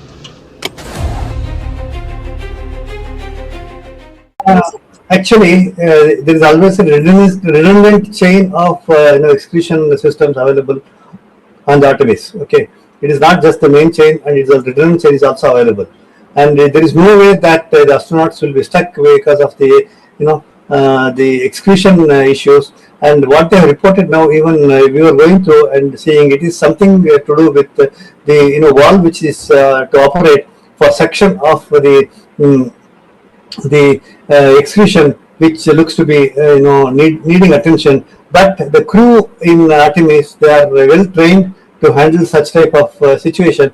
And also, in case if the main chain of the execution system doesn't respond, there is always a way of redundant chain and the methodology for execution. And I don't think it is a major issue, but I'm sure it will get sorted out. And of course, there is a redundant chain which can be conveniently operated. Good luck. Godspeed, Artemis 2. Let's go.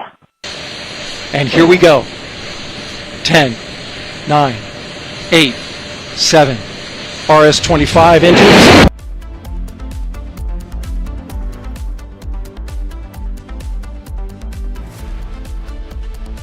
चमकी चाट से क्या बना है? आलू चाट या fruit चाट? स्वाद बनाए चमकी चाट।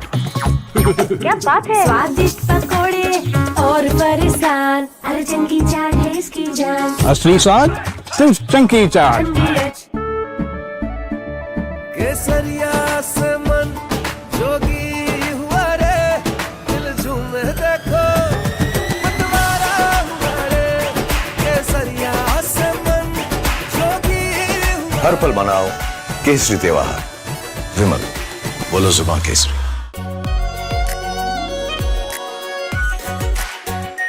Are pure shahi paneer masala, delicious, healthy everyday. 3, 2, 1.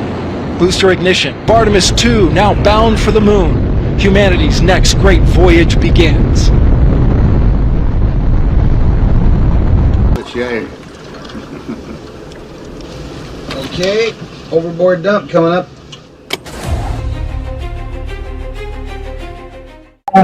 Actually, there is always a redundant chain of execution systems available on the Artemis. Okay, it is not just the main chain, and it's a redundant chain is also available. And there is no way that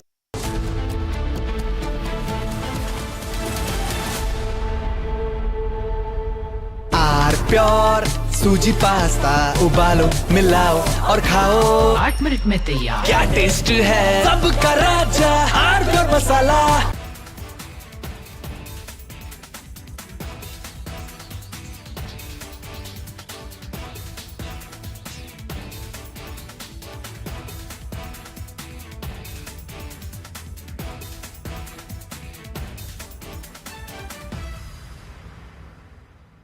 चमकी चाट से क्या बना है? Sandwich, लस्सी और छाछ।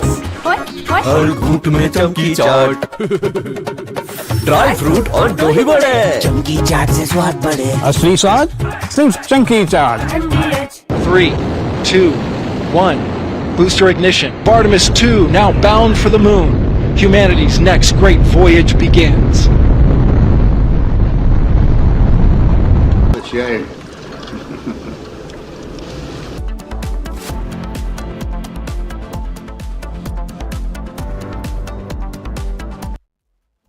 थोड़े में ज्यादा स्वाद, यही तो है इसकी खास बात। वाओ मामा, क्या स्वाद है? अरे मेरे राजा, सबका राजा आर प्योर मसाला।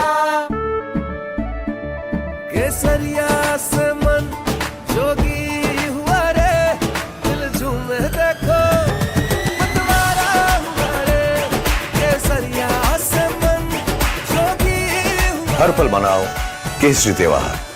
विमल, बोलो जुबान Kesari.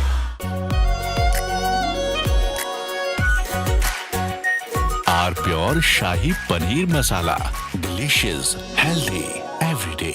3, 2, 1. Booster ignition. Artemis 2 now bound for the moon. Humanity's next great voyage begins.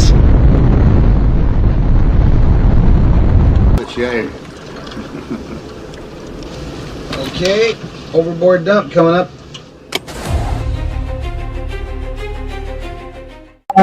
Actually, there is always a redundant chain of execution systems available on the Artemis. Okay, it is not just the main chain, and it's a redundant chain is also available.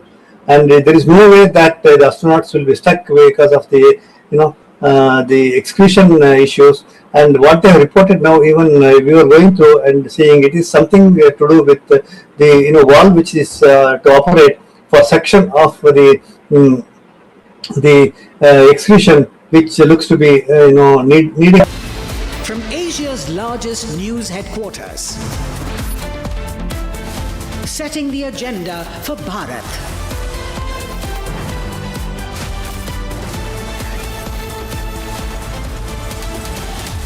You're watching Republic.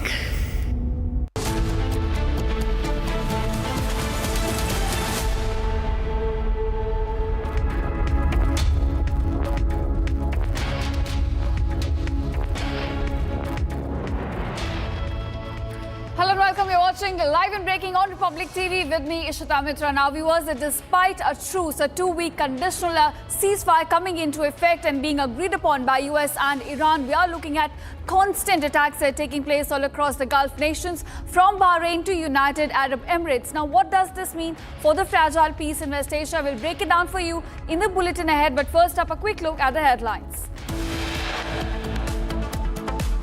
Donald Trump terms the peace deal as the beginning of golden age for Middle East in West.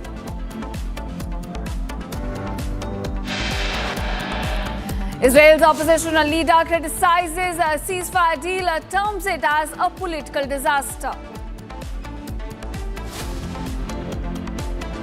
As the 2-week ceasefire begins, the focus now shifts to vessels transiting the crucial Strait of Hormuz.